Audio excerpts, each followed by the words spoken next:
Yes, what a mess. Lin Zhou hurriedly accelerated his actions of locking the car. He was afraid of such incidents, finally managing to keep them away, but now they came together. Chen Yushan frowned. Lin Zhou, what's wrong with you? Why are you like this? My mom loves square dancing. If it weren't for you, none of this would have happened. It seems like you're not here to apologize at all. You're here to cause trouble. Just leave. I'll go in and see my mom myself. After speaking, Chen Yushan walked inside, and Lin Zhou didn't pay her any attention. After locking the car, he headed towards the venue as well. It was already 7:15. The accident from the previous life should have occurred around 7:30 when Chen Shulin's team took the stage. There were 15 minutes left. He had to find Lao Lin and Chen Shulin quickly. Just as Lin Zhou took a step, he heard Chen Yushan say, "Oh, this song is the one Auntie often practices. Has it reached my mom? I need to go in quickly." Lin Zhou was stunned. His face instantly turned ugly. He grabbed Chen Shulin's arm and asked in disbelief, "What did you say?" Before Chen Yushan could scold Lin Zhou, she saw his expression and stopped in her tracks. "I said this song is the performance my mom practices." Lin Zhou cursed and rushed towards the venue. How could this happen early? Could it be because of his reincarnation that changed the course of events? Weren't Lao Lin and Aunt Chin in danger now? Seeing Lin Zhou's abnormal behavior, Chen Yushan also panicked and quickly followed. "Lin Zhou, what's wrong?" But before she could finish, Chen Yushan heard a loud noise. In the next moment, all the lights on the stage went out. Various horrified screams echoed in the venue. At that moment, Chen Yushan's mind went blank. She trembled from head to toe, unable to believe what had happened. Her voice shook. Lin Zhou, don't talk nonsense, find people." Without playing around with her, Lin Zhou pulled her along and rushed inside. Throughout the process, Chen Yushan failed to react. But no one knew that Lin Zhou's heart was even more frantic. He dare not think about what would happen if Lao Lin was really in trouble. Everything was unknown now, and he had to stay strong. Inside the venue, Chen Shulin also stood up anxiously. She looked at the scene before her in disbelief, her eyes bloodshot. Big Brother Lin, Big Brother Lin. "I'm here."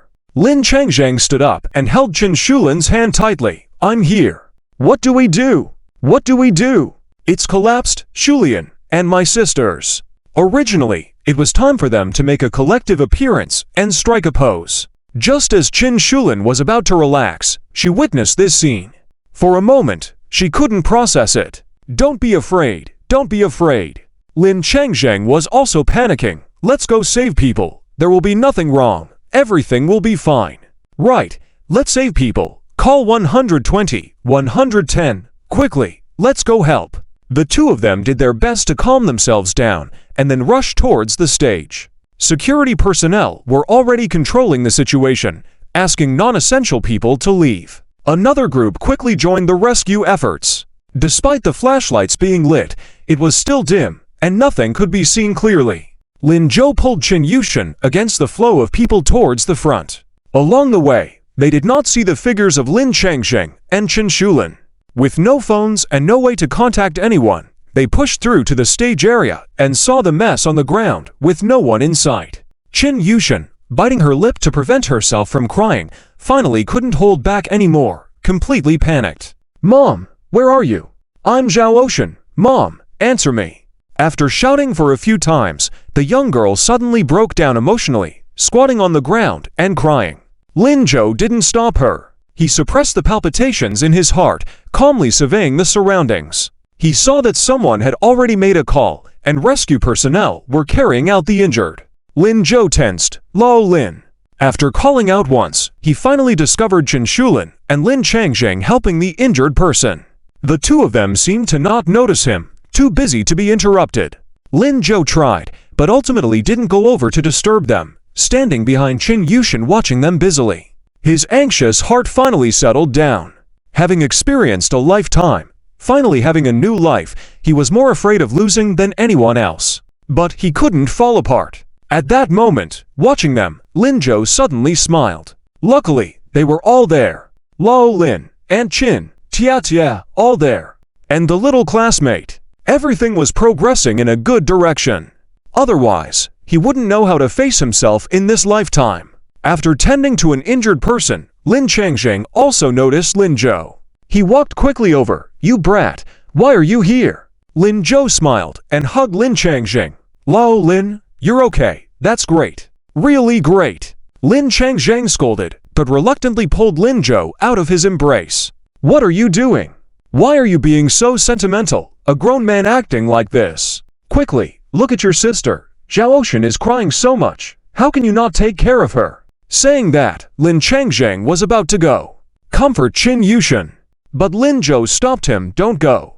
"Why not?" Lin Zhou gestured towards Qin Shulin in the distance. She saw Qin Yushan too, but because she was supporting her teammate, she couldn't come over. However, Qin Yushan's crying voice reached her ears, making Qin Shulin anxious. Qin Yushan didn't know Qin Shulin was fine.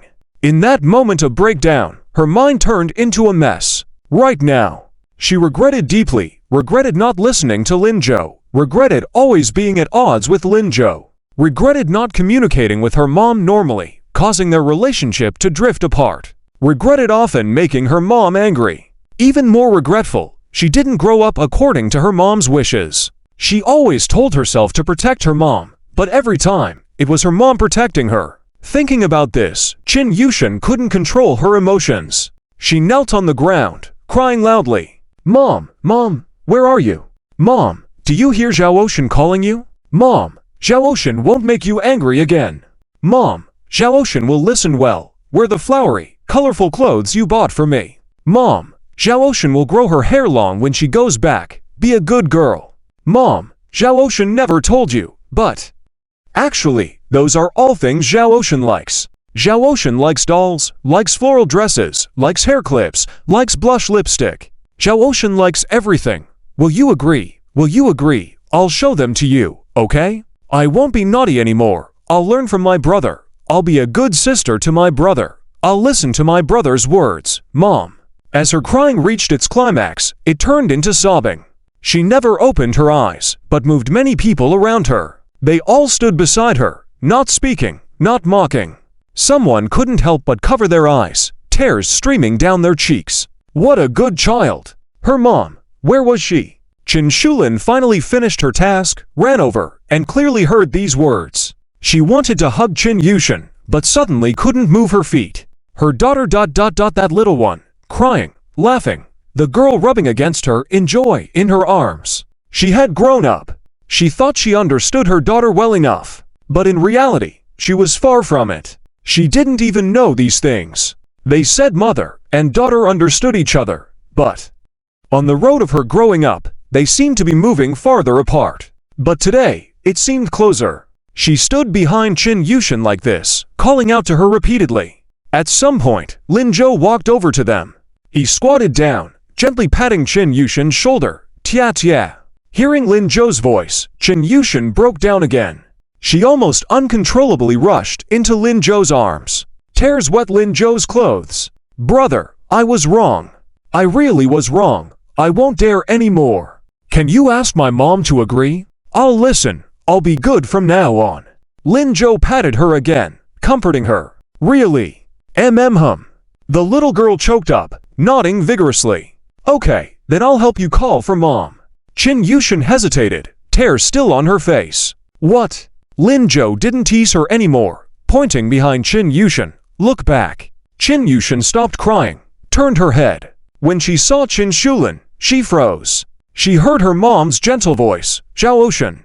Qin Yushan stood up suddenly, completely ignoring Lin Zhou teasing her just moments before. She quickly rushed into Qin Shulin's arms. "Mom, Mom, I finally found you. Woo woo, Mom. I thought you didn't want tia anymore." Qin Shulin hugged Qin Yushan, and unintentionally, this girl had grown as tall as her. "It's okay, Mom is okay. I knew Mom was okay. I just knew it." Qin Yushan refused to lift her head from Qin Shulin's embrace. At some point, applause rang out around them. Lin Changzheng turned his head, wiping away tears. But this action didn't escape Lin Zhou's eyes. He purposely teased him. "Lao Lin, you're crying even though you're so old." "Pa, who's crying? I just got some dust in my eyes. You brat, what nonsense are you talking?" All right. It was me talking nonsense, but Zhao Ocean should behave well when she goes back this time, right? You brat, always picking on Zhao Ocean. She's your sister. That's right, my own dear sister. Okay, I'll go help out. You stay here and take care of Zhao Ocean and your aunt. Got it. Lin Zhou nodded and didn't stop him. A man should have a man's responsibility. Qin Shulin and Qin Yushin hugged for a while before they went to help tidy up the messy venue. Even though Qin Yushin wiped her tears, she still had a sobbing quality to her. When she saw Lin Zhou, she suddenly felt a bit embarrassed. What are you looking at? Never seen a beauty before. Oh, a weepy beauty like a kitten. TSK TSK TSK. Lin Zhou, you're bullying me. Just now you called me brother? How come in a blink you're calling me Lin Zhou? Tia, turning your back on people isn't good. Come on, say brother's name.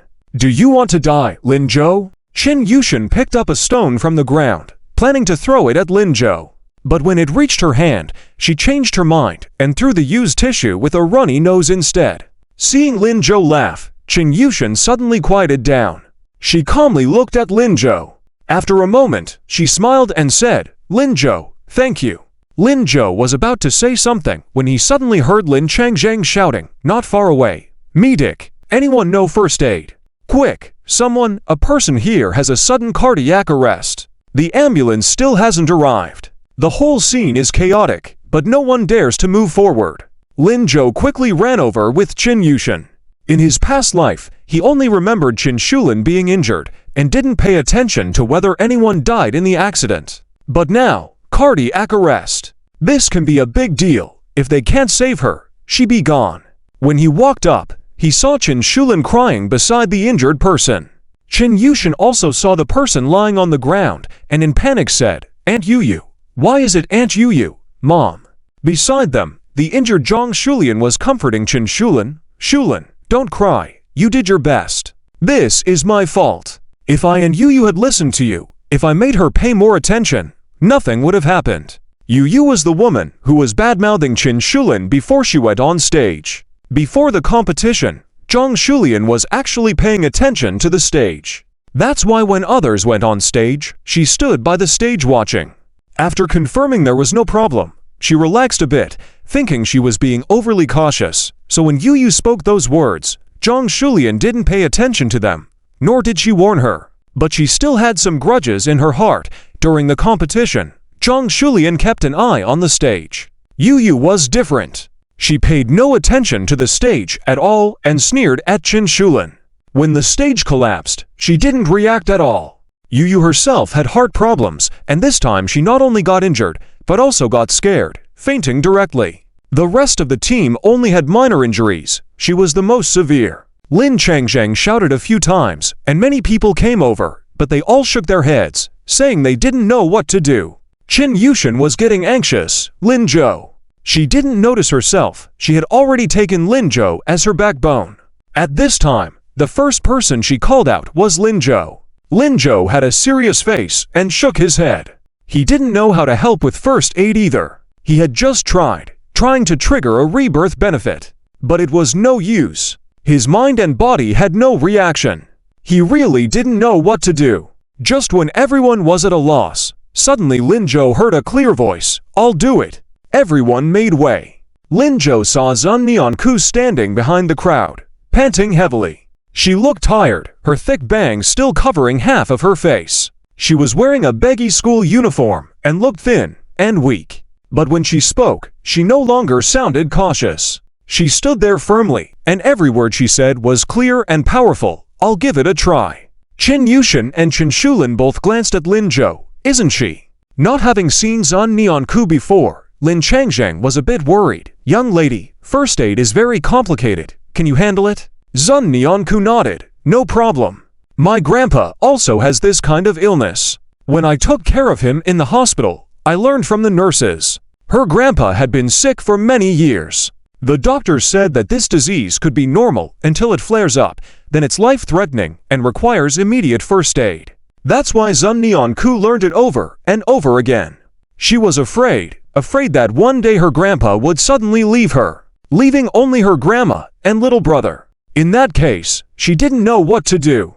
Just on the way here, Zun Nianku was thinking, if Lin Zhou got into trouble, she felt useless. How could she help him? He was such an outstanding person. Would he dislike her for being stupid and troublesome? But now, she suddenly felt a bit useful. When she looked at Linjo, Sun Neonku couldn't help but smile. Look, I can help you too. Seeing this smile, Linjo suddenly felt a bit less burdened. He said, let her try. Lin Chengzheng then made way for everyone, okay? You give it a try, but don't force yourself. Okay.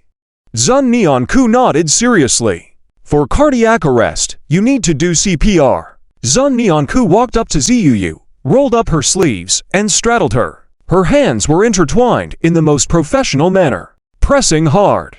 The petite figure suddenly seemed to have tremendous strength. No one in the surroundings spoke. Everyone watched nervously. Once, twice, 10 times, 20 times. Sun Neonku started sweating. But she didn't stop. At that moment, she and many others shared the same mindset. Wake up! Wake up! Qin Yushin watched the scene, feeling a bit panicky. She gently tugged at Linzhou's sleeve and asked softly, Linzhou, is your girlfriend? Okay. Qin Shulin also looked worried. Linzhou didn't answer her question, but asked another. Do you have paper? Huh? Yes, but what do you need paper for right now? Though puzzled, Qin Yushin handed the tissue to Linzhou. Linzhou took it, pulled out a sheet, and in Qin Yushin's bewildered eyes, he squatted down. He crouched next to Sun Neonku, took out the paper, and said softly, Deskmate, come on. When Sun Neonku looked up at him, Linzhou said, don't be distracted. I'll wipe your sweat. You focus on saving the person. Okay. Sun Neonku nodded vigorously. At that moment, all her strength was focused on her hands. Once and again. Time passed, no one knew how long. Finally, someone in the crowd couldn't hold it anymore. Why hasn't the ambulance come yet? Young lady, give it up. You'll be exhausted in a bit. She might not make it. But Sun Neonku didn't give up. She said firmly, no, can't give up. Any life couldn't be given up on. Another minute passed. The sound of the ambulance could be heard from a distance. At the same time, Sun Neonku suddenly coughed under Ziyuyu, shocking everyone. Ah, she's alive! She's alive! Quick, quick, make way, the ambulance is coming. Someone, help lift the person. Everyone hurriedly made way for the doctors. After Ziyuyu was taken away, they quickly joined the next rescue operation. Because they were in such a hurry, they didn't even notice that Sun Neonku, who was sitting down, was as pale as paper. Due to exhaustion, she was about to faint. Linzhou, who had been supporting her, saw this and quickly took out some candies from his pocket. Deskmate, here, eat one. He peeled the candy himself and fed it to her. Lin Chengzheng, who was preparing to help, was stopped by Qin Shulin. Don't go, give them some time. Lin bro, let's do something else. Sweetie, stay here and watch your brother and a sister-in-law. Lin Chengzheng looked puzzled. Huh? What sister-in-law? When did that brat meet this girl? That's his classmate. Huh? When did he have such an amazing classmate? Wait a minute, that brat just gave his candy to her. Why are their actions so intimate? At this point, Lin Chengzheng suddenly realized, Shulin, could she be? Linzhou and Sun Neonku didn't hear the discussion between the two of them. At this moment, Sun Neonku, who had eaten the candy, looked slightly better. She suddenly realized that her whole body was leaning against Linzhou's chest. All her weight was on Linzhou. She quickly stood upright and leaned on the chair behind her, saying, Thank you. Thank you. You're welcome, little desk mate. Are you okay now? Yes, I'm fine. But her hands were still trembling. Linzhou quickly took out a handful of candies from his pocket and stuffed them into Sun Neonku's school uniform pocket, saying, It looks like I didn't give you enough candy. I'll give you double starting tomorrow. Sun Neonku quickly shook her head. No need. I just forgot to bring them today. After the emergency, when Sun Neonku spoke, she returned to her usual demeanor, stumbling and cautious. Linzhou felt a little amused, but also a bit heartbroken. Watching the people coming and going around them, as well as the ambulance that had already left, Linzhou called out to her, Deskmate, huh? Feeling lost. What? Sun Neonku didn't understand Linzhou's meaning. Linzhou looked into her eyes. Sun Neonku's hair was a bit messy at the moment. Her expression was somewhat bewildered, completely different from the determined girl who just saved someone. Silly and bewildered. Yeah, Quite a contrast. He liked it. I'm asking you, you just saved someone, but no one paid attention to you.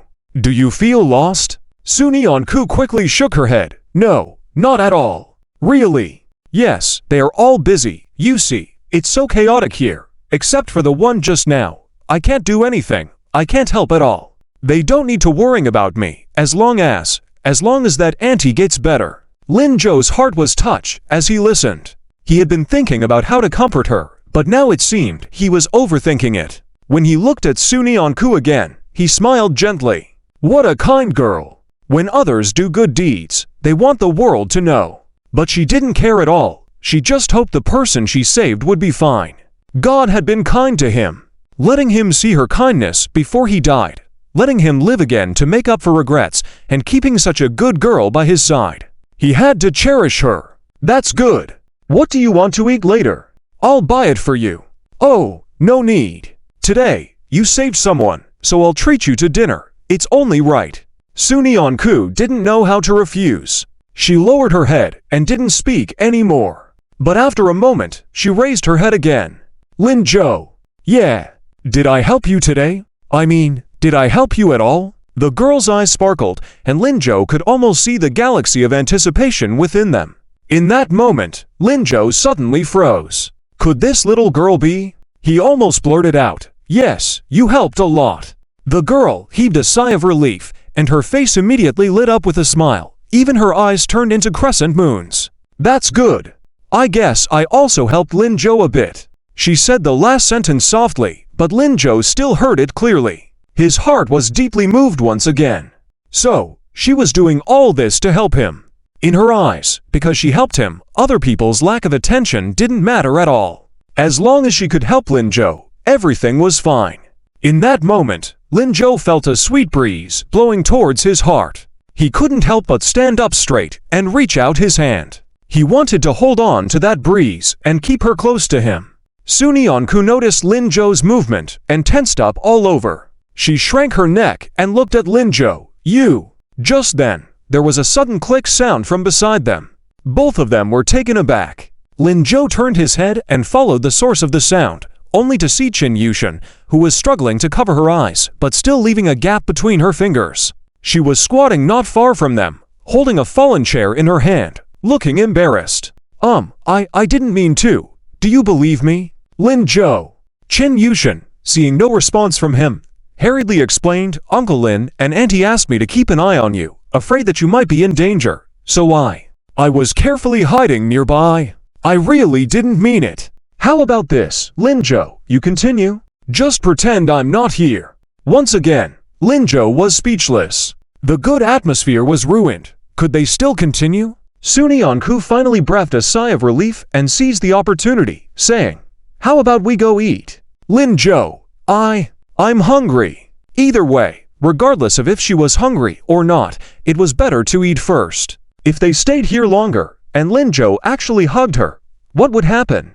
Lin Zhou had no choice but to nod, okay? Just as they had walked a short distance, two people suddenly appeared where they had just been standing. They looked around, seemingly searching for something. After a moment, they scratched their heads in confusion. Where are those three students? They were standing here the whole time. How come they suddenly disappeared? I don't know. They probably left. Blame you for taking so long to come look for them. I was busy, wasn't I? There was so much to deal with over there. Plus, don't we need to apply to our superiors for rewards like that? True. What do we do now? Let me think. I remember. They were wearing uniforms from Yizhong, right? The two nodded at each other. Should be. Backstage at the venue. Lin Changzheng and Chen Shulin had almost finished their tasks. They sat down on chairs, intending to take a break. At that moment, Zhang Shulian approached with a few people. They all had varying degrees of injuries and were dirty, but nothing serious. When they reached Chen Shulin, they stopped. Chen Shulin, seeing them, was a bit puzzled. You guys. Zhang Shulian took a deep breath and said, let's begin. As soon as she finished speaking, they all bowed to Chen Shulin in unison and said, sorry. Before Chen Shulin could react, they added, thank you.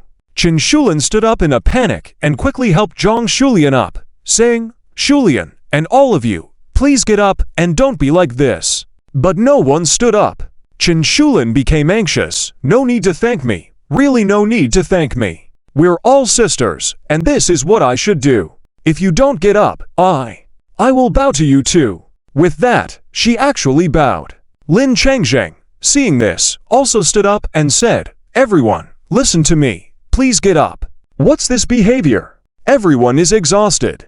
Shulian, let them sit down and rest. Only when you're rested, Shulin will feel at ease." Zhang Shulian then straightened up and gestured for everyone to rise. "This time, you guys really saved us.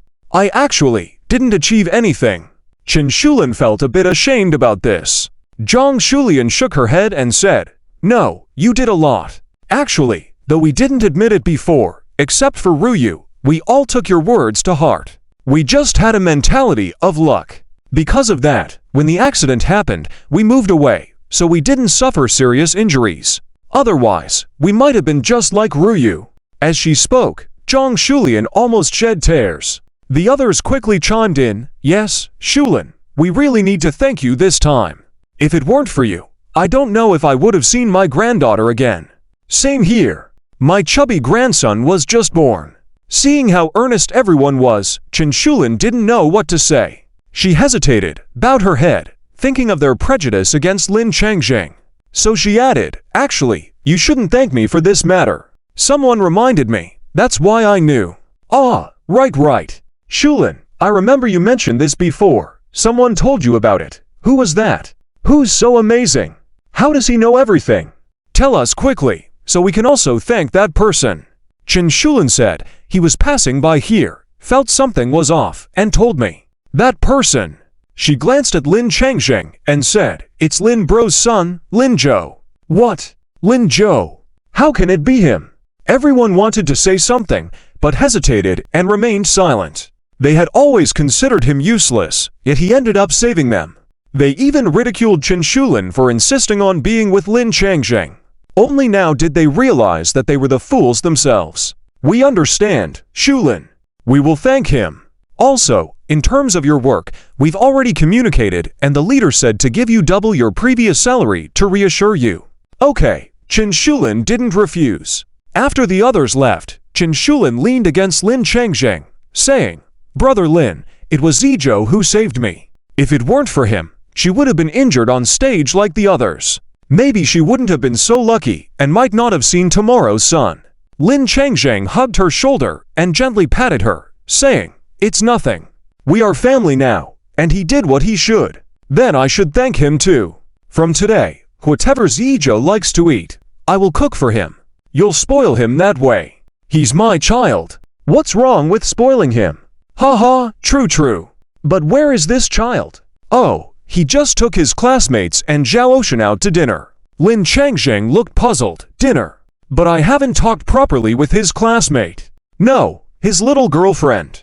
"Oh, Brother Lin, they're still young. It's too early to meet the parents. Otherwise, according to Zizhou's personality, he would have brought her to you long ago.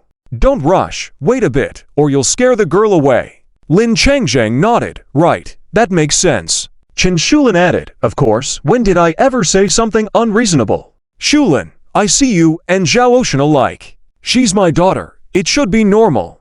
"Ha ha." Lin Zhou and Chen Yushin Sunyanku stopped at a roadside fried dish shop. It was already 8 p.m., and the restaurant wasn't too crowded. They found a table easily. Chen Yushin pulled Sunyanku to a window seat and then asked the server, "Where's the menu? Can we order?" The server handed the menu to Lin Zhou, who was closest to them. "Take a look and write down what you want to eat. I'll have the kitchen make it for you." "Sure, no problem," said Chen Yushin, taking the menu from Lin Zhou's hands. "How can you order?" "Let sister do it." Seeing his empty hands, Lin Zhou was helpless. "Weren't you just calling me elder brother Lin?" Chen Yushin playfully stuck her tongue out at him, taking the menu and handing it to Sunyanku. "Sister, it's usually the girl who orders for the couple during meals. Lin Zhou is really clueless." Sunyanku immediately blushed. "We're not a couple." Not a couple." After a moment of silence, Chen Yushin forcefully passed the menu to Sunyanku. "It's okay, girls should still order," and secretly signaled Lin Zhou to thank her. Lin Zhou shook his head with a smile. Sunyanku reluctantly took the menu, Then, I'll order. Okay, go ahead, order whatever you want. Lin Zhou nodded. While Sun Yanku was ordering, Chen Yushin quietly leaned over to Lin Zhou and asked in a low voice, "What's going on? Why aren't you a couple yet?" Lin Zhou understood what she was asking. "We can't date in high school." Chen Yushin nodded. "That's true. After the college entrance exam, will you confess to her?" Lin Zhou humorously looked at her. "What's wrong? Are you helping elder brother confess?" "Of course not. I'm just asking, being nosy." Lin Zhou playfully tapped her forehead. "Young lady, focus on your studies, understand, hey?" Chen Yushin winced from the tap. After Sun Yanku finished ordering two dishes, she looked up and saw this scene, worriedly asking, "What's wrong? What's happening?" Chen Yushin, pretending to be in distress, quickly moved away from Lin Zhou, then grabbed Sun Yanku's arm and cried out, "Sister, he bullied me. You have to stand up for me." Lin Zhou, quite a drama queen. Sun Yanku glanced at him, but quickly turned back and held onto Chen Yushin's arm. "Calm down. What's going on?" Chen Yushin, in a sulky tone, hugged Sun Yanku's arm and said, "Sister, he bullied me. Woo-woo, you must help me out." Lin Zhou, a poor one. Sun Yanku turned back to check on the menu, and when she looked up again, she found that they were bickering. She said worriedly, "What's wrong?" The server came by at that moment, curious, crying, "What's wrong? Were you frightened by the accident just now?" "Not to worry. The accident was really scary. I didn't dare to go out to see, but I heard that two students saved someone. It's impressive, eh? Are you students too? You're still in school uniforms. I didn't expect the news to spread so quickly." The three of them looked at each other. "Yes, it's really scary." The waiter was an optimistic person and quickly started chatting with them. "Are you guys the students who saved someone? Wah. I've seen living heroes. Can you give me an autograph? I'll take it back and frame it for my son to learn from you." Chen Yushin was about to happily admit it when she was stopped by Lin Zhou. His gaze fell on Sun Yanku. At this moment, Sun Yanku looked visibly panicked. Without thinking, one could tell that even though she did a good deed, she still wasn't used to others being so enthusiastic. Just as the waiter's hand was about to touch her shoulder, Lin Zhou shook his head. We're just passing by." Sun Yanku let out a sigh of relief. Chen Yushin looked puzzled. "Huh? Lin Zhou, you." Lin Zhou pointed in Sun Yanku's direction. Chen Yushin then realized and didn't speak further. The waiter awkwardly withdrew his hand, looking a bit disappointed. "Oh, so you're just passing by. That's okay. I'll go back and tell my son about this incident. Let him remember it. You guys don't know. I heard that the girl who saved the person is really amazing and brave. If it weren't for her, there would have been casualties in this incident. She is the best example for children." When the waiter finished speaking, Lin Zhou saw Sun Yanku raise her head slightly. Her eyes were bright, with a hint of happiness in them. Lin Zhou smiled slightly. This girl also liked being praised, but perhaps was afraid of others' enthusiasm. He looked at the waiter pretending to be puzzled. "Is she that amazing? A few more compliments would make the young girl happier, right?" Chen Yushin looked at Lin Zhou in surprise, feeling that Lin Zhou's intelligence was a bit low at the moment. How could he still ask when he clearly knew?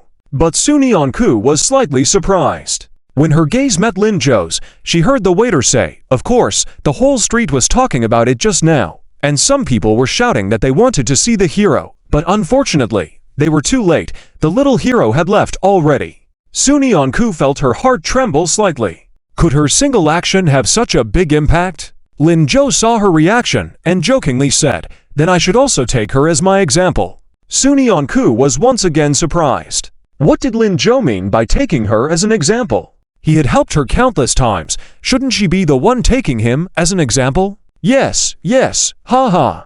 "Oh, but we can't chat anymore. I have to go back to hurry the kitchen. Otherwise the dishes won't be served." The waiter happily left. Chen Yushin was about to ask Lin Zhou why he suddenly acted so strangely, but noticed that Lin Zhou's gaze was still on Sun Yanku. She turned to look at Sun Yanku. To her surprise, the girl was lowering her head, seemingly unable to meet Lin Zhou's eyes. Chen Yushin scratched her head, lost in thought. Was she being too nosy? Oh well, she would think about it after eating. However, after waiting for a while, Chen Yushin noticed that the two of them seemed to be ignoring her completely. They were completely focused on each other. Chin Yushin felt a bit conflicted. After pondering for a moment, she decided to remind them of her presence. So, Chin Yushin cleared her throat lightly. This finally brought Sunyeonku and Lin Zhou's attention back. However, obviously, Sunyeonku's head was even lower now. Oh, she was shy. Chin Yushin scratched her head, thinking about what kind of topic she should bring up to end this awkward situation. Actually, I have my own idol. Sis, do you have one? This question finally made Sunyeonku raise her head. I think I do. Just a moment ago, it was Lin Zhou. Before she could answer, Chin Yushin mischievously moved closer and asked, "Do you want to know who my idol is?" Sunyeonku was taken aback by the question. Who is it? Lin Zhou calmly watched the scene and did not intervene. But he almost guessed who Chin Yushin was going to mention, and so he subtly smiled. As expected, just as Sunyeonku finished speaking, Chin Yushin said, "It's the academic goddess, our school's academic goddess." AC, academic goddess? This term seemed familiar from last time she heard Chin Yushin mentioning it. Yes, it's Sunyeonku, from your class, Sunyeonku. Huh? Sunyeonku was completely stunned. This little girl seemed to have asked her about Sunyeonku at the gate earlier. Did she not recognize her until now? Lin Zhou didn't introduce her. Sunyeonku looked at Lin Zhou in confusion. Lin Zhou shook his head helplessly and gestured for her to listen to Chin Yushin. Of course, Chin Yushin wouldn't miss the chance to boast about her idol. Hey sis, don't look at Lin Zhou, listen to me. I've never heard of any girl being able to achieve first place in the science class for the whole grade. The academic goddess is really amazing. She scores so high in exams, where she gets into Tsinghua University is not even a question. After a couple more exams, she might as well get admitted directly. They say boys can excel, but I think girls can too. She is truly a role model for us girls.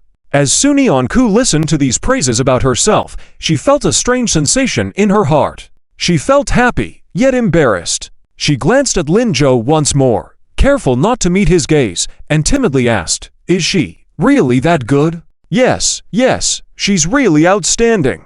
It's a pity I'm a girl. If I were a boy, I would definitely pursue her. Do you like her? I do. I definitely like the academic goddess. Chin Yushin was smiling sweetly. Liked. So, she could also be liked by someone. But you don't even know what she looks like. It doesn't matter. That's not important. I think the academic goddess must be very pretty. Chin Yushin was lost in her own imagination. Sunyeonku almost said something that was on the tip of her tongue but swallowed it back. In reality, she wasn't good looking at all. But Chin Yushin wasn't concerned about that. She was lost in her own fantasies. Sunyeonku stifled her words. In the end, an ambiguous reply came out. Yes. Great. Chin Yushin exclaimed happily. After a moment, she asked, "Oh, by the way, sis, what's your name?" Classmates, the food is ready. Come on, let's eat." The waiter's words interrupted Sunyeonku. Wow, it smells so good. I'm starving. Sis, you must be hungry too. Let's eat first. Chin Yushin's attention was drawn back to the food, and she handed Sunyeonku a pair of chopsticks without waiting for her answer and started eating seriously. Sunyeonku glanced at Lin Zhou once more. Lin Zhou shrugged, indicating that he also had no chance to introduce her as Chin Yushin was too eager to call her sis all the time. After finishing the meal, Chin Yushin completely forgot about her previous problems. She patted her full belly and stood up. "Waitress, check please." Lin Zhou was about to pay, but Chin Yushin quickly stopped her. "Hey, what are you doing? We agreed I would treat you. With that little money of yours, why don't you save it to buy clothes?" "No, that's not allowed. When my mom gives me money, she said I must spend it all, or she won't let me come home," Chin Yushin said as she already paid the bill. Lin Zhou had no choice but to take back her money. Leaving the restaurant, it was already 8:30. The moon hung high in the sky. Lin Zhou pushed the motorcycle beside her and said, "Tiantian, wait here. I'll first take Zitongju back to school and come to pick you up later. While you're waiting, think about which dress to wear to school tomorrow. Someone said before that you like miniskirts the most." Chin Yushin. Lin Zhou, really, why bring up that embarrassing past again? I'm not going to wear it. Leave your hair down too. Lin Zhou, Are you even listening to me? I think wearing a hat would look even better. Chin Yushin almost cried out of frustration. She pouted angrily. Sister, look at Lin Zhou. Suni Anku laughed as she watched the two siblings argue, feeling a bit better. Lin Zhou, you don't have to send me, just take Tiantian back. I can find my way. Absolutely not. Before Lin Zhou could say anything, Chin Yushin had already grabbed Suni Anku and pushed her behind Lin Zhou. She even nudged her towards Lin Zhou, saying, You're a girl. I'm worried if you walk alone at night. Even though Lin Zhou can be annoying at times, at least it's safer. Lin Zhou, isn't this my line? But the effect seems the same, and Lin Zhou didn't argue with her either. Pushed close to Lin Zhou, Suni Anku's whole body pressed against his. She subconsciously moved back a bit, saying, But, it's late, and it's not safe for you to be alone here. It's fine, I'm not a girl. I am a little man. Besides, didn't Lin Zhou say he would come to pick me up soon? Chin Yushin slapped her chest vigorously. Suni Anku could only nod and say, Okay, then, just don't wander off. Lin Zhou, let's go. Don't stay here and annoy me. Lin Zhou looked at her amusingly. Okay, you just stay there, and don't move. Got it, got it. Lin Zhou then started the motorcycle. But after taking a few steps, he heard Chin Yushin shouting from behind, Oh, I remembered, my bike is still here. Lin Zhou, don't come to pick me up, spend more time with sister, okay? I'll ride my bike home to sleep. Lin Zhou turned his head to see that Chin Yushin had already ridden off in the opposite direction. Lin Zhou, this girl is really... Suni Anku was also a bit worried. Lin Zhou, what should we do? Should we follow her? Yeah, their home is quite close. It should only take about 10 minutes by bike. I'll take you back home afterwards. Okay. Chin Yushin rode her bike swiftly. She didn't see Lin Zhou at all. Along the way, she kept humming a tune. Riding along, she suddenly saw a boutique ahead. Inside were many teddy bear toys and hats, of course. The shop was still open, with a sale display outside. Remembering Lin Zhou's words earlier, Chin Yushin impulsively stopped. After parking her bike securely, she walked into the shop. At the entrance was a cream-colored hat, very popular. It looked very pretty. She couldn't resist reaching out to pick it up. The shopkeeper noticed and said, Young lady, if you like it, why not try it on? The mirror is over there. Okay, thank you. Trying on the hat and looking in the mirror, Chin Yushin was a bit conflicted. Did she really want to buy it? She really liked this hat, but she hadn't worn women's clothing in a long time. She didn't even know if she looked good in it now. But today she had talked with her mom so much. Maybe she should make a change. With determination, Chin Yushin went to the mirror and put the hat on. Her hair was very short, so the hat covered it entirely. Coupled with her sporty men's outfit, she instinctively wanted to take the hat off. Feeling ugly. Just then, she heard Lin Zhou's voice at the entrance. It looks good. Very suitable to pair with a mini skirt. Why not buy it? Chin Yushin was slightly startled and instinctively hid the hat behind her. Lin Zhou, how did you get here? Weren't you supposed to take my sister? Yeah, your sister is worried about you, so I followed along. Okay, all right. She quickly placed the hat back on the shelf. I wasn't going to buy a hat. Lin Zhou, don't make up stories. Fine. Lin Zhou nodded and turned, asking, Shopkeeper, how much for the hat? After the shopkeeper answered, he quickly paid. Chin Yushin. Lin Zhou, I told you I wasn't buying. You didn't buy it, I did it for you. But, you called me brother today, right? A brother should give his sister a gift. Take it. Suni Anku behind Lin Zhou also nodded in agreement. Yes, a brother should give his sister a gift indeed. Chin Yushin could only hold the hat in her hand. She bit her lip, feeling very moved inside. She really liked it. And this brother Lin Zhou, he seemed really nice. But she had just said so many refusals. Clutching the hat tightly, Chin Yushin rode off on her bike, unable to help muttering, Lin Zhou, I didn't buy the hat to wear a skirt. Lin Zhou looked at her with a smile. Okay, if you're not going to wear it, take it back as a memento. Unable to argue with Lin Zhou, Chin Yushin rode off angrily on her bike without looking back. Lin Zhou followed them all the way to the entrance of their residential area, watching Chin Yushin enter before turning back to take Suni Anku back to school. Along the way, Sunyeon-ku couldn't help but smile. Lin-jo, yes. Tiantian is really cute. Yeah, she's still young. With her temperament, even if she insists she's a man, I still see her as a cute little sister. Haha, having a sister like her must be very happy. Then let her be your sister too. Ha! His sister. What did that make her relationship with Lin-jo?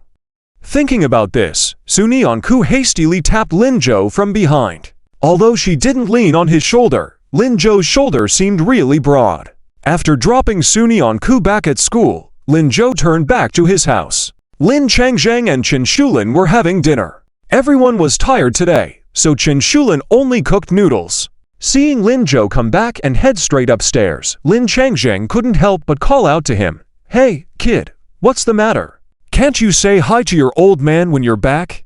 I'm just afraid of disturbing your private time with Auntie. Trying to give you a romantic date. Old man, why don't you get it?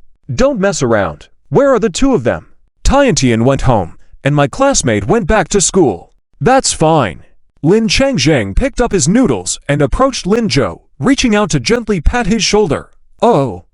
Don't you want to talk to your old man about you and that girl? Lin-jo helplessly looked at Chin Shulin, and Chin Shulin quickly forced a smile. Xiao-jo, want to eat noodles? No thanks, Auntie, I'm full. Seeing that Lin Changjang seemed unwilling to let him go, Lin-jo had to pull up a chair and sit down. Dad, she is your future daughter-in-law. Lin-jo said this very seriously. So much so that Lin Changjang was a bit surprised. Oh, are you so sure, kid? Yes, I'm sure. Besides her, there can't be anyone else. He reincarnated in this life, just for her. If not for her, what else would have meaning? Lin Changjang originally wanted to say something, but in the end, he stopped himself. Okay, since you're so sure, I'll acknowledge her as my future daughter-in-law, but if you ever disappoint her, I won't spare you, you little brat. I know. Lin Changjang's values have always been upright, and Lin-jo has always been aware of this. And also, don't let this affect your studies. It's not just your studies, but also someone else's education, which is crucial for their future. Don't worry, Dad, I won't. That's good. And about today's matter, what exactly happened? I heard from Chin Auntie that you told her. Lin-jo did a great deed today, and Lin Changjang felt somewhat bewildered. How could his son suddenly change like this? Dad, I already told Chin Auntie. I happened to pass by there and overheard them discussing cutting corners on the construction, so I felt something was amiss. Really? Yes. Seeing that Lin-jo didn't seem to be lying, Lin Changjang waved his hand. Go rest. You have classes tomorrow. Okay, but Dad, how will this matter be handled? There will likely be an investigation tomorrow by someone else. We don't need to worry about it. All right. Lin-jo stood up and walked towards his bedroom. As he opened the door, he suddenly remembered something and turned to Chin Shulin. Auntie, did you give Tia money today? Lin-jo found it strange that Chin Yushin treated them to a meal. Perhaps she spent all her pocket money. The thought of Tia crying due to lack of money made him chuckle inexplicably. No, I didn't give her any money. I was busy at that time. Ah, is Tia short of money today? Lin-jo, did you lend her some? How much? I'll give it to you now. Indeed. Did this girl spend all her allowance? Was she going to cry about it? Lin-jo imagined how Tia would look when crying, finding it somewhat amusing. No, I was just asking. Have a good meal with old Lin? Okay. By the way, Auntie, if possible, bring Tia to stay here together. Such a suggestion might help improve the relationship between them. Before they could react, Lin-jo hurried into the room. Outside, Lin Changjang scolded with a smile. Oh, you little brat. What nonsense is that? How dare you use your old man's lines? Chin Shulin, feeling embarrassed, smiled and whispered to herself, your son is more capable than you. After all, what is he capable of? Isn't it because of your good teachings? Haha, okay. The meal is almost finished. I have to go back quickly. Xiaozhou is back. Tia is alone at home. I'm worried. I'll walk you out. This was the current situation at the Chin household. Chin Yushin had been home for a while now. Sitting cross-legged on the sofa, she stared earnestly at the $78 on the table. This amount was the change the owner gave her after the meal. Chin Yushin casually put it in her pocket, but couldn't resist taking it out once she got back. As she looked at the money, she felt a pang in her heart. Ah, this was her living expenses for the month. How did she spend so much on just one meal? Though it was right for them to treat her, it was really costly. She felt awkward asking her mom for money. How would she manage the next month? After pondering for 5 minutes, Chin Yushin made a decision. She would start living frugally from tomorrow. 2 meals a day, and maybe shed some weight in the process. With this in mind, she hurriedly put away the money, planning to make a budget for spending during her early study session tomorrow. She then got up and walked towards her bedroom. Entering her room, she quickly removed her clothes and opened the wardrobe. After rummaging through it, she found her floral dress. After trying it on and comparing it in the mirror, she couldn't help but feel something was missing. Apparently, she needed long hair. This led her to search for a box at the bottom of her wardrobe. Opening it revealed a set of exquisite wigs. She carefully put on the wig after taking off the hat. Looking in the mirror, she saw a cute girl dressed in a light yellow dress, revealing her slender legs and sexy collarbones. Her long hair cascaded down to her waistline, and the bangs covered her face flawlessly, enhancing her delicate features. Chin Yushin smiled at her reflection, and the girl in the mirror mirrored her smile. She made a victory sign, and the mirrored girl followed suit, reflecting a sense of joy and femininity. Truly, her cross-dressing was quite pretty. She then picked up the hat Lin Zhou bought and wore it. This accentuated her sweet demeanor even more. After twirling in front of the mirror, she suddenly realized it might not be suitable for going to school. Maybe I should save this for summer, she thought. Disappointed, she took off the hat and prepared to put the wig away. At that moment, she heard her mother Chin Shulin calling from outside. Yushin, are you in there? Mom, I'm here. Please don't come in. To be seen in such a situation by her mother would be so embarrassing. Panicking, Chin Yushin tried to remove the wig, but it was too late. The bedroom door was pushed open, and Chin Shulin saw her daughter's appearance, leaving her speechless. Chin Yushin was flustered. Mom, didn't I tell you not to come in? Mom, please step out first. I haven't tittied up. This hairstyle looks ugly. I was just about to.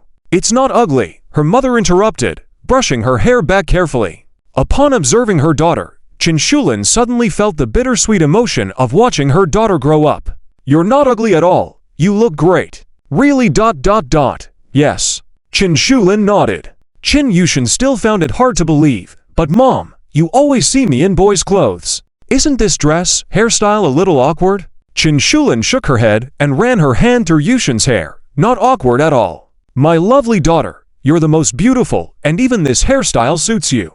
Then, can I keep my hair this way? Chin Yushin almost blurted out unconsciously. Chin Shulin was slightly taken aback. Was her maid actually seeking her opinion? In the past, no matter what she wanted or desired, she had never asked herself. It seemed like the maid had really changed. She had become closer to her.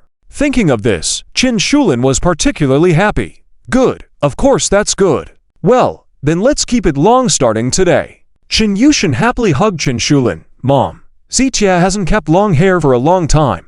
Do you think everyone will like it? They will, definitely. Our Zitia is so beautiful. Heh. The two mother and daughter chatted for a while before Chin Shulin signaled for Chin Yushin to go to sleep. Chin Yushin obediently nodded. Good night, Mom. Good night. As she closed the door, Chin Shulin saw Chin Yushin peeking, as if she was looking at something. She smiled slightly and closed the door. In the bedroom, Chin Yushin felt a bit disappointed. She had wanted to bring in the rogue rabbit and hug it while sleeping. Forget it. She would wait for her mom to fall asleep and then secretly bring it in. The door suddenly opened again. Chin Yushin turned and saw Chin Shulin holding the rogue rabbit and handing it to her. Have you been wanting to hug it for days? Here, from now on, keep it on your bed. Mom, you're so great. Chin Yushin hugged Chin Shulin again. Then she happily jumped onto the bed and buried her head in the rogue rabbit's embrace. Tonight, she was really going to be happy to death. Lin Zhou. Shouldn't she thank Lin Zhou properly? Just having a meal doesn't seem enough to express her gratitude. Before dawn, students started to arrive at school one after another. Because it was Monday, during the morning self-study period, most students were still in a daze from the weekend and were heavily sleepy. Liu Shiming was no exception. Halfway through his sleep, he suddenly felt someone tugging at his collar. Liu Shiming instinctively reached out and hit it. Upon waking up, he stood up directly. "Teacher, I..." But there was no teacher in front of him, only Lin Zhou looking speechless. Liu Shiming. Thankfully, everyone was focused on their studies, and Liu Qinyan was busy writing out a lesson plan. No one noticed Liu Shiming's actions. He quickly sat back down. "Zhou, what are you doing?" Lin Zhou sighed deeply without saying a word. This sigh made Liu Shiming nervous, and he subconsciously started thinking about what he had done wrong. "Zhou, I didn't overeat or drink irresponsibly this weekend. Except for the meal we had, I spent the rest of the time trying to lose weight." Seeing Lin Zhou remain silent, Liu Shiming continued, I finished all the weekend assignments you gave me." Lin Zhou still didn't speak. Liu Shiming shrunk his neck, thinking to himself, "This is not good. I'll start reciting today's morning lesson right away." He immediately picked up his textbook and recited loudly. Lin Zhou was finally satisfied. Without looking at Liu Shiming, he turned around and pulled out the English textbook, revealing the math problems underneath, and seriously started looking at them. Seeing this scene, Liu Shiming, who happened to see it, "Can you study math during an English class? Zhou, are you? Recite your book. I'm done." "Huh? It's only been 20 minutes since class started?" "Yes, I finished in 5 minutes." Liu Shiming felt his intelligence being questioned. People are too different from each other. "Listen, are you speaking human language? All right, start reciting. I'll check after class." Liu Shiming dared not ask any more questions. He picked up his textbook and began to study attentively. His actions soon influenced the nearby Xia Dongqing, who also started reciting. For a while, the back corner of the classroom became the loudest place for recitation. Liu Qinyan at the podium raised her head and looked around, nodding satisfactorily. It seemed that Lin Zhou really could create a positive studying atmosphere. Not bad. Very good. Sun Yanku also finished reciting the text. Seeing this scene, she couldn't help but smile. Lin Zhou, who was reading, heard the sound and looked over. Sun Yanku quickly lowered her head, pretending to recite. Lin Zhou helplessly shook his head. "All right, little desk mate. I know you finished too. Let's discuss this question together." "Oh, okay, sure." When the bell rang, Liu Shiming realized he still hadn't finished reciting. He grabbed his lunchbox, shouted, "I'm leaving first to save a spot," and rushed out of the classroom, running faster than anyone else. Coming back with the lunchbox, he was about to call out to their group when Yuan Guoguo looked confused. What's wrong with Liu Shiming? He's probably afraid of being called to recite the lesson by Lin Zhou. Huh? When they reached the doorway, they saw Liu Shiming going in a hurry and then returning, twice, back and forth. She was wearing a floral long dress today, emphasizing her figure just right. "Lin Zhou, Sun Yanku, come back early after eating. Director Zhang has something to tell you." Both nodded. "Oh, okay." After Xia came and left, Yuan Guoguo was confused. "What's happening? What's going on with you two? Good news or bad news?" Sun Yanku shook her head. "I don't know either." After finishing dinner, it was already 7:20. In the end, Liu Shiming couldn't escape Lin Zhou's questioning, walking back to the classroom with a depressed face. He kept thinking about Lin Zhou's words during dinner. "Since you can't recite, you'll have to copy it 10 times later." This was practically asking for his life. Liu Shiming decided to speed up. He didn't want to be held back after school. As they reached the door of the classroom, they heard a commotion inside. Occasionally, they could hear people mentioning Lin Zhou's name. But once they entered, the voices died down. Liu Shiming was puzzled. "Zhou, they seem to be discussing you." "Yes, I heard it. But what exactly are they saying?" Lin Zhou shook his head. "Don't mind them." It didn't bother him, but it didn't mean it was the same for others. Fan Yun's gently nudged Wang Zikin next to him, who immediately understood. "Hey, Lin Zhou, there was a major incident at the square dance competition in the west of the city yesterday. Do you know?" Lin Zhou slightly frowned, not answering. Wang Zikin persisted. "It looks like you know, right? Lin Zhou, you're getting bolder. Causing trouble at school is one thing, but for such a big event, do you dare to mess around?" "Huh?" Lin Zhou turned in confusion. "What are you talking about?" Seeing Lin Zhou's reaction, Wang Zikin burst into laughter. "I heard Liu Xingchen from the next class say, his mom was at the competition. She knows your dad, and also knows you." Were you there at the time? And it was said that the accident was caused by something you said in advance. Linjo, you're really audacious. No one in our entire high school can match your audacity. If those people hadn't arrived later and saved the aunt suffering from a sudden heart attack, it could have been fatal. Wang Zikin only heard Liu Xingchen say that Linjo was at the scene and that the incident was related to Linjo. But he didn't know that the person who saved others was Sunion Ku. As soon as the words fell, the students in the entire class looked at Linjo with different eyes. They began to whisper and exchange words. Oh, is Linjo still so bad? No wonder Teacher Liu let him eat earlier in the morning and come back soon. Could he be expelled? Expulsion is minor. For such a serious accident, he might even go to jail. Linjo looked puzzled. What was Wang Zikin talking about? He was about to speak when Sunion Ku beside him stood up. She, who always kept her head down, lifted her head at this moment and stared earnestly at Wang Zikin.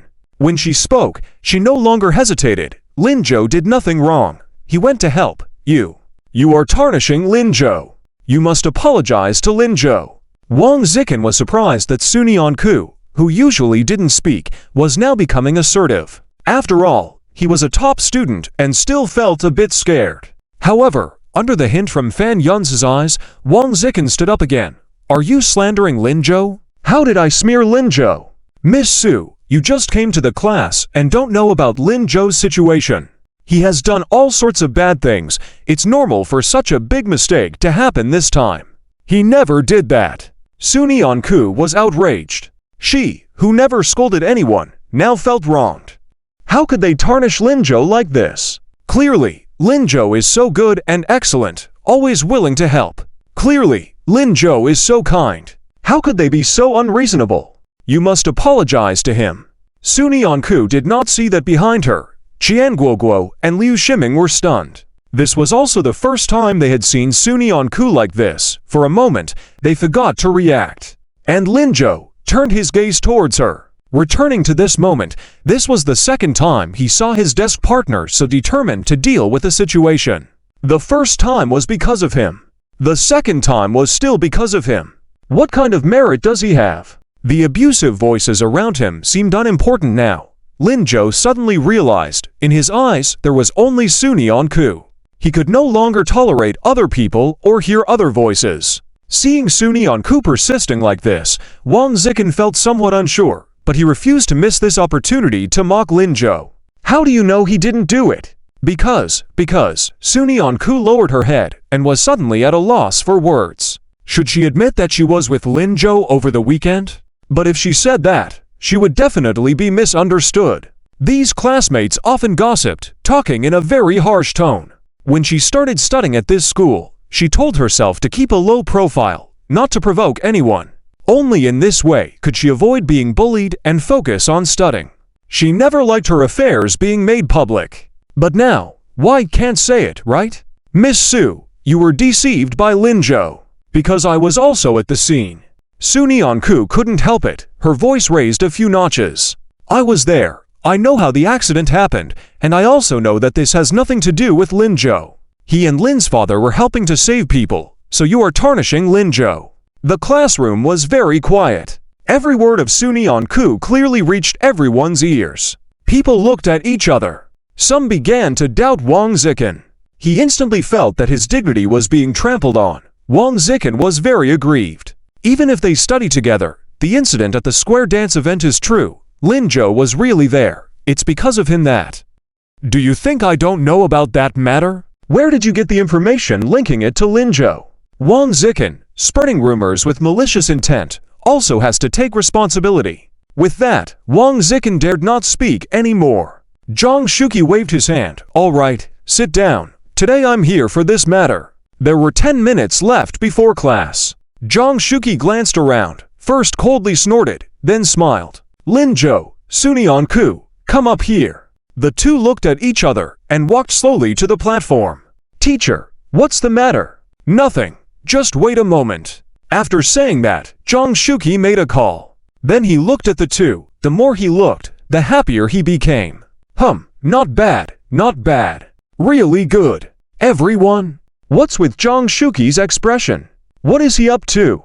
Suddenly, there was a knock at the door. The classmates turned their gaze and saw two people in formal attire. Both had very serious expressions. Zhang Shuqi hurriedly went up to greet them. "Did the leaders come? Come in, come in. You must be looking for them." The two instantly saw Lin Zhou and Suni Onku on the platform and smiled. One of them happily ran over. "Ah, finally found you. You two, you made it hard for us to find you. From yesterday until now, we have been asking around. Fortunately, heaven helps those with a conscience." The classmates were all dumbfounded. Why were the people referred to as leaders by Zhang Shuqi so friendly to talk to Lin Zhou? Who is Lin Zhou? He's just a student. Wang Zikin and Fan Yuns suddenly had a bad feeling. Lin Zhou and Suni Onku were also confused. Lin Zhou slightly moved Suni Onku behind him, then looked at the newcomers. "Who are you?" The person slapped his head and laughed. "Oh my, look at me. I almost forgot to introduce myself. I am one of the organizers of the square dance competition yesterday. My last name is Wang, and my full name is Wang Jiancheng. This is my assistant ZZ. We saw what happened when you saved someone yesterday, but we were so busy at that time that we didn't have time to pay attention to you. By the time we finished, you had already left. If it weren't for you, someone would have really lost their life this time. It's our negligence this time, but rest assured, we have already started investigating this matter. I'm really sorry, little brother. Actually, we should have thanked you yesterday. It took a lot of effort today to find you through Director Zhang." After he finished speaking, everyone in the classroom was shocked. What? Saved someone? Lin Zhou and Suni Onku saved someone? What did that leader just say? If it weren't for them, someone would have died. So, Wang Zikin's words were false. Lin Zhou is not the perpetrator. He and Suni Onku are the rescuers.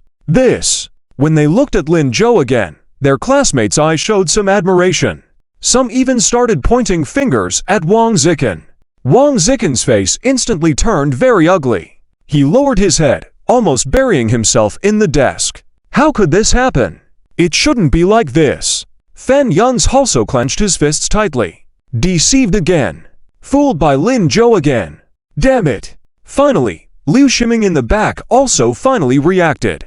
He patted Zia donking on the shoulder forcefully. "Old Zia, did you hear that? My brother Joe saved someone." I heard. I have to say, he and Suni Onku are really meant for each other. Who says they're not? Two people saving someone together. So romantic. On the podium, Lin Zhou was a bit confused. He didn't expect these people to come to the school. In fact, he had no intention of publicizing that matter. On the one hand, it was because he did it for Qin Shulin, which meant he did it for his family. If it were someone else, and it wouldn't benefit him and could cause trouble, he certainly wouldn't bother. On the other hand, it was because of Suni Onku. She didn't like being overly focused on by others. But at this point, they seemed unstoppable. However, it was just as well as it could be a slap in the face to those bored individuals. "It's okay, Teacher Wang. We were just there, helping out." "Haha, the way you say that, saving a life is not something trivial. How can you call it just a small favor? You're too modest. With that, he nudged ZZ. ZZ immediately took out 2 envelopes from his bag and handed them over. "We are here today to thank you. This is the bonus approved by our leader. Compared to a life, it may be a bit less, but we have already applied for the honorable 3 excellent good students at the city level for you. I believe it will be approved soon. Here, take it first." Lin Zhou was stunned. His classmates were even more stunned. Such a big envelope. It must be at least 3,000, right? And a city-level excellent student title? My goodness, there are probably not more than 5 people in the entire Jiangcheng County with such an honor. This title was said to play a crucial role in future academic and career paths. Suni Onku might deserve it, but Lin Zhou actually had a chance. Incredible! Seeing that the two of them were hesitant to accept, Wang Jiancheng quickly looked at Zhang Shuqi. Zhang Shuqi smiled happily, as if he were watching his own child being praised. Take it. You two have done a great deed this time. You deserve the reward. Then we accept gratefully." Lin Zhou took it and handed one of the envelopes to Suni Onku. "My desk partner, here you go."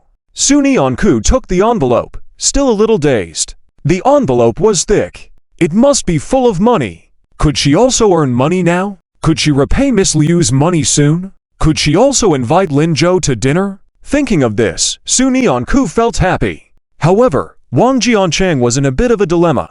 But my young student, there's something I need to tell you first, that at this moment, the classroom door was knocked on again. Lin Yangyan's anxious voice came in. Director Zhang, stop arguing. The police also came with people looking for Lin Zhou. She almost ran all the way to the classroom. Her skirt was lifted up to her calves. Before she could finish her sentence, the classroom fell into confusion again. The police. Why are they looking for Lin Zhou? Hasn't the responsibility for the event been assigned? No, they are not looking for trouble with Lin Zhou. They are. Before Lin Yangyan could finish speaking, a police officer accompanied by 2 women in Changsam entered the classroom.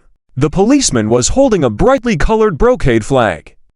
Class 2, is this the right place? Miss Liu, you ran too fast. I couldn't catch up with you holding this thing. Oh, Lin Zhou. Is it Lin Zhou? Hello, this brocade flag is for you. The entire classroom erupted again. What pennant? Can you believe the police officer personally presented the pennant to Lin Zhou? Wasn't it Su Nianku who rescued the person? Wasn't Lin Zhou just helping out on the side? Amidst the commotion, the police officer had already unfurled the pennant. On it were written 8 big characters: Outstanding Youth, Helping Others with Joy.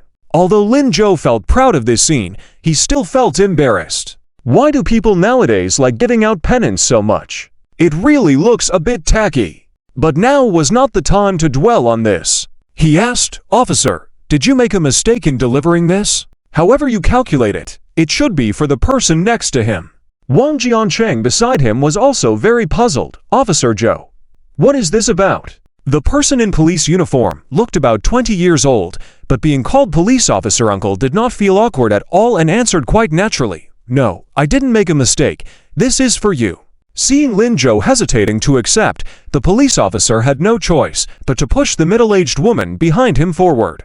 "Ms. Zhang, you say it." Zhang Shulian was wearing a dark green cheongsam today. Her hair was elegantly tied up high, and she held a delicate leather handbag, looking very elegant. But when called, she showed a trace of panic. "Oh, okay."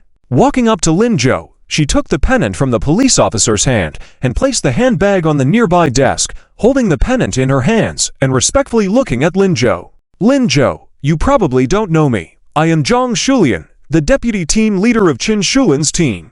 Only then did Lin Zhou remember the woman in front of him.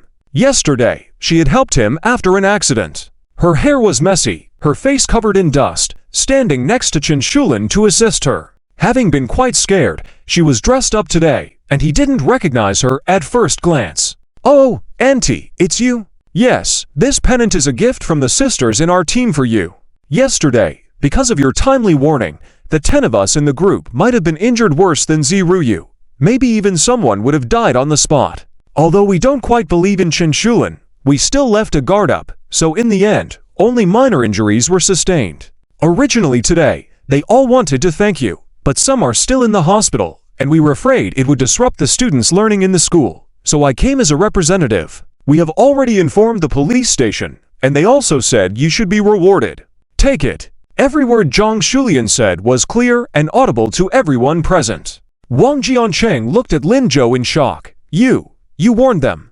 Zhang Shuqi and Liu Qingyan also looked at each other. Rescuing someone was such a big deal, but Lin Zhou had never mentioned it before, not even thought of mentioning it. It turned out he was the biggest hero. Under the podium, the classmates were all stunned. They couldn't believe their eyes as they looked at Lin Zhou. Those who had just mocked him now felt like giant clowns. Liu Ximing excitedly hugged Zia Donking's head. "Lao Zia, did you hear that? Did you hear that? My brother is amazing. My brother is amazing. Ah, that's my real brother. Brothers who do good deeds without seeking recognition." Zia Donking was being hugged so tightly that he rolled his eyes, but deep down, he felt genuine admiration for Lin Zhou. Lin Zhou explained helplessly, "It's my fault too. Actually, when I heard those words back then, I should have told you, the organizers, but, in the end, I only told my Aunt Qin." Wang Jiancheng quickly waved his hand. It's okay. It's normal to worrying at your age, and even if you had said it back then, no one would have believed you. But because of your actions, you saved so many people. Lin Zhou, I sincerely admire you from the bottom of my heart. I'll go apply to the higher-ups. We should have 2 spots for the outstanding students this time. Officer Zhou, come with me. They'll also listen to you over there. Okay, no problem. Officer Zhou readily agreed. We will fully cooperate with this matter, providing whatever is needed. All right, then it's settled. Lin Zhou, accept the pennant. Okay. Lin Zhou also reached out his hands and solemnly accepted the pennant from Zhang Shulian. Thank you, Aunt Zhang. You're welcome, you're welcome. Oh yes, there is one more. Zhang Shulian looked at Officer Zhou. Officer Zhou quickly took out another pennant from the bag he was carrying. This one was specially instructed by Ziruyu's family to give to this female student, he said, offering it to the girl. Here, young lady, take it. Aunt Ziruyu has woken up, but she can't come because she's still in the hospital. She said when she's discharged, she will definitely come to see you. Sunyanku felt a bit embarrassed. Being praised by so many people for the first time made her feel strange. Beside her, Lin Zhou gently nudged her. Classmate, accept it. It's just right for a pair. Sunyanku glanced at Lin Zhou. A pair? What pair? The pennants for her and Lin Zhou were a pair. Oh yes, it seemed like only the 2 of them had pennants in the whole school. Thinking of this, Sunyanku reached out her hand and accepted the pennant. Thank you. Seeing her accept it, Zhang Shulian breathed a sigh of relief. She gestured with her eyes to Officer Zhou. Officer Zhou immediately understood. He quickly took out 2 envelopes from his backpack and handed them to Lin Zhou and Sunyanku. Here, the official rewards. Keep them safe. The classmates widened their eyes once again. Another thick red packet. Though not as much as earlier, it was probably around 2,000 each. However, thinking about how both of them had saved lives, although envious, no one made a sound. Officer Zhou first handed it to Sunyanku. Sunyanku subconsciously took a step back and didn't accept it. Lin Zhou had to step forward to take it and then handed one of them to Sunyanku. Thank you. Public money shouldn't be wasted. Haha, not bad, Zhang, Liu, you really taught to good students. Liu Qingyan laughed lightly. Zhang Shuqi felt proud, of course, not just 2. Our school has many such excellent students. That's right, our school is a good place for education. When I have children in the future, I will also have them attend this school. Haha, then we'll be waiting for that. After praising Lin Zhou in the classroom, they left. As soon as they stepped out, Zhang Shulian whispered to Officer Zhou, "Thank you just now. It's not a problem. What I should do. I just don't understand why you didn't personally give them the red packets." Zhang Shulian smiled, for to students who do good deeds without seeking recognition, do you think they would take our money? Right, you're very considerate. Giving rewards on behalf of the government would not be refused. The first class was already halfway through. It was a math class. However, Zhang Shuqi was not at all angry. He took out the pennant and looked at Sunyanku and Lin Zhou, saying happily, "Liu, shall we hang this pennant in the classroom? Let everyone see it any time." Lin Zhou immediately covered his face. "Oh, don't. What's the difference between this embarrassing scene and pooping on the street?" It didn't need much thought to know that at first, everyone would face it normally, but later on, they would start making fun of him. Young people are like this. But obviously, Zhang Shuqi's enthusiasm couldn't be stopped. What's wrong? Honor this good shouldn't be kept hidden. Let everyone learn from you too, Lin Zhou. Sometimes doing good deeds also requires leaving a mark. Lin Zhou turned to Liu Qingyan for help. But Liu Qingyan had no intention of helping him. She smiled happily and said, "All right, Lin Zhou, why don't you hang it up yourself? Hang it on both sides of the back blackboard." Lin Zhou stood speechless. He could only take the 2 banners and walk to the back. After hanging the banners, Zhang Shuqi announced the start of the class. At this moment, Sunyanku, who had been silent all this time, finally spoke up. "Hold on." Lin Zhou turned his head and realized that Sunyanku was still standing on the platform. She actually didn't come down with him. Liu Shiming also looked puzzled as he walked over and put his arm around Lin Zhou's shoulder. "Zhou, why is Su so bold today? She's talking more in 1 day than she usually does in 3 days. Lin Zhou didn't respond. He looked up at the platform. Sunyanku looked tense, apparently afraid of everyone's eyes, but she stood resolutely. Even Liu Qingyan, who was about to leave, subconsciously stopped and looked at her. Zhang Shuqi said, "Su Nianku, what's going on?" Su Nianku gritted her teeth, looked at Lin Zhou, then turned her gaze to Wang Zikin. Since Wang Jiancheng came to the classroom, he had not dared to speak up, but now he suddenly had a bad feeling. The next moment, he heard Su Nianku say, he needs to apologize to Lin Zhou. Wang Zikin was completely stunned. He never expected the usually quiet top student to hold a grudge like this. What he didn't know was that, if it wasn't for Lin Zhou, Su Nianku might not have spoken up at all. Even if it was for herself, she could endure it. But she couldn't stand by and watch Lin Zhou being slandered. She just couldn't. The feeling grew stronger, so Su Nianku didn't get off the platform. After speaking, she gained some courage, although, even though Lin Zhou doesn't mind, I still think he should apologize to Lin Zhou. This statement drew everyone's attention towards her. It was a reasonable request for Wang Zikin to apologize. But when did Su Nianku have the guts to speak like this? Today, Su Nianku seemed different. She seemed to have become more beautiful. She was no longer the same person as when she first arrived at the school. Wang Zikin didn't have time to focus on this. He nervously looked at Fan Yun's and tapped his back gently, asking anxiously, "What should I do? What should I do now?" But no one answered him. Fan Yun's hands were tightly clenched together, ignoring Wang Zikin's intentions. His heart was in turmoil. Today, not only did he witness Lin Zhou pretending to be someone he wasn't, but he also saw Su Nianku becoming so assertive for Lin Zhou's sake. Lin Zhou. It was all about Lin Zhou. Since the military training assembly, it seemed like Lin Zhou had stolen all the limelight from him, including Yun Ruoxi's attention. In the past, Yun Ruoxi would occasionally glance at him. Fan Yun's jealousy started to rise. Why him? He was the top student from a wealthy family. What was Lin Zhou compared to him? But no one answered his question. After hearing Su Nianku's words, Liu Ximing was completely shocked. "Zhou, it turns out your desk mate. Wait, Su is doing this for you. I knew it. She's acting so different today." Seeing Lin Zhou ignoring him, Liu Ximing rubbed his chin. "Zhou, do you think Su is starting to like you too?" Lin Zhou, who had been staring at Su Nianku, suddenly smiled upon hearing this. Starting to like him? Though unsure, Lin Zhou had a feeling that he was already in the girl's heart, just as she was in his. It's just that the girl herself hadn't realized it yet, right? The first time they sat as desk mates, she helped him with problems. Later, she gave him a hat and a scarf. During weekends, she accompanied him on outings, helped him with makeup lessons and solving problems. Unconsciously, the two of them had gone through quite a lot together. It felt nice. Seeing Lin Zhou ignore him, Liu Ximing looked over in confusion and saw Lin Zhou's smile. Liu Ximing was left speechless. "Zhou, your smile is so smug, like a peacock displaying its feathers." Lin Zhou didn't get mad. When you meet someone you like, you'll smile like this too. Is that so? Liu Ximing's heart stirred slightly. When would he be able to meet someone like that? How much he looked forward to it. Back on the platform, Zhang Shuqi closed the book he had opened.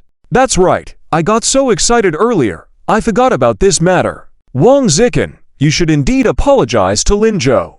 As for punishment, let Lin Zhou decide. Just keep it reasonable." Wang Zikin could only nod obediently and stood up, looking troubled. "Teacher, calling me won't help. Turn around, look at Lin Zhou."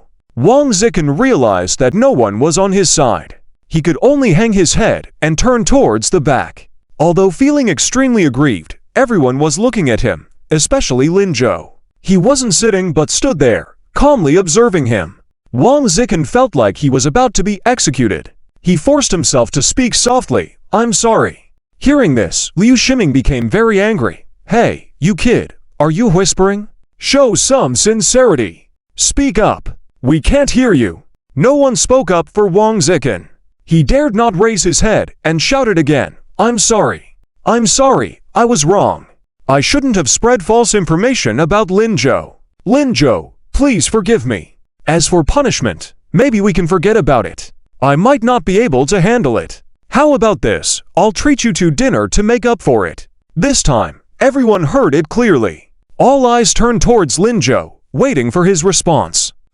Lin Zhou lightly responded and left it at that. Wang Zikin breathed a sigh of relief and was about to sit down when Lin Zhou added, "Forget about the meal. I don't need it. How about you run 20 laps on the field at noon?" Wang Zikin was completely shocked. One lap was 400 meters, so 20 laps meant 8,000 meters. That would surely be unbearable. Lin Zhou, that's settled then. Deskmate, come down and don't keep everyone from studying. Upon hearing this, Su Nianku obediently got off the platform. Zhang Shuqi didn't oppose Lin Zhou and signaled the start of the class. Everyone immediately got back to studying, but Su Nianku noticed that Lin Zhou's gaze was still on her. She dared not lift her head, and after a while, found her voice, Lin Zhou, why are you staring at me? The teacher is lecturing. We should pay attention. Ha ha! Lin Zhou chuckled lightly. He purposely got close to Su Nianku, causing her to lower her head even further before saying softly, Deskmate, you were so impressive on the platform earlier. Why did you turn into a meek lamb as soon as you came down? Su Nianku hesitated. She seemed to have realized this as well. Was I very impressive just now? Yes, quite impressive. The entire class didn't dare to look at you. Su Nianku was taken aback and quickly lowered her head, saying, I didn't mean to. For some reason, every time it involved Lin Zhou, she felt incredibly bold. Will they hate me? Should be, right? After all, they've never seen such a fierce study god. Should I apologize to them? Su Nianku anxiously looked at Lin Zhou. I'm usually not like this. I need to explain. Seeing Su Nianku's serious expression, Lin Zhou couldn't help but laugh. He reached out and ruffled Su Nianku's hair. He said softly, no need to apologize, Deskmate. They won't dislike you, nor think you're fierce. On the contrary, they will like you more. Is that so? Why? Because you are a hero, because you saved someone, because you dared to speak up for unfairness, because you just now were very confident. Confident. Can this word also be used to describe her? She has never felt confident before. Was that feeling just now confidence? Su Nianku was a bit flustered. Yeah, very confident, speaking with a gentle voice yet very powerful.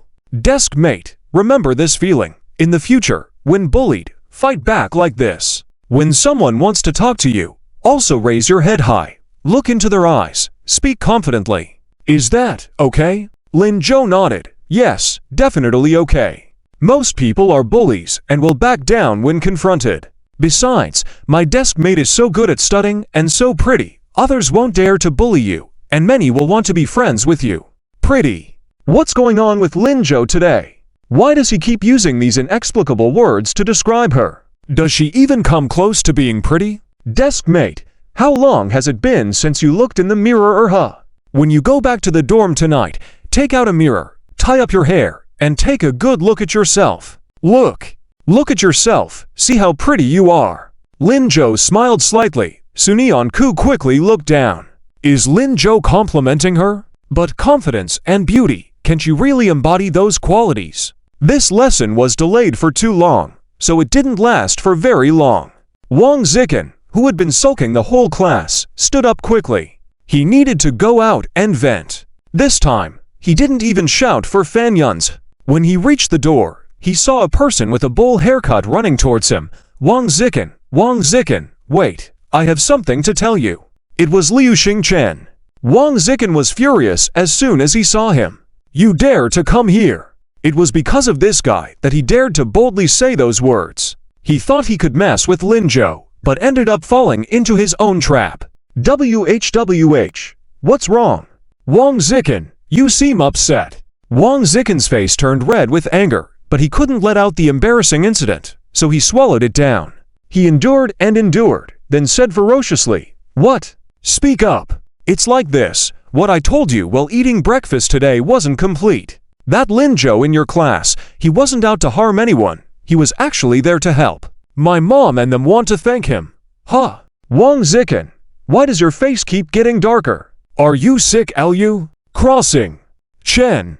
Wang Zikin gritted his teeth. At this moment, he wished he could punch Liu Xingchen to death. Liu Xingchen was confused. Suddenly he heard the boys from class coming out cheerfully, saying, Wang Zikin, run 20 laps, go for it. Well deserved, bad-mouthing and slandering others like Lin Zhou. Ha ha ha. Hearing these words, Liu Xingqin's face also turned ugly. Why you? You wouldn't. Wang Zikin finally couldn't help but raise his fist. You dare to continue? Want to get beaten up? Just then, he caught a glimpse of Su Nianku walking towards them. She seemed to glance at him. Wang Zikin quickly lowered his hand. Liu Xingqian, wait for me after school at noon. Huh? Why? You'll find out when the time comes. After saying that, he went to the restroom angrily. Su Nianku looked bewildered at his back. Why was this person so angry? Did he really want to hit someone just now? They said Lin Zhou was a school bully, but in her eyes, Wang Zikin was the bully. Su Nianku shook her head and continued walking forward. She wanted to find Liu Qingyan and return the money. Just as she took 2 steps, someone grabbed her. Su Nianku, wait. Su Nianku turned her head and saw Qian Guoguo. Behind her stood 4 or 5 classmates. They all looked at her eagerly, as if they wanted to talk to her, but were also afraid. This situation startled Su Nianku. What's up, Guoguo? It's like this, they all want to get to know you, want to be friends with you, but are afraid you'll reject them. I brought them here, and I told them you are very nice, not at all aloof, but they don't believe it. Su Nianku was once again stunned. Be friends. Yes, yes. Qian Guoguo gestured for the others to speak. Their eyes lit up with excitement. Su Nianku, I'm Liu Mengmeng, I sit in front of Qian Guoguo. Su Nianku, I'm Zhang Xiaoyun, I sit in the 3rd row. Su Nianku, After all 5 introduced themselves, Su Nianku was still a bit dazed. Why do you want to be friends with me? Growing up, she had never received this kind of treatment. Of course, because you're awesome. You're our school's little hero. You're still a model student. You not only save people, but you also study well, have courage. After saying this, Liu Mengmeng paused. Now Su Nianku doesn't seem that brave. Oh, that's not important. Anyway, we just want to be friends with you. Will you be friends with us? She finished and reached out her hand. The others quickly followed suit. They looked at Su Nianku expectantly. At the back of the classroom, Liu Ximing and Lin Zhou also walked out. Seeing this scene, Liu Ximing instinctively wanted to go help Su Nianku. But he was stopped by Lin Zhou. He looked at Lin Zhou in confusion. Aren't we going to help? Isn't Su a student afraid? Let's wait a bit. Lin Zhou stood still, watching Su Nianku's reaction. Su Nianku, at this moment, looking at the girls in front of her, suddenly remembered Lin Zhou's words. He said, they will like you more. He said, maybe they'll also be friends with you. Lin Zhou is really amazing, isn't he? He predicted everything. So, there are really people who want to be friends with her. Su Nianku happily extended her hand and shook hands with them. Suddenly, she felt a warm flow pass through her. So this is what having friends feels like. She shyly nodded, sure. Su Nianku didn't manage to find Liu Qingyan.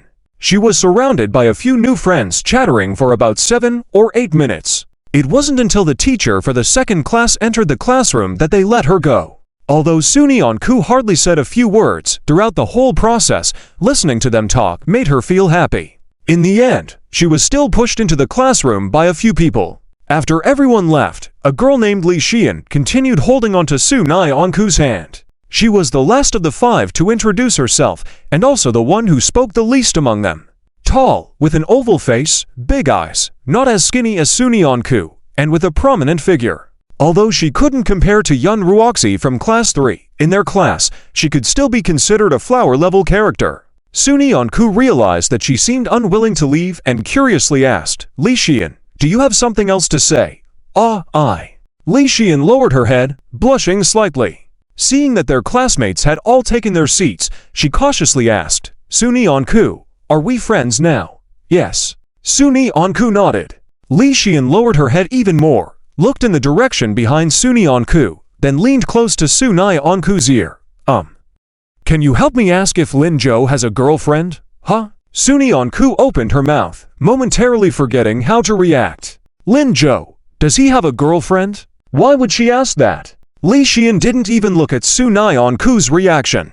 She said embarrassingly, please, and quickly left. Su Nianku stood alone in place, dazed. The teacher had already walked to the platform, but she didn't move. In that moment, her mind suddenly became chaotic. Lin Zhou, who had taken out his textbook, noticed something was off and curiously called out to her, "Desk partner, what's wrong?" Sunyeon-ku finally came back to herself. She quickly walked to her seat, sat down, and swiftly took out her textbook. Her arm must have accidentally touched Lin-jo at some point, and she instinctively moved away. Lin-jo clearly saw her action and furrowed his brows, asking, "Did you not get along with those girls just now? Did they bully you?" No, they didn't bully me." "Then why are you?" Why did it seem like her mind was elsewhere? Why did she seem so nervous, as if there was something she didn't want to face? Sunyeon-ku opened her mouth but couldn't manage to get a word out. She realized she didn't want to ask this question. She could ask anyone else, but not Lin-jo. Why was that? Sunyeon-ku was a bit vexed. Lin-jo, seeing her not respond, grew more concerned. "Desk partner, if they bullied you, remember to tell me." "No, really, they just asked me a question." Sunyeon-ku's hands were flipping through the textbook while the teacher had already started the lesson. She had no idea where the lesson was at. "What question?" Sunyeon-ku took a deep breath. They said friends should help each other. Since she was Lee Xian's friend now, she should help her. Sunyeon-ku finally convinced herself. Carefully, she asked, "Lin-jo, do you have a girlfriend?" When these words came out, Lin-jo's breath paused. The next moment, he noticed Sunyeon-ku looking a bit flustered. "No, that's not the question I wanted to ask you. It was Lee Xian, she asked me to help. She seems to like you." Though reluctant to admit it, Sunyeon-ku couldn't think of any other reason. Lee Xian's reaction just now clearly indicated she liked Lin-jo. "Likes me." Lin-jo suddenly felt a gaze coming at him. Following the gaze, he indeed saw Lee Xian in the fourth row looking in his direction. As soon as she saw him looking over, she quickly lowered her head, pretending to pay attention to the lesson. Lin-jo sighed silently. Indeed, being a hero brought a lot of attention. It was easy for such boys to capture young girls' hearts. He didn't remember Lee Xian liking him in his past life. From his impression, this class flower was quite proud, always claiming she wouldn't date until she got into college. But now, it seemed different. However, Lin-jo noticed a problem. Was his desk partner upset because of this? Was that why she seemed so nervous? Thinking about this, Lin-jo felt a bit happy. He turned back to Sunyeon-ku, took the textbook she had disheveled, found the page the teacher was discussing, and slowly said, "Well, I." After saying these two words, he paused deliberately. He saw Sunyeon-ku tense up, seemingly listening seriously yet also apprehensively. Was she afraid he actually had a girlfriend? In that moment, Sunyeon-ku was nearly driven crazy. When she realized Lin-jo was about to answer, she stiffened her body, not daring to move. Did he have a girlfriend? Did he? When Lin-jo didn't say more, Sunyeon-ku was surprised once again. Could Lin-jo really have a girlfriend? Well, he was outstanding, so how could he not have one? There must be many girls who liked him. Thinking this, Sunyeon-ku felt a tinge of pain in her heart. But at that moment, she heard Lin-jo chuckle lightly, place the neatly organized textbook on her desk, and gently pat her head. "I don't have a girlfriend." Sunyeon-ku raised her head abruptly, meeting Lin-jo's gaze. "No, none." "Yeah, but in high school, I don't want to date. I want to work hard. Work hard to apply to the same university as my favorite girl. Work hard to create a beautiful future with you. Desk partner, you know?" Just now, Lin-jo actually had countless things he wanted to say, but in the end, he remained silent. The timing wasn't right. Sunyeon-ku breathed a long sigh of relief. "Is that so?" "Yes, so remember to tell Lee Xian to focus on studying and not think about other things." "Oh, okay, I understand." Sunyeon-ku finally shifted her gaze back to her textbook. At this moment, she could clearly see everything written in the book. "By the way, desk partner, don't just ask about me. What about you?" "Huh? What about me or you?" Lin-jo turned around and looked at her seriously. "Do you have a boyfriend?" When Sunyeon-ku heard this, her head buzzed. The stability she had just achieved in her emotions disappeared instantly. She became flustered again and directly closed the textbook. Thankfully, her movements were subtle, and the teacher at the podium didn't notice. She swallowed hard, wanting to look at Lin-jo, but not daring to. Her small face turned red as an apple at a speed visible to the naked eye. She was nervous. Yet, she didn't even know why she was nervous. Sensing Lin Zhou's continued gaze, she finally managed to string together a complete sentence. I also don't have one. I also don't want to date, like you. I want to study hard and get into a good university. Looking at her appearance, Lin Zhou smiled. This little girl is really adorable. Just asking a couple of questions related to this topic makes her blush. Really, so cute. But Sunyanku becomes flustered. She thought Lin Zhou didn't believe her, so she hurriedly added, I'm telling the truth, Lin Zhou. You should focus on studying well for college, that's my goal. Haha, okay? Why is Lin Zhou laughing? Why does he always smile at her? Doesn't he know how good-looking he is when he smiles? Sunyanku lowered her head and opened her textbook. Since you're going to college, pay attention in class, Lin Zhou. Okay, Lin Zhou finally withdrew his gaze. Sunyanku relaxed a bit. Luckily, never discuss these topics with Lin Zhou again. Also, don't help others inquire. She didn't pay attention to anything the teacher was saying in class. Her mind was a mess. But her basics were solid, so she didn't mind. As soon as class ended, Lin Zhou called out to her, Deskmate, want to go to the store together? Huh, why go there? Got money, don't you want to buy some snacks? When it comes to money, Sunyanku stood up quickly, right, I need to go pay back Ms. Liu. Saying this, she started walking out. The break after the second class was long, about 20 minutes. It should be enough. Lin Zhou followed her out, walking one after the other. Many classmates were pointing and talking about them, probably because of Lin Zhou. Sunyanku quickened her pace. When she arrived at the teacher's office, realizing Lin Zhou hadn't followed, she breathed a sigh of relief. After knocking on the door, she heard Ms. Liu Qingyan say, Come in. Sunyanku lowered her head and walked in. Ms. Liu Qingyan saw her put down the pen in her hand. Sunyanku, what's wrong?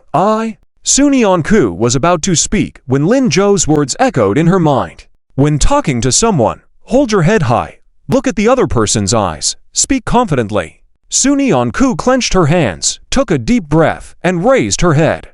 She looked into Liu Qingyan's eyes. Ms. Liu, I'm here to repay the money. Seeing Sunyanku's actions, Liu Qingyan was slightly surprised. This young girl no longer lowered her head? Was this the first time it happened? She and Zhang Shuqi had seen Sunyanku in a dilapidated house before. She was washing dishes. Due to life's pressures and social issues, she always spoke with her head down, feeling inferior. At that time, she and Zhang Shuqi had discussed how to help Sunyanku, but found it was useless. Even her teachers at Erzhong Middle School said she was like this. But now, just over a month at Yizhong, had there been a change? Liu Qingyan was relieved. Taking the money Sunyanku offered, she shook her head. Sunyanku, I told you before this was to help you. No need to repay. No, I must. Sunyanku placed the money on the desk. One shouldn't take things so casually. If I took it, I have to return it. Ms. Liu, I can afford it now. They rewarded me quite a bit. I can pay it back. Please accept it, or else. As she spoke, she involuntarily lowered her head again. Liu Qingyan hurriedly said, All right, I'll accept it. If she refused, this girl would surely feel uneasy. As expected, the moment she agreed, Sunyanku raised her head again. Okay, thank you, Ms. Liu. I'll head back now. Good. Liu Qingyan nodded as Sunyanku happily turned and walked towards the door. She seemed much lighter on her feet. Watching her, Liu Qingyan suddenly felt like she was in a dream. That Lin Zhou seemed to have changed many people, including her and Sunyanku. The once timid Sunyanku had gained confidence. Considering how Lin Zhou was not even 18 yet, Liu Qingyan found it astonishing. The potential of this young man was immeasurable. Sunyanku. Just as Sunyanku reached the door, she turned back. Ms. Liu, what is it? Regret coming to Yizhong? She had mentioned this cautiously when she first arrived. If she couldn't integrate, she could ask Liu Qingyan and Zhang Shuqi to let her leave. Liu Qingyan remembered this incident. Therefore, since coming to school, she had been trying to help Sunyanku adjust. Now it seemed unnecessary. Hearing this, Sunyanku suddenly smiled. It was the first time Liu Qingyan had seen a smile appropriate for their age on her face. She said, Ms. Liu, I don't regret it. I don't plan to drop out. I want to study hard for college. I have my own dreams. Her confidence while smiling was evident. She was a different person from when she first arrived. Good. Liu Qingyan should inform Zhang Shuqi about this good news. Walking back to the classroom, Sun Yanku felt very happy. Passing by the storefront, she suddenly remembered Lin Zhou wanted to buy snacks. Did he want snacks? Sun Yanku didn't hesitate and went inside. Looking at the array of snacks, she realized she had never tried them. She cautiously asked, "Owner, which ones sell well? If they sell well, they must be tasty, right?" The owner pointed to the various snacks on the table. "These are all popular. It depends on what you like." Sun Yanku was once again conflicted. They were all popular. How should she choose then? After struggling for 5 seconds, Sun Yanku made a decision. "Then, I'll take a bit of each." Coming out with a big plastic bag, Sun Yanku was a bit dazed. Why did she buy so much? Oh well, she could see what Lin Zhou liked to eat. So far, the page dedicated to Lin Zhou was still blank. She didn't know what Lin Zhou liked. Thinking of this, Sun Yanku quickened her pace. When she reached the classroom door, she saw Lin Zhou leaning against the window, looking curiously at her. "Deskmate, didn't you go find Ms. Liu?" He was waiting for her to go to the store together. Why did she go alone? And she bought so many snacks? Did his desk mate love snacks so much? Just as he was pondering this, Sun Yanku handed him the bag. "Here." Lin Zhou was stunned. "This is for me." Sun Yanku nodded earnestly. "Yes, for you. No need to buy. I've bought them for you."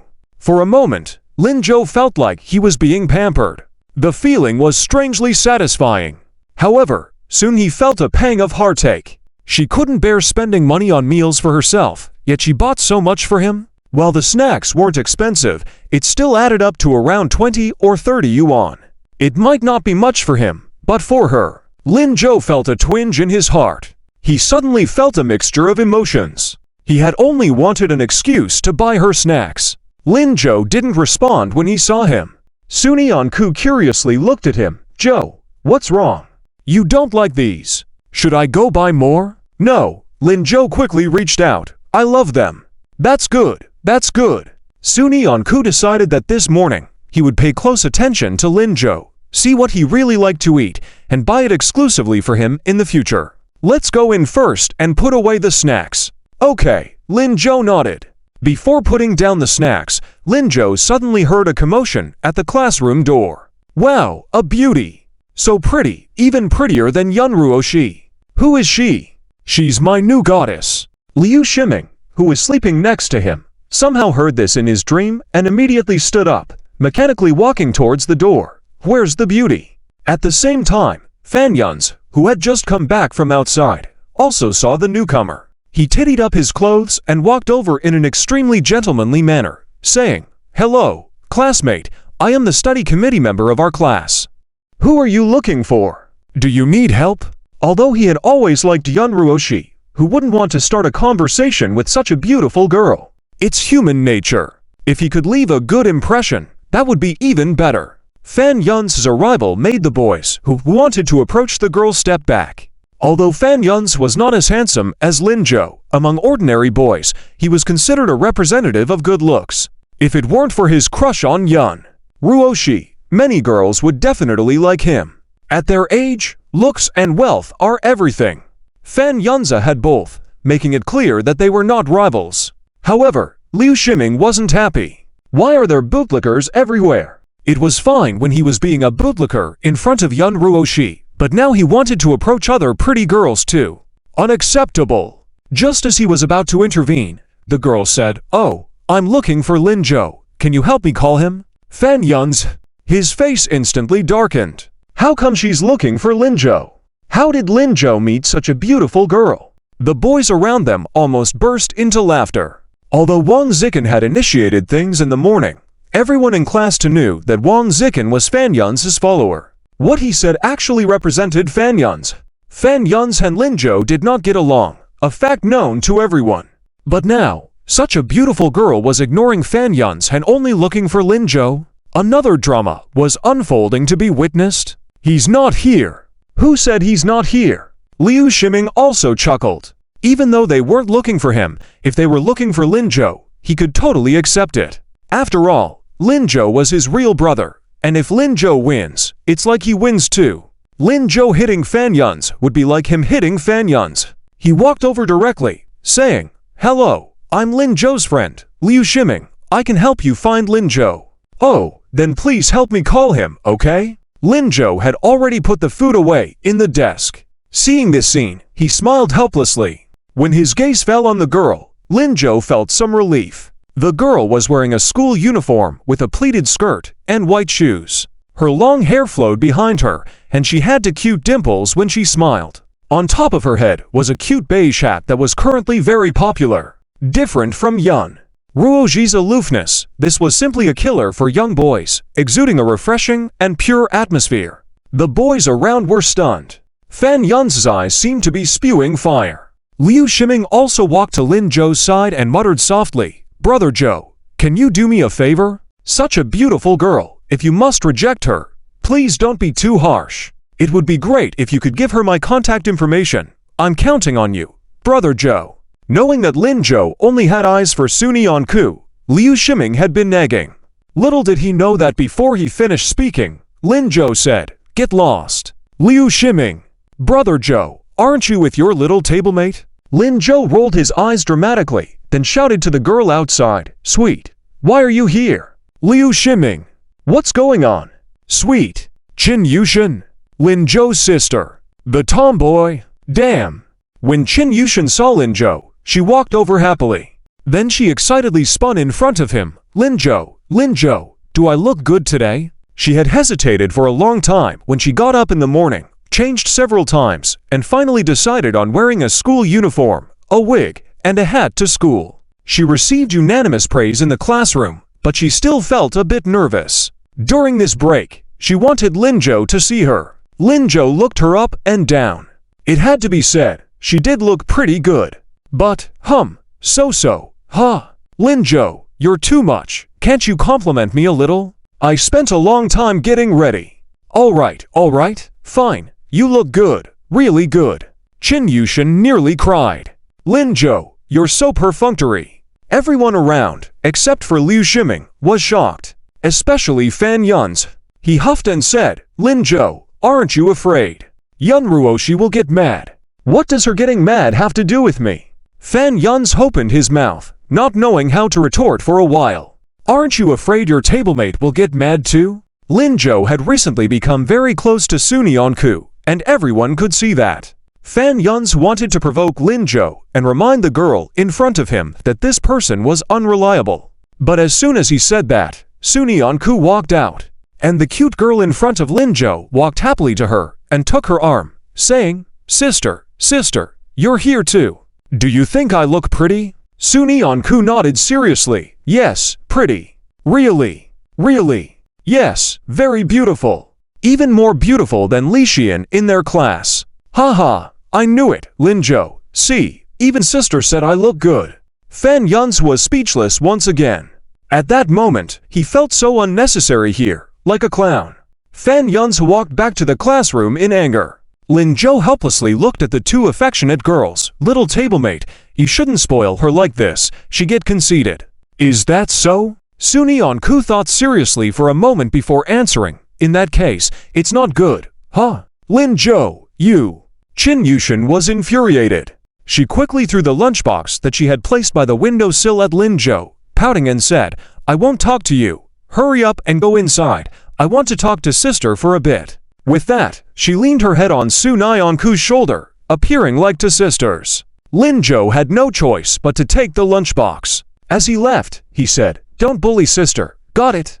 "Who would bully her? I'm not like you." Lin Zhou returned to his seat and put the food away in the desk. Then he realized that another pair of eyes was looking at him. It was Li Xian.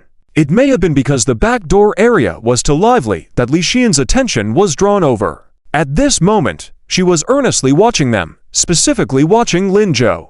There was a hint of bitterness in her gaze. Lin Zhou seemed somewhat helpless. When he saw Qian Guoguo walking over from outside, he called out to her. Qian Guoguo walked over somewhat puzzled, saying, "Lin Zhou, what's up? Why are you calling me at this time?"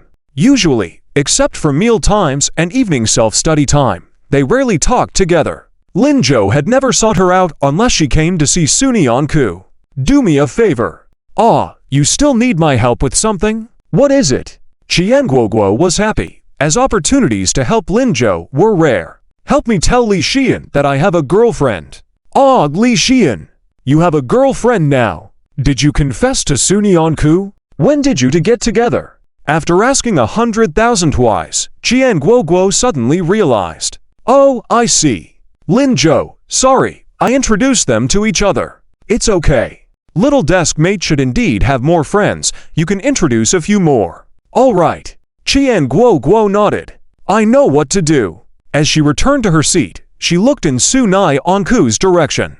Suddenly, she felt a sense of envy. Lin Jo is really good to Sunyeon-ku. But how should she tell Li Xian about this?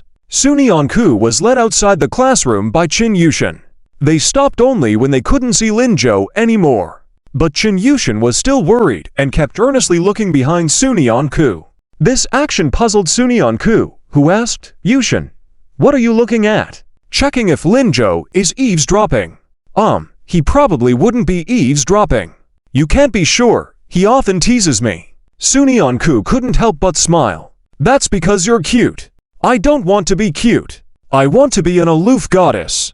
Chin Yushin found a new goal and raised her small fist seriously. Sunyeon-ku chuckled and held her, saying, Okay, Yushin, do you have something to tell me? It's so mysterious. Oh, I just wanted to tell you, Lin Jo is quite good. This little girl was just arguing with Lin Jo.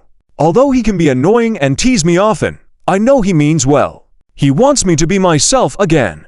He also wants to help my mom and his dad. My mom and Uncle Lin are on good terms. I thought Lin Jo would object, but he saved my mom and has been teaching me to grow up and even escorts me home at night. He is really good. After talking for a while, Chin Yushin finally stopped. She looked up at Sunyeon-ku and said, So, sister, if you consider dating someone, think about Lin Jo, okay? Lin Jo had always kept this relationship ambiguous. As his younger sister, she benefited a lot from his kindness, so she had to help him. Even though she didn't know how to help, she could only speak well of him. But, she knew all these good things. Lin Jo was even better to her. In the end, Sunyeon-ku didn't say these things. She lowered her head, fiddling with her fingers nervously. Consider Lin Jo. How could that even be considered? Lin Jo was not interested in dating in the first place.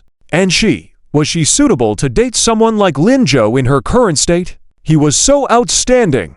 And Yushin, Lin Jo said he's not planning to date, so let's not think about these things, okay? He said that, yes. How is that possible? Lin Jo is practically focused on her. How could he not want to date? This doesn't make sense. But seeing how serious Sunyeon-ku was, Chin Yushin was also a bit confused. In that case, forget it. Let's not talk about this now. I finally wanted to help him, but he's so hopeless. Sister, I have something else I want you to help with. What is it? Can you introduce me to your classmate Sunyeon-ku? I dressed up nicely today. I think I should meet the study goddess and tell her I want to learn from her. I want to be as excellent as her. Sunyeon-ku was a bit puzzled. How could she introduce herself? It's so awkward. But looking at Chin Yushin's serious expression, Sunyeon-ku felt awkward to refuse her. So, she nodded and seriously said, Well, actually, Before Sunyeon-ku could finish her sentence, she heard a shout from behind. Sunyeon-ku, are you free now? Sunyeon-ku looked over in confusion and saw Li Xian standing at the back door. Chin Yushin also looked puzzled. Who are you calling? Sunyeon-ku. Where is she? Li Xian was also puzzled. Aren't you right in front? You've been talking to her, don't you know her? Sunyeon-ku. Chin Yushin turned back in confusion, looking at Sunyeon-ku. Sis, are you? Sunyeon-ku felt a bit uncomfortable being scrutinized. She said cautiously, I'm sorry, Yushin. I wanted to tell you, but every time I tried, I got interrupted. Before she could finish, she saw Chin Yushin widen her eyes. Are you really Sunyeon-ku? Yes, it's me, Yushin. Before she could finish her sentence, Chin Yushin suddenly covered her mouth, turned around, and quickly ran off. She didn't even listen to what Sunyeon-ku wanted to say. Sunyeon-ku was slightly stunned. Lee Xian was also dumbfounded. Sunyeon-ku, did I disturb you? I'm sorry. No, it's okay. It seemed she really angered Yushin. What should I do? So, did you ask the question I had today for me? Lee Xian's words brought Sunyeon-ku's thoughts back. He said he doesn't have a girlfriend. Ah, that's great. Lee Xian smiled happily. But what? Lee Xian looked at Sunyeon-ku with confusion.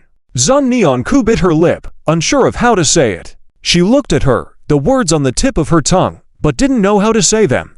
If she directly told her, would she be heartbroken? But if she didn't tell her, Lee Xian, do you really like Lin Zhou? I don't know. Ever since Lin Zhou became handsome, started to love learning, and even became a top student, my attention has been on him. I don't know why, but I constantly want to see him. Even during breaks, my mind is thinking, what is Lin Zhou doing? Originally, my plan was not to date before university, but yesterday, when Lin Zhou stepped onto the podium and spoke those words to the adults, I suddenly felt that Lin Zhou was so dazzling.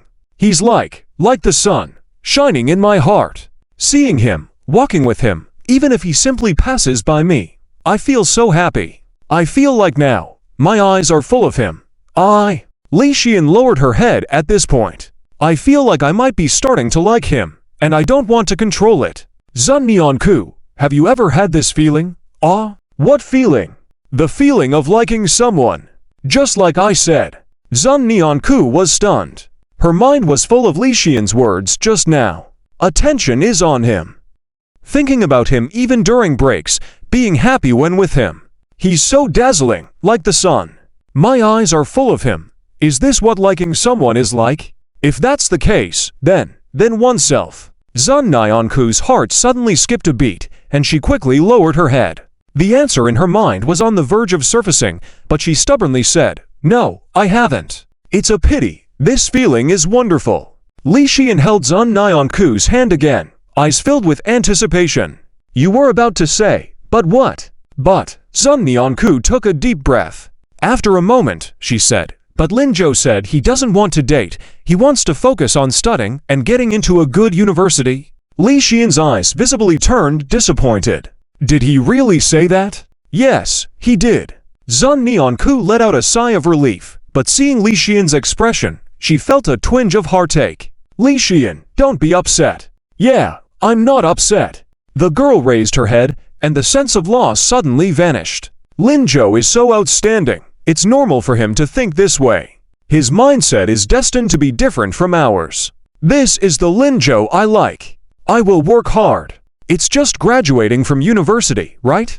I can wait, and I can strive together. Lee Xian made up her mind. Sunyeon-ku suddenly looked up at her. Why did the girl seem even happier after being rejected? This feeling. It's strange. It feels uncomfortable in her chest. But why does it feel uncomfortable? Sunyeon-ku, can you help me again? I want to know more about Lin Zhou, like what he likes, what he loves to eat. What does he normally do? You sit at the same table with him, so you should know, right? Sunyeon-ku was stunned again. The discomfort in her chest suddenly intensified. She felt some pain. Just as she didn't know how to respond, from the back door, Qian Guoguo's voice suddenly came. Lee Xian, what are you doing? Qian Guoguo strode in and grabbed Lee Xian, saying to Sunyeon-ku, Sunyeon-ku, don't listen to Lee Xian's nonsense. She doesn't really like Lin Zhou at all. She's just joking with you. Go back to studying. Don't mind her. Joking. Yes, a few days ago she told me she likes the school's heartthrob. This person changes her mind so quickly. Go back, go back. Oh, then what about you two? I'll take her to the restroom. Hehe, it's urgent. Lee Xian, let's go. Qian Guoguo pulled Lee Xian out. Qian Guoguo, what are you doing? Lee Xian tried a few times, but couldn't break free from Qian Guoguo's grip, nor could she stop Qian Guoguo's words. Sunyeon-ku. As soon as a name was called out, Qian Guoguo interrupted. Stop calling her. I have something to tell you. Sunyeon-ku realized she couldn't hear the two anymore and returned to the classroom. She felt bewildered all the way back. What was Qian Guoguo up to? Lee Xian's words just now didn't seem like lies. Should she help or not? By this time, Guo had already pulled Li Xian into a corner. Finally unable to see Zun Nianku, she let out a sigh of relief. Then she began pacing in front of Li Xian. Li Xian was baffled by her actions. Weren't we going to the restroom? No, I don't need to go. Then why are you pulling me? I still have something to tell Zun Nianku. Tell her what? Tell her you like Linzhou. Guo's tone was somewhat annoyed. She had been thinking about how to explain Linzhou's situation to Li Xian without hurting her. She didn't expect this girl to have already run out of the classroom to find Zun Nianku. It was obvious what they had discussed. Zun Nianku, being so kind, would definitely agree to everything. She didn't even know that Linzhou likes her, and that her own eyes have always been on Linzhou. Isn't this bullying? How do you know? Guo. Li Xian felt embarrassed and lowered her head. How do I know? I saw it with my own eyes. Li Xian, you told me in the last class break that you wanted to be friends on Nianku because you wanted her to help you match with Linzhou, right? In fact, you never really wanted to be friends with her, did you? No, I did want to be friends with her. Li Xian hurriedly defended herself. But also wanted her to help you? Li Xian nodded. I like Linzhou. What's wrong with that? Nothing wrong. The problem is that you approached Zun Nianku. What about her? Li Xian found she couldn't understand Guo's words. Guo sighed before finally regaining her composure. Just now, Linzhou stopped me and asked me to tell you that he has a girlfriend. What? Li Xian looked at her in disbelief. But Zun Nianku said he doesn't. Of course, if you let Zun Nianku ask, he would definitely say he doesn't. What? What do you mean? Li Xian was getting confused. Guo sighed before finally finding her way back to the conversation. Linzhou told me to tell you that he has a girlfriend. How? How do you know? Li Xian embarrassingly lowered her head. Well, I saw it with my own eyes. Li Xian, you told me during the last break that you wanted to be friends on Nianku so that she could help you get together with Linzhou, right? Actually, you never really wanted to be friends with her. No, I really wanted to be friends with her. Li Xian quickly defended herself. But you wanted her to help you, too. Li Xian nodded. I like Linzhou. What's wrong with that? Nothing wrong. The problem is that you approached Zun Nianku. What about her? Li Xian found she couldn't understand Guo's words. Guo sighed, then said, Just now, Linzhou stopped me and asked me to tell you he has a girlfriend. What? Li Xian looked at her in shock. But Zun Nianku said he doesn't. Of course, if you let Zun Nianku ask, he would definitely say he doesn't. What? What do you mean? Li Xian was starting to feel lost. Guo sighed and finally found her way back to the conversation. Linzhou told me to tell you that he has a girlfriend. How? How do you know? Li Xian embarrassingly lowered her head. Well, I saw it myself. Li Xian, you told me during the last class break that you wanted to be friends on Nianku, so she could help you get together with Linzhou, right? Well, actually, you never really wanted to be friends with her. No, I truly wanted to be friends with her. Li Xian quickly defended herself. But you also wanted her help? Li Xian nodded. I like Linzhou. Is there anything wrong with that? There's nothing wrong. The issue is that you went to Zun Nianku. What about her? Li Xian couldn't grasp Guo's words anymore. Guo sighed once more before regaining her stride. Just now, Linzhou stopped me and asked me to tell you. He has a girlfriend. What? Li Xian couldn't believe her ears. But Zun Nianku said he doesn't. Of course, if you ask Zun Nianku, he'll definitely say he doesn't. What? What does it mean? Li Xian was now thoroughly confused. Guo continued after another sigh. Linzhou told me to let you know he already has a girlfriend. How? How do you know? Li Xian asked, her face a deep red. I saw it myself. Li Xian, during the last break, you told me that you wanted to be friends on Nianku to help you get closer to Linzhou, right? However, you didn't really want to be her friend, did you? No, I really wanted to be her friend. Li Xian protested earnestly. But you also wanted her assistance? Li Xian nodded. I like Linzhou. What's wrong with that? Nothing's wrong. The issue lies in you sought Zun Nianku for help. What about her? Li Xian was now completely perplexed by Qian Guoguo's statements. Li Xian blanked out for a while. 2 minutes later, she bit her lip and nodded, saying, I understand now. Well, that's good. Actually, Sunyanku is really kind-hearted. Even if she agrees to help you, it must be because she's too embarrassed to refuse. Lin Zhou is so nice to her, because of concern, he hasn't even expressed his feelings. Li Xian, don't be silly, find someone else to like. Qian Guoguo said a lot in one breath. Li Xian also understood a lot. No wonder the two of them always appeared together. No wonder they would be in the same place even on weekends. No wonder Lin Zhou always protected Sunyanku on the podium. No wonder Sunyanku, who didn't say a word when she first came to school, now agreed to be friends with them. So, that's how it is, but Li Xian's mind was a bit confused, but at this moment, she felt much clearer. But they're not in a romantic relationship yet, right? When Qian Guoguo heard this, she was almost blown away. You don't want to continue liking Lin Zhou, right? Li Xian nodded affirmatively. I want to give it a try. If Lin Zhou can say such things to me, it means he's really outstanding, and my judgment isn't wrong. Qian Guoguo held her head in her hands. It seemed like all that was said before was in vain. However, I won't ask Sunyanku again. I won't hurt Sunyanku. I will like in my own way. It's up to you, but as long as you don't hurt Sunyanku, it's considered completing Lin Zhou's mission. That's it. As for other people's thoughts, she couldn't control that. But I still have to remind you, be careful. If you really hurt Sunyanku, Lin Zhou probably will hate you for life. Okay, I understand. The girl felt a little lost, but her eyes were incredibly clear. Liking is liking. It doesn't matter who he likes. Li Xian never did anything to hurt others, but she also wanted to make an effort for her own feelings. Meanwhile, Lin Zhou was feeling very depressed. Ever since the girl at the next desk entered the classroom, she hadn't said a word.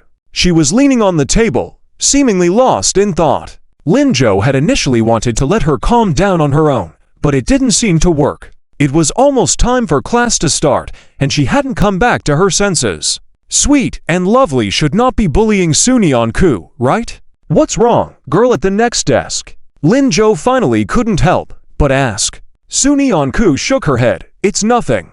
But your face clearly shows that you're upset. Did Sweet and Lovely say something to you? I'll go beat her up. No, she didn't. Sunyanku quickly raised her head, afraid that Lin Zhou would misunderstand. Sweet and Lovely is very nice. She talks to me very gently. I really like her. But, I seem to have made Sweet and Lovely angry. Huh, why? She just found out that I am Sunyanku. Huh, and then Lin Zhou was now regretting why he hadn't gone out to see the reaction when Kanushin learned that Sunyanku was the legendary school genius. It must have been quite a scene, right? And then I explained to her, and she just ran away on the spot. Ran away. Yeah, she ran very fast. She wanted to shout, but didn't have the chance. Lin Zhou, have I really caused trouble this time? No. How is that possible? Sweet and Lovely's reaction is normal. Normal. Yeah, even though she's all loud and explosive all day, she's actually really timid. Since she sees you as an idol, she must think you're noble. She can only watch from afar. Seeing her idol right beside her, and seeing you eat noisily and dress messy, she feels embarrassed and can only run away. For some reason, Sunyanku found Lin Zhou's words somewhat reasonable. Sweet and Lovely seemed to be like that. But she still had some worries. But, no buts, rest assured girl at the next desk, that girl Sweet and Lovely is probably in the class right now rejoicing. She come find you later. Really? I promise. Okay, then. Sunyanku felt a little better now, but soon she was back to being low-spirited.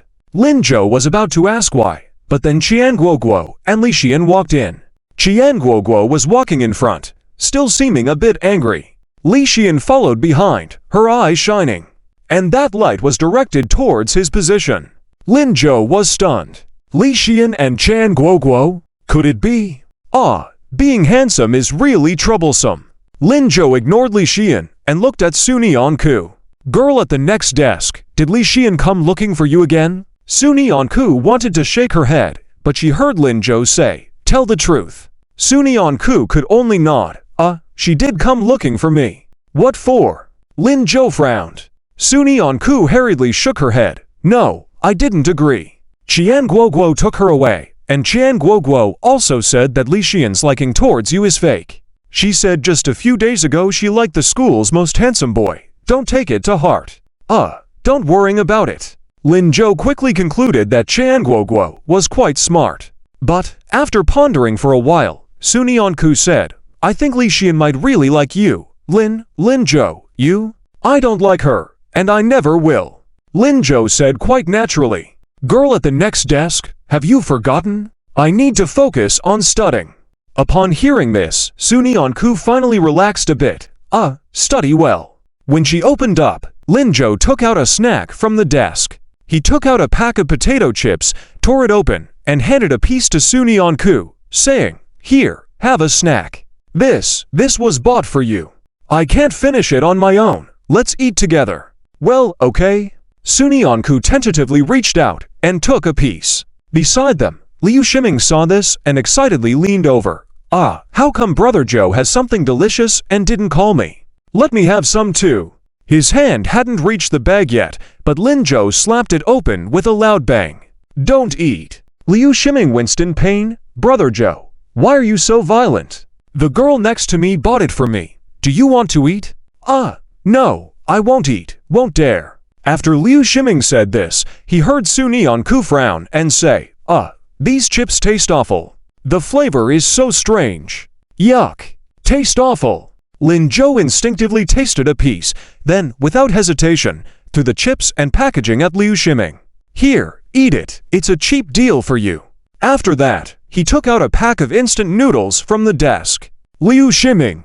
Had he turned into a garbage bin? None of them noticed that at this moment, Li Xian's gaze was still fixed on Lin Zhou. Li Xian has been watching Lin Zhou since she entered the classroom.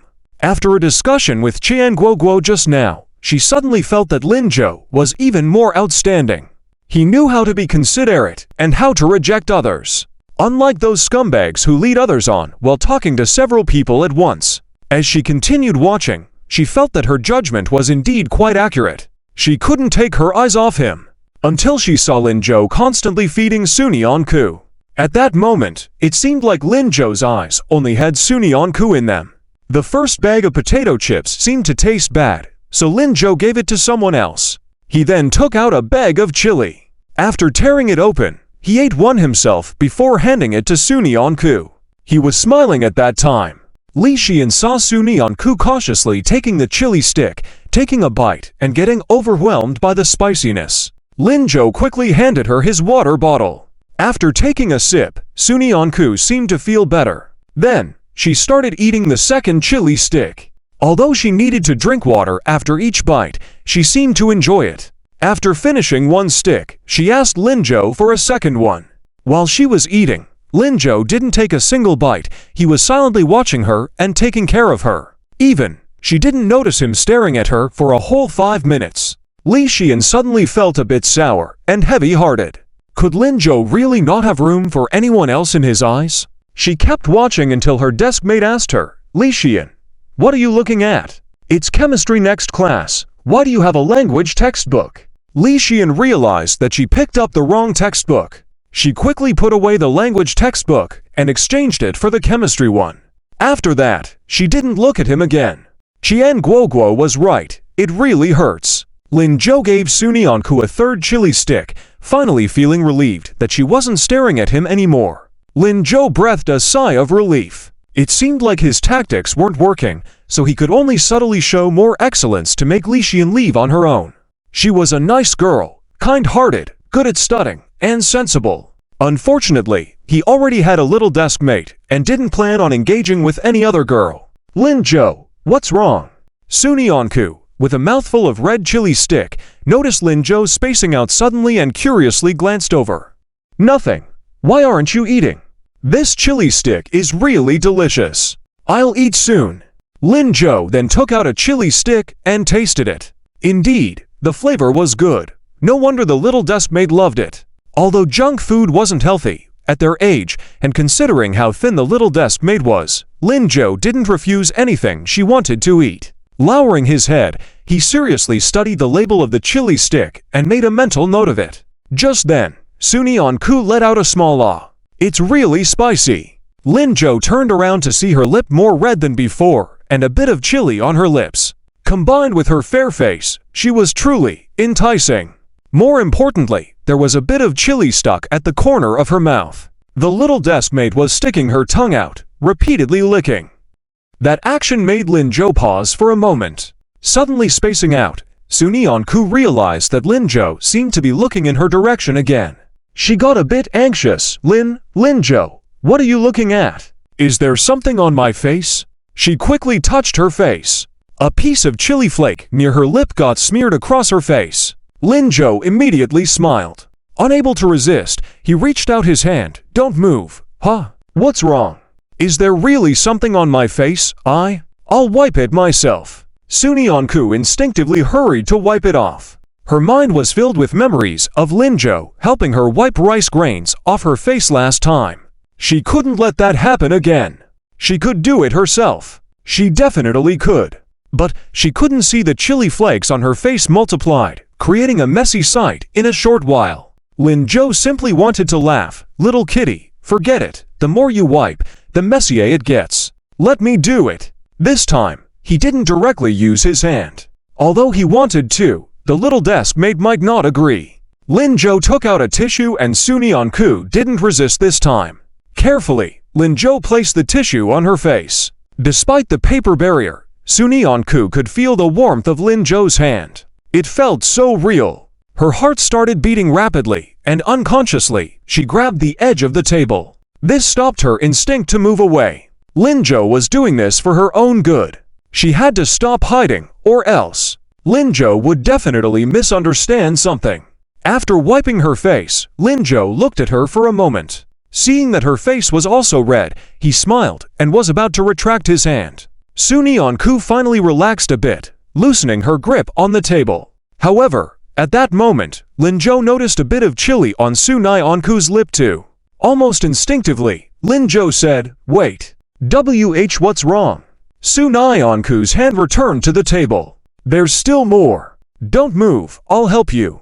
Saying that, Lin Jo directly placed the tissue on Sunyeon-ku's lip. In that moment, Sunyeon-ku tensed up. She almost went crazy. Her hand clenched so tightly that if the table weren't so hard, she might have buried her hand in it. Lin Jo was wiping her lips. Lin Jo was wiping her lips. Even though there was a tissue in between, he was wiping her lips. Her mind became a mess. Sunyeon-ku felt like she couldn't think straight. Amidst all the chaos, she felt a vast emptiness. She was going crazy. Thankfully, Lin Jo stopped and let go. There was no hesitation. Sunyeon-ku finally breathed a long sigh of relief. Thank you. You're welcome. All clean now. Little deskmate, let's get ready for class." "Okay." Sunyeon-ku was stunned and couldn't believe it. There had just been such an intimate moment, so why was Lin Jo so calm? How could he remind her to go to class? Did Lin Jo not realize how intimate the previous actions were? Was she overthinking it? Unaware of Sunyeon-ku's thoughts, Lin Jo took out his textbook and started studying. Sunyeon-ku needed to calm down. What Sunyeon-ku didn't know was that at that moment, Lin Jo was on the brink of losing it. Being 18 years old was truly torturous. Who knew how tempting the recent actions had been? Who knew how long he had restrained himself from touching her? Who knew how he didn't want to quickly retract his hand, but if he didn't, he might not have wanted to pull away at all. Who knew that he couldn't focus on the class at all, with his mind completely filled with thoughts of Sunyeon-ku's lips? They were so soft. Lin Jo even wanted to hug, kiss, and taste that slightly sweet spot. But he restrained himself. Fortunately, he held back. However, his pounding heart was out of control. Having lived for 2 lifetimes, Lin Jo realized for the first time that he could actually feel nervous. How miraculous! Little deskmate. When Lin Jo took out his textbook from the desk, he didn't see her. Li Xian, who was already prepared for class, looked back at them again. She saw all of their actions just now. Li Xian instantly felt a pang in her heart. She decided that she couldn't look at Lin Jo all day today. She needed to think things through. 2 minutes before class started, in the hallway of class 15 of the first year, a person stood alone. Chin Yushin. Ever since she returned from Lin Zhou's classroom, she seemed a bit off. She kept pacing back and forth in front of the classroom door, walking for a full 10 minutes. And now, she wasn't even planning to enter the classroom. Everyone in the classroom was looking at her. The boys were admiring, and the girls were concerned. Qin Yushin's deskmate Fang Yun couldn't bear it anymore. She walked out and grabbed Qin Yushin, who was pacing in circles. Qin Yushin, it's almost time for class, let's go in. Oh, yes, we should go to class. I should go to class, let's go. She kept her head down, walking towards the classroom. Fang Yun sighed in helplessness. Qin Yushin, that's the front door. Our seats are more convenient from the back door. They always entered from the back door. What's going on today? Oh yes, back door, let's go, Fang Yun. Following Qin Yushin back to the classroom, Fang Yun was still a bit stunned. Qin Yushin was really acting abnormal today. Wearing a skirt, wig, and hat, she completely transformed into a sweet and cute girl, causing the boys in the class to take turns screaming. When the second class ended, she hurriedly left. When she returned, she had transformed again. It was as if she had turned into, a silly and sweet fool, completely unrelated to being cute. Right now, she was even pulling a romance novel out of her desk, chuckling. Romance novels were something that could only be sneakily read inside the desk. Sometimes, they needed to be covered with a larger book. How could she be so bold today? Seeing the teacher about to enter the classroom, Fang Yun couldn't bear it anymore. She yanked the romance novel from Qin Yushin and put it in her own desk. She hadn't finished reading it yet. She had been waiting for Qin Yushin to finish it and show her, but it couldn't be confiscated by the teacher. Hey, you! After Qin Yushin shouted, she realized the teacher had entered the classroom. Startled, she covered her mouth, quickly took out the correct textbook, and sighed silently at her chest. Phew! Thank you, Fang Yun.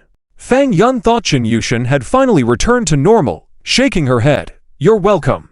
But a minute later, she saw Qin Yushin slipping back into her silly behavior. Not only acting silly, but also laughing foolishly. Fang Yun was puzzled. Qin Yushin, she whispered, but Qin Yushin didn't react, so Fang Yun had to tug at her sleeve. Qin Yushin? This time, Qin Yushin finally responded, looking at her. Fang Yun asked, what's wrong with you? Qin Yushin shook her head in panic. Nothing. Heh. Fang Yun. Is that considered nothing? She seemed even more foolish now, right? I mean, what's making you so happy? Weren't you supposed to see your unreliable brother? Who said my brother is unreliable? My brother is super reliable. Fang Yun.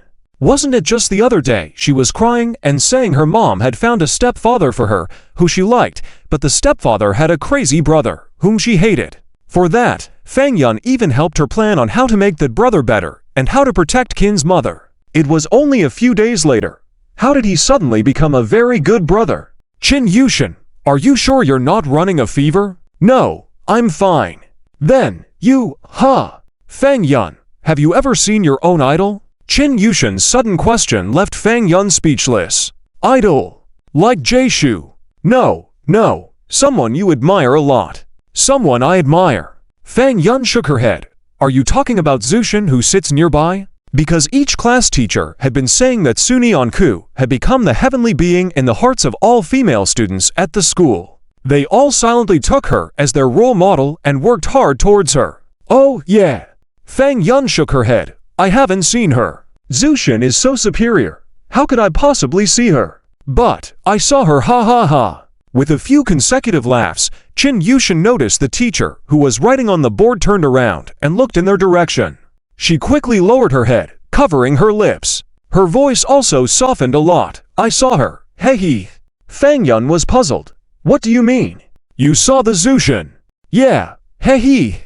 Fang Yun couldn't care less about how silly Qin Yushin was now. She approached immediately. Zushin, what does she look like? Is she truly as aloof and unapproachable as we discussed before? Always focused on studying and ignoring others? How could it be? Qin Yushin waved her hand happily. Zushin is. She paused for a moment, then suddenly changed her mind. I'm not telling you.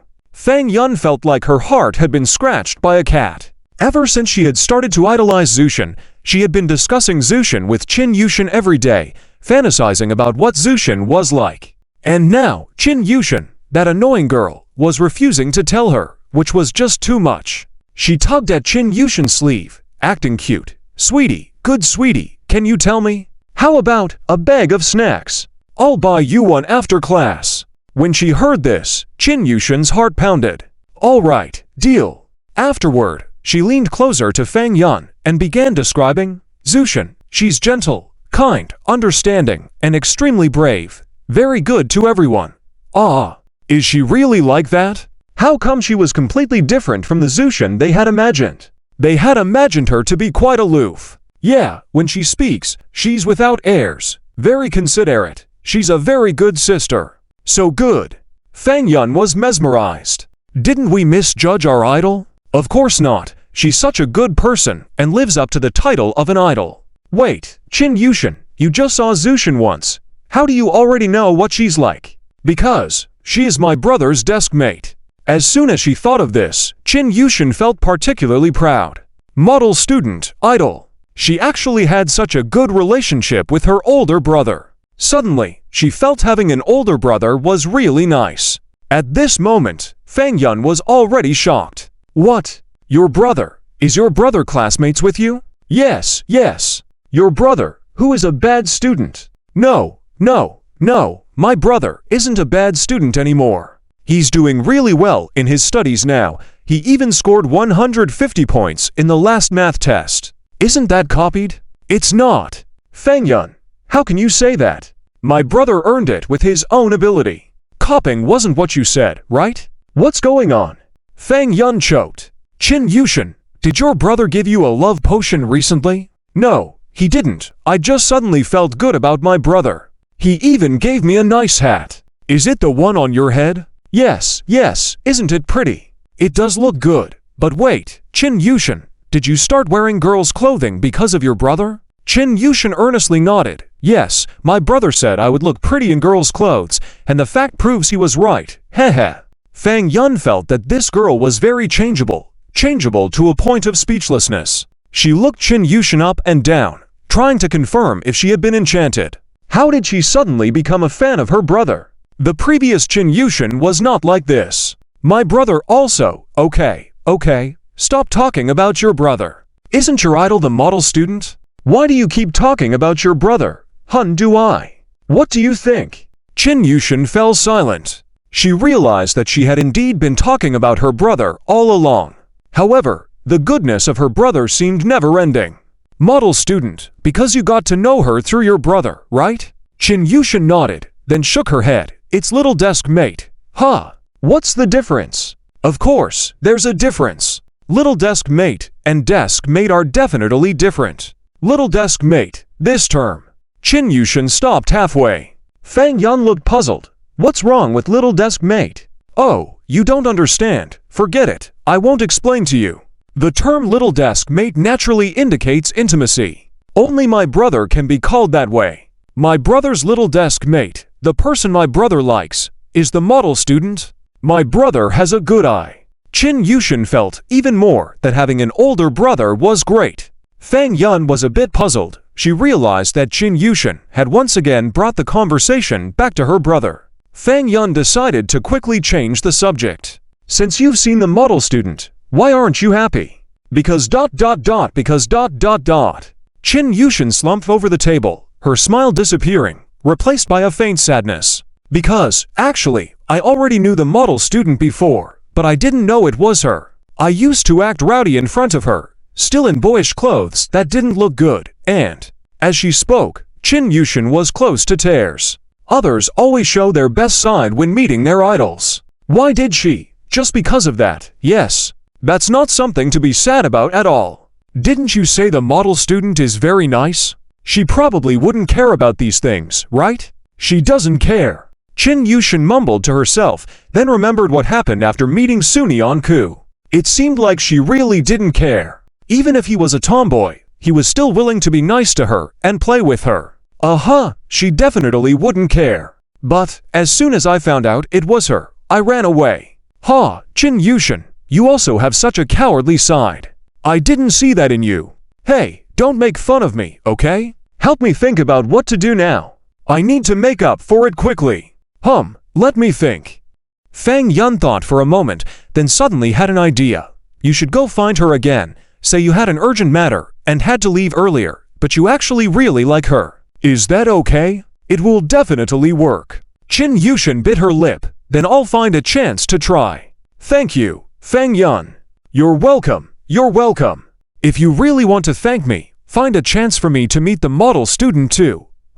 Well, I'll think about it. They chatted until the end of the class. They didn't listen to anything taught in this class at all. After school in the morning, Lin Zhou took Liu Shiming, Sun Yanku, and Qiang Wo to the cafeteria to eat together. When they reached the front door, he saw Liu Xingchen coming over with a lunchbox. When he saw him, Liu Xingchen suddenly smiled. He instinctively stopped in his tracks, saluted. Hero, hello, I'm Liu Xingchen. Lin Zhou. It had to be said that students of this age indeed had a bit of adolescent awkwardness. He had to reply, hello. Hero, my mom told me about your situation, and I haven't had a chance to thank you yet. If it weren't for you, my mom might have been injured too. Or how about I invite you to eat in the cafeteria at noon today? It's okay, right? I have 4 people with me. No problem, I'll treat everyone. Lin Zhou was about to refuse when Wang Zikin came out of the classroom. He grabbed Liu Xingchen, didn't even look at Lin Zhou, and started walking out. Liu Xingchen was startled. Wang Zikin, what are you doing?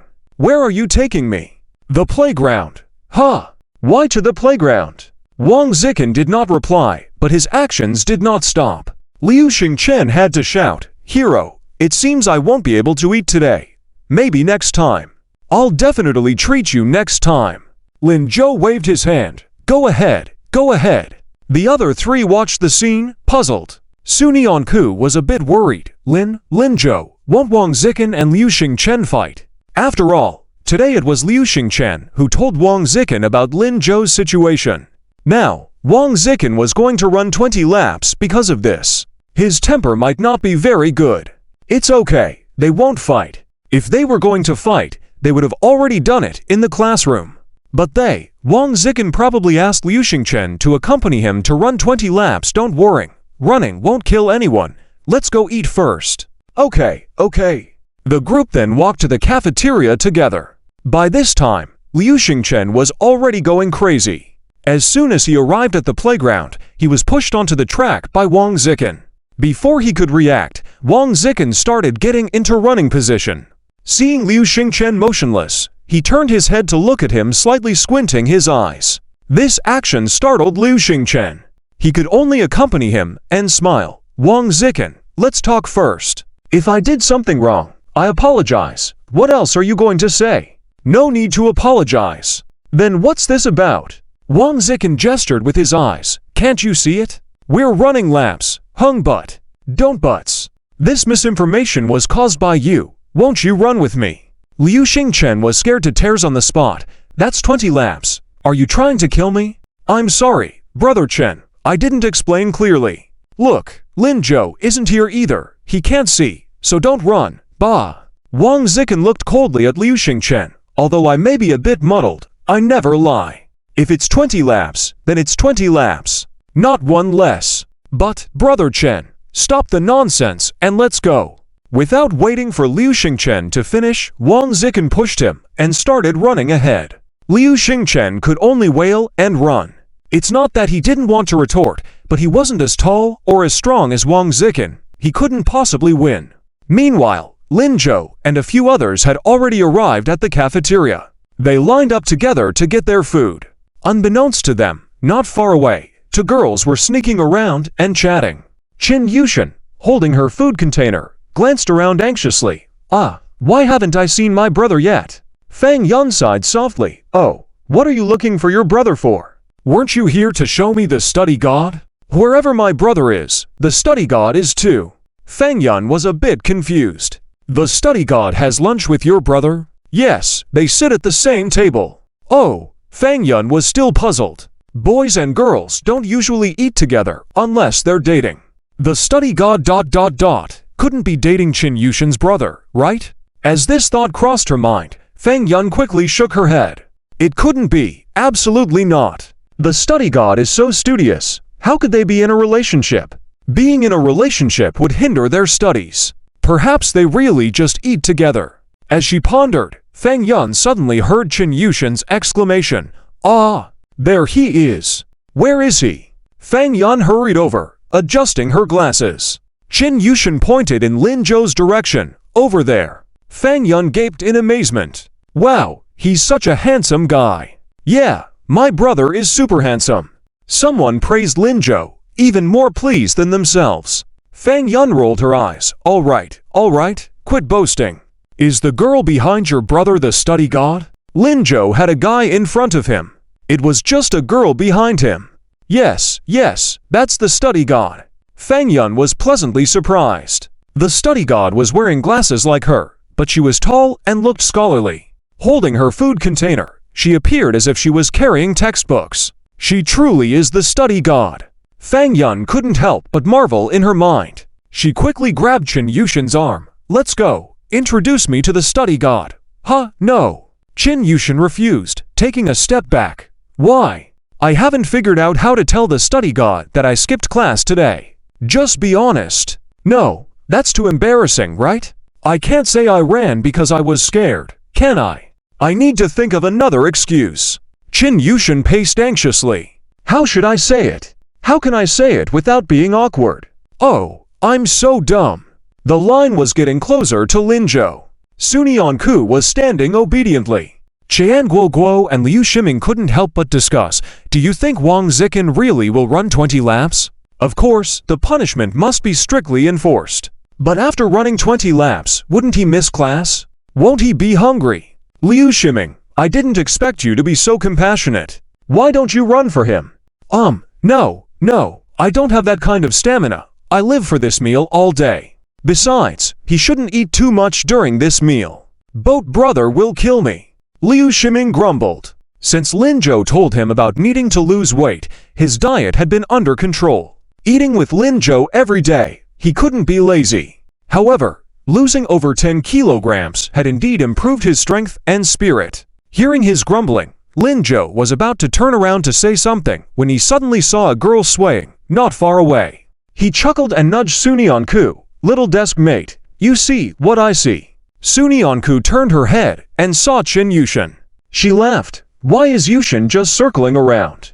Doesn't she want to eat? She probably wants to come over to find you but doesn't dare." "Huh, really? Try calling her." Sunyanku gently called out. Qin Yushin didn't respond, feeling a bit disappointed. "It seems like she's ignoring me." Just then, Qian Guoguo beside her said, "Sunyanku, you're too gentle. There are so many people here. She can't hear you. Watch this." After speaking, she shouted loudly in Qin Yushin's direction.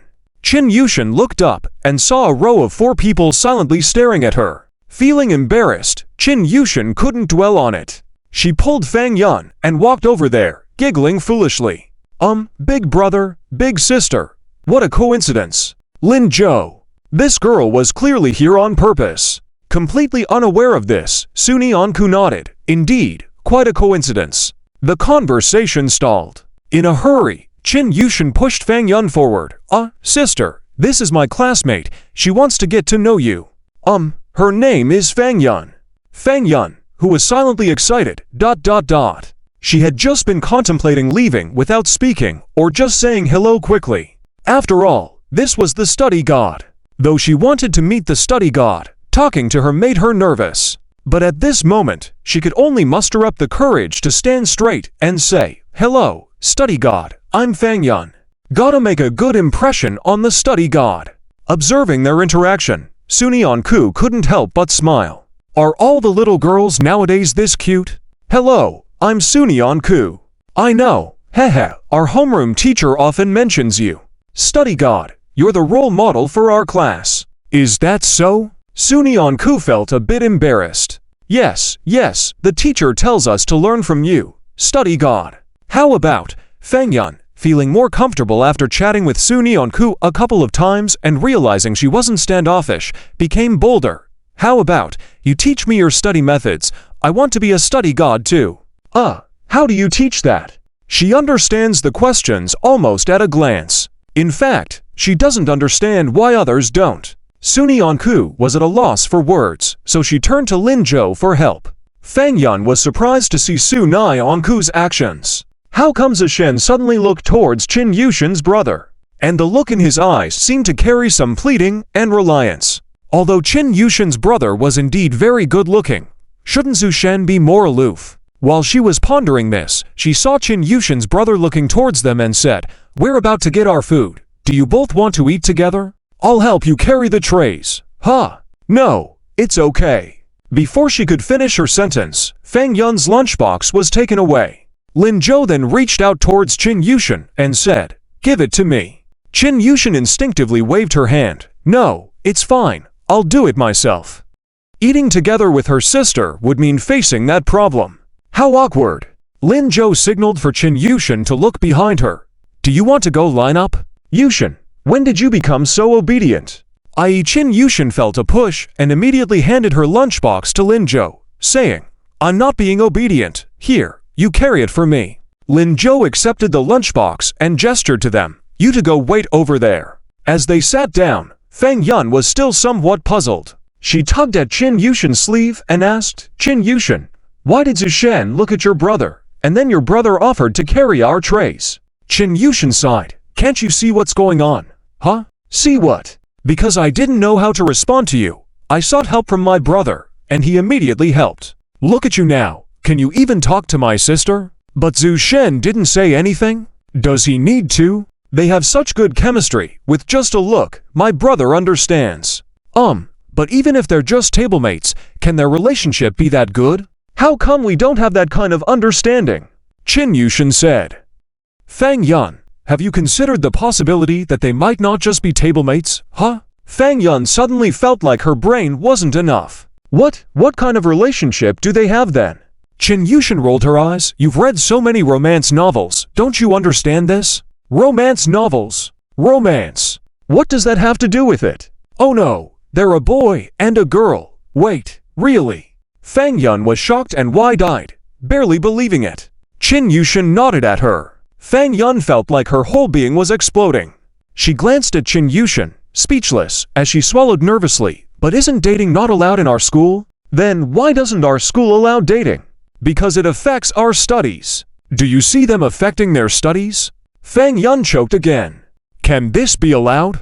This is too explosive. No, let me process this. Our academic genius is actually dating. Our academic genius is dating. Our academic genius." As Fang Yun's voice grew louder, Qin Yushin hurriedly hushed her. "Shh, don't be so loud. It's not good if others hear, especially in the cafeteria."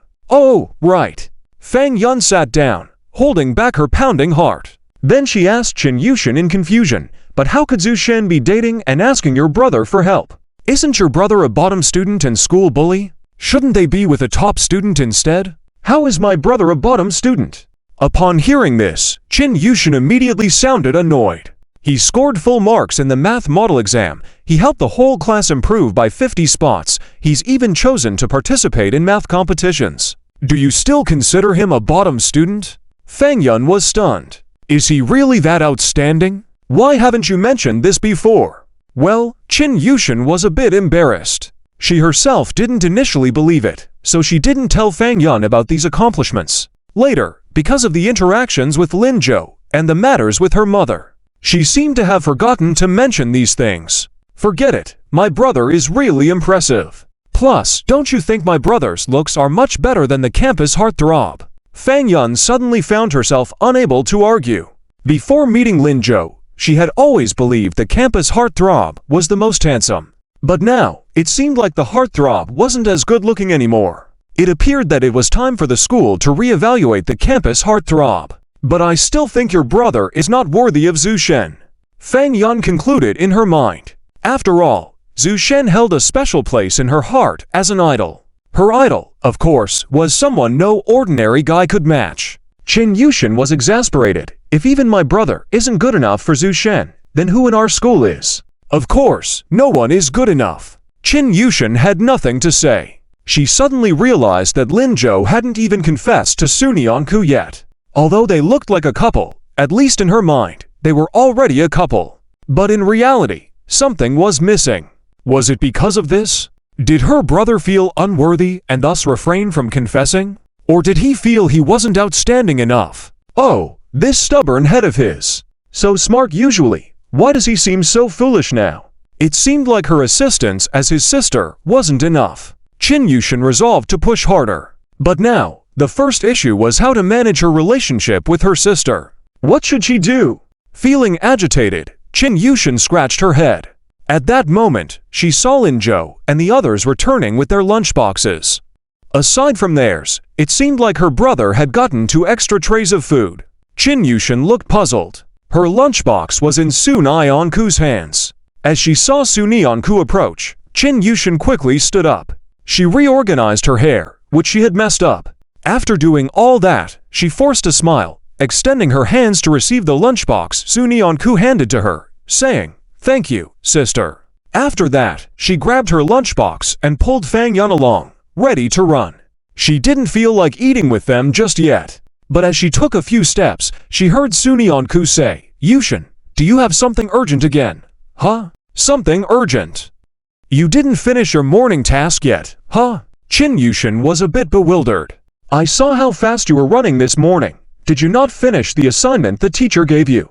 If you can't do it, Linzhou, and I can help you," Su Nyanku said sincerely. Listening to her, Chin Yushin couldn't help but smile. Sister just gave her an excuse. "Sister, it's fine, I've finished it. I felt like there wasn't enough space for all of us here, so I thought of giving up our seats." Before she finished speaking, Linzhou interjected, "No need, we were not planning to eat in the cafeteria. You guys go ahead and sit." When Linzhou said this, not only did Chin Yushin freeze, but the others also froze along with her. Liu Shiming scratched his head, looking puzzled. "Not eating in the cafeteria? Then where are we going?" "Zhou, I was curious. Why did you order 2 extra servings of food?" Linzhou smiled mysteriously. "You'll know when we get there." After saying that, he looked at Su Nyanku. "Want to check it out, desk buddy?" Although she didn't know what they were going to see, Su Nyanku nodded seriously without hesitation. "Sure. Okay, if you guys don't want to go, you can have dinner with Sweetie and the others. There are seats for people here." Linzhou turned around, gesturing for Su Nyanku to follow him. The remaining 4 looked at each other in confusion. "What's Zhou planning to do?" "Oh well, I'll go too. Liu Shiming, you can eat here by yourself, right? Missing out on the fun would be foolish." Liu Shiming quickly picked up his lunchbox and followed. "Wait for me, I'm going too." Fang Yun and Chin Yushin looked at each other. Why did they suddenly leave? "Chin Yushin, your brother calling the school god desk buddy? Wow, that's so affectionate. I want to go see. Are you coming?" "Really, I've never heard such a sweet term of address." The 2 of them kept throwing one line after another, without receiving a response from each other. Chin Yushin absent-mindedly carried her lunchbox and followed. Fang Yun quickly picked up her lunchbox too. No way, she had to go and see as well. 3 minutes later, a group of 6 stood on the edge of the playground, staring blankly. On the opposite side of them, 2 figures were running, one in front and one behind. They looked very tired, but showed no signs of stopping. Although the weather wasn't hot, the sun was shining high. It was easy to imagine how exhausted they would be running like that. After watching for a while, Liu Shiming chuckled. "I didn't expect them to really be running. They're quite determined. Zhou, you're a genius, coming to watch them run. Now they definitely won't slack off. The key is, you also bought 2 extra lunches, so we can eat while watching until class." Linzhou didn't reply to him, just waved his hand. "Let's go. There are seats over there. We can eat and wait there." There were benches on both sides of the playground. Linzhou led the way towards that direction, and Su Nyanku and others quickly followed. Fang Yun and Chin Yushin, who were still confused, were at a loss. What's going on? Why are they running? Liu Shiming loved to resolve others' doubts and poke fun at Linzhou for showing off. So, he quickly caught up with them, telling them the morning's events with embellishments. Every time it got exciting, he made sure to praise Linzhou. Along the way, Linzhou, Su Nyanku, and Chan Guoguo sometimes overheard the 2 girls behind them expressing their admiration and astonishment. "Are those 2 heroes we heard about really them? Wow, impressive indeed. That person should be punished. How dare they bully brother? Hey, sweetie, I suddenly feel like your brother suits the title of school god. Of course he does. Their dialogue finally reached the ears of the three in front. Sunyeon-ku quickly lowered her head to avoid embarrassment and started a conversation. Lin-jo, thank you for what you did earlier. Huh? Thank me for what? Thank you for teaching me what to say to Chin Yushin. She doesn't seem uncomfortable now. It's okay, sweetie is just that way. You don't need to worry about it. I understand. Sunyeon-ku had been worried all morning whether sweetie would ignore her in the future. She couldn't read people's feelings or sweet-talk them. Luckily, Lin-jo taught her what to say when lining up for food, and it worked really well. Thinking about this, Sunyeon-ku stared absent-mindedly at Lin-jo. Lin-jo was indeed clever. Chian Guoguo, who was walking behind them, was completely speechless. Affectionate words in front, pretentious speeches behind. She really really didn't want to hear any of it. What should she do? After thinking for a while, Chian Guoguo finally found a good solution. She shouted towards Wang Zikin and Liu Xingqin's direction. Wang Zikin, Liu Xingchen, keep it up. The group fell silent. But the two people running weren't pleased. More precisely, Wang Zikin wasn't pleased. He glared in the direction of Lin-jo, almost spitting fire. Liu Xingchen didn't notice his anger and was muttering to himself, struggling to catch his breath. Lin-jo came to watch us. Wait, why did they sit down now? Do they seem to have food boxes with them? Damn, are these people going to supervise us and eat at the same time? Brother, I'm really hungry. They were already hungry, and running for so long made it even worse. Liu Xingchen felt like he could eat a whole cow. Wang Zikin's anger increased. Eat what? This Lin-jo, he's still considered a hero. Fan Yunce was right. Is he even qualified? Brother, can I stop to eat now? No, keep running. Not long after, the two ran onto the track in front of Lin-jo's group. Seeing this, Liu Ximing couldn't help but stand up. He held a drumstick in his bowl up high, took a big bite, and mumbled, "Wow, this drumstick is particularly delicious today. The boss at window number 2 is getting better and better. This potato beef is also delicious, so tasty." Wang Zikin remained unmoved and didn't even look at them. He just snorted and continued running. Seeing this, Liu Xingqin's mouth watered. Brother, I'm your younger brother. Can you leave some for me? We'll have no food left after we finish running. Call him father-in-law. Maybe he's kind enough to save some for you. Father-in-law, please. Liu Xingchen was close to tears. At this moment, Wang Zikin suddenly ran back, grabbed him. Don't embarrass yourself. Keep running. Wait. Brother, let me go. Father-in-law, remember to save some for me. Liu Xingqin's voice faded away. Liu Ximing had enough fun and sat back down with his lunchbox. This feels so good. Chian Guoguo couldn't help but roll her eyes. Liu Ximing, are you childish? I'm not childish. Why did I finish eating so fast? Zhou, I'm eating. Can you give me one of your 2 extra lunches? As he spoke, he reached out to grab a lunchbox. But as soon as his hand touched it, Lin-jo pulled the lunchbox back. Liu Ximing's hand came up empty. He looked puzzled and said, Zhou, it's not for you to eat, came the response. But there are only 2 guys here, you and me. Girls wouldn't be eating 2 portions of food, right? Others also looked curiously. Chin Yushin really wanted to say that she could have 2 portions of food. After all, she didn't have money to eat dinner and had to wait until after evening self-study to eat. But hindered by her current ladylike attire and just learning that Sunyeon-ku was an idol, she held back and didn't call out. She just stared at the lunchbox in Zhou's hand, drooling. Fang Yun pulled at Chin Yushin's sleeve and whispered, Chin Yushin, your brother won't be eating 3 portions alone, right? Looking at his slender arms and legs, how could he eat so much? Ignoring Liu Ximing, Zhou finished the last bite of his food, then looked at him. Aren't you on a diet? Or do you also want to run laps? No, I don't want to run. I won't eat anymore. Those 2 guys were already so tired, with all his flesh, running would surely exhaust him. Absolutely cannot run. Zhou tittied up his lunchbox and then picked up the trash next to each of them.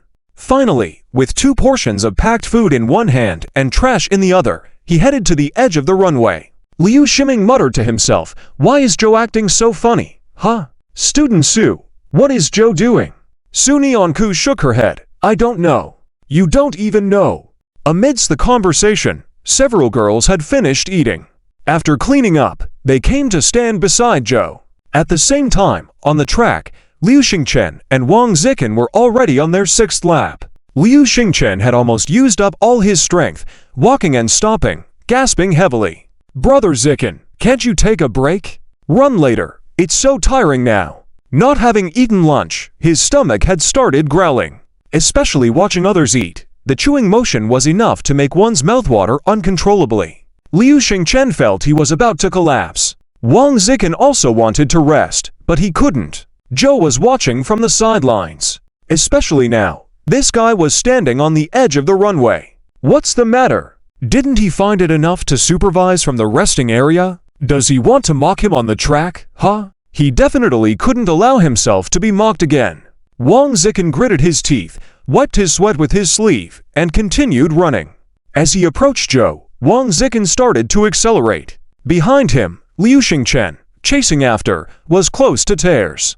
Brother Zikin, aren't you risking your life? Wang Zikin thought, what is life? Is it important? Isn't being mocked scarier than death? Just as he was thinking this, he suddenly saw an arm stretched out in front of him. Who was this fool? Didn't they see he had no strength to even look up? Are they trying to block his way? Wang Zikin quickly turned to avoid him. But at that moment, his collar was pulled down by someone. Already exhausted, Wang Zikin stumbled, nearly falling to the ground. Angered, he shouted, "Who is it? Are you crazy?" When he turned around and saw Joe, Wang Zikin paused. He quickly shook off Joe's hand, looking at him angrily. What are you doing, Joe? Can't you just watch and plan to criticize and educate me? Leave me alone, don't disturb my run. Just as Wang Zikin was about to leave, he saw Suni Onku standing on his other side. Wang Zikin. For some reason, ever since the events of the morning, he felt a bit fearful whenever he saw Suni Onku. This seemingly weak scholarly student actually had incredible combat effectiveness. Wang Zikin subconsciously drew back his leg, turned back, and prepared to pass between the two of them. But then he was caught by Joe again. Furious, Wang Zikin wiped his sweat, asking angrily, "What do you want to say? Speak." Beside him, Liu Xingchen had also stopped by now. But he didn't want to join the battle between Joe and Wang Zikin, so he happened to come to a stop in front of Liu Ximing. Liu Xingchen panted heavily, asking, "Father-in-law, is there still food left?" Liu Ximing ignored him. The other 3 girls also ignored him. They were all staring intently in Joe's direction, full of questions. Chan Guoguo, what is Joe planning to do? Why is he stopping Wang Zikin? Why did Suni Onku also go over? Oh my god, are these two going to fight Wang Zikin? Remembering what happened in class today, Liu Ximing felt such a situation was not impossible. After all, the 3 of them looked arrogant and domineering at the moment. No, I have to go help. Chen Guoguo grabbed him and said, "Go where? Just stay here and watch, but ... But what? It's not too late to go help once they start fighting. You make sense indeed ... Qin Yushin gripped her lunchbox tightly, carefully handing it over to Fang Yun. Fang Yun was puzzled. Qin Yushin, what are you doing? Nothing. Hold on to it for me. If they start fighting, I'll go help too. What? Qin Yushin, but you're wearing a skirt. Oh, the skirt is troublesome. It's all right. I still have arms and hands to use. She couldn't let her brother and sisters be bullied. Fang Yun. She could only tightly hold the lunchbox, pondering whether she should go call a teacher. Having been ignored, Liu Xingchen was speechless. Father-in-law, everyone, can you hear me, hey? No one paid attention to him. He could only follow their gazes and look in Wang Zikin's direction. At a glance, he saw Joe and Suni Onku surrounding Wang Zikin. Liu Xingchen looked at the others next to him and fell into contemplation. There was only one Wang Zikin, but to Joe and Suni Onku, Joe was even a head taller than Wang Zikin. Wang Zikin had just been running and had no energy left. In a fight, wouldn't Wang Zikin be at a disadvantage? Thinking this through, Liu Xingchen took a few steps back. This situation easily could turn into a group fight, and he didn't want to be involved. Just as he took 2 steps back, he saw Joe handing the packed food he was carrying to Wang Zikin. Liu Xingchen, wasn't a fight supposed to happen? The others who were ready to help also froze. What's going on? Was the food for Wang Zikin? At that moment, right at Zhou's spot, who was preparing to admonish himself and ready to make a run for it, Wang Zikin also stared blankly at Zhou's actions. You ... He struggled to say a word. He felt this scene particularly ridiculous. He couldn't believe it. Are you giving this to me to eat? With 14 laps still to go, he wouldn't have time to eat once finished running. If it were true, he might collapse from hypoglycemia. Wang Zikin had already decided that after finishing, he would immediately apply for leave and skip classes in the afternoon. But at this moment, he was in a dilemma. Prince Chen never expected it. The one who caused him to run laps on the playground. The one he had been silently cursing in his heart all morning. The one he had always targeted, Lin Zhou, was actually offering him food. Is this person out of his mind? Or is there poison in the food? Seeing Lin Zhou not moving, Prince Chen became even more puzzled. He subconsciously took a step back, but because of Su Nianku, he didn't dare to retreat too sharply. He could only distance himself a bit from Lin Zhou. Lin Zhou, what are you up to? Lin Zhou finally spoke. Do you want to eat? There won't be any food in the cafeteria later. The more Prince Chen thought about it, the more he found it strange. He felt that Lin Zhou couldn't possibly have such a good heart. Although his stomach was starting to rumble, Prince Chen suppressed his hunger and said firmly, I won't eat. You really won't eat? I won't. Seeing Prince Chen's resolute attitude, Lin Zhou turned around and hung the food on the nearby bar. Whether you eat it or not is up to you. But don't collapse on the playground. You still have to run 20 laps, don't blame me later. After speaking, Lin Zhou ignored Prince Chen and called out, Tablemate, let's go. Then he walked towards the exit of the playground. Prince Chen, is he just leaving like that? Oh, right, the trash is also yours to deal with. Remember to throw it away after you finish eating. Lin Zhou turned back and threw the trash at Prince Chen's feet. Prince Chen. He was full of curses, but couldn't say a word. He just silently watched Lin Zhou leave. On the other side, Liu Xingchen was also astounded. Damn, did Lin Zhou really bring food for Prince Chen? Lin Zhou, it's Lin Zhou. Lin Zhou actually brought food for Prince Chen.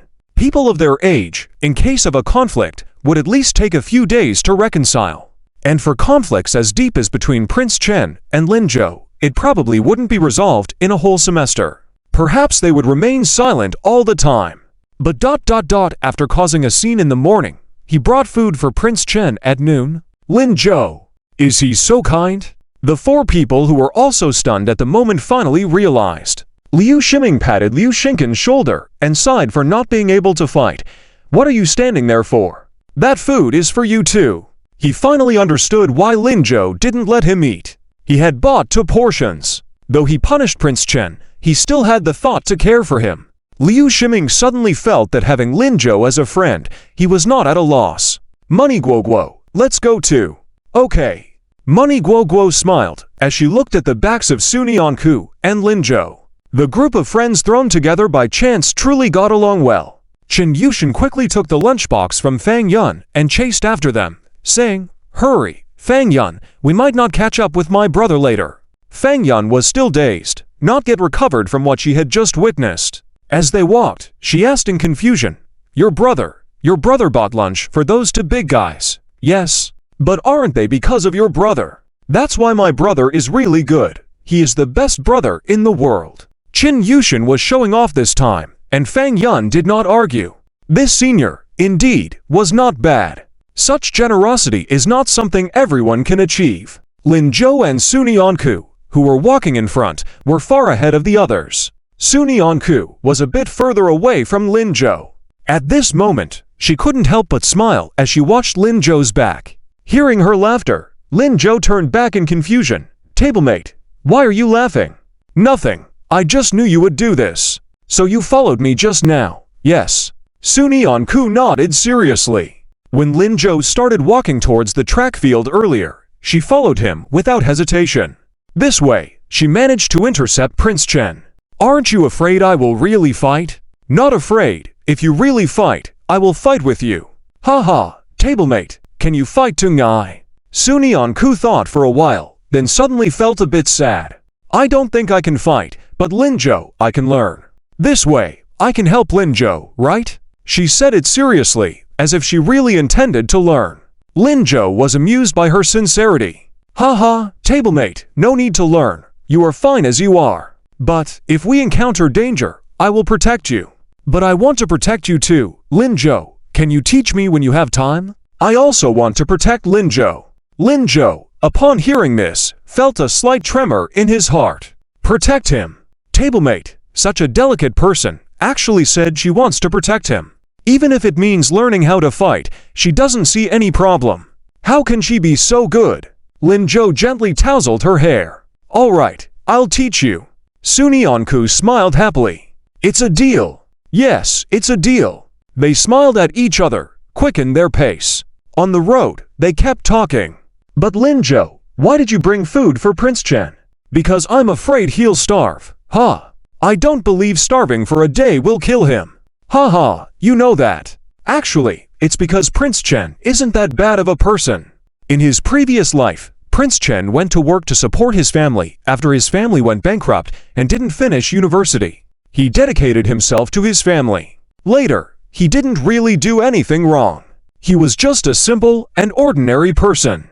But in high school, he still had some childish behavior. But who in high school isn't immature? Behind them, the four people were silently watching this scene, stunned. Money Guo Guo, what do you think would happen if I went up now to disturb them? If you want to die, go ahead and try. Forget it, I don't want to die yet. Fang Yun also widened her eyes, adjusting her glasses, as if trying to see clearer. Wow, these two, they are so sweet. Sweeter than you, Guo Guo. Qin Yushin laughed too. Although we don't know what they are talking about, I will definitely work hard to make them succeed. Huh? Didn't you say they are in love? Well, my sister will sooner or later become my sister-in-law. On the playground, Liu Xingchen quickly approached the food hanging there. He stared at the food, saliva forming in his mouth. But since Prince Chen didn't move, he didn't dare to move either. Prince Chen kept staring in the direction Linzhou had gone, lost in thought. That figure had been arrogant and tyrannical before, doing all sorts of bad things. He often preyed on him and Fan Yun's. Every time he teased them, he used all means necessary. He remembered one time when he said, Fan Yun's also likes Yun Ruoxi, Linzhou, I support Fan Yun's. After class, he had to use the restroom, but he got locked in and missed that lesson. There were countless incidents like that. That's why Prince Chen always looked down on Linzhou, never trusting him. He thought this kind of scoundrel was a disgrace in school, affecting the school's atmosphere. He and Fan Yun's relentlessly bullied Linzhou, wanting to make themselves feel a bit better this way. But now, Chenjie, want to eat? Liu Xingchen interrupted his days, asking Wang Zikin. Without thinking, Wang Zikin replied, no. After saying that, even he was surprised by his own response, suddenly feeling really hungry. Huh, really not eating? I said I'm not eating, so I'm not eating. How could words that have been said be taken back? Liu Xingchen could only carefully say, well, then I'll go eat. As he said this, Liu Xingchen was careful not to offend Wang Zikin further and be scolded. But even after he got his meal box, he didn't notice any reaction from Wang Zikin. He didn't stop him. Liu Xingchen picked up the bag, placed it on the nearby table, and started eating heartily. While eating, he even made smacking noises. Perhaps because he was so hungry, Liu Xingchen surprisingly found today's cafeteria meal exceptionally delicious. It was really delicious. Seeing him eat like that, Wang Zikin couldn't help but swallow his saliva. Damn! A hungry ghost has taken over a living body. Eating so deliciously. He decided not to look at Liu Xingchen anymore. However, he couldn't block out the sound completely. Wang Zikin was going crazy, covering his ears with his hands, but the aroma couldn't be blocked. He was so hungry. 2 minutes later, Wang Zikin couldn't resist anymore. He turned his head and asked Liu Xingchen, is it good, tasty? Liu Xingchen paused, picked up a big piece of meat, and stuffed it in his mouth. Delicious, really delicious, especially delicious. Wang Zikin. This scene was too shocking. He completely forgot what he had said earlier, spoke cautiously, and stood up. Well, let me taste it. Taste it, taste it. Liu Xingchen nodded vigorously. Wang Zikin picked up the remaining portion of the meal, plated some meat, and tasted it. The flavor filled his taste buds instantly. His hand holding the chopsticks couldn't be controlled. Initially just a taste, he began feverishly devouring the food, fearing it would be gone if he was slow. Liu Xingchen watched him and smiled, not interrupting him.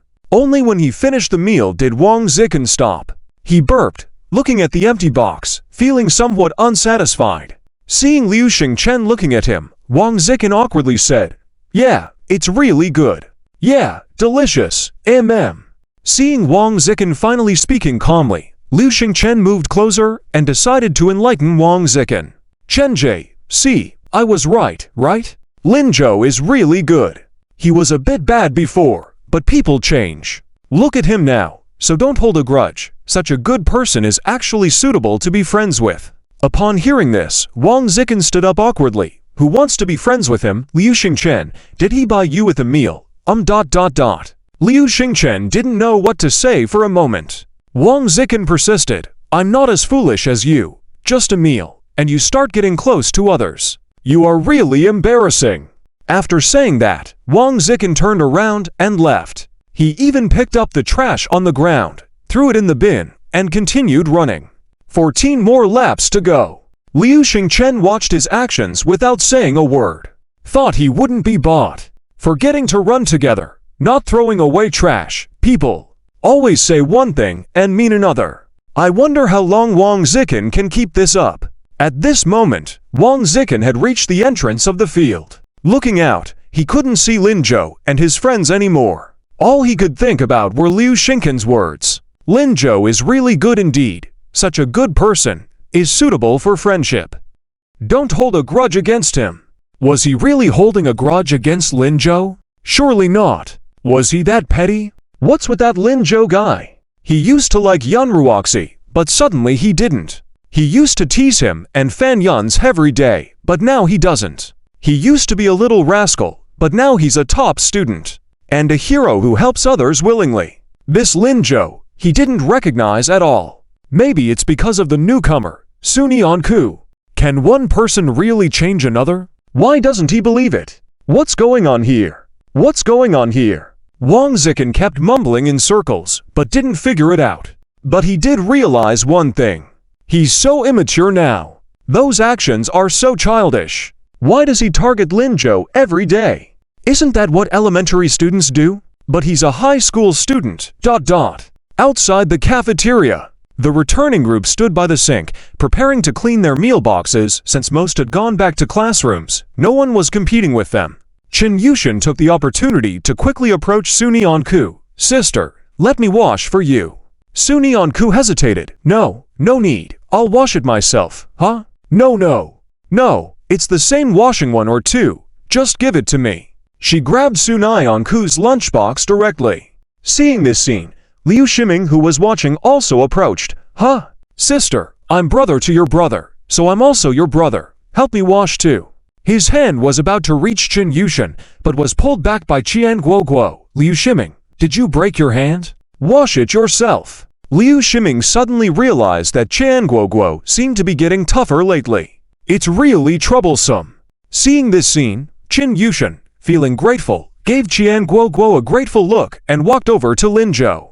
Lin Zhou looked at her with amusement. "What's up? Washing for your brother too?" Before he could finish speaking, Qin Yushin threw her and Suni Anku's lunchboxes in front of him. "Here, I'm handing these over to you, all 3 of ours. You wash them." Lin Zhou. "Sweet, what are you doing?" Qin Yushin. "Hey, big brother, you are already considered my brother. What's the problem with washing dishes for me? If you don't wash, I'll go back and tell Uncle Lin that you bullied me." Lin Zhou. "Fine, I'll wash." This girl is getting more and more brazen. Seeing this, Qin Yushin was very happy. She happily grabbed Suni Anku. "Sister, look, my brother is so hardworking." "Right. Make sure sister sees brother's good points. Otherwise, with sister being so excellent, what if she doesn't like brother?" Lin Zhou was helpless. This girl, is this her idea? But it seemed fine, this way. Suni Anku nodded. "Yeah, I know Lin Zhou is good." She then walked to Lin Zhou's side and said, "Lin Zhou, Let's wash together. Lin Jo was slightly surprised, then smiled. Sure. Chin Yushin. This Lin Jo, why is he so unassertive? It infuriated her. Lin Jo put all 3 lunchboxes into the sink. He poured dishwashing liquid on the washcloth, rolled up his sleeves, and said, I'll wash them first, you rinse, we'll do it together. It'll be quicker. After all, when men and women work together, it's not tiring. Okay, Sunyeonku nodded and stood next to Lin Jo.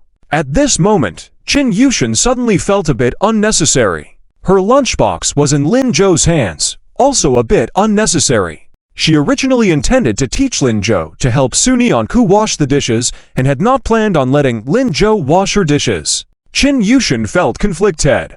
How would she get her lunchbox back now? Wouldn't it be awkward? Just as she was thinking this, she suddenly heard Sunyeonku exclaim in surprise. Several people quickly looked towards Sunyeonku. They saw Sunyeonku grabbing Lin Jo's arm, eyes full of concern.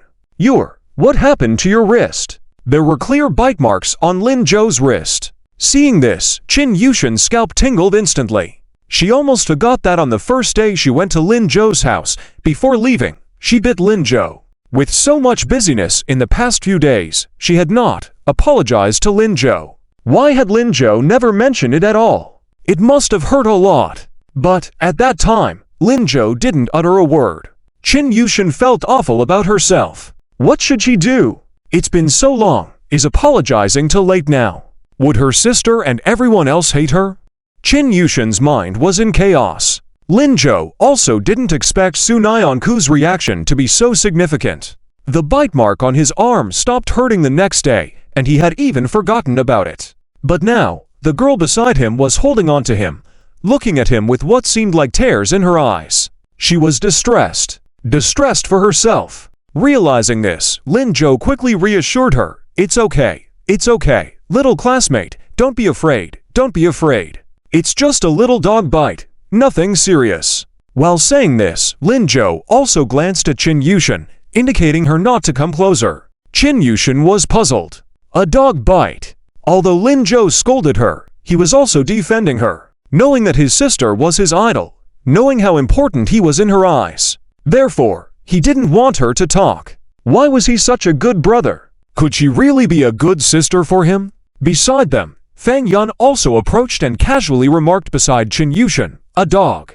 Whose dog is so vicious? Just looking at it hurts. Has the person gone mad from the bite? Chin Yushin shivered. You also think that person is too much? Fang Yun earnestly nodded. Totally too much.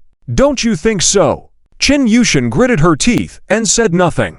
Sunyeonku didn't let go of Lin Jo's hand, carefully examining the bite mark. After a moment, she cautiously asked, Does it hurt? It doesn't hurt, Lin Jo shook his head. To make Sunyeonku believe him, he even splashed water on his arm. See, it doesn't hurt at all. Sunyeonku pursed her lips. Next time, if you get injured again, can you tell me? Just by looking at this bite mark, she could tell it was recent. Lin Jo had been so good to her these days. Not a single unhappy day, and never once complaining. How much must he have suffered alone? If she knew about it, she could accompany him, take care of him. Lin Jo nodded. Okay, I'll definitely tell you. Sunyeonku then smiled through her tears. Lin Jo playfully sprinkled water droplets on the tip of her nose. Hurry up and finish washing. We still need to go back to study. Okay, Sunyeonku nodded. Together, they happily washed the dishes with only each other in their eyes, and no one else. Luckily, the others had gotten used to it, each washing their own dishes. Only Chin Yushin stood behind the two of them, feeling uneasy. After washing up, Lin Jo handed her the bowl that belonged to her. Then, he took Sunyeonku, and they walked back to the classroom.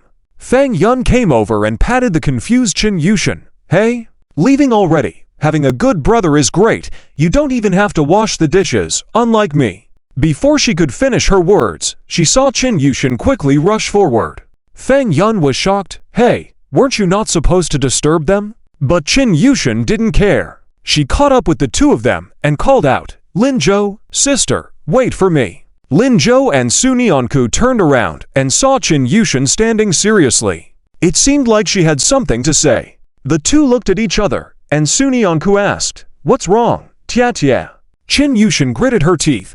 walked to Lin Zhou's side and lowered her head to say seriously, "Brother, I'm sorry." Lin Zhou was stunned. Sunyanku was also taken aback. "I'm sorry, I shouldn't have bitten you. It's all my fault. From now on, I'll wash your dishes and chopsticks. I'll make amends. Please don't exclude me from you too." As she spoke, the little girl was on the verge of tears. Lin Zhou chuckled, all right, little doggy, don't fuss, brother doesn't blame you. I'm not a dog, I don't know what got into me at that time. I didn't mean to, brother, can you forgive me? Forgive, of course, I forgive. Qin Yushin then turned to Sunyanku, and you? Sunyanku hesitated. Qin Yushin almost started crying. Sister, are you mad at Tia? Sunyanku was a bit confused. No, I thought it was someone else who bit Lin Zhou. If it were you. Well, it's normal for siblings to fool around, my brother, and I often do that too. Just next time, Tia, be more careful. Really? Yes, that's great then. Qin Yushin smiled through her tears. She suddenly realized that apologizing wasn't too late. Her brother and sister were very kind people. She had to make an effort to be a good little sister from now on. While they were chatting, Fang Yun had caught up. Qin Yushin, aren't you going back to class? Oh, yes, I'm going back now. Goodbye, brother and sister. Qin Yushin ran off happily. Sunyanku turned around and handed her lunchbox to Lin Zhou. Lin Zhou, I need to go to the restroom. Can you take this back for me? Sure, go ahead. Lin Zhou nodded and took the lunchbox. Sunyanku turned and walked in the opposite direction. At this moment, Jian Guoguo also followed. Hey, Sunyanku, wait for me, I'll go too. However, halfway there, Jian Guoguo realized that Sunyanku wasn't heading towards the restroom at all. Jian Guoguo looked confused. Sunyanku, weren't you going to the restroom? Where are you going? You go ahead, I'm going to the school clinic. Jian Guoguo. Just now, she seemed indifferent and even persuaded Qin Yushin to leave. The school infirmary was particularly quiet today. Not a single person was there the entire morning. So quiet that Dr. Wang fell asleep right after finishing his meal. When he heard a knocking at the door, he angrily got out of bed, determined to scold whoever was disturbing him unless it was urgent. However, when he opened the door, he saw a slim girl standing there. Dr. Wang's anger instantly disappeared. What is it, Nai? Sunyanku hesitated, trying to figure out how to describe Lin Zhou's situation. Seeing her struggle to speak, Dr. Wang understood and handed her a box of medicine. Take this for your stomachache. Sunyanku blushed. I don't have a stomachache. No stomachache. Then why are you embarrassed? What's wrong? Well, do you have any ointment for bites? Bites? Who bit you? Wait, you were bitten by something. Someone, Sunyanku answered seriously. Someone. Your boyfriend. No, not at all, Sunyanku quickly explained. But Dr. Wang didn't seem to believe her. Well, you students nowadays, playing around like this? After all, it was rare for girls to bite other girls or boys to bite other boys. Although she didn't understand, Sunyanku sensed that Dr. Wang's words were not good. She ignored him and asked, do you have the ointment or not? Where did you get bitten? Arm? Just a moment. Dr. Wang stood up and started searching for the ointment. Once found, he handed a box of ointment to Sunyanku. Apply this 3 times a day, 10 yuan. Okay, thank you. Sunyanku quickly paid and left. As she reached the door, she heard Dr. Wang say, boyfriends should not bite randomly, you know? These young couples nowadays have no boundaries. Sunyanku nodded vigorously and hurried back to the classroom. At the same time, Lin Zhou had been sitting in the classroom for quite some time, even finishing a question, but his desk partner hadn't returned yet. Lin Zhou stared blankly at the empty seat next to him. To be honest, without his desk partner, doing the work didn't feel the same. When Quan Guoguo entered the classroom, Lin Zhou couldn't help but ask, Guoguo, where's Sunyanku? She ... Hehe. Quan Guoguo smiled mysteriously. You'll find out soon. And she walked back to her seat. Lin Zhou, why does it feel so mysterious? After 5 minutes, he finally saw Sunyanku entering the classroom. However, she kept her head down. As she approached, Lin Zhou noticed Sunyanku's face blushing. Linjo was puzzled. Desk partner, what's wrong with you? Nothing. Sunyeon-ku quickly sat down and then took out the ointment from her pocket and handed it to Linjo. Here, for the bite. Huh. Linjo was surprised for a moment. Desk partner, did you buy the ointment for yourself? Showing indifference in front of Chin Yushin, just afraid she might cry again. This girl, she's too kind. Although he knew these ointments wouldn't help, he still happily took it. Thanks, desk partner. No need to thank me. After opening the ointment, Linjo found Sunyeon-ku still dazed. The redness on her cheeks hadn't faded. Linjo was suspicious. He handed the ointment back to Sunyeon-ku. Desk partner, can you help me apply it? I can't use one hand. Oh, okay. Sunyeon-ku took the ointment without thinking. Squeezing a small amount onto her finger, she carefully applied it to Linjo's arm. Her mind was a mess, all filled with the doctor's words just now. Boyfriends should not bite. Does this mean it's okay to bite if it's your boyfriend? What am I thinking about? Sunyeon-ku was going crazy. She quickly shook her head, trying to get rid of these messy thoughts. Seeing her movements, Linjo couldn't help but laugh. Desk partner, you applied it wrong.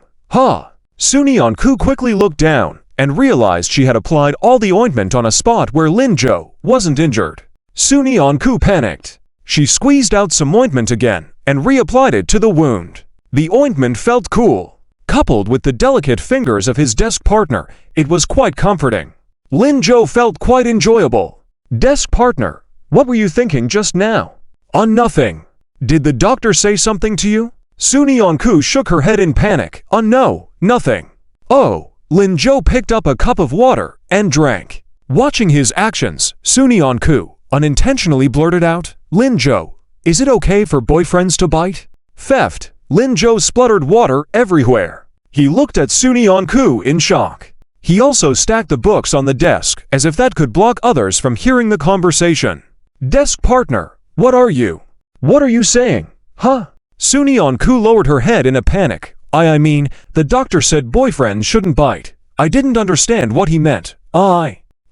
Just forget I asked. Oh my god.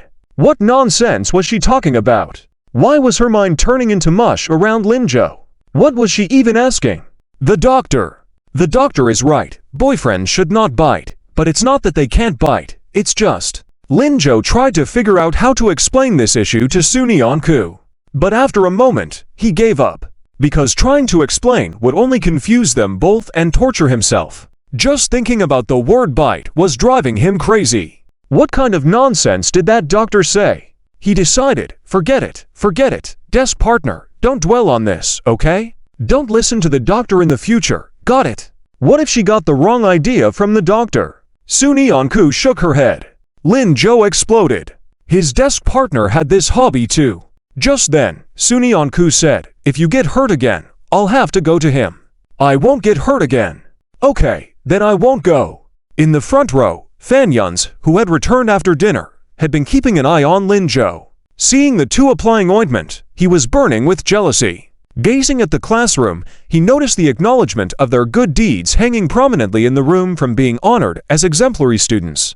It seemed like no one cared what they did. If lucky, he too could achieve such honors. Yes, it was just a matter of luck. The more Fanyuns thought about it, the angrier he got and decided to leave for the restroom.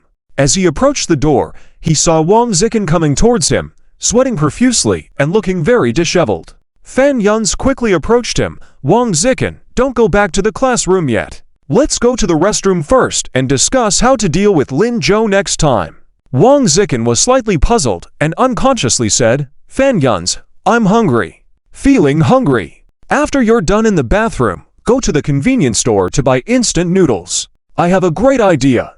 Wang Zikin's eyes darkened. Thinking about the lunch Linjo had brought him, he smiled. You go on your own. Wang Zikin turned and headed back to the classroom. Fanyuns, did Wang Zikin take the wrong medicine? After school that evening, Linjo took Zunian with him to the math competition classroom. Tonight was the weekly test. As soon as they entered, they were surrounded. After a whole afternoon of fermenting, their heroic deeds had already spread throughout the whole school. Many admired them. Wow, you guys are so amazing. Quick, tell us, what really happened? Only Yun Ruoshi and Fan Yun stood on the outer fringes. Although she felt very uncomfortable, Yun Ruoshi kept reminding herself, so what if a hero likes her? Lin Zhou still likes her, doesn't he? She should be proud of being liked by a hero. Next time in the exam, she would show Lin Zhou her abilities. These days, she had finished all the math problems she took from Zhang Shuqi's side. She understood them 90%. She was the brightest girl in the whole school. Thinking about this, Yun Ruoshi sat down in a huff. Seeing this, Fan Yunzi quietly moved closer. He decided to be a bit nicer to Yun Ruoshi, so that she would understand he was much better than Lin Zhou. However, as soon as he approached, Yun Ruoshi moved to a different seat. Fan Yunzi. At this moment, Zunian was feeling a bit cramped being surrounded by several people. Just as she didn't know what to do, she saw Lin Zhou quickly standing in front of her, shielding her. Want to know what happened? Yes, quick, tell us. Well, once you beat me in the exam, I'll tell you. All right, Lin Zhou, stop messing around. You only scored 98 last time. The rest of us were near the bottom. But that's not important now. You did such a good deed. It's okay if you don't do well in the test. Lin Zhou. How could such unrelated things be interrelated? He had to admire these people's thought process. But high schoolers were just that immature, especially the top students. Grades ruled their world. They didn't understand that in society, capability is what matters. It's okay. 98 from last time doesn't mean it will be 98 this time. After today's test, if you all pass, I'll tell you what you want to know. All right, you said that. You can't go back on your word. Absolutely not going back on my word. Then after school, I'll buy some sunflower seeds and listen to a story. Everyone can join. Lin Zhou shook his head helplessly. These sunflower seeds probably won't be needed. Haha, absolutely needed. The others clearly didn't believe him. In the front row, Fan Yun snorted. Lin Zhou was showing off again. Based on his grades, did he really think he could surpass these talented students? It had only been a week. How could he improve by 40 points or more? Dream on. Lin Zhou paid no attention to this. After the classmates left, he sat next to Zunian. Zunian looked at him worryingly. Can you do it? Little Deskmate, let me tell you something. What? A man shouldn't ask if he can do it. Huh? Why not? Well, The issue involved is a bit complicated. Let's talk about it later, but just remember, you shouldn't ask. Oh, well, can you beat them in the test? Seeing Lin Zhou speak seriously, Zunian changed her perspective. Lin Zhou nodded. I should, right? What about you, little Deskmate? How many points are you planning to score this time? Zunian, 150. Lin Zhou. That was an unnecessary question. Keep it up. Okay, keep it up. Zhang Shuqi quickly entered the classroom. Classmates, we've been studying for a week, so today we'll have another test. Don't worry, the test results aren't the most important, but they are still valuable in showing our weaknesses. He talked for 5 minutes, and finally, the bell rang. The exam began, and everyone started working on it. After finishing writing their names down, Lin Zhou started to earnestly look at the questions. During this week, he had not only finished all the practice papers given by Zhang Shuqi, but also studied a lot of additional materials online. He read them all. Regarding this math Olympiad, he had enough confidence. Indeed, when he looked at the test paper again, Lin Zhou realized he no longer felt lost like the first time he did Olympiad problems. This time, he could even extend concepts to other questions. He handled each question with ease. The exam ended quickly. Lin Zhou and Zunian exchanged a glance and then turned in their papers. Zhang Shuqi sat at the podium. There was still half an hour before dismissal. He said, "You can self-study first. I'll grade your papers here. It won't take long." After all, there were only 10 students. But right after the test, who would have the mood to self-study? Everyone eagerly watched Zhang Shuqi. After grading the first paper, Zhang Shuqi cheerfully said, Zhao Haiyang, 135 points, improving by 12 points from last time. Not bad, not bad. Zhao Haiyang stood up excitedly and took his paper. Then he proudly looked towards Lin Zhou. This sunflower seed was bought for you. Lin Zhou, student. Lin Zhou remained silent. Zhang Shuqi quickly graded the second paper. Well, Yun Ruoshi, 141 points. Very good. A big improvement. When this score was announced, everyone was shocked. 141. So impressive. In the previous test, only Zunian scored over 130, while Yun Ruoshi only had 123. Now, to get 141 points. Amazing. Amazing. Truly the top student. Not only beautiful, but also a good student. Isn't she a goddess? Who wouldn't like such a goddess? One of the male students who liked Yun Ruoshi couldn't resist taking this opportunity to confess his feelings. Yun Ruoshi joyfully stood up, feeling elated. Although she didn't do as well as Zunian did in the previous test, she had improved significantly. Moreover, she was pretty. Lin Zhou must have noticed her by now, right? Yun Ruoshi intentionally or unintentionally glanced in Lin Zhou's direction, only to find that he didn't even look up. All the male students in the classroom had their eyes on her, while Lin Zhou kept his head down. Yun Ruoshi, ...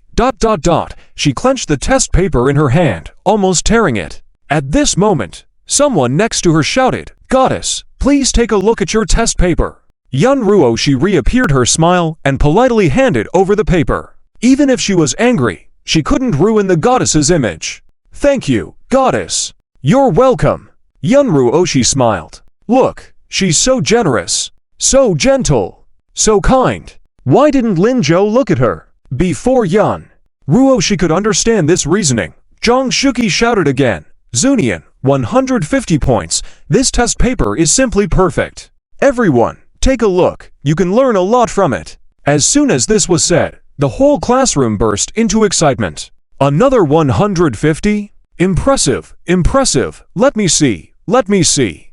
I got it first, let me see first." The person who had just received Yun Ruoshi's paper hurriedly stepped forward, eager to see. However, upon seeing Yun Ruoshi, he hesitated and stopped.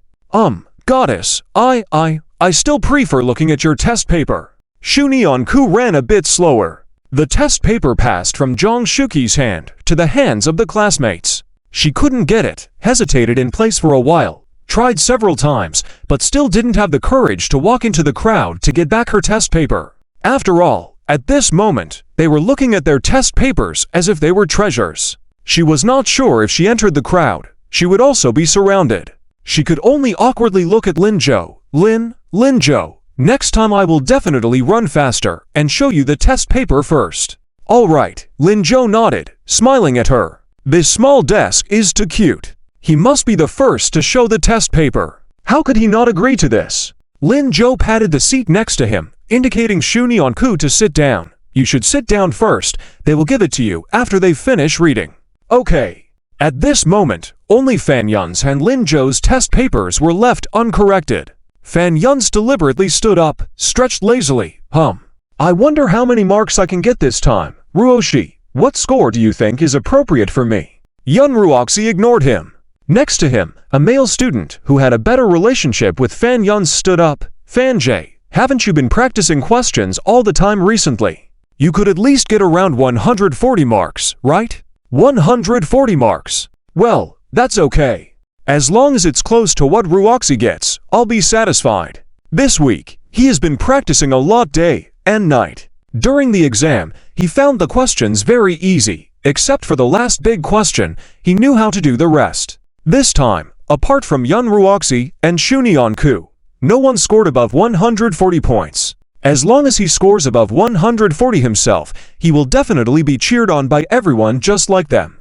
And Lin Zhou, getting 110 would be nice, right? Thinking of this, Fan Yun's raised his head proudly. At this moment, Zhang Shuqi's voice timely sounded. "Fan Yun's 142 marks. Not bad, not bad. This is a good result." Zhang Shuqi was happy. Fan Yun's was, after all, his student, so if he did well, his mood naturally improved. The few people who were focused on Shu Nianku's test paper looked up in amazement. Such improvement! Wasn't it just 115 marks last time? Fan J, impressive! Fan Yun's was pleased with the praise. He glanced in Yun Ruoxi's direction while saying, "It's not a big deal actually, just grasping some study methods. Shu the study genius doesn't like to talk, but I quite like to talk. After school, I can teach you all my methods so we can progress together." With these words, no one would bother listening to Lin Zhou's gossip, right? Fan Yun's was very pleased with himself.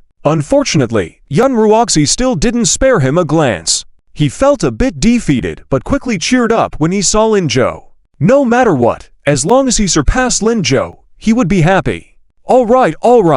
I want to learn. I'll learn too.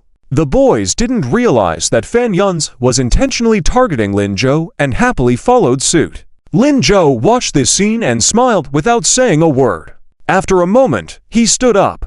Desk, I want to go to the restroom. Care to join me? Oh, okay. Shu Neonku didn't like the atmosphere, so she took the opportunity to run extremely fast. While people were focused on Yun Ruoxi and Fan Yun's, they quickly slipped out of the classroom from the back door. Someone saw this and muttered in confusion. Only Lin Zhou's test paper is left to be distributed.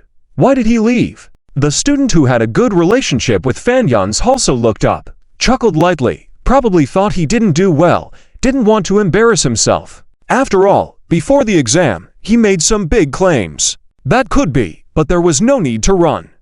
He is so talented that even if he doesn't do well, we can understand. Now, Fan Yun's was even more confident. He moved closer to Yun Ruoxi and said, Ruoxi, I did a bit better than you this time.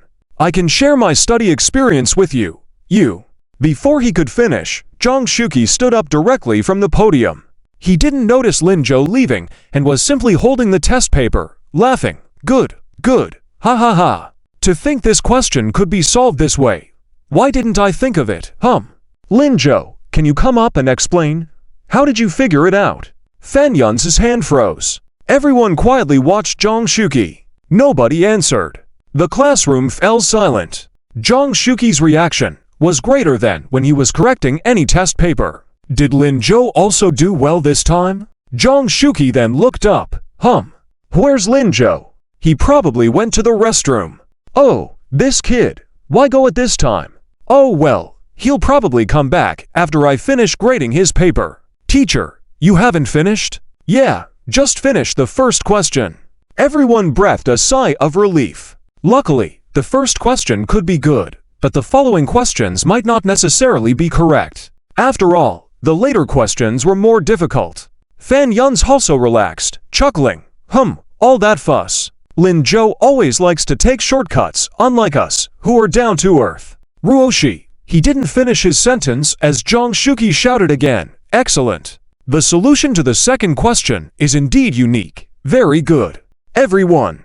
They fell quiet again, not looking at their own test papers, but all staring at Zhang Shuqi. For the next 3 minutes, they witnessed the amazing changes on Zhang Shuqi's face and exclaimed, Amazing.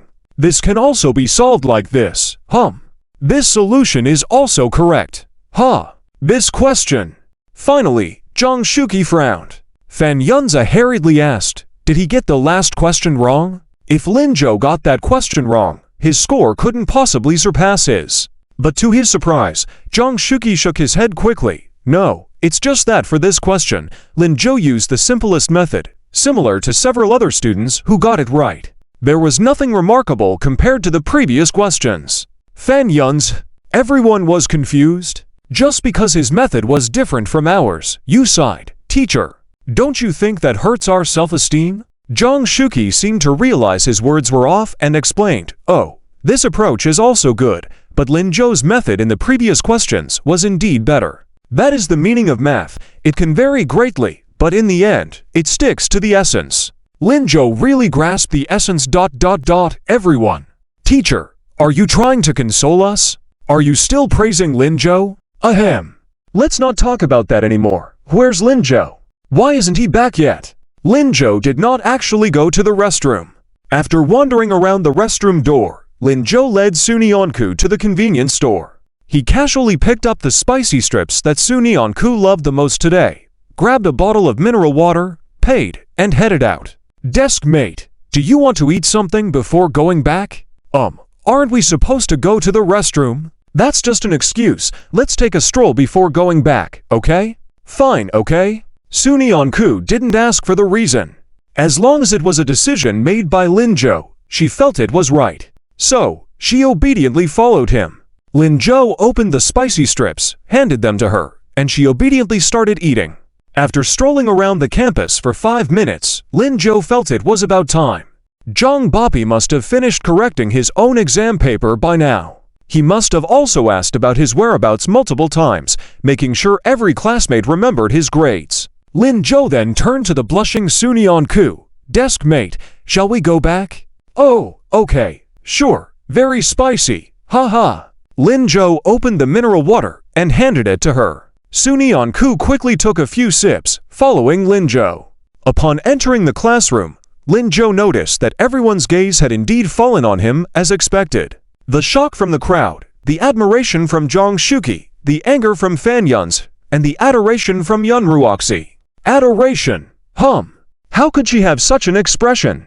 The goddess had always looked down on others. Lin Zhou ignored them and only looked at Zhang Shuqi. "Teacher, where's my exam paper?" "Oh, it's here, right here."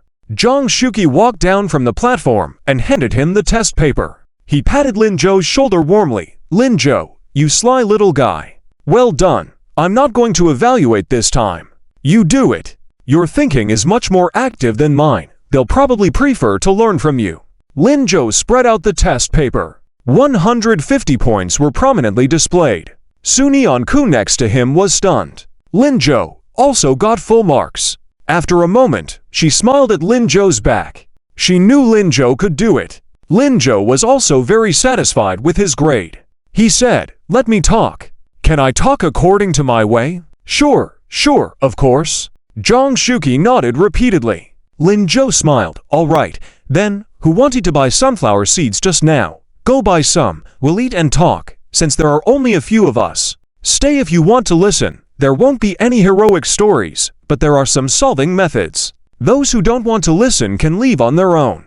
Then he turned to Sunyan-ku. "Deskmate, shall we talk together?" "Honey, together." "Yes, there must be many questions from classmates. Let's help them out together, okay?" Sunyan-ku was hesitant. After all, she was not familiar with these people and was afraid to interact with them. But if it was with Lin Zhou, then it should be fine. So, she nodded vigorously. "Okay." Zhang Shuqi was surprised but didn't intervene. Zhao Haiyang heard this and quickly went out to buy sunflower seeds. He also said to Fan Yun's, "Hey Fan Yun's, I'm not going to follow your study method today. Let's talk later." Fan Yun's face turned pale with anger. He stood up angrily, took his test paper, and was about to leave. "Ruoxi, let's go." Yun Ruoxi remained silent for a while and stood up as well. She clenched her teeth, pulled her school uniform skirt, and adjusted her bangs. Intentionally passing by Lin Zhou, she also got good results this time. Lin Zhou liked her a lot, and this time was his chance to shine brightly. He should call her, right? But in the past, even if he just sang a song, he would shamelessly call her to listen. Super annoying. But now, as long as he spoke up, Yun Ruoxi slowed down her pace. Unfortunately, when she passed by Lin Zhou, he didn't even look at her, just talking to Sunyan-ku without paying attention to her. Even when they got to the door, no one called out to her. Yun Ruoxi wanted to stop, but had already walked out. She couldn't turn back. Angry, Yun Ruoxi glared at Fan Yun's, then quickly ran away. Really? Ignoring her. Not responding to her greetings. Walking as if he didn't see her. She tried to show goodwill, but he ignored it. Until they got back to the classroom, Yun Ruoxi angrily threw her test paper on the desk, poured herself a glass of water fiercely, her chest heaving violently. However, even so, she couldn't ease her frustration. Luckily, besides Li Xiaowan in the classroom, there was no one else. Li Xiaowan was waiting for her after school, so she hadn't left. Seeing her in this state, Li Xiaowan was a little worried. "Ruoxi, what's wrong? Isn't your makeup class over yet?" Yun Ruoxi didn't speak. Li Xiaowan thought for a moment and asked worriedly, "Ruoxi, when do you think Lin Zhou will apologize to me? What does he want to do? I've given him so many chances, why isn't he talking to me yet? Tonight, he ignored me again, As she spoke, Yun Ruoxi became even angrier. Li Xiaowan swallowed her words, sighed silently. "Ruoxi, do you really think Lin Zhou will regret it?" "He will definitely regret it. I know him, he will." Li Xiaowan didn't say anything more. At this time, Fan Yun's also arrived in the classroom. Looking at the empty classroom, He was stunned. Where was Wang Zikin? He and Wang Zikin lived not far from each other. Both families were in business, but Wang Zikin's family wasn't as wealthy as his. So this kid had been following him around since childhood, going to school and going home together, obeying his every command. But today, why hadn't he waited for him? Lin Zhou, Sunyanku, and their classmates talked for a full half hour. Although Lin Zhou was usually lazy and carefree, he was particularly serious when it came to teaching. Especially when he talked for a while, Sunyanku would pick out some details to explain to the classmates as well. When the class was over, everyone had an inspired look on their faces. Lin Zhou, you're amazing. I didn't expect you to improve so much. I must have been blind last time, sorry. Su, you're so smart. Can I ask you if I have any questions next time? As soon as this question came up, Lin Zhou interrupted. Huh? Ask me. Ha, okay? Okay, we'll ask you. Lin Zhou, you're really stingy. The person speaking glanced at Lin Zhou and then at Sunyanku. Soon he knit his brows. But Su, I actually wanted to ask you something. Why are your lips so red today? When these words were spoken, all eyes fell on Sunyanku. She quickly covered her mouth and said, I. She looked panic-stricken at Lin Zhou. It was all because of this guy. He insisted on buying spicy strips for himself. How was she going to explain this? But red lips actually look good. Su Bookworm, you should dress up more. You are definitely a beauty. Lin Zhou, your taste is really good. Lin Zhou smiled but remained silent. Sunyanku lowered her head and tapped Lin Zhou on the back. Good taste? Although Lin Zhou had a good eye for shopping, this comment sounded strange. Lin Zhou kindly shielded her. Yes, indeed good. Ha, let's go. Go back to sleep after class. Tomorrow will be a brand new day. The classmates returned to their dormitories. Lin Zhou also walked towards the dormitory with Sunyanku.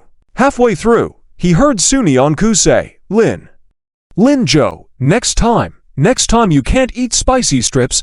Why? It's too embarrassing. Sunyanku felt embarrassed thinking of the events of that day. Lin Zhou chuckled and nodded. Haha, okay, next time, only eat them in front of me. Okay.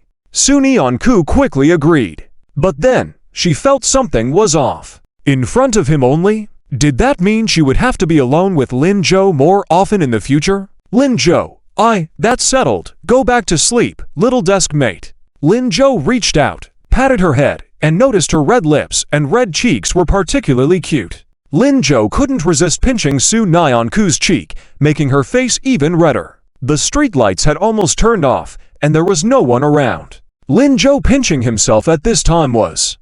She couldn't bring herself to look up and exclaimed, I'm going back. Then she quickly rushed into the dormitory. Her heart was pounding endlessly. That strange feeling emerged from her heart again. Sunyanku took a deep breath and walked towards the dormitory almost absent-mindedly. Just as she reached the dormitory entrance, she saw Wang Zhaoqing with a basin in hand, preparing to wash up. Wang Zhaoqing opened her mouth in shock, looking at Sunyanku. Oh my god, Sunyanku, your lips. Did Lin Zhou kiss you? Sunyanku quickly covered her mouth with her hand and pulled her aside. It wasn't the weekend, and there were other people in the dormitory. They also heard Wang Zhaoqing's words and instantly became extremely curious. Who got kissed? Wang Zhaoqing, what are you saying? Wang Zhaoqing quickly shook her head, begging Sunyanku with her eyes. Sunyanku let her go. Wang Zhaoqing said, oh, never mind, forget it. I was talking about today's TV drama. The male lead kissed the female lead. Oh, I thought it was something about our school, really. Let's just watch the TV drama. The group lost interest immediately. Wang Zhaoqing then turned to Sunyanku. Not only were her lips red and puffy, but her face was also blushing. Wang Zhaoqing grinned mischievously. Tell me, Sunyanku, what mischief did you do today? Hi me. I didn't do anything. Sunyanku felt extremely uneasy under Wang Zhaoqing's gaze. Really? Yes, I just ate spicy strips with Lin Zhou. Oh, you ate them with Lin Zhou. Your lips swelled from eating a pack of spicy strips. Yeah, I ate a little too much. Seeing that Wang Zhaoqing obviously didn't believe her, Sunyanku said seriously, we really just ate spicy strips and Lin Zhou, and I didn't do anything else. Oh, Didn't do anything at all? Alright, I believe you. Wang Zhaoqing glanced at her deeply, smiled, and went to wash up. Su Nianku looked puzzled at her back, and then touched her lips. Were they kissed? Do lips turn red when kissed? Would they turn red if kissed by Lin Zhou, or by whom? Oh no! What am I thinking? Why am I thinking about Lin Zhou's kiss? Su Nianku shook her head vigorously, trying to push out such absurd thoughts from her mind. Then she covered her lips, lowered her head, and entered the dormitory. Some of her dormmates were already in bed. Seeing Su Nianku's appearance, they looked puzzled and asked, Su Nianku, what's wrong? Why are you covering your lips? Oh, me. I have a toothache. Su Nianku squatted down, made up an excuse, picked up her toiletries, and rushed out of the dormitory. She had to properly wash her mouth. She must. If she washes it a few more times, it won't be red anymore, right? It's all because of Lin Zhou. When she arrived at the sink, Su Nianku began washing her lips, over and over again. Unbeknownst to her, Wang Zhaoqing had been watching her the whole time. After watching for a while, Wang Zhaoqing walked over with a smile and poked Su Nianku. You said you never kissed anyone. Why are you washing so many times? Su Nianku was startled. Hung Nai. I just don't want it to be so red. Enough already. Stop washing. If you wash too much, you'll scrub off the skin and make it even redder. It will be fine by tomorrow morning. Really? Yes. Okay then. Su Nianku stopped washing, squeezed toothpaste on her toothbrush, and prepared to brush her teeth. Wang Zhaoqing, who had finished washing up, leaned in before leaving. Don't worry, Su Nianku. I'll keep your secret. I won't tell anyone. Huh? Wang Zhaoqing. Su Nianku wanted to call her back, but Wang Zhaoqing waved her hand and hummed a tune as she walked back to the dormitory. She didn't listen to Su Nianku's explanation at all. Su Nianku. What should I do? Can't explain it clearly. Lin Zhou also returned home. Lin Chengsheng was waiting for him in the living room, just like always, and had prepared supper for him. Lin Zhou was eating while muttering, Old Lin, I've told you not to wait for me. Why don't you think of a way to make Aunt Chin stay overnight? Warm your bed for you. Lin Chengsheng patted him on the shoulder. You rascal. What are you saying? Is this something you should be worried about? Lin Zhou slurped his noodles, avoiding Lin Chengsheng's hand. Why shouldn't I worry about it? If I don't worry, when will you marry Aunt Chin? I'm so anxious. Lin Chengsheng. What's wrong with this kid? In other families, parents urge their children, but in his family, it's the other way around. He's urging himself. Not normal. Definitely not normal. Lin Chengsheng leaned in closer to Lin Zhou and asked quietly, How's it going with your little girlfriend, Lin Zhou swallowed the noodles and with a mysterious smile, said, I'm not telling you. Lin Chengsheng. Then don't expect me to help you. Okay, I won't ask you. As soon as he finished the noodles, Lin Zhou took the bowl and chopsticks to the kitchen. But, Old Lin, did you wish Aunt Chin good night? Huh? Do I have to wish her good night? As soon as Lin Chengsheng finished speaking, he realized he might have been tricked again. How could I not wish her?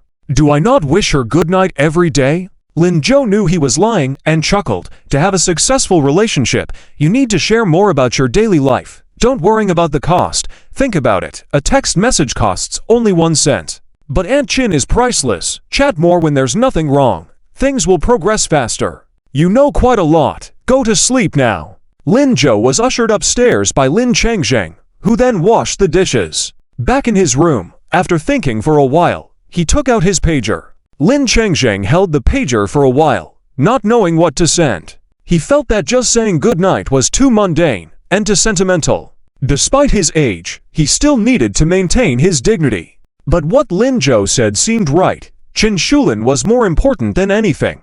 Whether it was dignified or not didn't seem to matter anymore. Lin Chengsheng brought up the text message interface, and after some thought, he edited a message. Shulin, good night. What do you want to eat this weekend? I'll cook for you.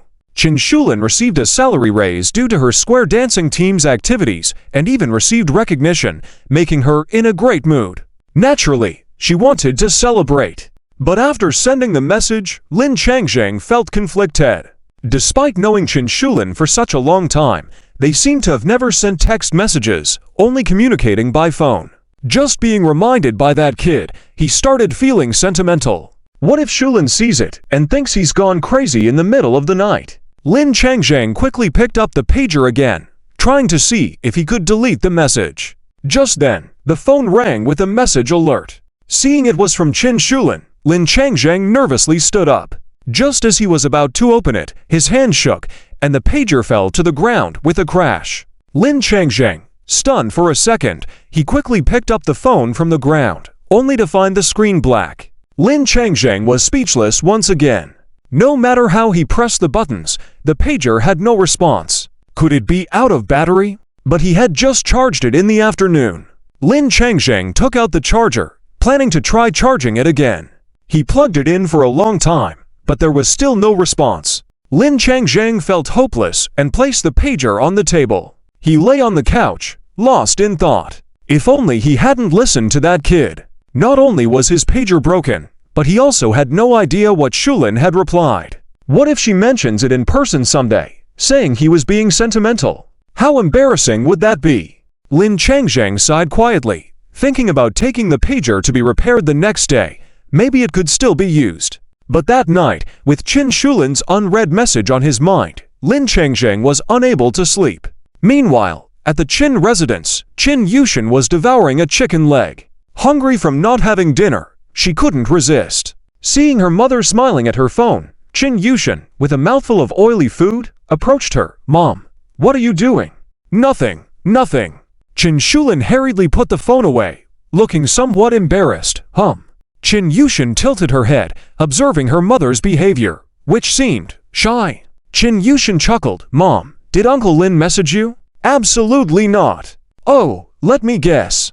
Did Uncle Lin send you a message? Is it something like missing you? Or good night, rest well?" "Tiantian, what nonsense are you talking about?" "Mom, did you reply?" "I did, but Uncle Lin didn't respond to me." Hearing this, Qin Shulin felt something was off. It seemed like her daughter was tricking her. Quick to change the topic, Qin Shulin glared at Qin Yushin. "Little one, stop poking your nose." "Oh, why are you eating so much tonight? Didn't you eat at school?" Upon being reminded, Qin Yushin no longer dared to gossip. No, I'm full. Mom's cooking was too delicious, so Is it because you're out of money?" No, I have money." "All right. Finish eating and go to sleep." Okay. Qin Yushin resumed earnestly devouring the chicken leg, deciding to eat a few more. "Mom, Uncle Lin must be busy. That's why he's not replying to you." "Don't worry. Maybe his phone ran out of battery." Worried Qin Shulin. "I'm not worried. I'm going to bed."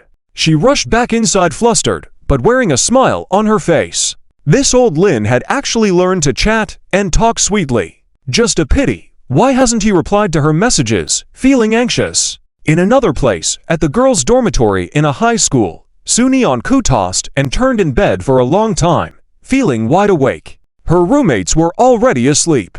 She touched her lips, seeming a bit heated. Unable to sleep, she took out the notebook from under the pillow and then hid in the covers, turning on a small desk lamp. Opening her log page, she started writing. "Sweetie likes to eat." "Oh, Sweetie likes to eat everything. She's a gourmet." After recording, she turned to the page belonging to Linzhou. She found that page still blank. Placing the pen tip on the first line, Suni On-ku thought for a while but still couldn't figure out what Linzhou liked to eat the most. He seemed to not be picky and ate everything. The snack she bought, as long as she liked them, he liked them too, including spicy sticks. What exactly did Linzhou like to eat? After pondering for a while, she earnestly wrote a sentence. 1. Linzhou likes watching me eat spicy sticks. After writing it, she felt her face flush. Yeah, she also liked to see her lips turn red from eating. Oh, why is she thinking about this all of a sudden again? Suni On-ku quickly placed the notebook on her chest and drifted into dreamland. In her dreams, it seemed that Linzhou was all around her. That night, also unable to sleep, was Wang Zikin. Originally, he was supposed to wait for Fan Yun's after class. But after waiting for 2 minutes, he made a decision. He left the classroom with his books. Wang Zikin didn't even know why he suddenly didn't feel like waiting. He just didn't want to wait. He wanted to go home. Returning home with Fan Yun's didn't seem that great either. Approaching 11 o'clock, his parents could be heard discussing business in the living room. Wang Zikin tossed and turned in bed for a while, then sat up again. He opened the door and peeked out from the bedroom. Dad, Mom. Wang's father and mother turned to look at him. What's wrong, son? Why do you look unhappy? Wang Zikin pondered for a moment and said, I didn't go home with Fan Yun's today. If you didn't go together, then you didn't. What's wrong? Wang Zikin looked at his parents in surprise. Do you not mind?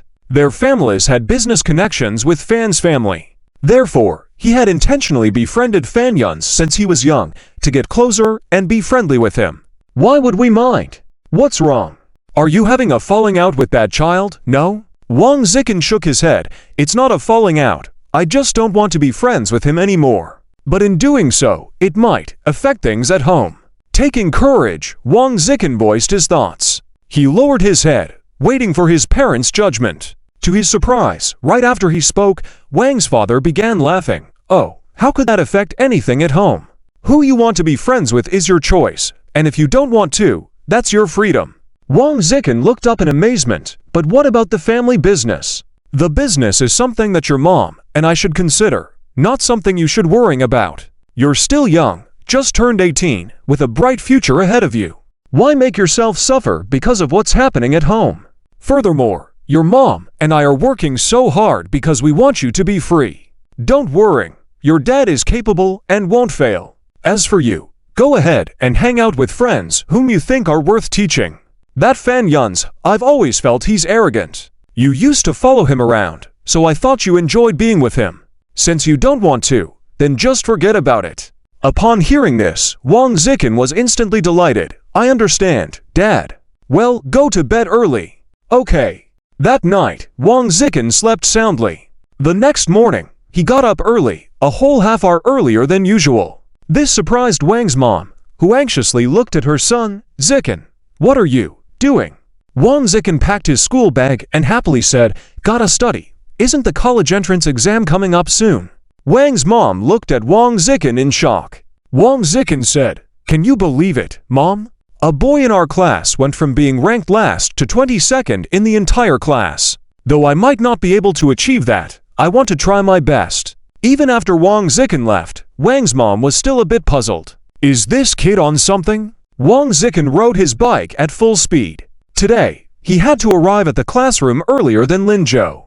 He wasn't sure why he felt the need to compete with Lin Zhou, but it seemed that doing so would help him improve. Lin Zhou was already up after having seen Lin Changzheng sleeping on the couch, still snoring heavily. There was a mobile phone on the table. Lin Zhou chuckled helplessly.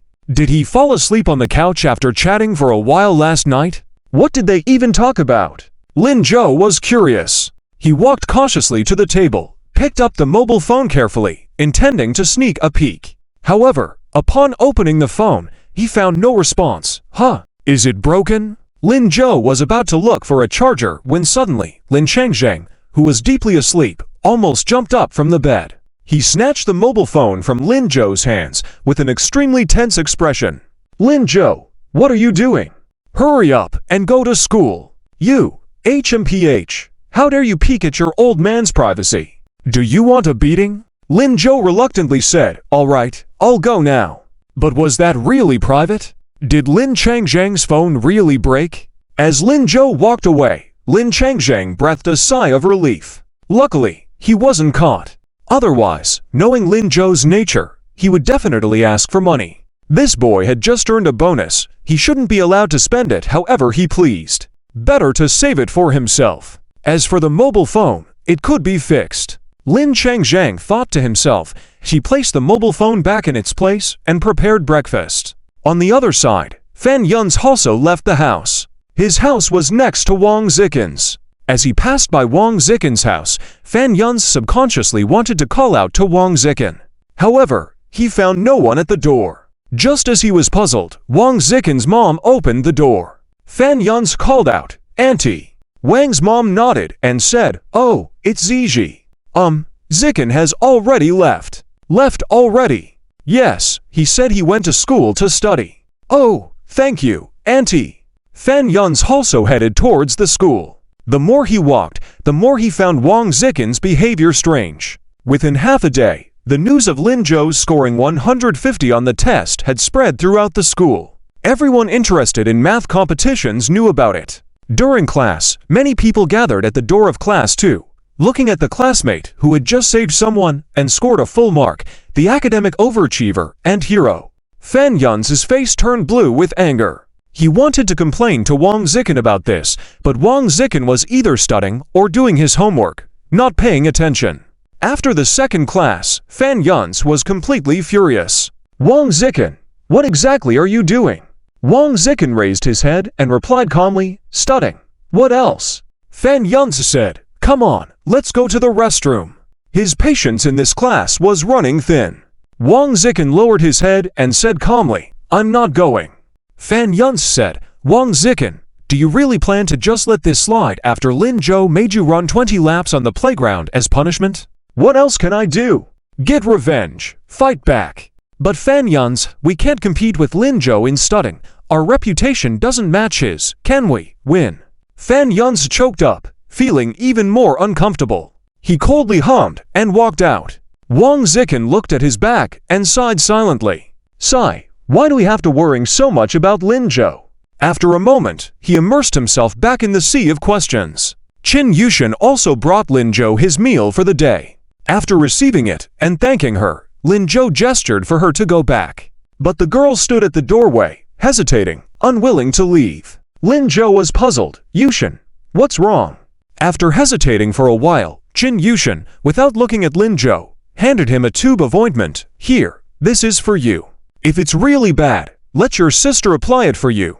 I'm leaving now. After saying that, she quickly ran away. This ointment was bought on her way home last night. As Lin Zhou looked at the small tube of ointment, he fell into deep thought. Upon seeing his expression, Ku worriedly asked, Lin Zhou, what's wrong?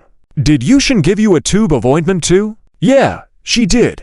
Sigh. Lin Zhou sighed. Is this girl out of money? Hun out of money. Ku was surprised once again. She used her own pocket money to treat them to a meal last time, and said it was from her mom. This girl. Meanwhile, Qin Yushan, who was walking back to the classroom, was going crazy. Indeed, she was out of money. But with half a month left in this month, how was she going to make it through? After hesitating for a while, Qin Yushan looked towards Fang Yun. Hey, Fang Yun, the best Fang Yun, can I ask you for some money? I'm really out of cash for food. What are you thinking? Qin Yushan, say. Fang Yun's serious tone implied suspicion. After hesitating for a while, Qin Yushan asked, can you lend me some money? I'm broke and hungry. Well, Fang Yun paused for a moment before saying, I can lend you, but not too much. You know, I bought myself some clothes secretly last week. Then ... How much can you spare? Around 30. I still have 60 left. Heh. Upon hearing this, Qin Yushan slumped over the table, feeling despondent. Even supporting yourself with $60 is difficult. Oh, forget it. Hanu, don't underestimate these $60. Trust me, with me feeding you, there will definitely be enough for you. Thank you. Qin Yushan patted her growling stomach and contemplated how to make it through the evening. If she had known her mother made breakfast in the morning, she would have asked her to make some for her too. She never brought lunch before because she always found it unappetizing. Oh my goodness. This is really crazy. After school at noon, Lin Zhou handed the lunch belonging to Ku to her. Then, he poured half of his meal in his lunchbox into hers, leaving the other half in his box. Ku saw this and also picked up her lunchbox, pouring half of her meal into Lin Zhou's lunchbox. After doing all this, she rummaged in her desk for a while and pulled out a 100 yuan bill, handing it to Lin Zhou. Lin Zhou, can you give this to Sweetie for me? Little Deskmate, what is this for? Here, it's for Sweetie's meal. What if she starves? Lin Zhou was surprised, looking earnestly at Ku as he asked, but little Deskmate, you've only known Sweetie for a few days. Why are you so kind to her? She's your sister. Lin Zhou was taken aback. He looked seriously at Ku and suddenly laughed. Should he treat her well just because she's his sister? Little Deskmate, have you accidentally revealed something? Sensing that her words might be problematic, Ku quickly lowered her head.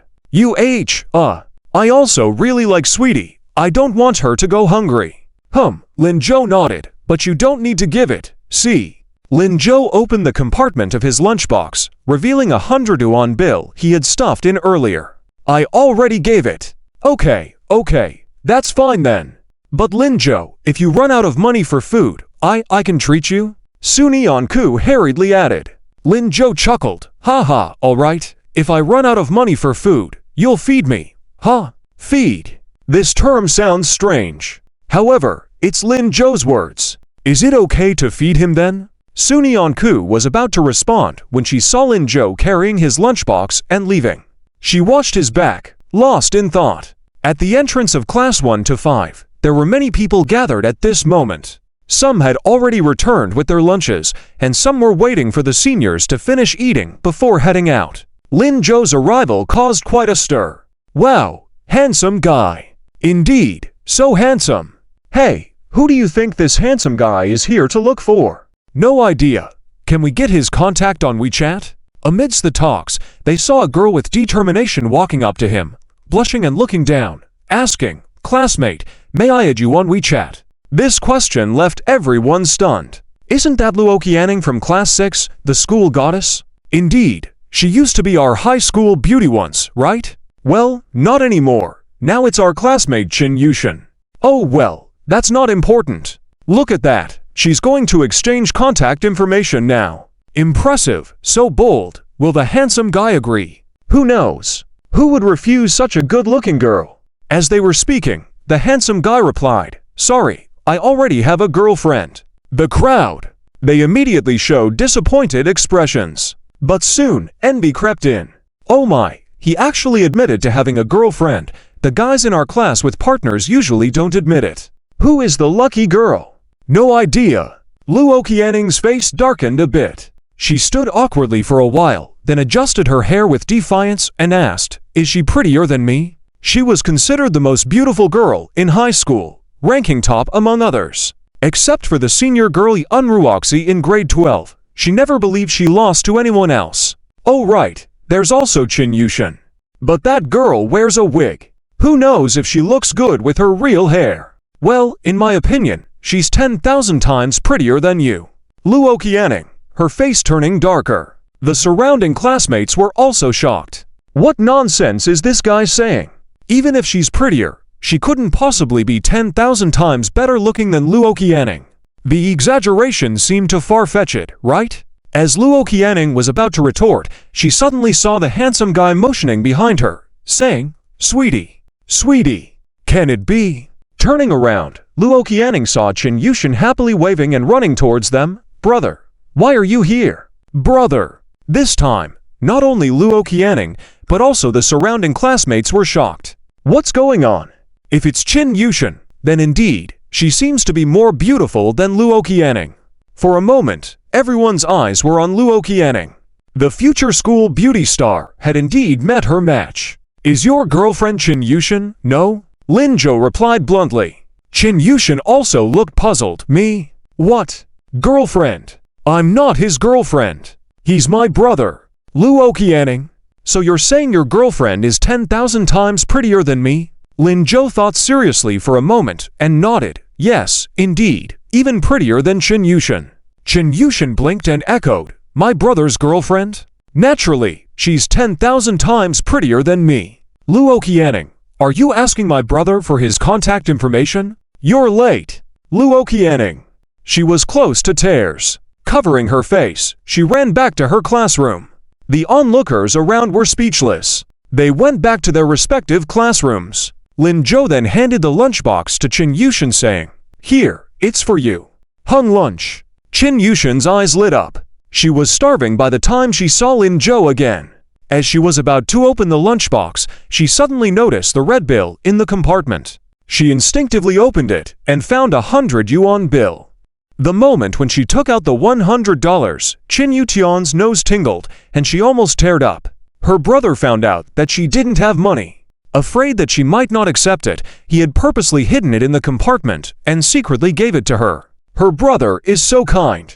Qin Yutia wiped the corner of her eye and put the money back into her pocket. She ate her meal heartily, trying to cover up the sour feeling. When Fang Yun came back, She saw Chin Yutia eating with a serious expression. She was holding to steamed buns, to servings of porridge, and a dish. She felt puzzled. Chin Yutia, are you finally eating? Chin Yutia raised her head, wiped her eye again, and smiled. Yes. If you're eating, just eat. Why are you crying? I didn't cry. It's just a spicy. Fang Yun looked at the dish on Chin Yutian's table without any chili pepper, lost in thought. She placed the steamed buns on the table, sighed silently. Oh, I thought of bringing you extra steamed buns and porridge, didn't expect you're eating here with meat. What am I going to do with these leftovers? Chin Yutia smiled and took the steamed buns from her hand. I can finish them, trust me. Thank you, Fang Yun. She has a brother, friends, a sister, Uncle Lin, and mom. Chin Yutia, isn't she fortunate? The weekend approached quickly. After school in the afternoon, Liu Xingchen hurriedly ran over and invited Lin Zhou for a meal during the weekend. This time he must pay, and Lin Zhou must invite Sunion Ku, Guo Guo, Liu Shiming. Lin Zhou had to reluctantly agree. Instead of heading home after leaving the school gate, he went to the cell phone market. These days, he found a chance to check Lin Changzhang's pager again and confirmed that it was really not working anymore. But he didn't mention it. No matter what, he had to buy a new one for him. In this era, pagers were still rare, and cell phones were not so common. Nokia and Motorola dominated the market, with Nokia selling the most because of its quality. Lin Zhou remembered that in his previous life, his Nokia phone could still make calls after not using it for a few years. When he arrived at the cell phone store, the shopkeeper warmly welcomed him. Young man, buying a phone. Come, look, I have a few second-hand ones here, cheap, for $500. I also have this imitation one and a few $100. Just look and decide which one you like. I'll take it out for you to try. In the shopkeeper's eyes, Lin Zhou looked 17 or 18, somewhat naive, but relatively good-looking. However, being good-looking doesn't equate to wealth. For a student to afford a phone worth a few $100s was already impressive. The shopkeeper usually recommended products they could afford to ensure they didn't make a wrong choice. But as soon as he finished speaking, Lin Zhou said, "None of those. Show me the latest model of Nokia." The boss was shocked, saying, "Are you sure? The new model is expensive, just released, with a color screen. It costs around 4,000 to 5,000. Yes, show me." Without hesitation, Lin Zhou had mental preparation before coming. He had earned 5,000 this week from selling fruit, plus his bonus and previous savings, so he could fully afford it. He had to let Mr. Lin earn some face in front of others. The key is its durability. The boss soon brought out the phone. Lin Zhou examined it and found it very suitable.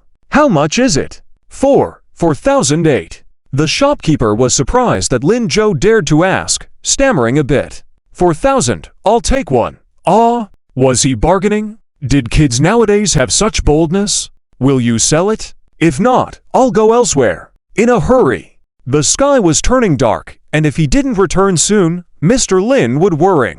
Yes, I'll sell it. The shopkeeper was dumbfounded by Lin Zhou's quick decision and immediately agreed. Lin Zhou paid without hesitation, then left. Even after Lin Zhou's figure disappeared, the shopkeeper was still in a daze. He gave me $4,000 just like that. After counting the money again, he fell into deep thought. On his way back home, Lin Zhou passed by a boutique. He pushed open the door and walked in. Inside were mostly young girls and many taking photos. When they saw a male entering, they looked at him strangely. Lin Zhou paid no attention to their stares and went straight to the section selling cups. The cup on his classmate's desk was cracked, and he had said he would buy her a new one. Lin Zhou picked up a cute pink cup and examined it. Considering how cute Sunion Ku was, he decided this cup suited her. After he was about to pay, he suddenly paused when he saw the rows of couple cups beside him. Lin Zhou suddenly felt that even his cup should be replaced. Regardless of if it was broken or not, he had to buy a couple cup today. If it wasn't broken, then let it be broken. After making this decision, Lin Zhou quickly selected a couple cup he was most satisfied with, bought it, put it in a gift box, and walked back home. Along the way, he felt exceptionally happy. He wondered what his classmates' reaction would be when she saw this cup. When he reached home, Qin Shulin was also there, and Chin Yutia had arrived, assisting Qin Shulin. Mr. Lin looked at the mother and daughter happily. Lin Zhou hasn't returned yet? Qin Yutie was curious too, as he should have been back by then. Could it be that he went on a date with his sister? Thinking of this, Qin Yutie decided to lie for Lin Zhou. Maybe the seniors are staying late because of the third year. After all, they are the graduating class. I see. Let's wait a little longer then. Shulin, what do you want to eat? I want to eat anything, as long as it's made by you. Haha, okay, I'll go cook. Watching the two of them, Qin Yutie couldn't stop smiling. Mom, I'm still in the room. You girl, go study in your room. I can handle this task. No, I can't be lazy and let Lin Zhou find out when he comes back. I want to be a diligent good girl. Oh, when did you care so much about Lin Zhou's opinion? Weren't you disliking Lin Zhou before, Mom? Qin Yutie pouted, turned around in a huff, and started selecting ingredients on her own. When Lin Zhou came back, he noticed this scene. He couldn't help but admit that this family was really harmonious, much better than him and Mr. Lin being the only men at home. Little Zhou is back. Yes, Auntie. Are you cooking here? Where else? Your dad is cooking. I'm just helping out. Good. This will give my dad the motivation to work. In the kitchen, Mr. Lin couldn't help but shout, "You rascal! Are you bad-mouthing me again?" Only Qin Yutie noticed what Lin Zhou was holding in his hand. Hey, Lin Zhou, what did you buy? Lin Zhou raised the bag in his hand and said, "This? Bought it for Lao Lin." Lao Lin, he shouted and casually took out the phone box from inside. Lin Changzheng, who was busy wielding the spatula, asked, "What did you buy?" Just leave it there. Let me finish cooking this dish. Qin Yushin also saw the phone box and exclaimed in surprise, "Wow, is this a phone?" Lin Zhou, did you buy a phone for Uncle Lin? Qin Shulin was also surprised. When Lin Changzheng heard this, he couldn't care less about cooking. He grabbed the spatula and ran out wearing an apron. What? A phone? Yes, Uncle Lin. Take a look. Qin Yushin handed the box to Lin Changzheng. Lin Changzheng was stunned, raised his voice and shouted, "Why did you buy a phone? You, quickly, return it. This phone must cost 4,000 or 5,000, right?" In the past few days, when he went to fix the pager, he saw this new phone on the market. He glanced at the price tag but didn't look a second time. Who would buy such an expensive phone? Most people in the county earn only 1,000 to 2,000. He never expected to turn around and see his own son holding one. What a waste. Lin Zhou saw through Lin Changzheng's thoughts and said, "Can't return it." Lin Changzheng.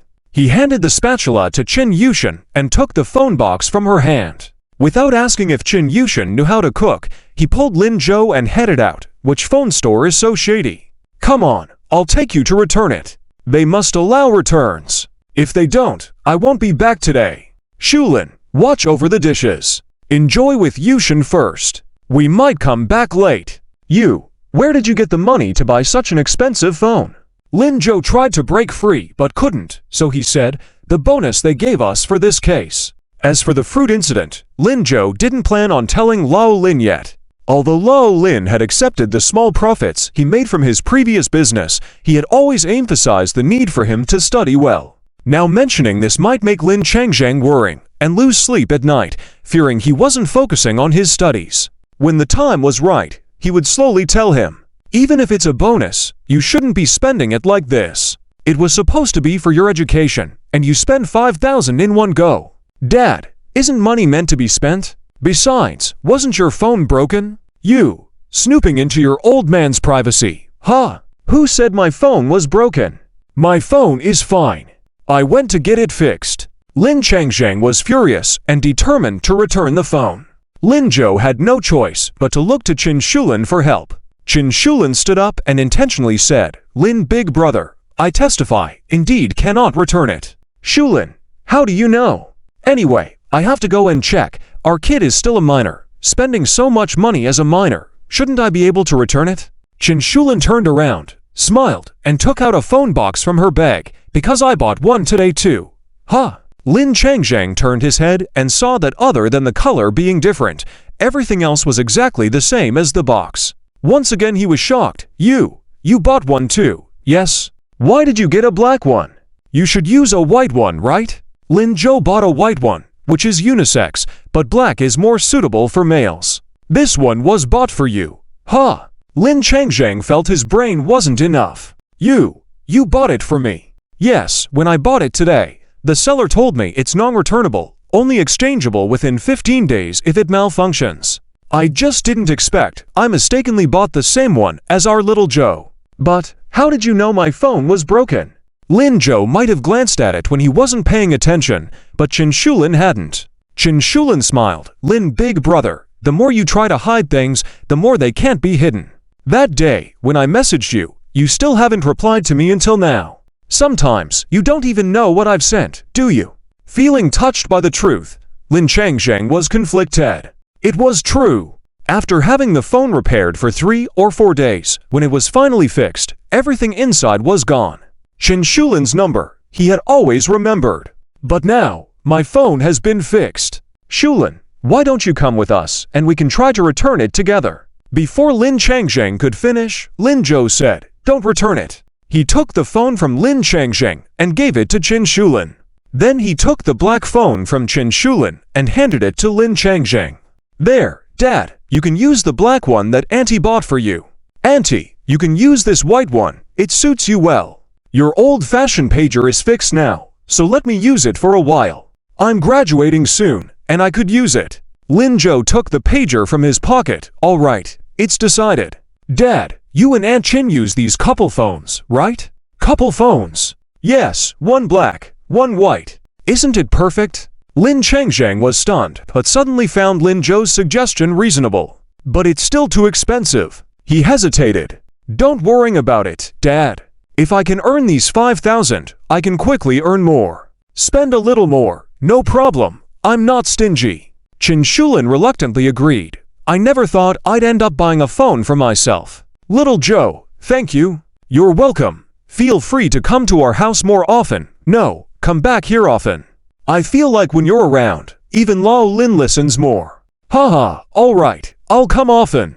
Yeah, it would be best to just move in. Qin Shulin was a little taken aback, not sure how to respond. Lin Changzheng chuckled, you're talking nonsense, kid. But he couldn't hide the smile on his face. At that moment, a loud cry came from the kitchen. Ah, Uncle Lin, Mom, how am I supposed to cook this? It's about to burn. What do I do? Everyone realized Qin Yushin had been silent for a while. She had taken the spatula into the kitchen. But the young girl wasn't very good at cooking yet. I'll do it, Qin Shulin and Lin Changzheng said at the same time. They both were taken aback and felt uncomfortable when remembering Lin Zhou's suggestion. Lin Zhou volunteered, all right, let me do it. You guys think about it. Sweetie, let your brother help. Lin Changzheng asked, huh, can you cook? Lin Zhou said, don't underestimate your son. Although he had learned a few dishes at Qian Guoguo's place due to the benefits of rebirth, Lin Zhou had begun to understand cooking methods.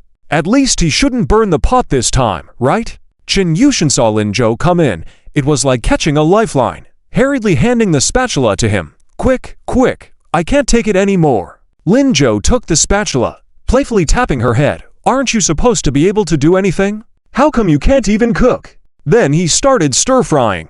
I will learn one day. Qin Yushin pouted, about to go out in a huff with Lin Zhou, but was stopped by Lin Zhou. In Qin Yushin's puzzled gaze, he repeated what had just happened. Qin Yushin listened and began to laugh. She looked at the two embarrassed people sitting in the living room and silently gave Lin Zhou a thumbs up.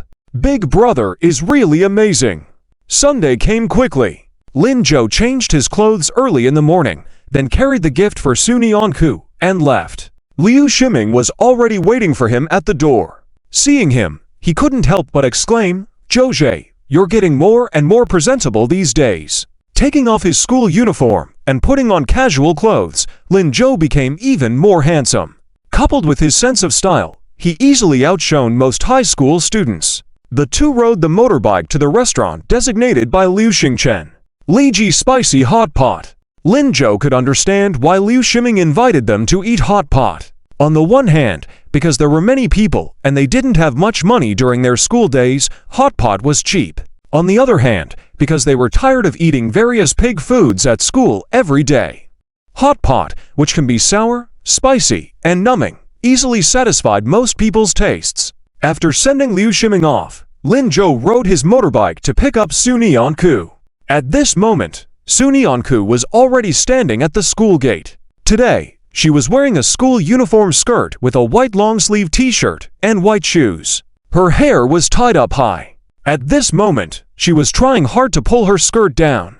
Su Nianku had never worn a skirt before. Today, because Wang Zhaoqing heard that she was going out to dinner with Lin Zhou, she took away her pants in the morning and insisted that she wear a skirt. With a solemn expression, she told Su Nianku that she had long legs and skirts would look good on her. After refusing dozens of times, Su Nianku finally succumbed to Wang Zhaoqing's words. Lin Zhou will definitely like it if you wear a skirt. Will Lin Zhou really like it? She compromised.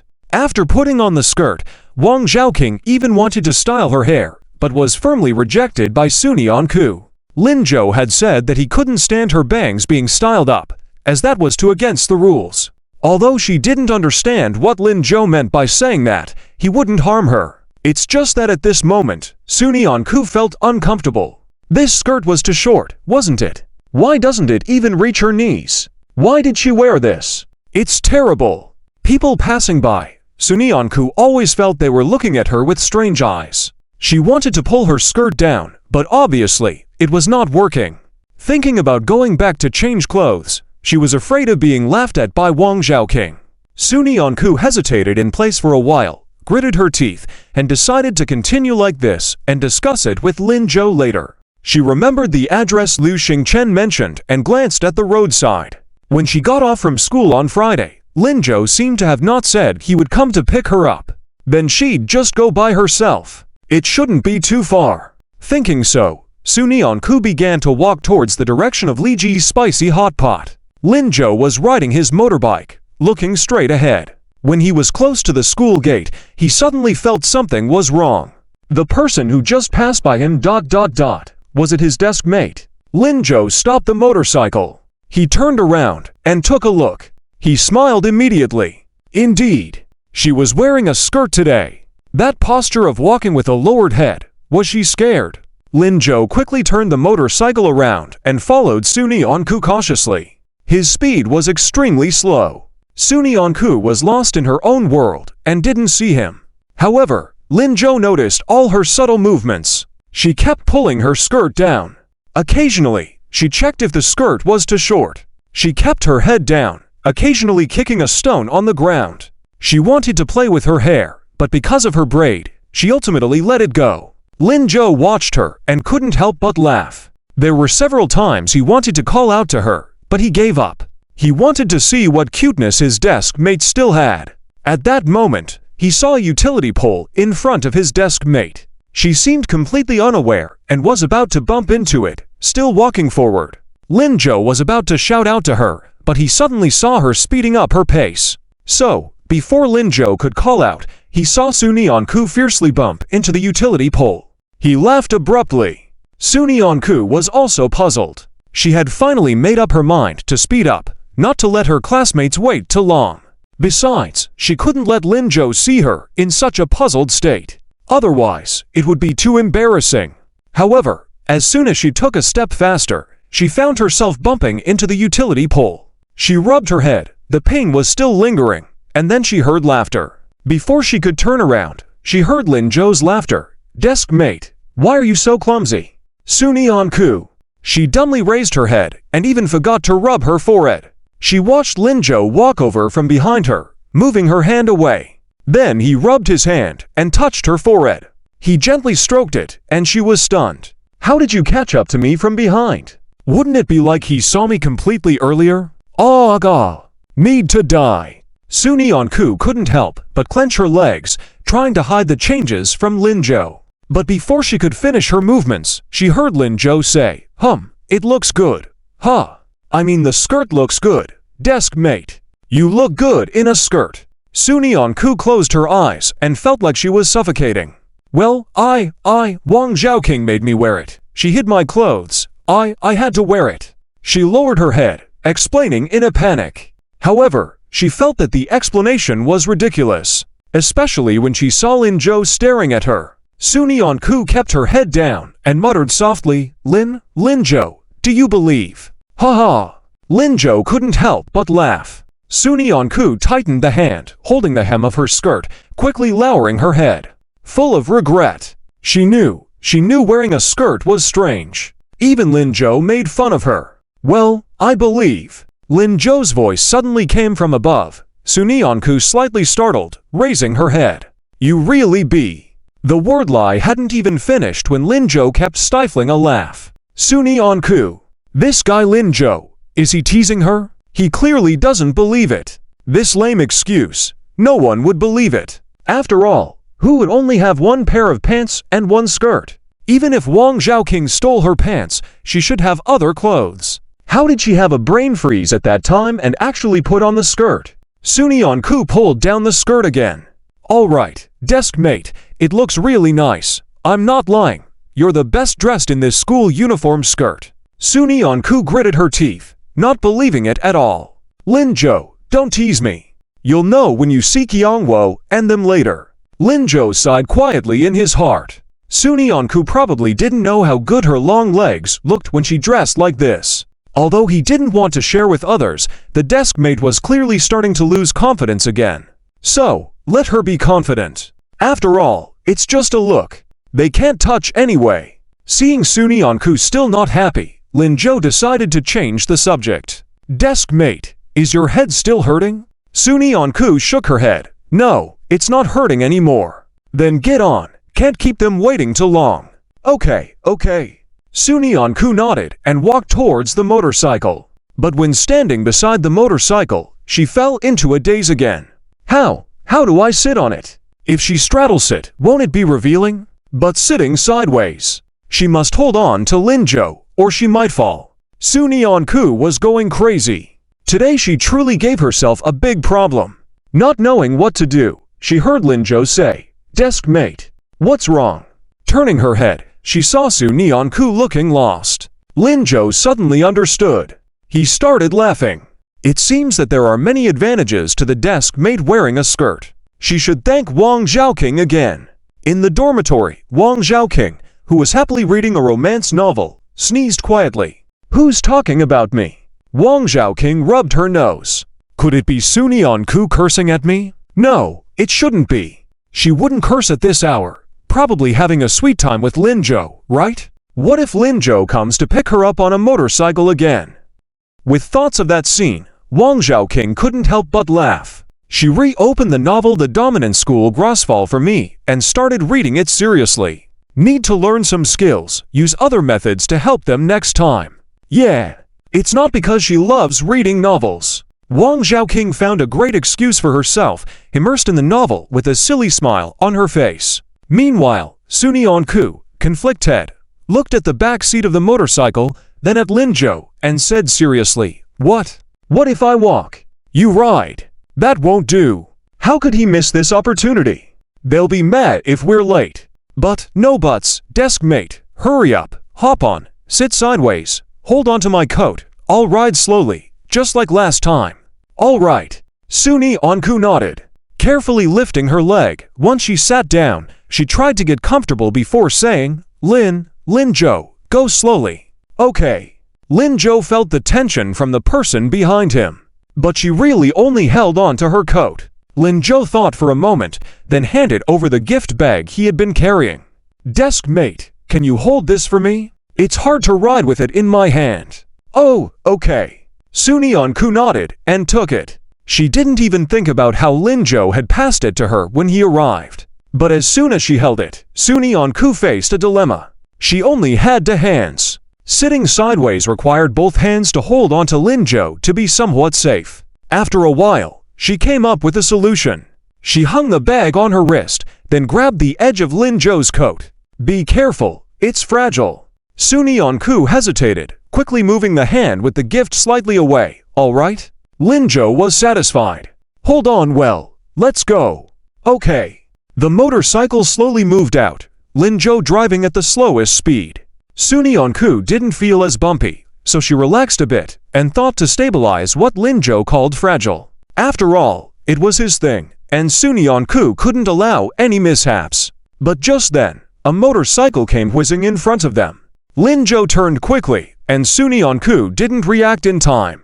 One hand protected the fragile item in her bag. Subconsciously, her other hand reached out for Lin Zhou, but she knew this way wouldn't work. If she held onto him like this, she would surely fall off. In that critical moment, Su Nianku made a quick decision.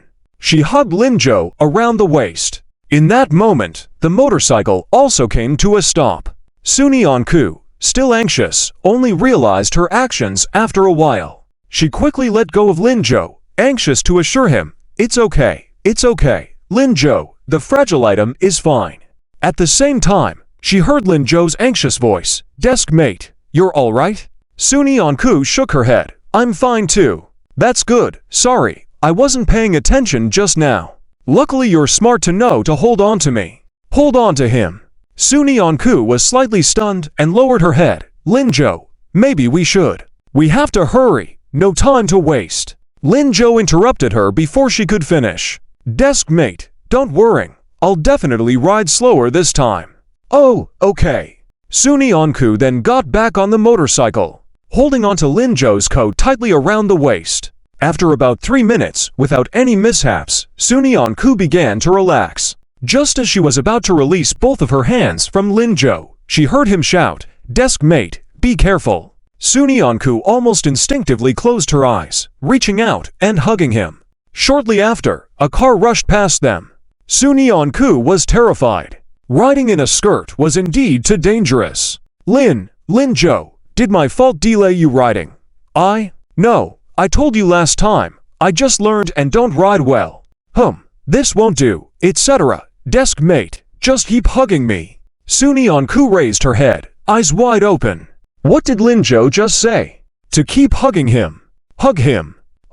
I don't mean to take advantage of you. It's just too dangerous this way. We will definitely get hurt if we continue like this. The exams are coming up soon, and there's prize money for the math contest. Little Deskmate, what do we do if we get injured? It's all my fault, letting you take something extra. It's so inconvenient. Lin Zhou started to make up excuses again.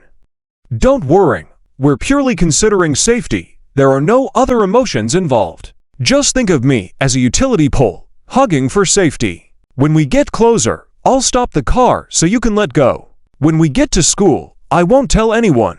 Little Deskmate, how about it? Su Nianku looked up and subconsciously wanted to refuse. But she found that Lin Zhou's words were particularly sincere. There was no hint of frivolity on his face. He was really trying to find a solution for the current situation. Was she overthinking things? Well, Lin Zhou is someone who studies hard, aims to get into a good university, and works hard to earn money. How could she think of him like that? Su Nianku blamed herself for a while, then nodded, "Okay? So, let's do it this way. Come, get on." Lin Zhou turned his head, facing away from Su Nianku. Su Nianku sat down cautiously and then reached out her arms. She wrapped them around Lin Zhou's waist. She didn't see that at this moment, Lin Zhou had a faint smile on his face. Little Deskmate, so easy to fool. But he really liked this kind of little Deskmate. Li Spicy Hot Pot's entrance. Liu Shiming had been waiting for a while. Qian Guoguo had arrived too. Liu Xingchen and Wang Zikin were also there. As soon as Liu Shiming saw Wang Zikin, he couldn't hold back his anger. "Why are you here too? Can't I come? Today Liu Xingchen invited us to dinner. He invited me too. Are we all friends of Lin Zhou? What face do you have? HMPH. Are you the only ones who can be his friends? I can also be." Liu Shiming was speechless. Seeing the two of them arguing more and more fiercely, Liu Xingchen quickly stepped forward to mediate. "Calm down, don't fight. It's like this, what happened that day? Wang Zikin did realize his mistake. He came to apologize." "I didn't come to apologize." Wang Zikin was very indignant. Although today, indeed, he let Liu Xingchen bring him along. But he didn't know why he came inexplicably. Maybe it was because of that meal on the playground that day. After that incident, he felt he should say something to Lin Zhou, but felt it would be to contrive to say anything. The argument with Liu Shiming just now was only because of the desire to win as a young man. He didn't want to lose. As for friends, are he and Lin Zhou considered friends? Huh? Are you going to apologize too? You, Huck, stop fighting. Lin Zhou is here. Liu Xingchen once again interrupted them. The two heard Lin Zhou's name and finally stopped arguing. They all turned their heads to look in Lin Zhou's direction. But the next moment, the four of them all widened their eyes. Liu Xingchen, what the heck? Who is the one with Lin Zhou and those long legs? Liu Ximing, it's incredible. I've never seen such good-looking legs. But wait, isn't Zhou Zhe going to pick up Sun Yanku? Wang Zikin was also surprised. From their position, they could only see the legs stretching out to the side behind Lin Zhou, unable to see the person hidden by Lin Zhou. They also couldn't see that the owner of the legs was hugging Lin Zhou. But those legs alone were stunning. At least, they had never seen such good-looking legs in school. Qian Guoguo couldn't help but roll her eyes. Liu Ximing, you knew Lin Zhou was going to pick up Sun Yanku? Yeah, he said he was going to pick. Liu Ximing suddenly realized something. What the heck could it be? Qian Guoguo rolled her eyes again, giving him credit for being clever. Although she was also surprised just now, she wasn't as silly as these boys. She immediately knew it was Sun Yanku. But Sun Yanku's legs were really good-looking. How come she hadn't noticed before? Thinking back, Sun Yanku had been wearing pants since coming to school. Was this the first time showing her legs? After spending time with Lin Zhou, Sun Yanku seemed to be more confident. She was even wearing a skirt. Liu Xingchen hadn't caught up yet, asking in confusion, "What's going on?" Liu Ximing, do you know who it is? Wang Zikin, it definitely can't be her. Liu Xingchen, Liu Ximing, how do you know? Wang Zikin, don't you know what she looks like? Although she's smart and authoritative, how could she be like this? I think it might be Yun Ruoxi. Wang Zikin had seen Yun Ruoxi wearing a skirt. Those legs were indeed very attractive. But today's legs seemed even more so. Had Yun Ruoxi lost weight? Yun Ruoxi. Liu Ximing looked at him strangely. Wang Zikin, yes. What's wrong? Lin Zhou has always liked Yun Ruoxi, so it's normal to give her a ride, right ahead. Liu Ximing suddenly laughed. Wang Zikin, want to make a bet? What bet? If it's not Yun Ruoxi, you'll buy me 2 bottles of beer. If it is her, I'll do it. Liu Ximing was smug. Lin Zhou had long stopped liking Yun Ruoxi. This kid didn't even know that. He dared to call himself Zhou Ji's friend. If he wasn't shown some attitude, he wouldn't even remember his own last name. Deal. Wang Zikin's competitive spirit rose again. Liu Xingchen, it's my money you guys are betting with, and also. Liu Ximing, if it's not Yun Ruoxi, then who is it? Liu Ximing raised his head proudly. You'll find out in a moment. Liu Xingchen. Watching the confident few, he strongly felt he was being taken advantage of. In the midst of their conversation, Lin Zhou's motorcycle had already stopped some distance away. When they saw the person getting off the motorcycle, Liu Xingchen was completely shocked. He widened his eyes, looking at Liu Ximing and Qian Guoguo, Wang Zikin. Even his speech was a bit stuttered. It's the study god. Liu Ximing and Qian Guoguo looked like they had known it all along. Wang Zikin's face darkened. How is that possible? How could she have such legs? The word legs never came out, but everyone understood. Liu Ximing laughed. All right, remember to drink later. Also, for others I don't care, but the study god's legs, you better not look too much, or I will hit someone. If it's Sun Yanku, then she is Zhou Ji's exclusive. At this moment, Sun Yanku also saw them. She quickly lowered her head, feeling a bit flustered. She didn't know if they had seen her hugging Lin Zhou. She didn't know if they were used to seeing her in a skirt. Ah, so awkward. Classmate, look up. Lin Zhou's voice echoed beside him. Sun Yanku slightly stunned and heard him say, "Today, you must be the most beautiful in the room. Look up, don't be afraid." Just like that day on the stage, when you look up, they dare not say anything. Sun Yanku was dumbfounded. Is that so? As long as she is confident enough, they won't say anything. Sun Yanku lifted her head slightly, determined to give it a try. At that moment, she saw Qian Guoguo running towards her from a distance. She smiled and grabbed her arm, looked her up and down, feeling extremely excited. Wow, Sun Yanku, you look so beautiful today. This dress suits you so well. Oh, if only my legs looked this good. I envy you so much, so much, so much. As fellow female students, Jianguoguo could boldly check out Sunai Onku's legs. As she looked at them, she couldn't resist touching them. They are so white, straight, slim, and long. How can there be such beautiful legs in the world? Suni Onku was slightly relaxed by the compliments. She asked unbelievingly, really? Yes, of course, don't believe me. Ask Liu Shimin and the others. Boys have unique perspectives. They all say they have never seen such beautiful legs at school. Suni Onku blushed. How could she ask boys about this? She tugged at her clothes. Haha, Suni Onku, don't tug. This length looks the best. Your legs look great. Oh, you should wear dresses more at school. Those girls who show off their legs every day probably won't dare to anymore. Feeling self-conscious. Qian Guoguo's exaggerations made Suni Onku somewhat helpless. Guoguo, thank you. You're welcome. Let's go. Liu Shiming and the others are waiting over there. Lin Zhou had already gone ahead. Whether intentional or not, he stood in front of three boys, blocking their view. Suni Onku seemed to suddenly understand Lin Zhou's intention.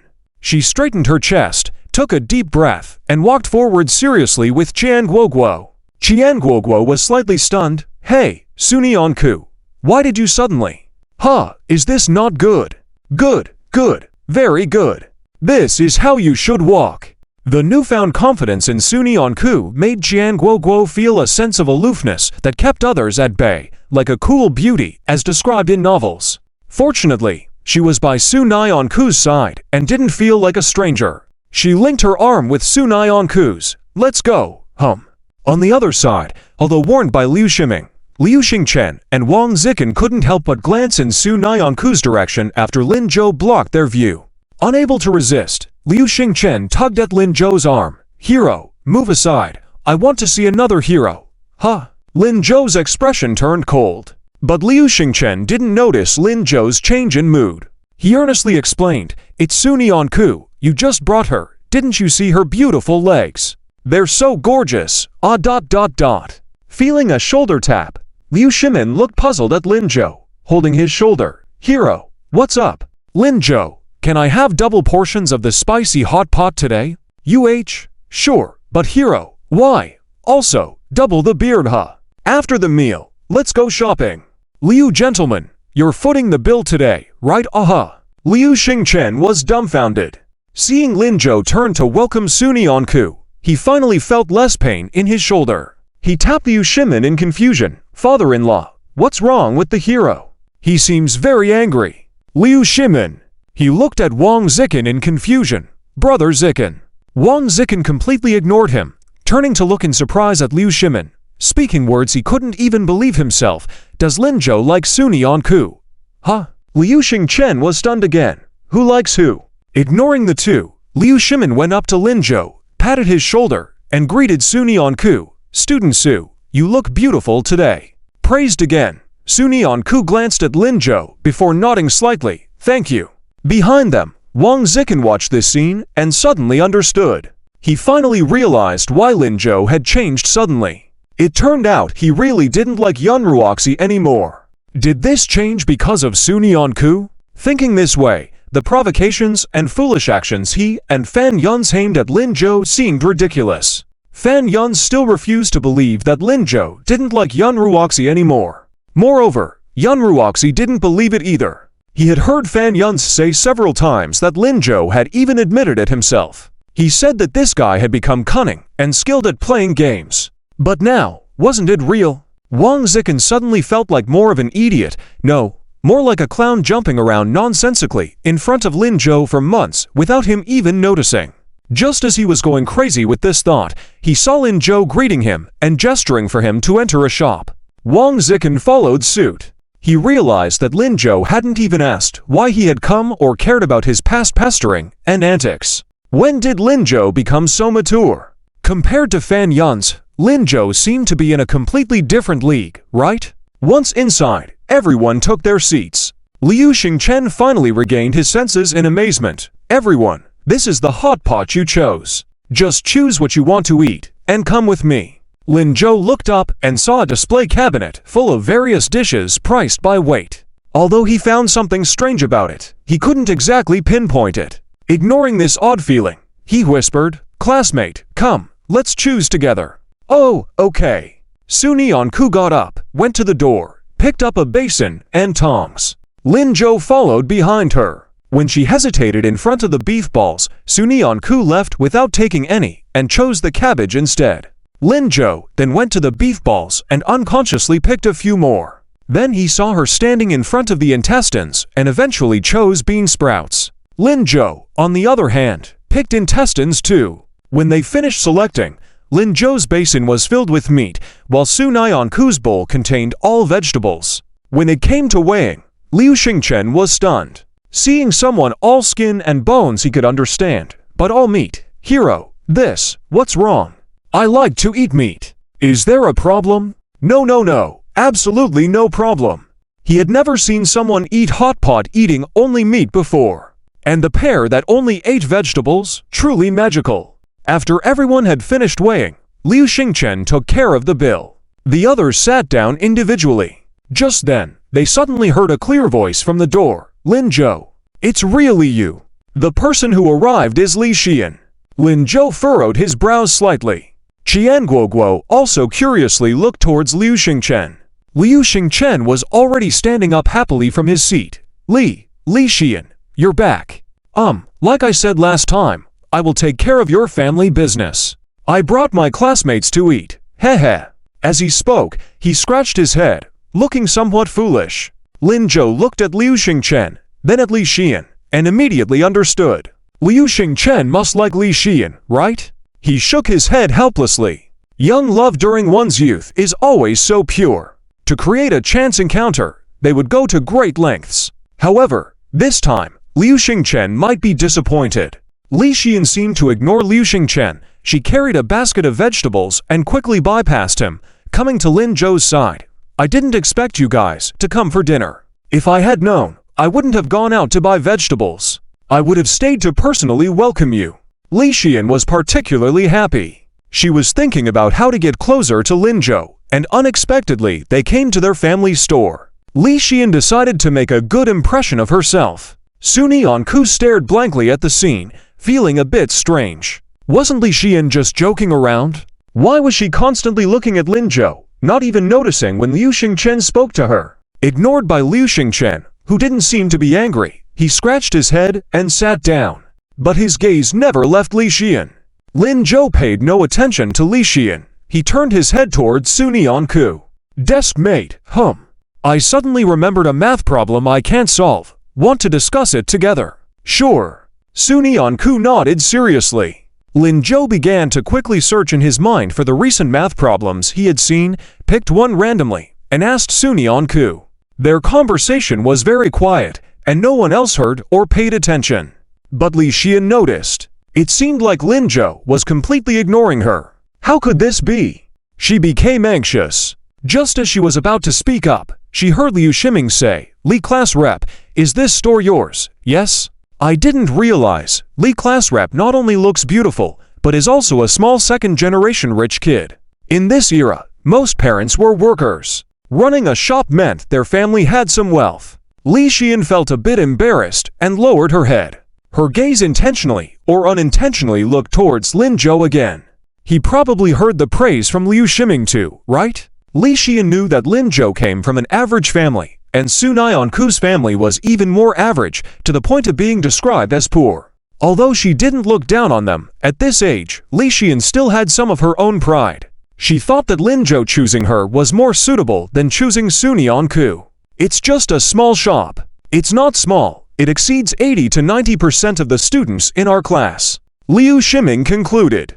Boat brother, isn't that right? As soon as he finished speaking, he was pulled back to his seat by Qian Guoguo. Shut up. Being silent won't make anyone think you're mute. Huh? Did I say something wrong again? You didn't say anything wrong. What you said is right. Qian Guoguo rolled her eyes. She couldn't understand how smart Lin Jo was. How come Liu Ximing, who always followed him, never learned a single thing from him? Ooh, he's so clueless. Li Xian was waiting for Lin Jo's response. But Lin Jo seemed to not hear her at all, still talking to Su Neon-ku. Su Neon-ku seemed very happy, occasionally showing a smile. At this moment, Li Xian suddenly felt envious of Su Neon-ku. How she wished that the person sitting there was her. Her nose started to tingle. Li Xian stubbornly moved a bit towards Lin Zhou. Carefully raised the basket in her hand. Lin Zhou, what do you want to eat? I'll wash it for you. No one answered. Li Xian took a deep breath, preparing to tug on Lin Zhou's clothes to get his attention, but Jian Guo next to her said, Li Xian, I want to eat choy some. Can you wash some for me? We can just weigh it directly in the bowl later. Ah, right. I want Chinese cabbage. Me too, me too. The boys also chimed in. Li Xian's words were interrupted, so she nodded. Okay, I'll go wash them. At this moment, at the counter, Li Xian's father, Li Tiansheng, had already brought out 2 portions of spicy hot pot. Your hot pot is ready. Who ordered these? Strange. Why is 1 portion all vegetables and 1 all meat? It's quite complimentary. With that said, Lin Zhou stood up. It's mine. Su Nianku wanted to stand up too, but Lin Zhou stopped her. You don't need to go. I'll bring it over for you. Are you sure? It's very hot. Don't worry. It's okay. He quickly walked to the counter, picked up the 2 strange hot pots. Li Xian finally found an opportunity to speak with Lin Zhou. Lin Zhou, that all-meat portion is yours. A girl couldn't possibly order all meat. Lin Zhou nodded. Yes. Li Xian, do you think the vegetables there are not fresh? I was just about to wash them. Do you want me to do it? No need. I don't like vegetables. Lin Zhou's voice was flat, as if devoid of any emotion. Li Xian didn't know what to say for a moment. At this moment, she heard Lin Zhou speak again in a cheerful tone. Deskmate, it's a bit hot, come and get it. While saying this, there was joy and happiness in Lin Zhou's tone. Li Xian suddenly felt a bit more distressed. In Lin Zhou's eyes, was it really only Su Nianku? At the counter, Li Tiansheng saw his daughter staring blankly at the boy. Xian, are these your classmates? Li Xian then realized, yes, Dad. Look at you. Why didn't you say earlier? Let me add more dishes for them. Go wash them. I'll add an extra portion for each of them, free of charge. With these words, the purpose of the daughter sending dishes should be fulfilled, right? Upon hearing this, Li Xian became happy. Okay, I'll go now. Daughter, do you want to eat with them? Dad will cook another portion for you too. Okay, thank you, Dad. Li Xian became even happier. Li Tiansheng also smiled and squinted his eyes. This girl's thoughts are all written on her face. It's just that boy. It seems his gaze has been on the girl next to him the whole time. Honestly, that girl is not as pretty as their Xian. This boy has bad taste. He needs to help his own daughter. Li Tiansheng hummed a tune and went back to the kitchen to continue cooking hot pot. In a short while, the hot pot for everyone was ready, including Li Xian's portion. Li Tiansheng carried the bowls and chopsticks, swiftly kicked out a chair from the side at an oblique angle, placing it next to Lin Zhou. Hung daughter, come sit here. Li Xian, who was struggling on how to sit next to Lin Zhou, walked over cheerfully. Thank you, Dad. You're welcome. Eat well. Add more if not enough. Do not pay extra. Li Tiansheng laughed joyfully as he prepared to go to the back kitchen. At that moment, he saw Lin Zhou standing up next to him. Little tablemate, do you want some chili? Su Nianku lifted her head in confusion. Wasn't there already chili added in the bowl? Why was Lin Zhou still asking her? Add a little bit more. It tastes better. Oh, then I'll have some too. Great, let's go together. He picked up the bowl and chopsticks and headed towards the condiment area. Su Nianku followed dumbfounded. Lin Zhou added a little chili for both of them and then led Su Nianku back to his seat. However, when he reached his seat, he did not stop. Instead, he took another step and sat in Su Nianku's seat against the wall. Little tablemate, you sit on the outside, otherwise, I would have to give up my seat for you. Too troublesome. Oh, that's fine. Su Nianku nodded and sat in Lin Zhou's seat. Li Xian, who had just sat down, saw that the person next to her had suddenly changed to Su Nianku and almost cried. Li Tiansheng also didn't expect this kid to still have such tricks up his sleeve. He had wanted to continue helping his daughter, but soon sighed quietly. If she really doesn't like it, helping her would actually harm her. It's better not to interfere with the kid's matters. All right, thank you, classmate Liu Xingchen, for today's meal. Let's start eating. Lin Zhou picked up his chopsticks. At that moment, Wang Zikin suddenly shouted, wait, and quickly ran to the side to grab 2 bottles of beer, opened them, and chugged them down. Lin Zhou looked at him in confusion. Is this guy going crazy? Liu Shiming quickly resolved his confusion. Haha, we had a bet outside, and he lost. He leaned close to Lin Zhou's ear and whispered, we bet on whether the long-legged beauty behind your car is Yunruoxi or Sunyanku. Haha, he lost. Lin Zhou shook his head helplessly. High school students are indeed full of themselves. Even gambling is so immature. Now, seeing him drink beer as soon as someone mentions it, probably never thought that in a few years, they might get all sorts of strange diseases for not taking care of their bodies. But he didn't stop him. Sunyanku had never seen such a scene before, and she looked at Lin Zhou in confusion. Lin Zhou, what was the bet about? Just a bet between men. Oh, seeing that Lin Zhou was not convenient to talk about it, Sunyanku didn't ask further. Wang Zikin finished 2 bottles in one go, his face not red, his breath not heavy, just letting out a burp. Okay, let's eat. He quickly picked up his chopsticks and took a bite of the spicy hot pot. Everyone was infected by the atmosphere and immediately shouted, yes, let's eat. Let's eat quickly. I'm starving. Qian Guoguo tapped on Li Xian, who was staring at Lin Zhou in a daze, and reminded her softly, Li Xian, let's eat. Oh, okay. Li Xian nodded, but when she picked up her chopsticks, she suddenly lost her appetite. At that moment, Li Tiansheng walked to the window with a large bowl of vegetables. Daughter, come serve the dishes. These are just cooked for you. Distribute them to everyone. Li Xian then perked up a bit, okay? With this, she had another chance to talk to Lin Zhou. She quickly walked to the window, brought the dishes over, and got another pair of chopsticks to serve everyone. Guo Guo, here's yours. Liu Xingchen, Wang Zikin, yours. Liu Xingchen accepted happily, while Wang Zikin burped again. He managed to control himself and muttered a thank you. Liu Shiming also handed over his bowl. Thanks, class flower. Next up was Lin Zhou. Li Xian was about to speak when she saw Lin Zhou grab the dish tray from her hands and then called Sunyanku, little tablemate, come. He quickly poured the remaining dishes into Sunyanku's bowl. Sunyanku was startled. Lin Zhou, you should leave some for yourself. No need, I really don't like to eat. But you can't be picky. It's okay, I'll decide when I feel like eating. After serving the dishes, he handed the tray back to Li Xian. Okay, thank you, class flower. No, you're welcome. Li Xian was a bit dazed. It seemed like she missed another chance to talk to Lin Zhou. With a simple gesture and a simple thank you, he sent her away. Her gaze fell on Sunyanku again. Li Xian felt a sourness in her heart, but she couldn't say anything. She just dejectedly placed the dish tray on the side table and pretended to enjoy the hot pot with everyone else. Finally, Lin Zhou sat down, saying, little tablemate, eat, don't starve. Hum. Sunyanku carefully picked up some vegetables for herself. Watching others having meatballs in their bowls, she drooled a bit, but the meat was too expensive. Although she had earned some money, she couldn't spend it recklessly. These vegetables were quite delicious. Sunyanku comforted herself. Suddenly, she felt another pair of chopsticks in her bowl. She looked up and saw Lin Zhou smiling at her, picking up the vegetables from her chopsticks.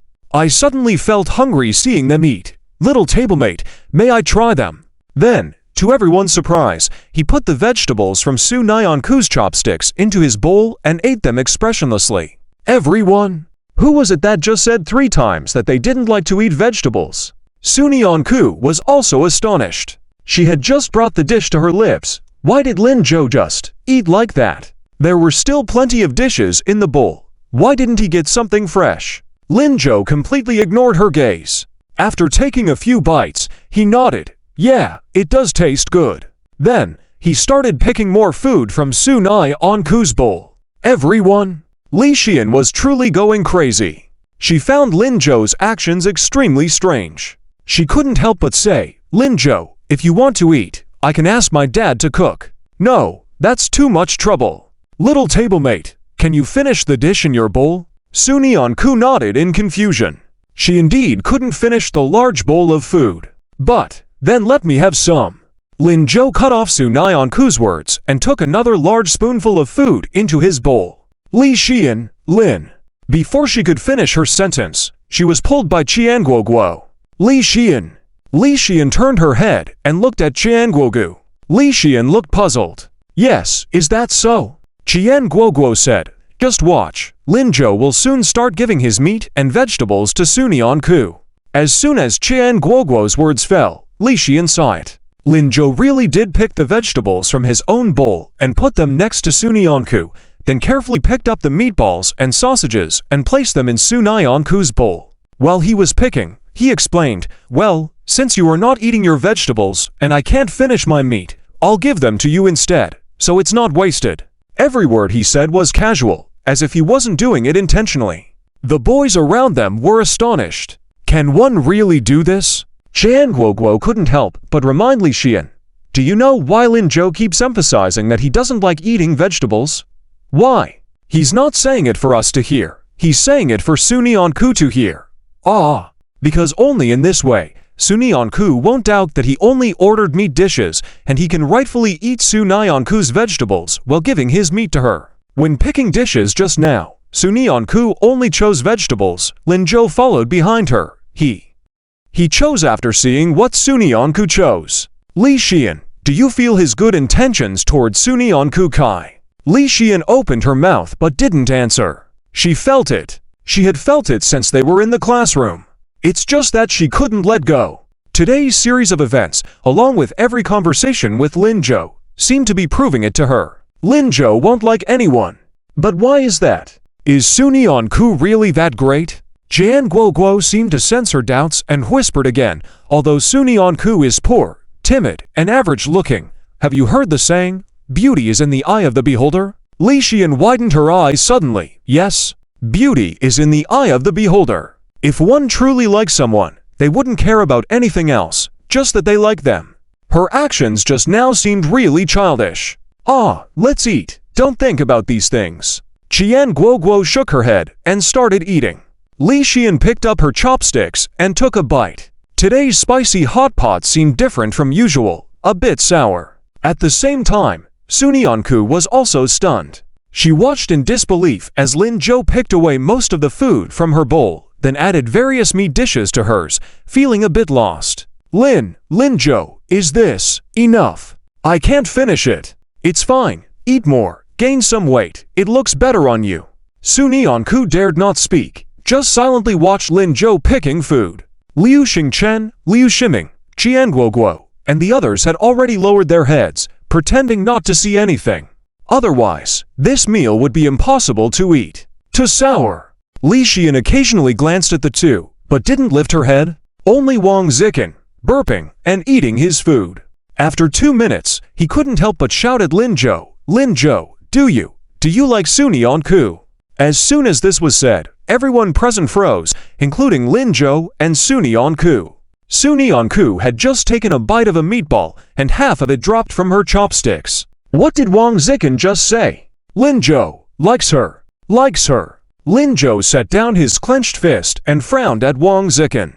Is this guy itching for trouble? The others were eagerly waiting to see what would unfold. Wang Zikin let out a belch and continued, no, you should like studying, right? You're doing so well in your studies now, you like studying. Everyone breathed a sigh of relief, but felt a bit disappointed at missing the gossip. Sunion Ku picked up the meatball again. Luckily, he was just talking nonsense. Lin Zhou relaxed his clenched fist. Wang Zikin had no idea he narrowly avoided a beating and continued dully, you even did better than Fan Yun's in the exam. Ha, Lin Zhou, amazing. Impressive. Wang Zikin reluctantly raised his thumbs, but his voice grew quieter. Eventually, he slumped on the table with no more movement. Liu Xingchen couldn't help but poke Wang Zikin's face, finding him asleep. Liu Xingchen helplessly spread his hands. Well, should we just leave him? Let's eat and drink enough for him to get drunk. Qi, I thought he could hold his liquor. Come on, let's eat. Liu Shiming shouted, and the group shook their heads, continuing to eat. The prelude to the meal was finally over. Sunion Ku started to eat seriously. Lin Zhou then picked up some greens and tasted them carefully. This taste. Why was it getting more and more familiar? Lin Zhou then picked up a spoonful of soup. Next were meatballs and luncheon meat. After a few bites, Lin Zhou smiled. He finally remembered what was special about this hot pot restaurant. It tasted similar to the famous lychee spicy hot pot that would spread across the region years later, just missing something.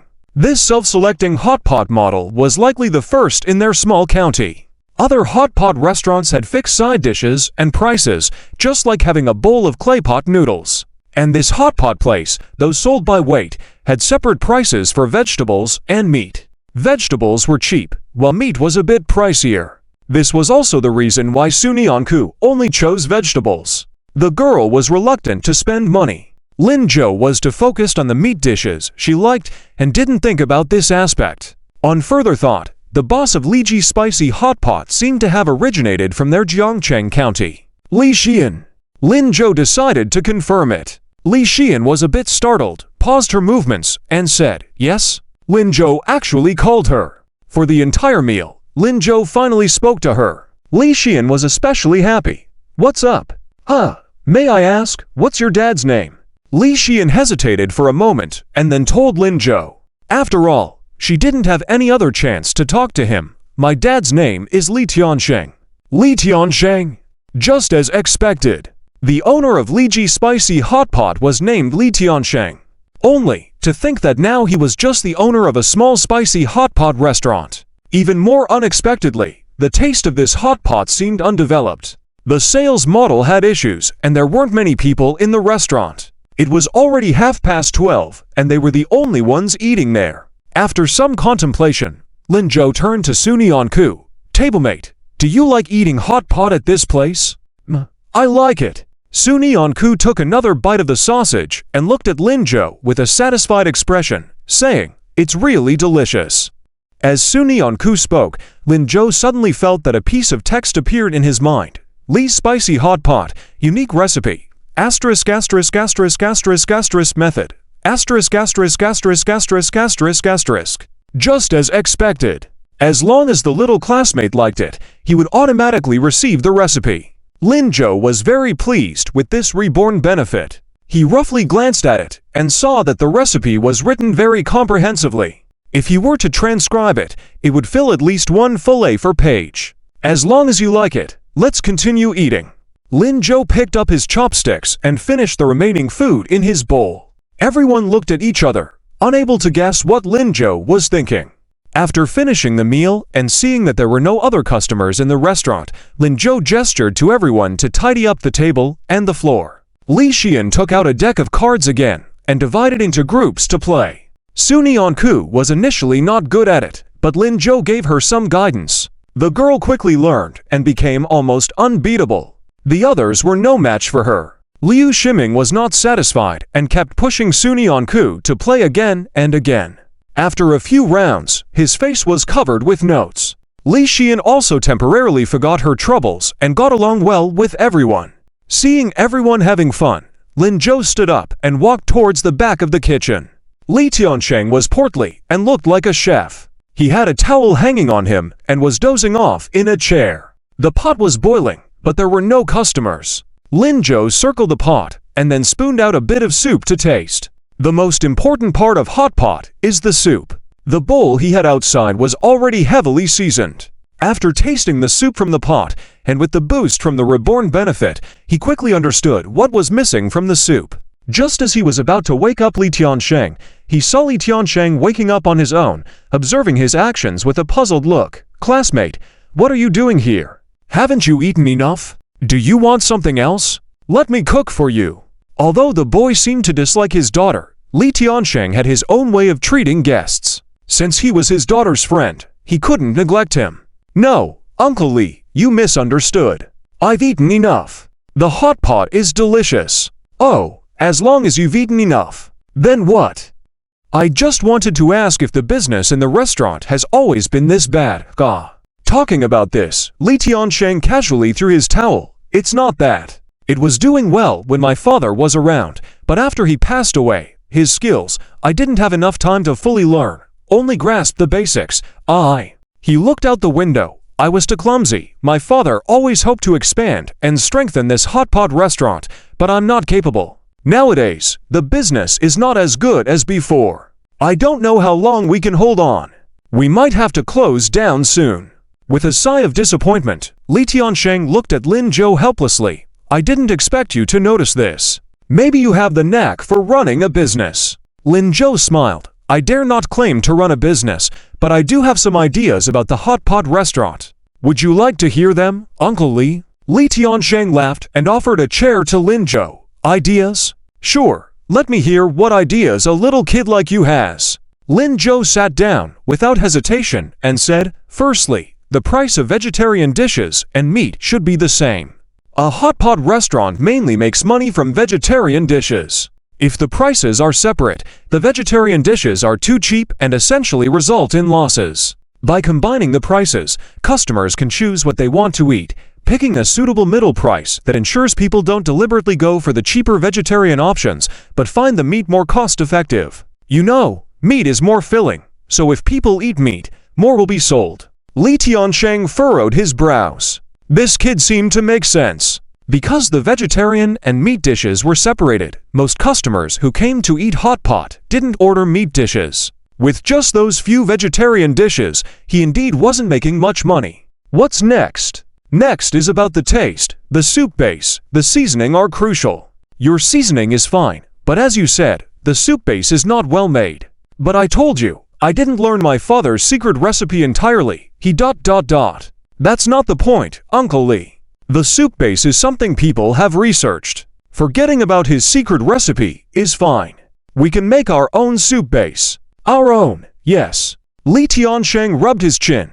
What you're saying seems to make sense. Should I start researching it now? But how long will it take to research it? Considering the state of my business, is it really feasible? Seeing Li Tiansheng showing interest, Lin Zhou frowned and said, Perhaps it will indeed take a long time. But, Uncle Li, after tasting your soup base just now, I have some opinions. Would you like to hear them? At this moment, Li Tiansheng fully saw Lin Zhou as an adult. After all, which child could speak such theories? He scooted his chair closer to Lin Zhou. Yes, let me hear. Lin Zhou pondered for a moment and roughly explained the soup base in his mind to Li Tiansheng.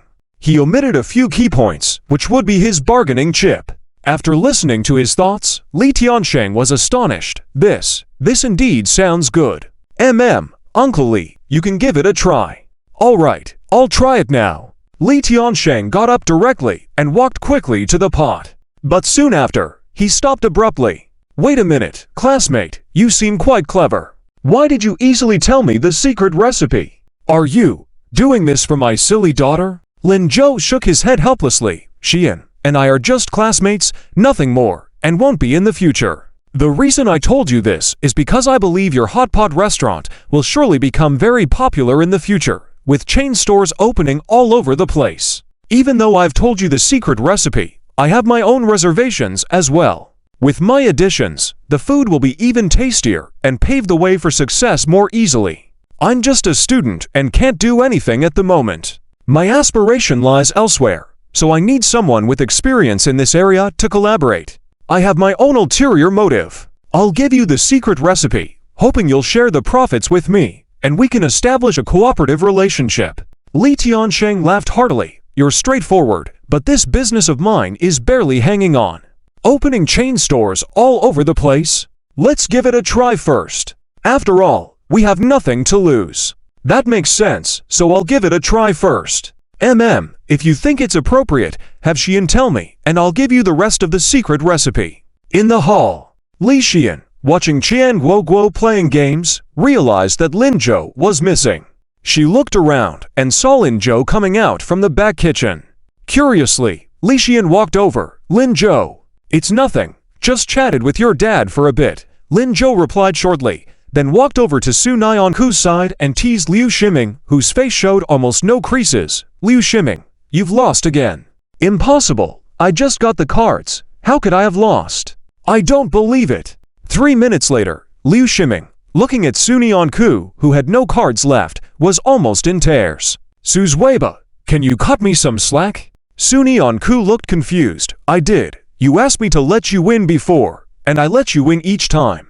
Liu Ximing, Qian Guoguo and Liu Xingchen couldn't help but burst into laughter. No, this round doesn't count. Lin Zhou, you take over. Zuiba can't participate in the game anymore. Me. Are you sure? Yes, you.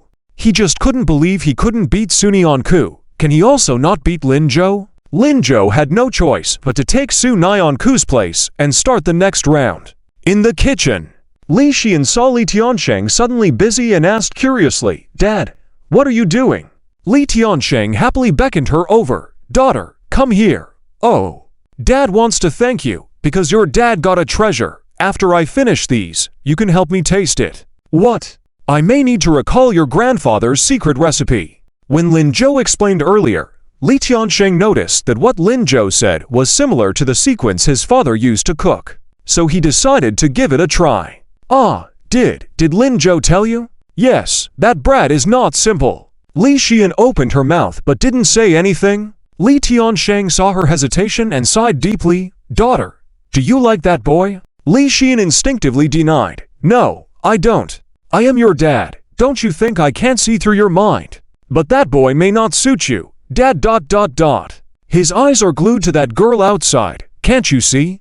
Besides, I found out that this boy knows a lot. He is not just meant to be in our small county. Girl, do you want to marry far away?" "Oh, Dad, it's too early to talk about this now." "Okay, I won't say more, but remember, you have your own thoughts at 18, but don't let yourself get hurt, you hear?" Li Xian nodded and looked towards Lin-jo. He was happily playing cards. Next to him was Sunyeon-ku. Lin-jo's card-playing actions were graceful, almost without much thought. But every time his gaze lingered on Sunyeon-ku, it was particularly long. "I understand, Dad." "That's good, go play, I'll be busy for a while." Li Xian walked back out and joined the card game.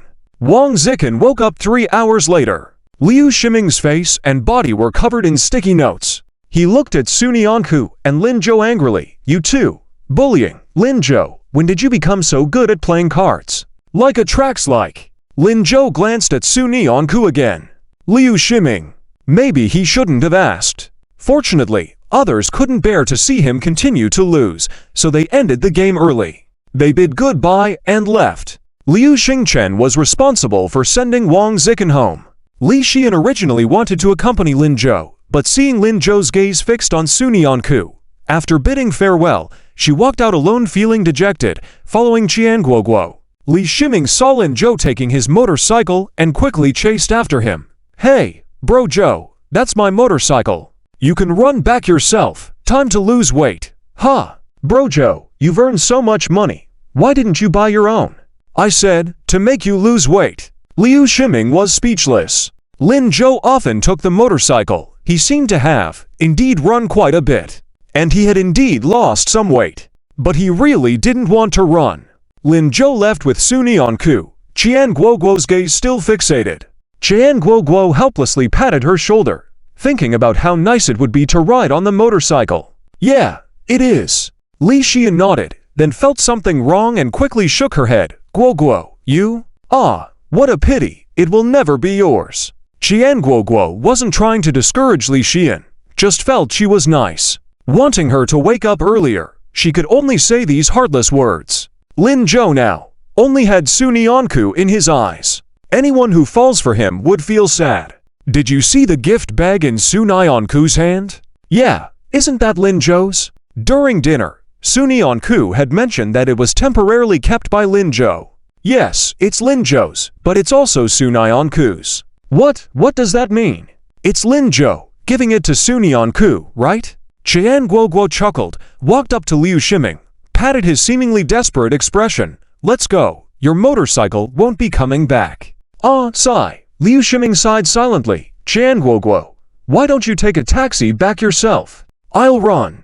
"TCH, am I not loyal enough?" "Let's go, let's run together. I also want to lose weight." "Really? But I don't think you're fat." "I am getting fatter." "You didn't." "When I say I'm getting fatter, I'm getting fatter." Li Xian watched them leave in their respective directions and suddenly felt the loneliest person in the world is herself. On the way back, Sunyeon-ku carefully maintained the posture of holding Lin-jo.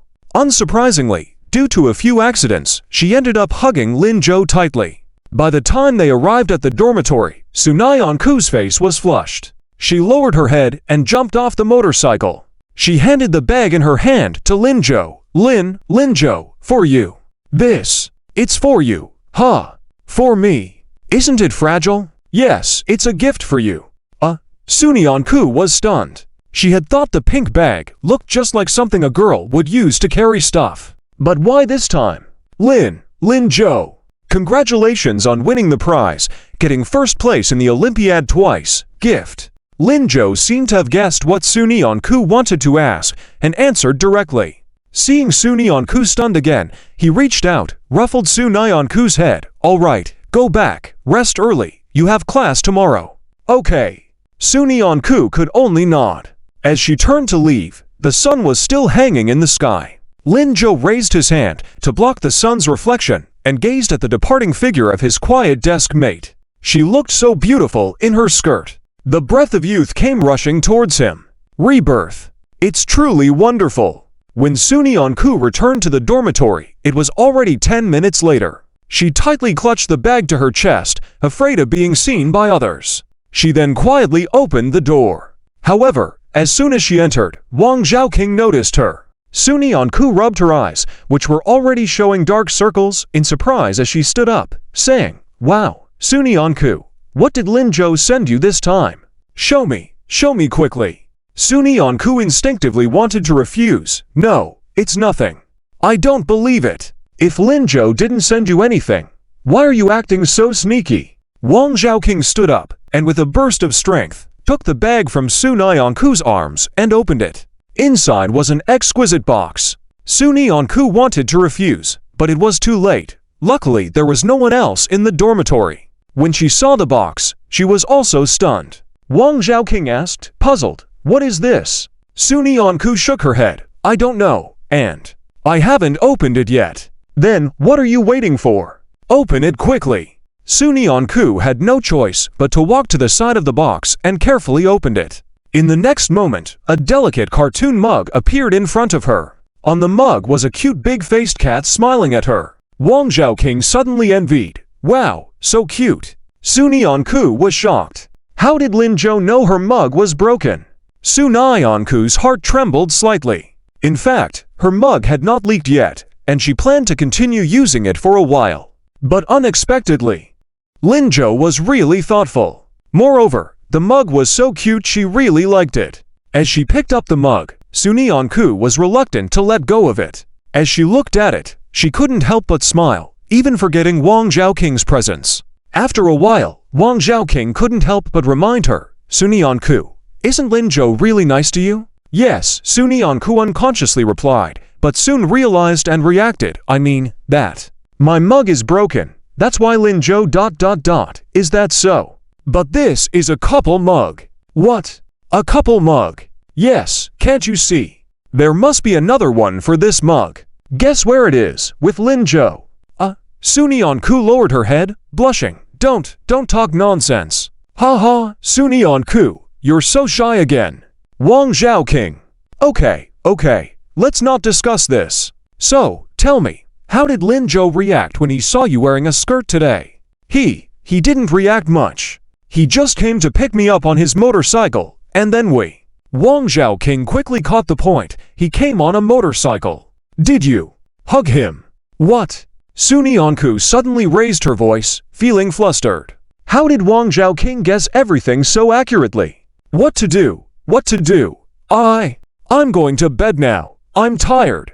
Sunyeon-ku made up a random excuse, deciding not to discuss this topic with Wang Zhaoqing anymore. If they continued, she didn't know what to do.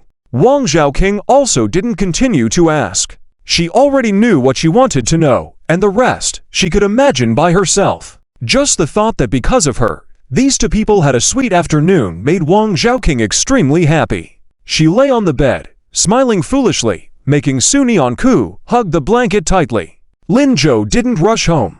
Instead, he first went to the square to check on his fruit stall. Upon arrival, he saw Yuli was still busy. There was another woman standing beside her, slightly younger, and resembled Liuli somewhat. Upon seeing Linjo, she quickly stepped back, ready to leave. Linjo was curious. Who is this? Liuli couldn't hide it and answered, "This is my sister, Liu Yuan. She just wanted to learn and see how to make money." It's boring to stay at home with the kids, so I let her come.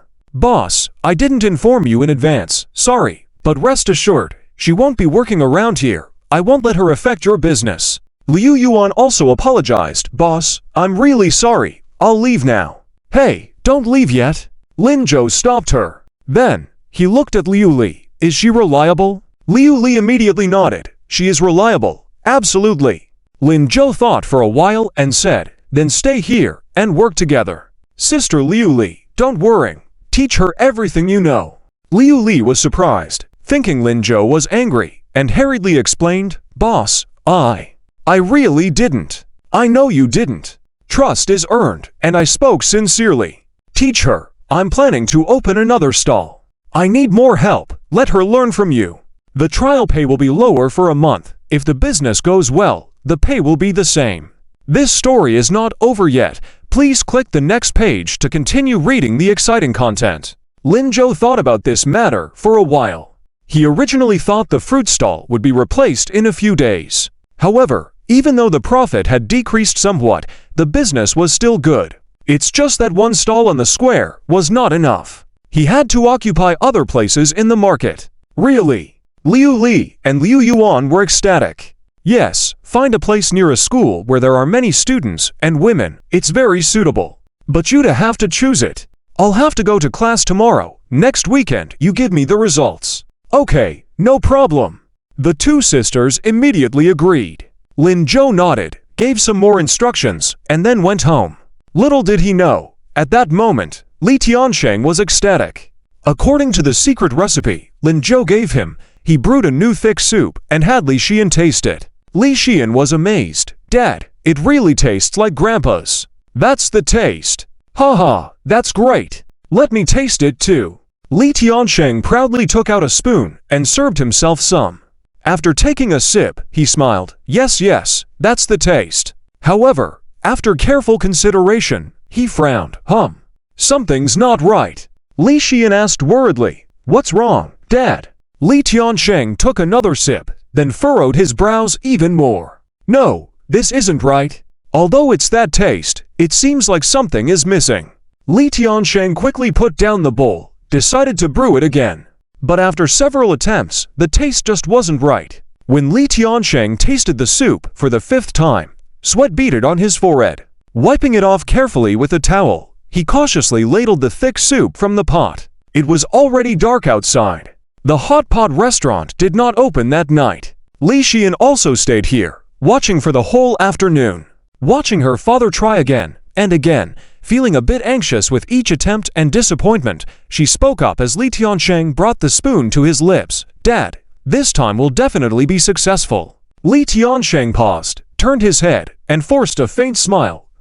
It will be successful. Tipping his head back, he took a sip, then closed his eyes, savoring the taste. Li Xian watched his movements, feeling especially nervous. It had been so long since she had seen her father so serious. In her memory, he was always cheerful, not taking things too seriously. Li Xian even thought he had given up on perfecting the soup base. But unexpectedly, he remained determined. Seeing Li Tiansheng silent for a while, Li Xian asked excitedly, Dad, how is it? Did it succeed? Li Tiansheng opened his eyes, slowly set down the spoon in his hand, and shook his head. Still not good enough, almost there. Dad, we don't need to pursue perfection so much. Others won't even notice. I think the previous soup bases were already good.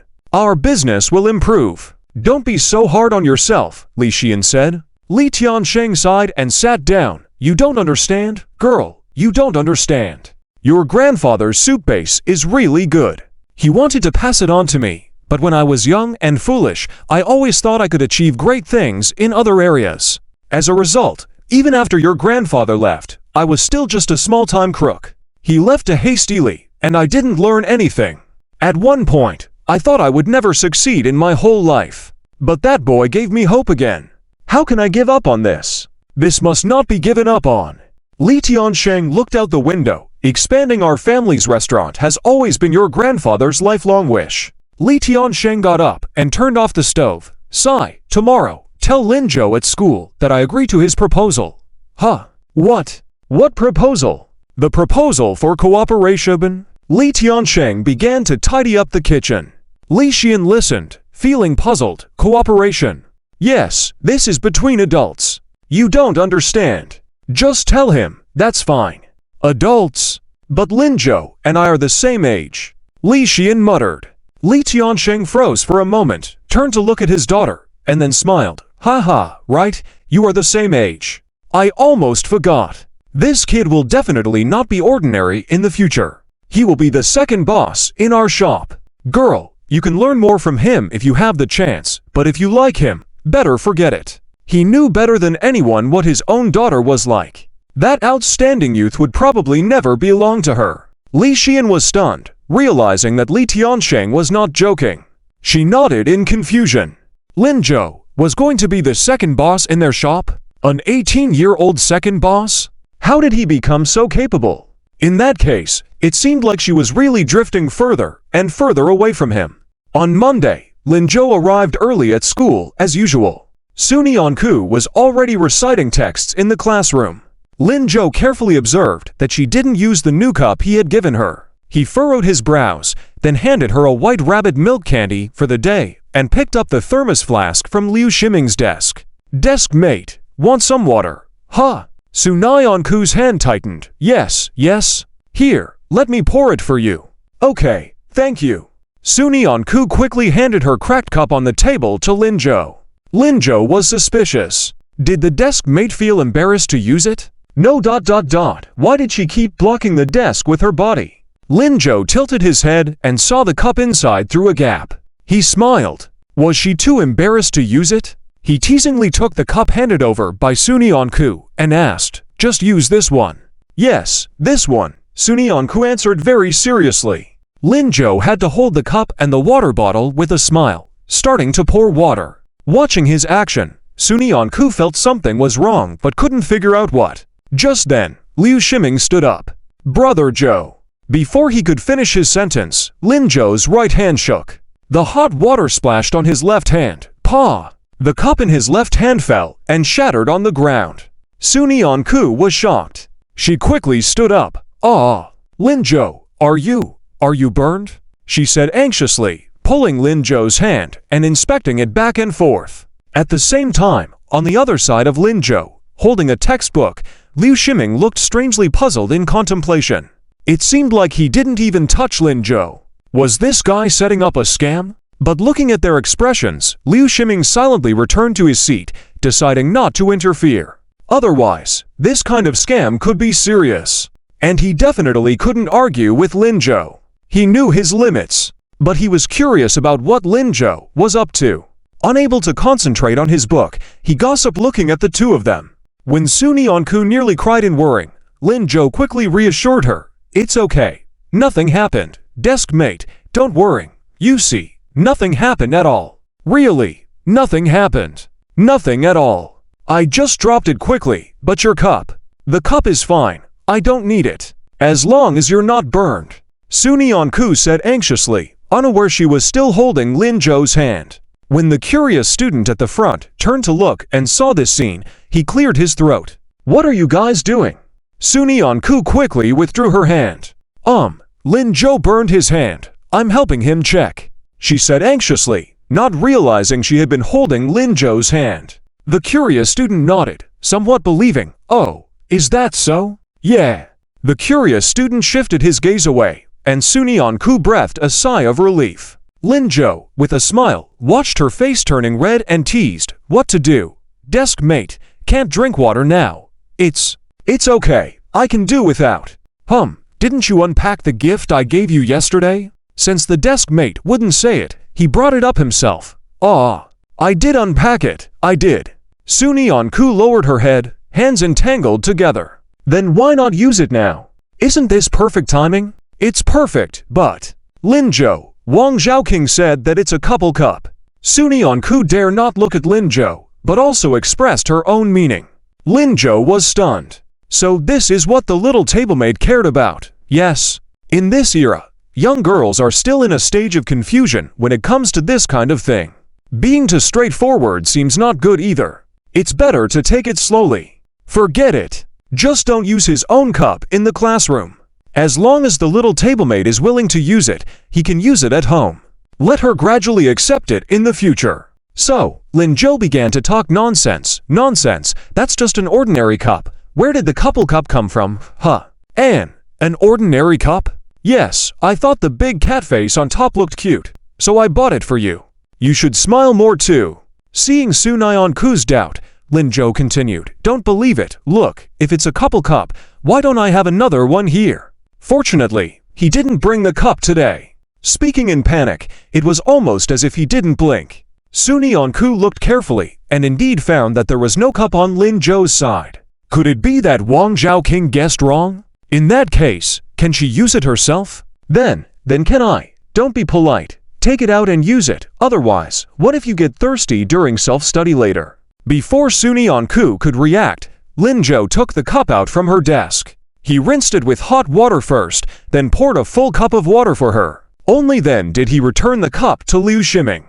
Liu Ximing, who had been gossiping all the time, sneakily gave Lin Zhou a thumbs up behind the textbook. This move was really smart. Only Su Nyanku couldn't tell that it was a couple cup, right? Zhou Zhe was quite slick. Ignoring him, Lin Zhou quickly focused on studying. The third class in the afternoon was physical education. Today, the pay teacher finally didn't call in sick. However, he brought extremely bad news. They were going to do stamina tests.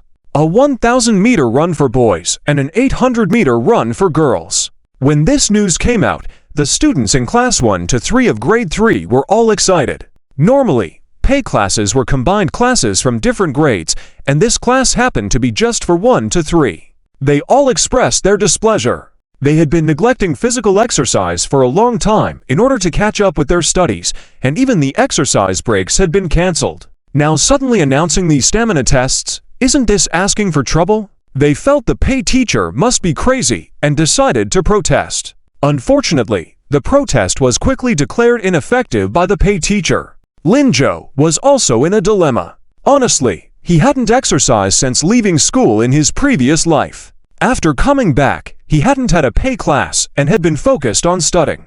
Despite having a body like a special soldier, suddenly running 1,000 meters seemed a bit extreme, right? Just as he was thinking, he suddenly felt a warm flow pass through his body. After the warmth passed, the feeling of fatigue disappeared, and his whole body was instantly filled with strength. Lin Zhou was dumbfounded.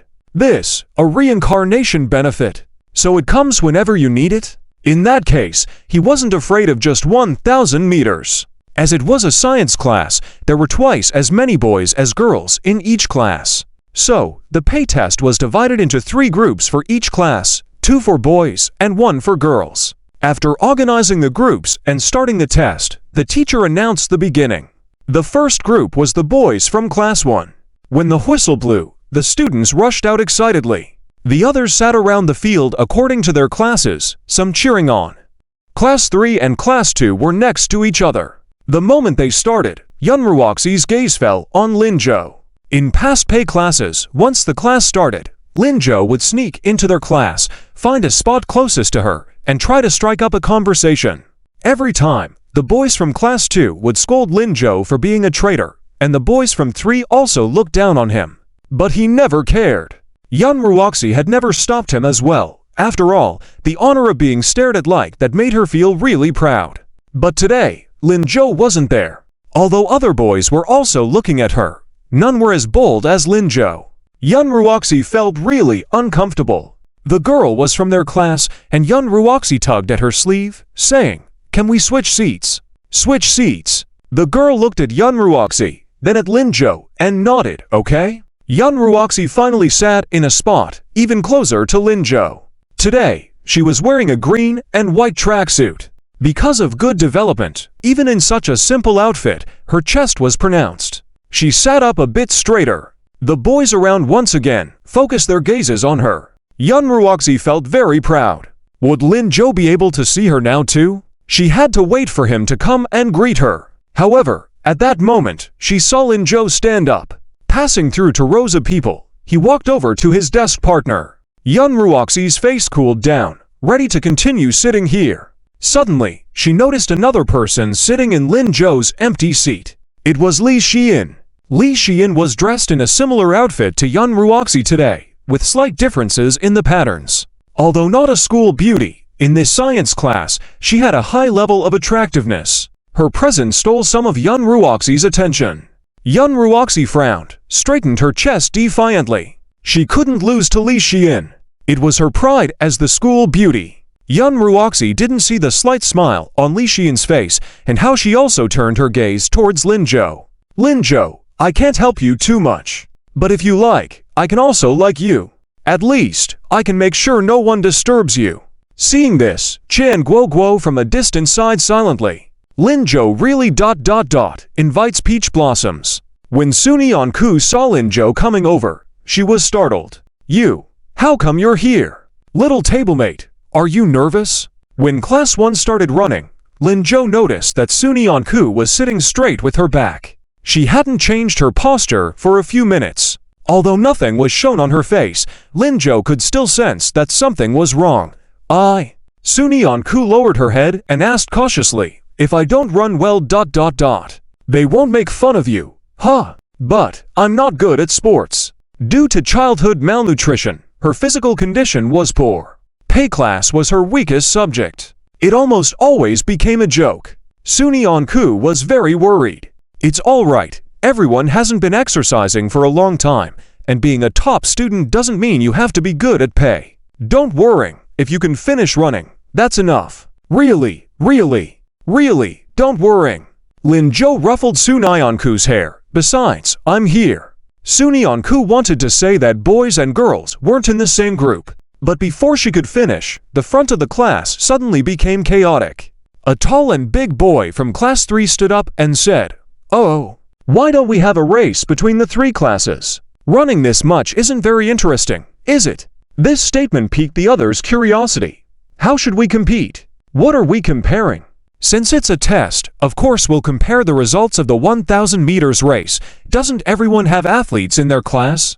Algo suggested to the Pei teacher. Each class sends out 5 boys, 15 people in a group. We'll see which class has better results. The class with the worst grades foots the bill for all the mineral water today. How about it? What about the middle part? The middle part, of course, has to pay for themselves. Ha ha ha. That's a good idea. How about it? Shall we compare? Of course, bring it on. No fear. But one team from our class has already set off. Isn't that unfair? What's there to fear? All the athletes from our class are in Group 2.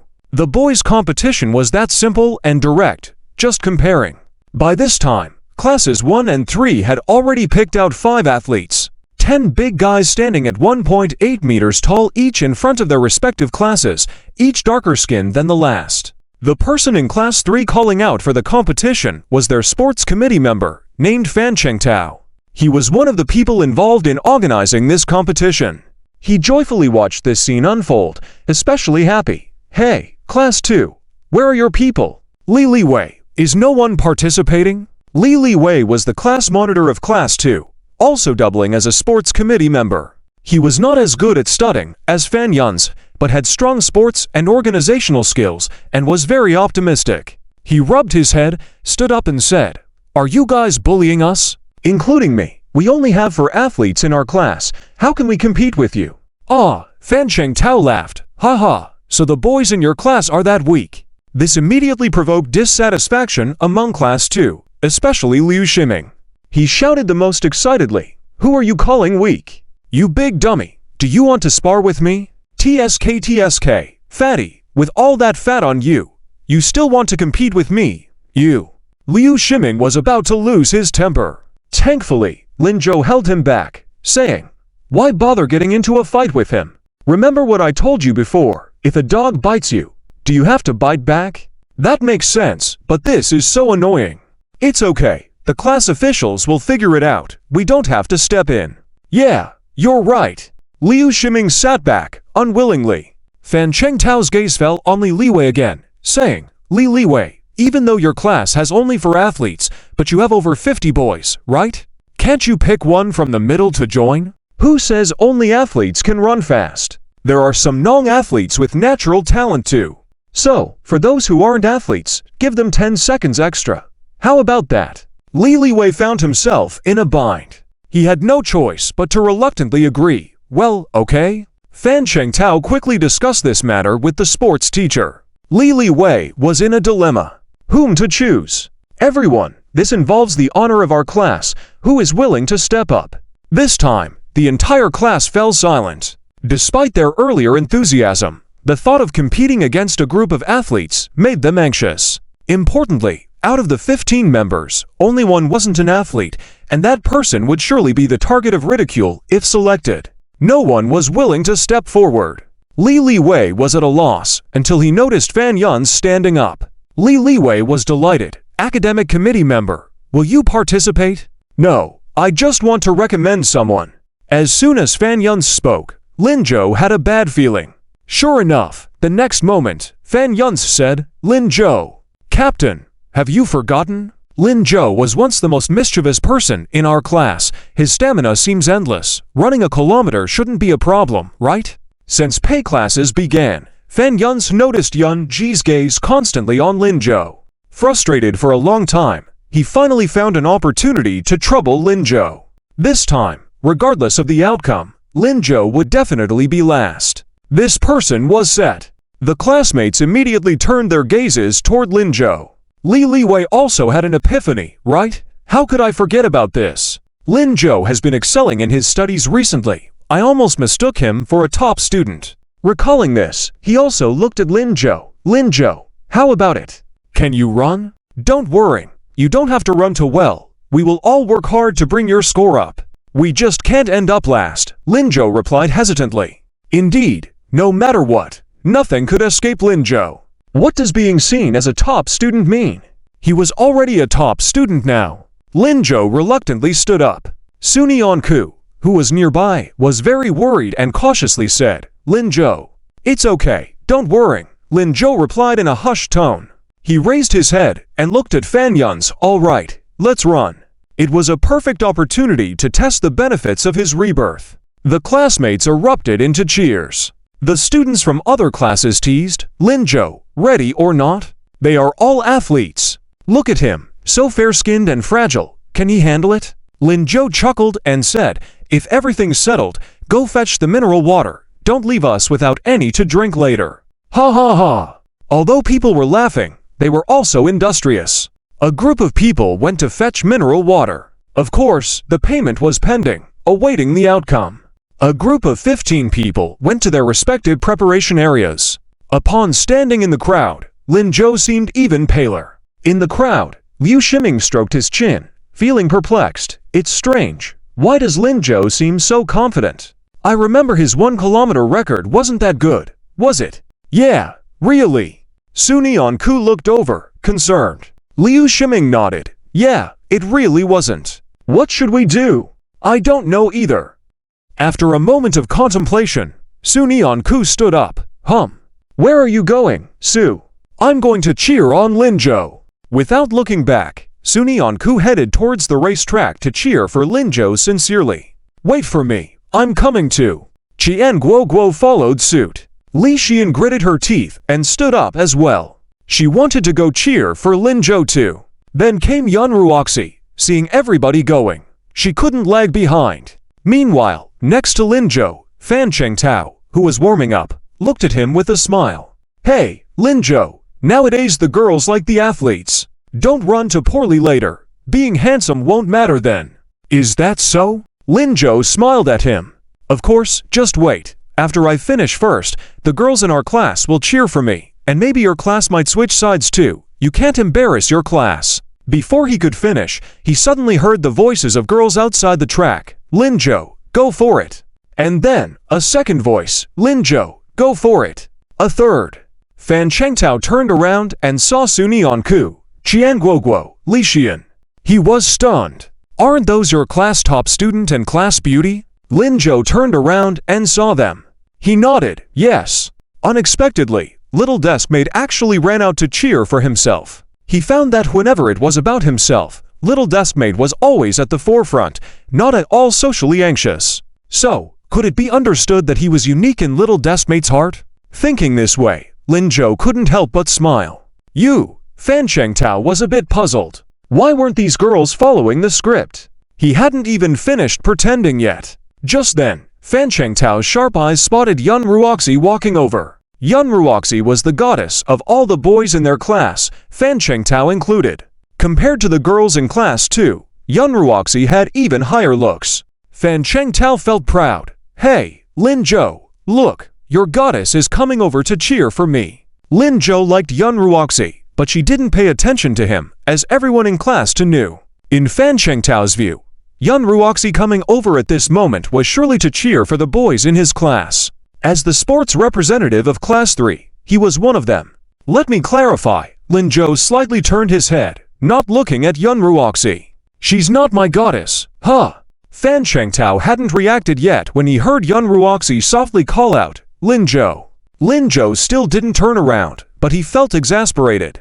It looks like she didn't come to cheer for you either. Fan Chengtao was speechless. How could Yun Ruoxi also call out to Lin Zhou?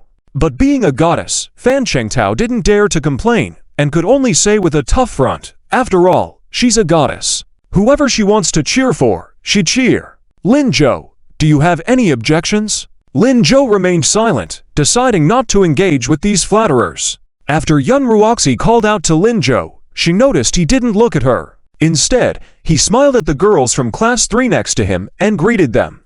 The word cheer stuck in her throat, and she couldn't shout it out. She just stared at Lin Zhou fixedly. How could he ignore her again? Outrageous! Yun Ruoxi decided to change her target and shouted, Fan Chengtao, cheer! Look, Lin Zhou, I've cheered for the boys next to you. You should be mad, right? As long as you talk to me, I'll cheer for you. However, Lin Zhou still didn't react. Fan Chengtao, on the other hand, happily exclaimed, Ah, goddess, you're cheering for me. Thank you, I'll definitely work hard. Because of this statement, he almost missed the teacher's whistle and got scolded. But Fan Chengtao didn't care, and he even raised his eyebrows at Lin Zhou. See, I told you the goddess came to cheer for us. Lin Zhou shook his head helplessly. At the same time, Fan Yuns, who was still sitting in the square, couldn't help but sneer. Do you think just getting some cheers can make you win? Lin Zhou is really naive. Our class's running results are not good this time, and half of the blame falls on Lin Zhou. Wang Zikin, don't you agree? Typically, Wang Zikin would respond immediately at this point. Fan Yun's calling his name had become a habit. But today, Wang Zikin remained silent. Wang Zikin. Fan Yuns turned his head and saw Wang Zikin looking in Lin Zhou's direction. His voice was calm. Fan Yuns, in your eyes, is it more important for Lin Zhou to save face than our class's honor? Without waiting for Fan Yuns' answer, he stood up and walked towards Liu Ximing's direction. Fan Yuns looked puzzled. Wang Zikin, what are you doing? Come back. Don't embarrass yourself. No one paid him any attention. Wang Zikin didn't look back. Beside them, Zhou Shanshan asked curiously, Fan Yuns, is Wang Zikin acting strange lately? Is he going to cheer for Lin Zhou? Fan Yuns' face darkened. Even if he does, so what? Lin Zhou is still second to last. In the middle of their conversation, the whistle sounded. 15 students started to run at the same time. The teacher pressed the stopwatch. Meanwhile, in the crowd, cheers echoed continuously. Even Sun Yanku completely forgot about everything else and shouted, Lin Zhou, come on. After yelling for a while, Li Xian looked at Yun Ruoxi next to her. After a moment of contemplation, she walked over and curiously asked, Yun Ruoxi, why aren't you cheering? Yun Ruoxi's eyes turned cold. Only you small-minded girls like to do such embarrassing things. How can I shout so loudly? Doesn't it damage my image? Li Xian gritted her teeth, lowered her voice, and said, perhaps if you cheer for Lin Zhou, he will pay attention to you. After observing Lin Zhou these past few days, she noticed he completely disregarded Yun Ruoxi.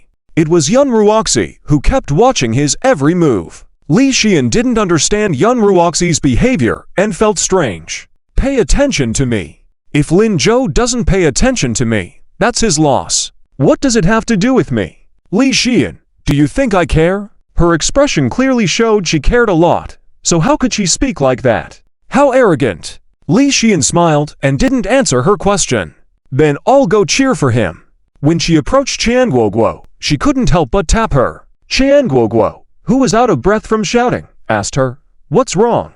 Am I as annoying as Yun Ruoxi? Qian Guoguo looked at her strangely, then glanced at Yun Ruoxi, who was still aloof, and laughed. She patted Li Xian's shoulder. No, you're much better than her. You're not annoying. That's good then. That's good. Li Xian took a deep breath and relaxed a bit. Thankfully, she wasn't like Yun Ruoxi. Otherwise, Lin Zhou might have found her annoying too. How scary. Wait. Look, is Lin Zhou close to being first? Sunai Onku's words brought the two back to reality. They looked in the opposite direction and were shocked. Whoa, it's true. Wait, but isn't Lin Zhou not an athlete? How is he running so fast? It's only half a lap. Isn't it inappropriate for him to sprint like that? Qian Guoguo and the others looked worried. Yun Ruoxi, wanting to chip in, gritted her teeth. Lin Zhou, you fool. Are you trying so hard just to get my attention? In the teams of the three classes, discussion sprung up. Wait, look, is that Lin Zhou? Good lad. Am I seeing things? He's in the top 5, in the top 5. Ah, he's second. Just one step away from first. Oh my god, he's in the lead. He's ahead of Fan Chengtao. He's the first in this year's sports enrollment in our school, and he excels in long-distance running. Even the sports teacher was shocked as he looked over. On the track, Zhang Li, who originally ranked 3rd, and Li Liwei, who ranked 2nd, were both shocked. Zhang Li is from Class A representing Class A in this competition. He knew he couldn't outrun Li Liwei and Fan Chengtao, but he still decided to do his best to run for 3rd place, narrowing the gap between the two. This way, the average score of his class would be higher, at least securing 2nd place, neither winning nor losing, saving money for the class. However, he never expected that, after just half a lap, Lin Zhou emerged. Lin Zhou was the only one among the 15 who was not a sports prodigy. Before the race started, Li Liwei specifically told Lin Zhou that he didn't need to push himself, just run at his own pace, and the four of them would work together to score points and try to move forward. So from the beginning until now, he tightly stuck to the first place Fan Chengtao. But he never expected Lin Zhou to suddenly run ahead of him. Unable to help himself, he gasped and shouted, Lin Zhou, you! Class monitor, don't talk. Save your energy, I'll go ahead. Li Liwei watched in disbelief as Lin Zhou, with no signs of fatigue, passed him and then caught up with the front runner Fan Chengtao.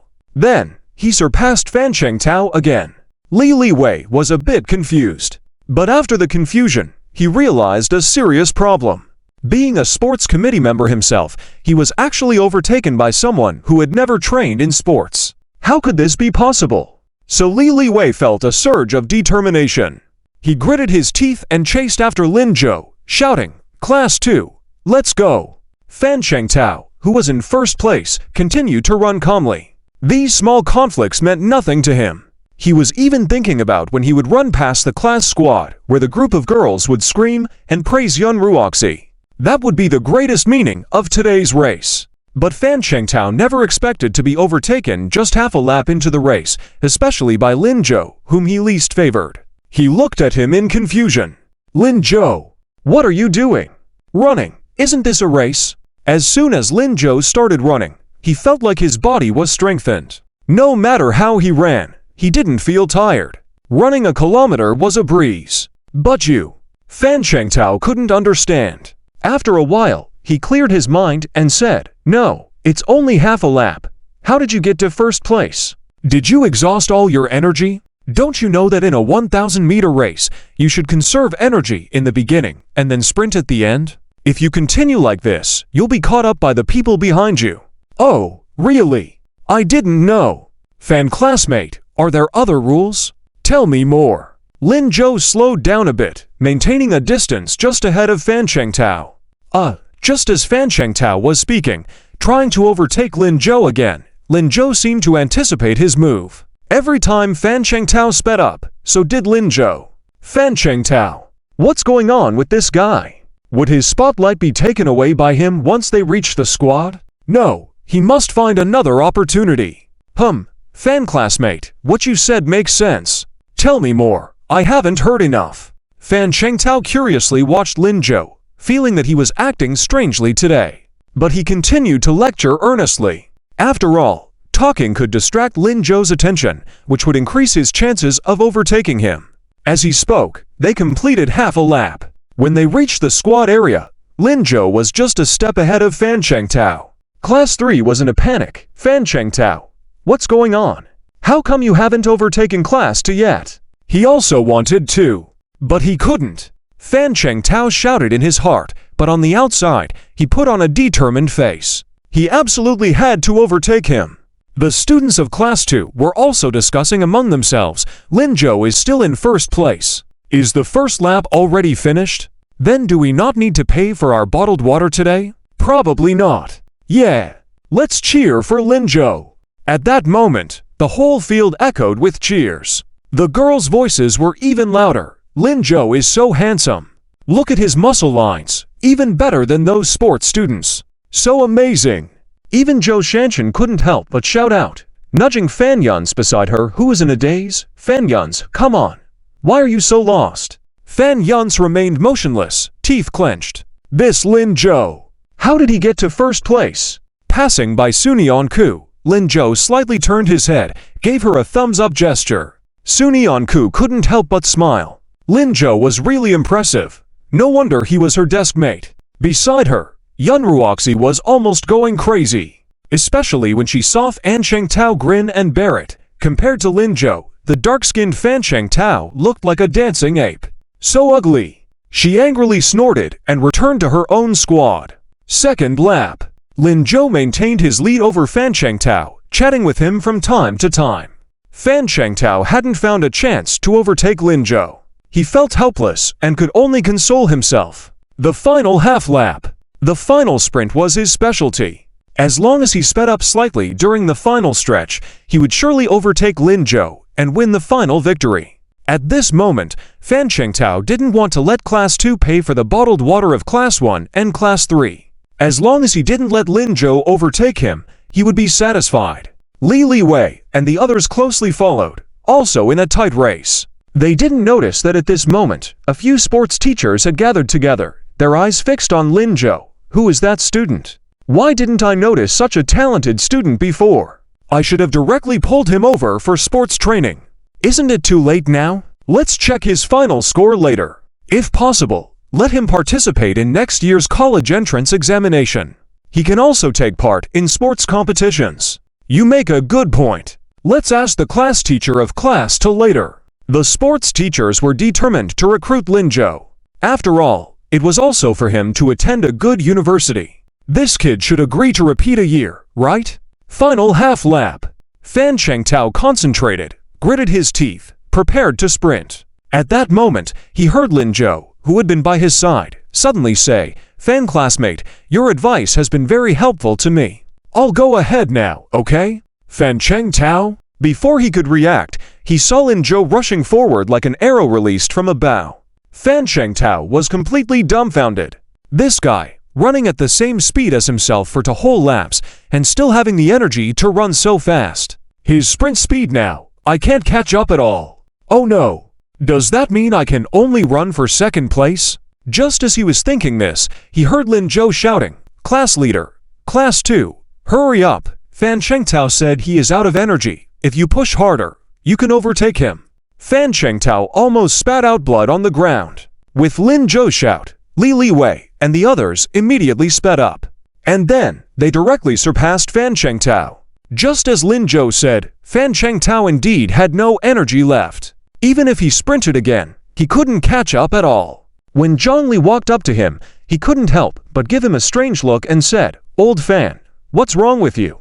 Don't you know not to talk while running?" Fan Chengtao. Of course he knew. But he was talking to distract Lin Zhou's attention. How did it end with him distracting his own attention? Lin Zhou, that kid, went too far, right? Because Lin Zhou took first place, the whole team burst into cheers again. The girls from Class 1 and Class 3 also shouted towards Lin Zhou. The voices were getting louder and louder. Even Li Wei, who was following closely behind, received preferential treatment. Fan Chengtao suddenly found himself ignored. He lay on the ground, speechless. What kind of world is this? He was in this race to show off, wasn't he? How did he end up being overshadowed by Lin Zhou? Those girls were originally cheering for him. Damn it! Fan Chengtao felt like he never wanted to run again. Li Wei beside him couldn't help but kick him. Hey? You can't lie on the ground right after running, don't you know? Don't bother me, I'm dead. Fan Shengtao didn't want to talk at all, because Zhongli also surpassed him. This time their class finished last by average time. They lost to Class 1 by 0.1 seconds, and Class 2 was 3 seconds faster than Class 1. Haha, if you're dead, then you're dead. Don't forget to pay for the mineral water. Li Wei raised the water in his hand. Yeah, the girls from your class gave it to me. Fan Shengtao, Li Wei, can you not be so cheap and let me be alone for a while? I want to go find Lin Zhou from your class. Li Wei helplessly said, I also want to, but can you see if I can squeeze in? Fan Shengtao turned his head and looked in Lin Zhou's direction. At that moment, his pupils instantly dilated. He saw Lin Zhou surrounded by layers of girls holding mineral water, seeming to be idolized. Some even called him their husband. And here he was, with no one around him. Damn it! Fan Shengtao cursed and turned away, deciding not to watch anymore.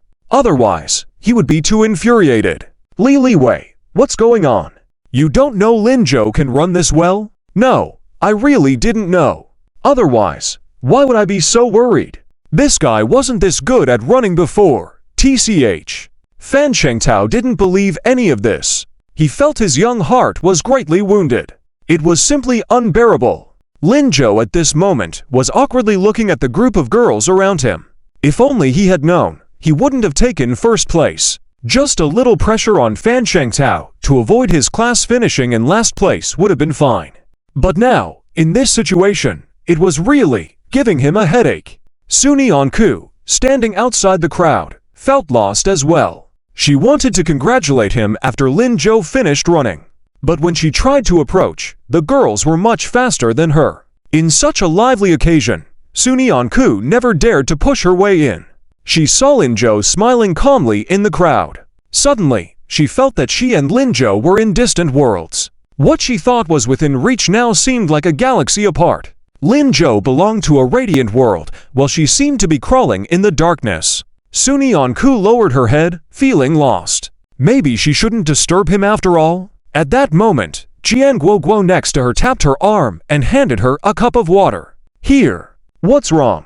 Take it to Lin Zhou. Look, he still hasn't drunk any water. He hasn't drunk any water at all? Even though so many girls were giving him water. Yeah, he didn't take anyone's water. He must be waiting for you. Waiting for me. Yeah, go quickly, or else Lin Zhou might get dehydrated and die of thirst. Okay. Upon hearing this, Suni Anku quickly took the mineral water and walked towards the crowd. Jian Guoguo turned her head and saw Li Xian holding mineral water behind her. She smiled and said, You're right, Lin Zhou is waiting for Suni Anku's water, so I'll give this to Li Wei. Okay, Li Xian, you've finally figured it out. I haven't figured it out. I just think that if I like him, I should make him happy. Yeah, maybe one day, you'll find your own Prince Charming. Definitely. What about you, Qian Guoguo? Me. Qian Guoguo turned around and looked at Liu Shiming bragging about Lin Zhou in the crowd, then shook her head. I don't have a Prince Charming. You will someday. The two walked towards the other students in their class, carrying mineral water. Yun Ruo stood behind the crowd, raised the water in her hand, and walked towards Lin Zhou. As long as he spoke, her water would be his. Look how considerate she was. She had given Lin Zhou many opportunities. Suni Anku reached the outer circle of the girls, but found that she couldn't squeeze in. She was starting to panic. At the same time, Lin Zhou in the crowd also saw her. In fact, after the run, he had been looking for his desk partner the whole time. Knowing where she was standing, he was about to walk over. But halfway there, he got blocked. Looking up, he couldn't see his desk partner anymore. Lin Zhou thought she had returned to the team on her own. Just as he was about to ask her for water. But unexpectedly, she appeared in his line of sight. Her confused and cute attempts to squeeze in really amused him. As the girls around him kept pushing hard towards him, Lin Zhou gestured to refuse and then turned to them. Sorry, everyone, could you give me some space? The person I was waiting for has arrived. Waiting for someone or who? Someone turned their head and saw Yun Ruo outside the crowd and exclaimed, Is it Yun Ruo? Yes, Lin Zhou seems to like Yun Ruo. Is Yun Ruo also here to give Lin Zhou water? Really? Isn't Yun Ruoshi ignoring Linzhou? I thought we had a chance. Maybe that was the old Linzhou? After all, the current Linzhou is so outstanding. Who wouldn't like him? The girl's eyes sparkled again. But because of Yun Ruoshi, they each made way. At this moment, Yun Ruoshi stood slightly in front of Su Nianchu. She happened to block Su Nianchu. Seeing Linzhou approaching, Yun Ruoshi suddenly felt a touch of joy in her heart, feeling nervous. The boys were laughing. Having just finished running, the lines on their bodies seemed more pronounced. Taking off their jacket, the perfect muscle definition on their arms was breathtaking. However, such an outstanding young man was walking towards her at that moment. Indeed, compared to other girls, she was more outstanding. In the end, Linzhou would choose her. Yun Ruoshi pursed her lips and lifted her head proudly. Lifting the bottle of mineral water slightly, she didn't call out to Linzhou, but the meaning was obvious. Linzhou, I'm here to give you water. Hurry and take it. However, just then, she saw Linzhou walking past her directly, not even looking at her, heading towards a girl behind her. Yun Ruo's arm remained raised with the bottle of mineral water, frozen in place. All the surrounding girls were astonished. What's going on? Linzhou didn't take Yun Ruoshi's water? Yes, exactly. Someone rejected Yun Ruoshi. Oh my, as my new husband, Yun Ruoshi is in such an embarrassing situation now. If this were me, I could build a 3-bedroom apartment directly. Look, Linzhou is approaching the girl behind Yun Ruoshi. Ah, who is that? It seems like the study god Su Nianchu. Upon hearing this, Yun Ruoshi turned to look. She saw Linzhou, bowing his head, standing in front of Su Nianchu. The girl was lowering her head, seemingly not noticing Linzhou, struggling to open the bottle cap in her hand. She seemed to be trying to unscrew the lid, but couldn't manage it. The boy indulgently watched her, saying nothing. After a few moments, the lid finally twisted open. The girl raised her head happily. Linzhou. She seemed unaware that Linzhou was right in front of her, softly gasping, then quickly taking a step back. The water in the bottle, due to the movement, spilled out, landing on the boy's chest. His already slightly transparent shirt now clung tightly to his body. The muscles on his chest were faintly visible, prompting a round of screams. Oh my, a wet body temptation. My goodness, my nosebleed. How good it looks. Why is Linzhou wearing clothes? So provocative. Is it not provocative to not wear clothes? A group of girls together was especially bold. But in the end, no one knew who screamed. Seeing this, Su Nianchu blushed too. But she was more worried. Linzhou, what are you doing over there? Sorry, I didn't mean to. Wait, let me help you wipe that. Su Nianchu wanted to hand the mineral water to Linzhou, but then felt awkward. She simply placed the open bottle of water on the ground, took out a wad of tissues from her pocket, and hurriedly wiped Linzhou's chest. The girls around gasped in shock. Oh my, I'm dead. Now, I wish we were all Su Nianchu. No, I'm the piece of paper in the study god's hand. Yun Ruoshi also watched this scene in disbelief, feeling like she was going crazy. Why didn't Linzhou leave? Why was he standing in front of Su Nianchu? That Su Nianchu was so clumsy, yet he wasn't even angry with her. As she continued to wipe, Su Nianchu suddenly realized something was wrong. She heard the screams of the girls around her. She quickly withdrew her hand, lowered her head, then handed the tissues to Linzhou. Here, why don't you wipe it yourself? Linzhou, who had been silent all along, finally chuckled. He looked at her as if he had seen the most precious treasure in the world. He said, "You little silly, no need to wipe, it'll dry in a moment." But he still took the water from Su Nianchu's hands and said, "If you don't give me water to drink soon, I'll really die of thirst." Ah, right. Su Nianchu picked up the fallen water, handed it to Linzhou. I opened it for you. You drink it. Linzhou took the water, and without looking at Su Nianchu, turned and ran off. She really couldn't stay for another second in that place. She felt like she was going crazy. On her way, all she heard were exclamations behind her. Oh my, these two, are they in love? How do you know? That scene just now wasn't like a scene from an idol drama. Oh, it really does. So sweet, I'm melting. Ha. Linzhou didn't intervene, just watched her back with a smile. When she walked over to Qian Guo and Li Shaiyun, Lin Zhou felt a bit more relieved.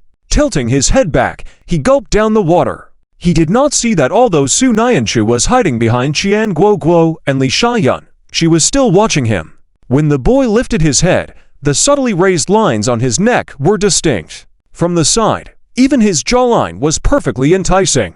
Coupled with the lines of sweat on his body, Su Nianchu felt like she was about to faint. Su Nianchu, hey, Su Nianchu, what are you looking at? I'm asking you. Qian Guogu's voice pulled Su Nianchu back. She screamed in fear. Ah, what's wrong? What are you asking? Were you waiting there to unscrew the bottle cap for Lin Zhou? Yes. Why? Why what? Why did you need to unscrew the cap? Lin Zhou could have done it himself, right? But Lin Zhou had just run so far. He must be tired, right? I wanted to unscrew it for him. I didn't expect the lid to be so difficult. Blame it on that lid. Otherwise, it wouldn't have been so awkward. Qian Guoguo nodded understandingly. Oh, that's how it is. Li Xiaoyun also looked surprised at Su Nianchu. At that moment, she suddenly felt that she couldn't compare to Su Nianchu at all. At least, she wouldn't have thought about these things. And she, without hesitation, twisted a bottle cap for a boy. Li Xiaoyun suddenly smiled. It's Su Nianchu. So she lost. That's fine, right? Lin Zhou drank most of the mineral water in one go, then squatted down, picked up the cap that Su Nianchu had dropped, closed it tightly.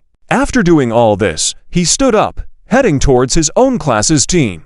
Seeing his action, Yun Ruoshi took an almost uncontrollable step forward, offering the mineral water in her hand once again. However, she was once again ignored by Lin Zhou. Lin Zhou yelled without leaving a trace, "Liu Shiming, let's go, celebrate." He then pulled Liu Shiming and walked towards the crazy male students of class 2. Yun Ruoxi froze in place again. She heard the quiet discussions around her. Oh my god, the goddess got rejected again. Who said she didn't? But if someone is willing to twist a bottle cap for me, I might reject the goddess too. Chi. Yun Ruoxi snorted coldly, glared at them, and the person dared not speak again. Angered, she turned around, walked to Fan Chengtao's side, threw the water in her hand at Fan Chengtao's feet, and then walked away. Fan Chengtao, upon seeing this, sat up excitedly from the ground. Wow, the goddess actually brought me water. Li Wei, did you see that? Our goddess still has me in her heart. Hey. Li Wei sneered, unable to resist teasing him. Have you considered that she gave it to Lin Zhou, whom Lin Zhou rejected? Fan Chengtao froze in the act of twisting the bottle cap, looking panicked. Li Wei, go to hell. Lin Zhou was soon surrounded by all the male students in the class. They even lifted Lin Zhou directly and threw him into the air. While cheering, they said, "Amazing! Zhou Zhe is amazing! Just now was so cool, it gave our class a boost. From today on, you are my new idol." Fan Yun stood on the outskirts of the crowd, looking helpless. Once again, he got played by Lin Zhou. Why was it always him being played? Really? Seeing Wang Zicken walk past him, Fan Yuns grabbed him. Wang Zicken, what are you up to again? Going to celebrate with Lin Zhou? Aren't you coming? But what? Fan Yuns, don't you think Lin Zhou is amazing? Amazing! He just won the long-distance race. What good is being good at sports? Wang Zicken didn't know what to say. He decided to strike back at Fan Yuns. Maybe by the second mock exam, Lin Zhou will surpass you? Oh no, maybe we don't need to wait until the second mock exam. In the math competition this time, he will surpass you. Fan Yuns exploded at these words. No way, absolutely not possible. He can't surpass me. Even if he does better in math, that only proves his math skills. In the second mock exam, you have to take all subjects. Wang Zicken shook his head, then walked away helplessly. Wang Zicken, if you walk away now, don't join the study group in the future. I won't teach you anymore. Fan Yuns took pride in learning, and Wang Zicken had been with him all along for the sake of studying. He couldn't believe that when it came to studying, Wang Zicken would leave. Wang Zicken turned around, smiled, and said, Fan Yuns, I've realized something these past few days. What? Your studies are always yours, and I've been with you for so long, and it seems you've never taught me anything. I think it's fine for me to leave the study group. Fan Yuns clenched his fists instantly. After a break, the physical education teacher reorganized the teams and continued the boys' test. Because of Linzhou, the boys worked extra hard. They all seemed to want to challenge the next Linzhou. Unfortunately, they exhausted themselves, barely managing to score full marks, still far behind Linzhou in time. After the boys finished, it was time for the girls' 800-meter test. The first to compete were the girls from Class 1. Due to the significant gap in stamina compared to the boys, the girls appeared more exhausted. Halfway through, the front runners already had half a lap lead over the trailing girls. They were red-faced, sweating profusely, and panting heavily. When they reached the finish line, one girl even collapsed directly. She was quickly carried to the school clinic by the boys. Sunyeon-ku sat in the lineup of Class 2, looking particularly nervous. A few years ago, she had also collapsed during a physical education test. It was during the transition from junior high to high school. In the morning, because something came up at home, her grandparents were not at home. She missed breakfast. Because of this, she failed to get into the top high school. During her time at the second high school, she had been consistently bullied. Due to her fragile body, she always performed poorly in physical education tests and became a subject of ridicule. It could be said that physical education was one of her most hated subjects. But now, the teacher's whistle blew. A call of Class 2, assemble, and the girls of Class 2 gradually got up, readying themselves. Sunyeon-ku clenched her fists and didn't move. Seeing this, Chan Woguo anxiously yelled, "Sunyeon-ku, it's our turn. What are you waiting for?" Sunyeon-ku hesitated, gritted her teeth, stood up, and followed Chan Woguo's example of stretching her arms. But she was still very nervous. What if she didn't run well? What if she ended up last? What if others laughed at her? Would Linzhou look down on her? Thinking about it, Sunyeon-ku suddenly felt her sleeve being tugged. She looked down and saw Linzhou sitting in her just-vacated seat, holding a piece of candy. "Deskmate, eat this candy. It will give you more energy. If you run slowly, it's okay. I'm here for you." Sunyeon-ku was stunned. She took the candy from Linzhou's hand and put it in her mouth. It was sweet, with a hint of milk flavor. "If you're feeling unwell, crouch down, and I'll carry you." Linzhou continued speaking. At that moment, Sunyeon-ku suddenly felt a warm flow pass through her heart. The discomfort she felt just now suddenly vanished. Yes, Linzhou had always been there for her. Not once had he ever looked down on her. This time, he definitely wouldn't. As long as she ran with all her might, it would be fine. Don't be afraid. Don't be afraid. Don't be afraid. Sunyeon-ku encouraged herself silently. Then she nodded vigorously. "Yes, I understand." "Good." Unable to stand by any longer, Chan Woguo grabbed Sunyeon-ku and started running forward. "Let's chat after we finish running, or I might get diabetes. Let's start running first." "Sunyeon-ku, don't worry. If you can't run, grab onto me. I'll run with you."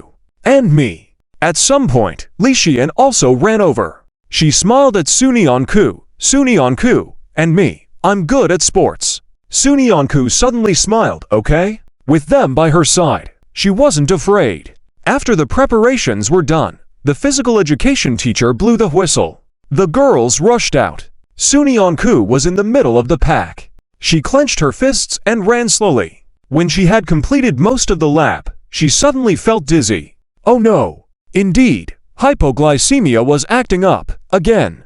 Sunyeon-ku felt her breath quicken. She subconsciously wanted to find Chan Woguo, but she found that Chan Woguo was already 3 people ahead of her. She couldn't catch up. She looked at Li Xian. Although she was very close to her, there was a thin layer of sweat on her forehead. Sunyeon-ku opened her mouth, but ultimately didn't call out to her. "It's okay if you can't run fast enough by yourself, but you must not hold others back." Sunyeon-ku's pace slowed down slightly. She wanted to catch her breath. But one by one, the classmates behind her surpassed her. Sunyeon-ku suddenly felt a bit anxious. At this rate, she would really end up running last. Sunyeon-ku clenched her teeth and tried to push herself harder. Beads of sweat fell along with her hair. As she ran, Sunyeon-ku felt her dizziness getting worse. She could even hear her own heartbeat. The surrounding sounds had almost become inaudible. Just as she didn't know what to do, she suddenly heard Linzhou's voice by her ear. "Deskmate! Deskmate! Are you okay? How about I carry you?" "Carry her." "But she's running." "How can he carry her?" Linzhou wouldn't really want to carry her in front of everyone, right? Absolutely not. With so many people watching. Wait, how could she hear Linzhou's voice? Wasn't he supposed to be in the class formation? Did she really faint? Was she dreaming? Suni Onku shook her head vigorously, finally clearing her head a bit. She turned her head and saw a boy looking at her worriedly. Suni Onku was surprised. Linzhou. Wasn't that just a dream?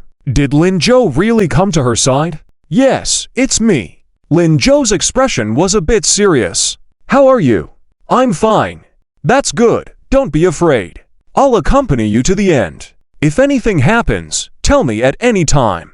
Just now, in the audience stands, Linzhou noticed that Suni Onku was not herself. She seemed a bit distracted. Linzhou suddenly realized that he had been wanting to support Suni Onku, but he had neglected her physical condition.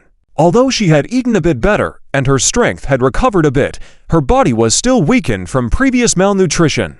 She needed not only good nutrition, but also more exercise to build up her stamina. Without that, she would still be a hollow frame. After watching for a while, he couldn't bear it anymore and rushed to the other side of the track. This position happened to be next to Suni Onku. He could feel more at ease if he stayed with her. However, this action caused a group of people in the stands to cheer. The boys were curious. What is Linzhou doing up there? Is he going to run with her? Didn't they just finish running a kilometer? Does he still have the energy? This is what a real man looks like. The girl's eyes were sparkling. You guys don't understand. Linzhou is actually running with the study goddess. How romantic. Exactly. Just now the study goddess unscrewed a bottle cap for Linzhou. And now Linzhou is accompanying the study goddess to run. Wow, I'm so envious. Me too, me too. Who could resist the temptation of such a man? So handsome. Sigh, if only he were mine. The boys all rolled their eyes in unison. Is this considered handsome? Among the crowd, Yun Ruoxi tensed up, feeling uncomfortable at the sight. On the track, Suni Onku looked around and saw everyone watching them. She felt a bit flustered. But, how about you not run? I can do it. Don't talk, it's too energy consuming. Linzhou probably guessed Suni Onku's thoughts. He turned to the crowd and shouted, Liu Shiming. Liu Shiming, who was about to drink water, was startled. He suddenly had a bad feeling. What? Come over and run. Liu Shiming was close to tears. But Zhouze, Stop talking. Move quickly. Liu Shiming could only put down his water cup and stand up. Reluctantly, he rushed to Linzhou's side and said cautiously, Zhouze, is this okay? I'm afraid I can't run. All the girls can run, can't you? Hurry up and check on Qiangguo, she might faint too. Oh, Qiangguo. Liu Shiming suddenly had more vigor. No, she can't faint. I can't carry her with that physique. I'll go now, Zhouze. He quickened his pace and ran to Qiangguo's side. Qiangguo was taken aback. Liu Shiming, what are you doing? Zhouze asked me to accompany you. Huh? Linzhou, yes. No, Suni Onku. Qiangguo turned her head anxiously and saw Linzhou next to Suni Onku. She breathed a sigh of relief. After running just now, she was so tired that she almost forgot about Suni Onku. Thankfully, there was Linzhou. It's okay. Zhouze is with her. But Qiangguo, you girls are really slow. Hurry up. Qiangguo rolled her eyes. If you're here to discourage me, you better leave now. I'm here to cheer you on.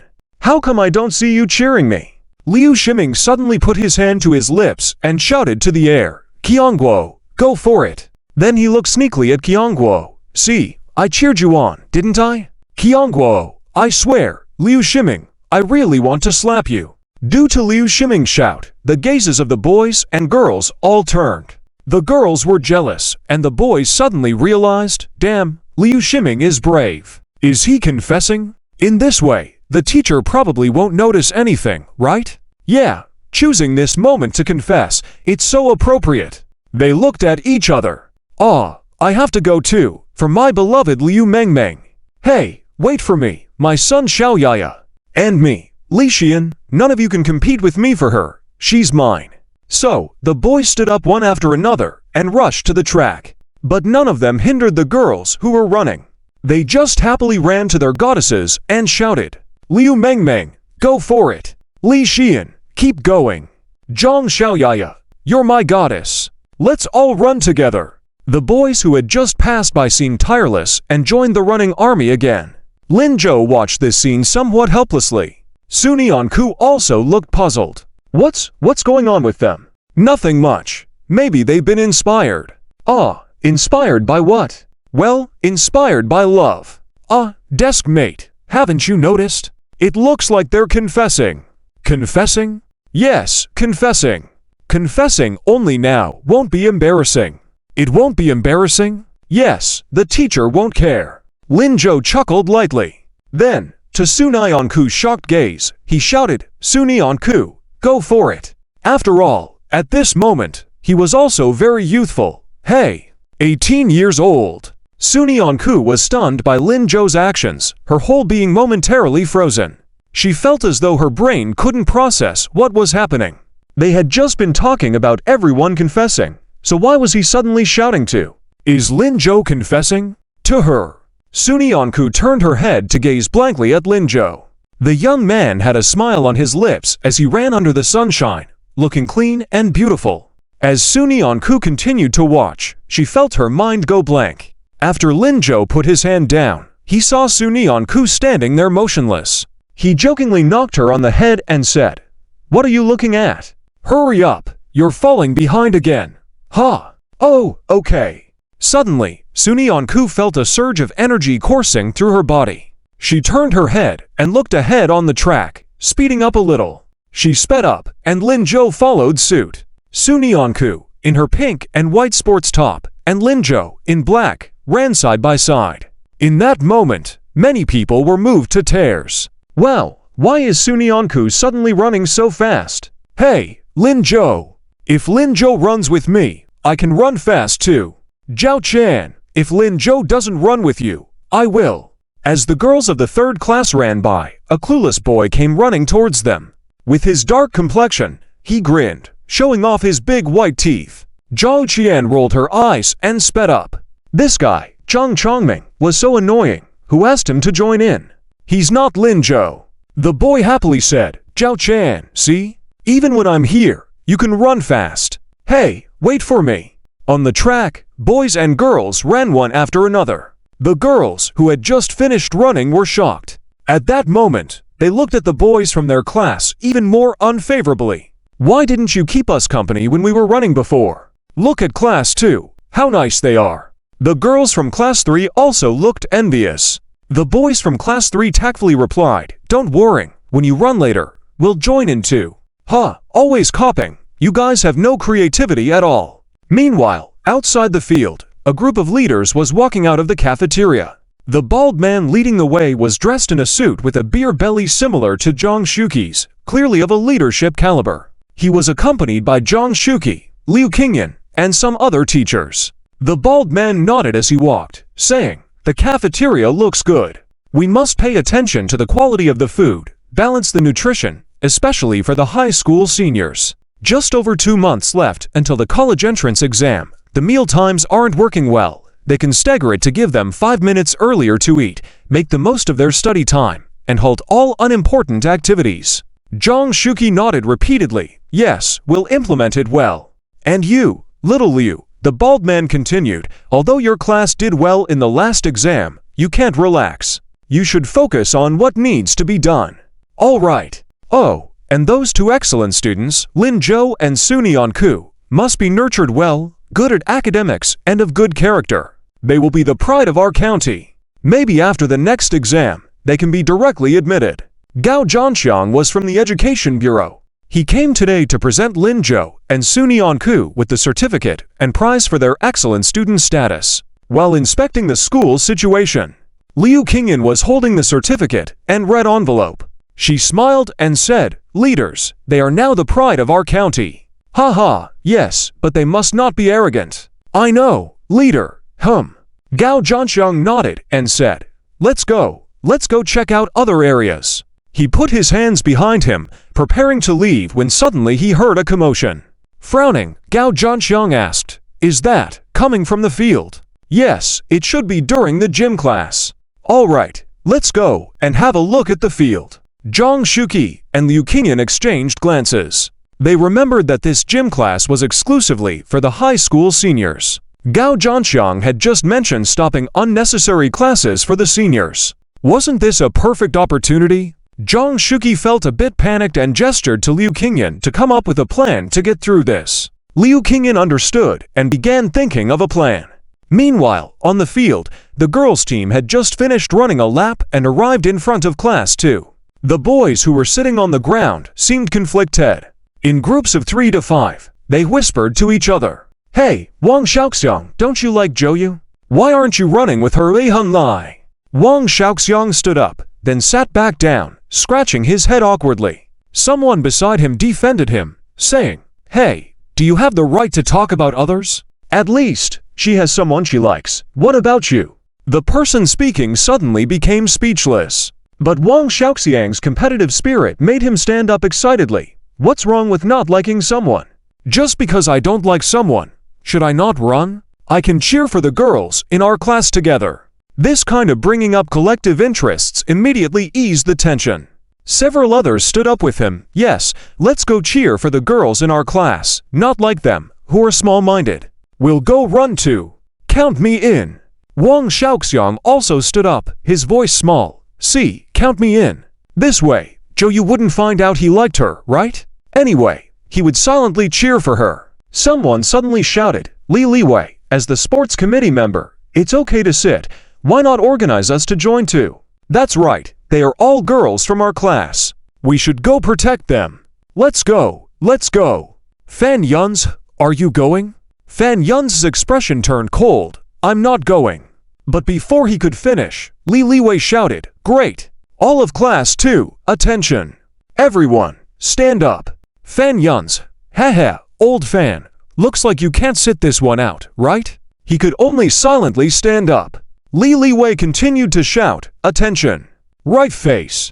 All together, run, go! With a few commands, all the students of class 2 rushed out in unison, soon catching up with the girls still competing. The last girl in the race saw this and was shocked. What are you doing? Haha, we're here to cheer you on. Keep running. You're about to be overtaken by us, huh? The girl blushed in surprise and started running. The girls in the front also noticed this scene and instantly sped up. Nobody wanted to be bumped into by these boys. Run faster. The entire field was filled with the sound of class 2 running. Someone started a chant. Class 2, extraordinary. Class 2, roaring tiger descending the mountain. Class 2. When Zhang Shuqi and the others entered, this was the scene they saw. The same group of people who were staying put also included the physical education teachers. One of them was holding a stopwatch, prepared to time the students. Seeing this scene, he was about to intervene, but was stopped by the female physical education teacher next to him. Don't go, let them run. But this is too unruly. Will this affect your timing of those female students? I don't think so. Then it's fine. Just wait and see. The girls in this class will definitely have the best results in this physical fitness test. The male physical education teacher thought about it and found it reasonable, so he stopped his actions. High senior class leader Gao Zhanxiang and several others at the entrance to the sports field were completely stunned. He pushed his glasses and said, This. Zhang Shuqi quickly explained, Leader Gao, sorry, they are running. I know they are running, but aren't these high school seniors? Each class had their own name tags displayed in front of their formation. Gao Zhanxiang saw it as soon as he came in. He furrowed his brows and instinctively spoke out, You guys are too unruly. We are about to have the college entrance exam soon. Can't these classes take a break? Who is leading these classes? You are so active in physical education, but why can't you perform as well in academics? Look at Teacher Liu. The students in her class are more diligent in their studies. They ranked first in the entire grade and also top in our county. They may even produce several city-level outstanding students, and who knows, after the exams, they might get into several key universities and majors. Look at yourselves, everyone. But no one dared to retort. Liu Qingyan looked out at the students in her class running on the field. She silently lowered her head. Gao Zhanxiang shook his head, Shall you, at today's meeting, talk to the other class teachers about your methods, share your experience. Oh, okay. All right then, let's leave it at that. Don't watch, let go of your worries, let's go somewhere else. Liu Qingyan finally breathed a sigh of relief, understood. But just as they turned around, a loud shout came from behind. Teacher Liu, why are you here? Huh? And Teacher Zhang too. Come, let's run together. Liu Qingyan. Zhang Shuqi also rubbed his forehead. These kids, timing couldn't be worse. Gao Zhanxiang looked puzzled at them, and a few male students quickly ran over to Liu Qingyan. They grabbed her arm. Come on, Teacher Liu, look at the spirit of our class. We must have full marks in our class this time. Teacher Zhang, hurry up. Go, run your own race, don't drag me. Zhang Shuqi motioned for them to go ahead, turned back to smile at Gao Zhanxiang. Leader Gao, let me explain.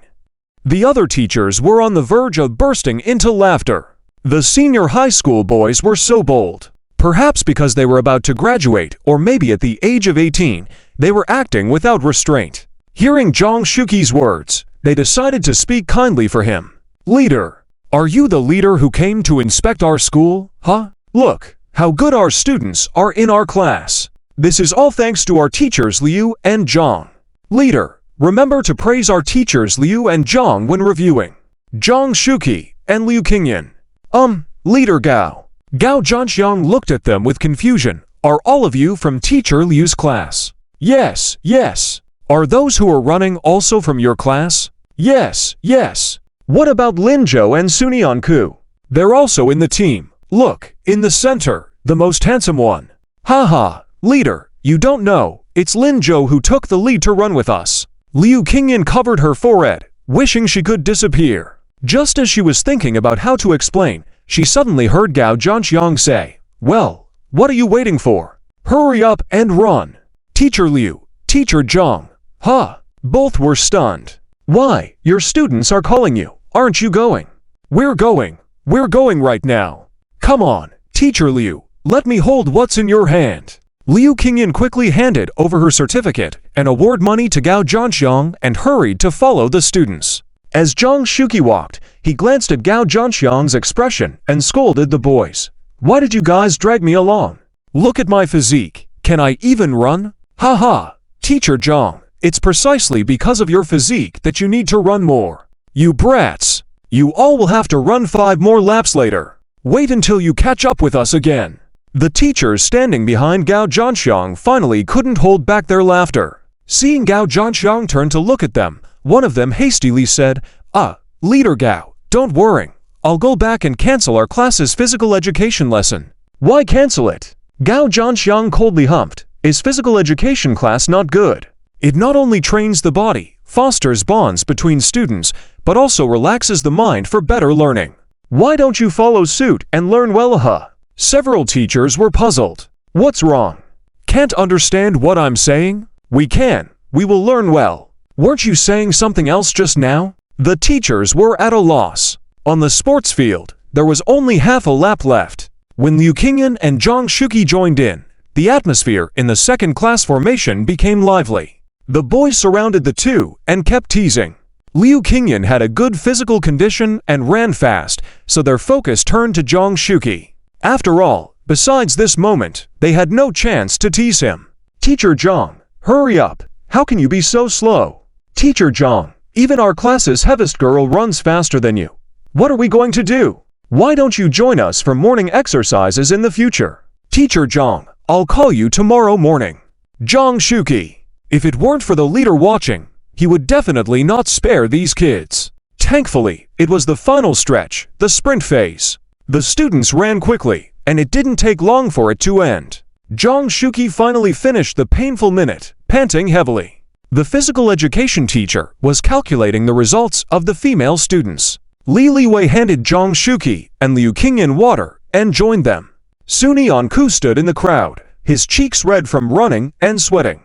Linzhou took out a piece of paper from his pocket and handed it to her. Deskmate, wipe your sweat. Don't be nervous. This time we will definitely get full marks. Sunyanku nodded, looking expectantly at the physical education teacher. This time, After so many years, she ran the 800 meters test the fastest, and she was looking forward to it. The PE teacher also did not delay everyone's time and quickly announced the grades. Indeed, as everyone expected, all the girls in class 2 had scored above the full marks line. This was the best performance in the history of the entire class 2. Sunyeon-ku also achieved the 15th place among the girls. After hearing the results, she jumped with joy, extended her hand, and was about to go hug Lin-jo. But as she got closer to him, she suddenly felt something was off. She quickly withdrew her hand. Subconsciously taking a step back, she awkwardly pushed her glasses and pretended as if nothing had happened, saying, Lin-jo, Lin-jo, did you hear? I got a full score. Lin-jo looked at her amusedly. I heard. I'm so happy. I know. I used to always fail before. I know. I'm really so happy. Yeah, I'm happy too. Lin-jo, Lin-jo, can you promise that from now on, my PE performance will always be this good? Definitely. The two of them talked back and forth, Sunyeon-ku incessantly chattering in front of Lin-jo, excitedly spinning around like a little elf. Lin-jo patiently watched her, responding to each statement. She was happy, and he was happy too. They didn't notice Jong Shuki and Liu Qingyan watching them while sipping water, smiling uncontrollably. These kids really are something at their age. Yeah, endless energy, unlike me. Haha, Jong. Actually, what the students are saying is true. You could really join them for morning exercises. Go for a run, who knows, one day, you might regain some vitality. Jong Shuki waved his hand, chuckling. Liu, you, following the students, learning bad habits. Look at me. Do I look like someone who can run? How would you know if you don't try? Jong Shuki shook his head helplessly. While the two were chatting, they suddenly heard a voice from behind. Liu, Jong, sorry to bother. Is that Lin-jo student in your class? Liu Qingyan nodded. Yes, what's up? Mr. Che. Mr. Che said excitedly. You don't know, in the boys' PE test just now, he came first in his group. Really? Liu Qingyan was not surprised, considering it was just within the group. But Mr. Che was very excited. Liu, you might not understand, in the team competition with 3 classes just now, he came first in his group, far surpassing the second place by 10 seconds. From 2nd to 15th place, all were athletes, including Fan Chengtao, Li Liwei, and Zhang Li. What? He ran that fast? Jong Shuki and Liu Qingyan looked at each other in disbelief. Yes, and it seems he hasn't even reached his peak performance yet. So I thought, should I advise him to study sports? I haven't had the chance to talk to him yet, but I wanted to inform you first. After all, such talent should not be wasted.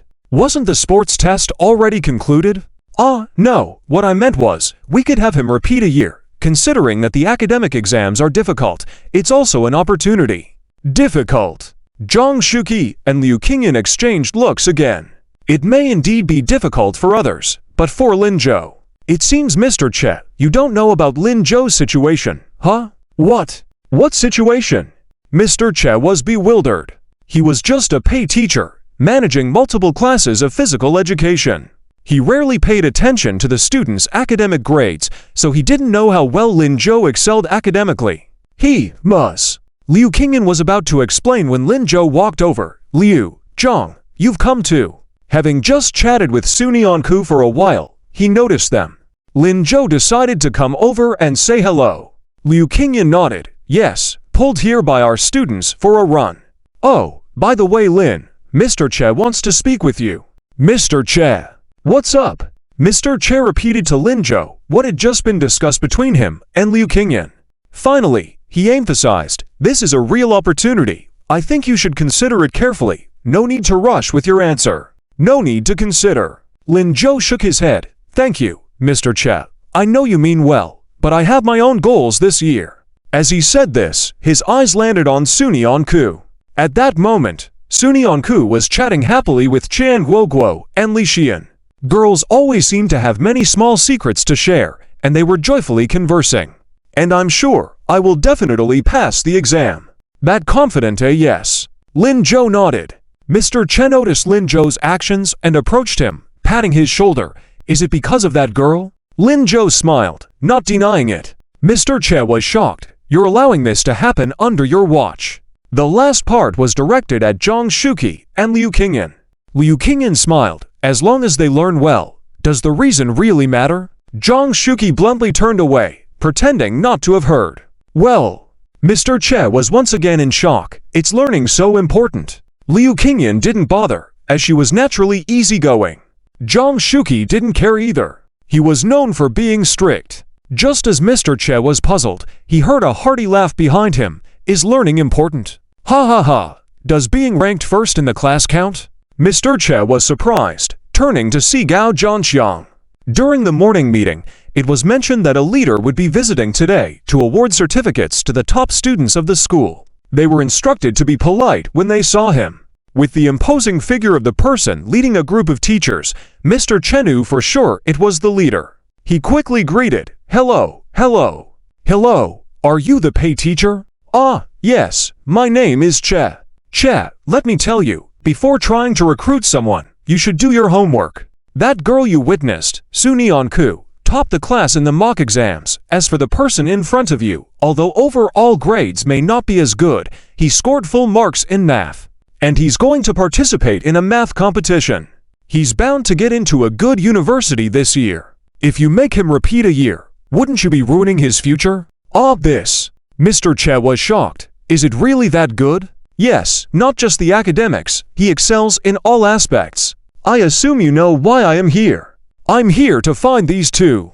Mr. Che widened his eyes. Really? He had just thought of persuading one student, but finding out he could potentially be admitted through special recommendation due to his perfect score in math and being one of the top 3 good students in the city shook Mr. Che to the core. "Haha, don't be so surprised. I was actually thinking of leaving quietly. But since we've met, come on, let me personally present their certificates." Lin Zhou, call Su Nianku over. In the second class squad, the boys were laying on the ground in small groups, panting for breath. Fan Yuns was sitting up straight, with his eyes closed to rest. After running one lap, he was covered in sweat, and had had enough. A boy next to him lightly nudged him. Fan Yuns opened his eyes and heard the boy say, "Hey Fan, look at Lin Zhou. Why are so many teachers surrounding him?" "Huh, did you go call Su Nianku too?" "No way." Fan Yuns squinted. "Why no way? Those two were just so high profile. Even a blind person can tell something's not right, right? Our school prohibits dating. What if the teachers find out and criticize them? Look, the teacher standing across from Liu Qianyan, doesn't he look like a big leader? Is the big leader getting angry?" Fan Yuns sneered. "So what? Shouldn't they be criticized?" Wang Zikan, who had rested for a while, suddenly sat up. "Criticize Lin Zhou? Who?" 10 seconds later, he smiled. "They won't criticize Lin Zhou." The teachers were all smiling. "What's with that expression?" Fan Yuns looked at Wang Zikan with surprise, his face grim. "Wang Zikan, what's wrong with you lately?" He seemed unusually concerned about Lin Zhou. It wasn't like this before. Before Wang Zikan could answer, the pay teacher clapped and called for everyone to gather. In the third class squad, some students also witnessed this scene.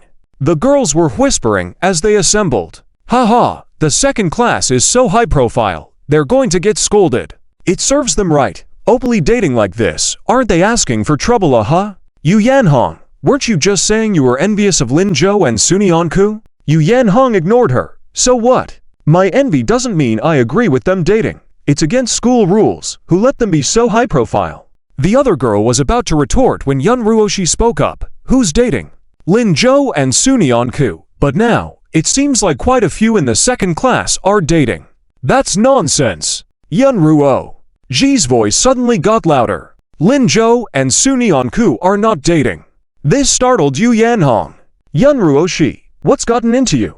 Yun Ruoshi, who was usually aloof and self-assured, speaking gently, and always with a smile, now seemed abnormal. "It's nothing, just remember, they are not dating." After saying this, Yun Ruoshi turned and walked back to her spot. Yu Yanhong and her classmates looked at each other. "What's with her? She seems off today. Could it be what? Don't you remember? Lin Zhou used to like her, always following her around, but now, it's like he completely ignores her." "Oh." Yu Yanhong suddenly realized, as she looked at Yun Ruoshi again, there was a hint of complex emotions in her eyes. The aloof goddess Yun, her defenses are broken. The students from the 3 classes quickly completed their gathering. Sunyeon-ku followed Lin Zhou and walked over to where Liu Canyon and others were. Feeling the eyes of the teachers and classmates on her, Sunyeon-ku suddenly felt nervous. But remembering Lin Zhou telling her repeatedly to be confident, she took a deep breath and lifted her head. "Teacher Liu, Teacher Zhang, were you looking for me?" Lin Zhou was surprised by this. His little desk mate was actually taking the initiative to speak to the teachers. "Not bad, progressing well." He didn't step forward to interrupt. Teacher Liu smiled. "It's not us looking for you. It's this high-ranking official who wants to talk to you and Lin Zhou." "Huh?" Sunyeon-ku turned her head in confusion, looking at Gao Zhanxiang. "Leader, hello." Gao Zhanxiang was smiling. He looked Lin Zhou and Sunyeon-ku up and down, more and more satisfied with what he saw. These 2 students not only did good deeds and performed well academically, but they were also good-looking. "Ha ha, yes, come, Su, and stand next to Lin." "Oh, okay." Sunyeon-ku quickly walked to stand next to Lin Zhou, trying to control her trembling hands, and even though she felt a bit nervous, she tried not to look down. But seeing everyone's eyes on her, she still felt some tension. At that moment, Lin Zhou whispered in her ear, "Smile. If you don't want to look at them, pick something else to focus on, like..." "Look, Liu Shiming lost a button on his shirt today." Sunyeon-ku actually looked at Liu Shiming. He was still a bit chubby. He was wearing a shirt today, and he didn't know when he lost a button, his chubby belly was squeezing out. Sunyeon-ku couldn't help but smile as she looked at him. Her attention was caught, and she forgot about being nervous as she earnestly stared at Liu Shiming. In the crowd, Liu Shiming looked confused at being so closely watched. He scratched his head and murmured, "Why are Zhou Zhe and Su classmate both looking at me?" The other students were whispering among themselves. "Why are they standing together? Are they really going to be criticized? What should we do? Should we help Lin Zhou or not? Of course, we should help him. Without him, would you have been running with your goddess today?" Good point. So, if they're going to punish Lin Zhou, we will speak up for him. Absolutely. Only Fan Yunza had a smile on his face. He intentionally moved closer to Wang Zikin and whispered, "Just wait, Lin Zhou will definitely be scolded." His words had just fallen when the pay teacher handed the microphone to the prestigious leader. Gao Zhanxiang took the microphone, cleared his throat, and speaking sternly, he slowly began, "Students, hello, I'm Teacher Gao from the Education Bureau. Sorry for the delay, I have something to announce." He deliberately walked closer to Lin Zhou and Sunyeon-ku. This made the students even more on edge. Yun Ruoshi gritted her teeth, repeating in her mind, "They are not dating. They absolutely are not dating. Lin Zhou only likes me." As the students anxiously waited, Gao Zhanxiang finally put away his serious expression and took out certificates and prize money that had been kept in his arms. "So, the students beside me, Lin Zhou and Sunyeon-ku, previously saved someone and were awarded a banner. Everyone knows that, right? We and other leaders have been working on this issue these days, and today, the results in the City Level 3 Good Student Selection have finally come out. Both of them have been selected. This is our pride at our school, and since everyone is here, let's witness this moment together. Come, Lin Zhou and Sunyeon-ku, come take your certificates and prize money." The audience below suddenly burst into cheers. Class 1 and Class 3 students who didn't understand the situation were all shocked. What? City-level outstanding students? Both of them. And they even have such a thick stack of prize money. Ah, amazing. Yun Ruoxi then proudly nudged Yu Yanhong with a face full of pride. "You see, I told you, Lin Zhou and Sunyeon-ku never actually dated. The teachers didn't punish them." Yu Yanhong, not punishing means they didn't date. Is it possible that because the 2 of them are so outstanding, the teachers don't want to blame them? But Yu Yanhong never said this sentence, because she heard Yun Ruoxi say, "Only someone like me, who is outstanding, is worthy of Lin Zhou." Yu Yanhong couldn't help but roll her eyes in her heart, feeling like Yun Ruoxi's goddess image was about to collapse. Meanwhile, the students from Class 2 proudly stood tall. Some even ran to the teams of Class 3 and Class 1, sharing the glorious achievements of Sunyeon-ku and Lin Zhou. Only Fan Yun's expression was very cold. What happened to being caught dating? What is this? Wang Zikin went up and patted his shoulder. "You see, I told you, Lin Zhou won't get scolded." In front of the team, after Lin Zhou and Sunyeon-ku received the certificates, they looked at each other in astonishment. They didn't expect this to happen so quickly. And this prize money, is it another 5,000? That's enough for the university tuition for their deskmate. Sure enough, when Lin Zhou saw Sunyeon-ku smiling happily, he also smiled. Thank you, leader. Haha, you're welcome. It's my honor to present you outstanding individuals with certificates. Remember to study hard in the future. Don't forget our county when you succeed. We won't. That's good then. After Gao Zhanxiang finished speaking with the two, he took the microphone again. Using Lin Zhou and Sunyeon-ku as examples, he gave the students a lively educational lesson. He didn't leave until the end of the class. The girls from class 3 hadn't even finished running their 800 meters. The sports teacher, helpless, had to call their form teacher to extend the time. Luckily, the next period was a self-study class, and the form teacher of class 3, who had just received Gao Zhanxiang's earnest education, immediately agreed. But the other two classes had no such issues, so they returned to their classrooms first. When Lin Zhou was about to leave, Yun Ruoxi subconsciously called out, "Lin Zhou." Just as he was walking arm in arm with Liu Ximing. Listening to Liu Ximing boasting, Lin Zhou turned his head to look at Yun Ruoxi. Yun Ruoxi stood still and proudly raised her head. "It's my turn to run later. You can't leave. You just cheered on your classmates. Isn't it excessive for you to ask me to stay and cheer for you later? We just won such a big award today. Shouldn't we share the joy together?" Lin Zhou, "What? Big sis, I need to go back to class. But there's nothing more to say. I'm leaving. You run your own race. Don't call me unless it's necessary. We're not that familiar." With that said, Lin Zhou grabbed Liu Ximing's arm and left without even looking at Yun Ruoxi. Yun Ruoxi's face instantly darkened, and the surrounding Yu Yanhong and others were shocked. They gestured and wanted to say something, but were stopped by Li Xiaowan. As Yun Ruoxi's good friend, she couldn't bear to see Yun Ruoxi being laughed at, but she could only do so much to help her. On the way back, Lin Zhou was pulled into the bathroom by Liu Ximing.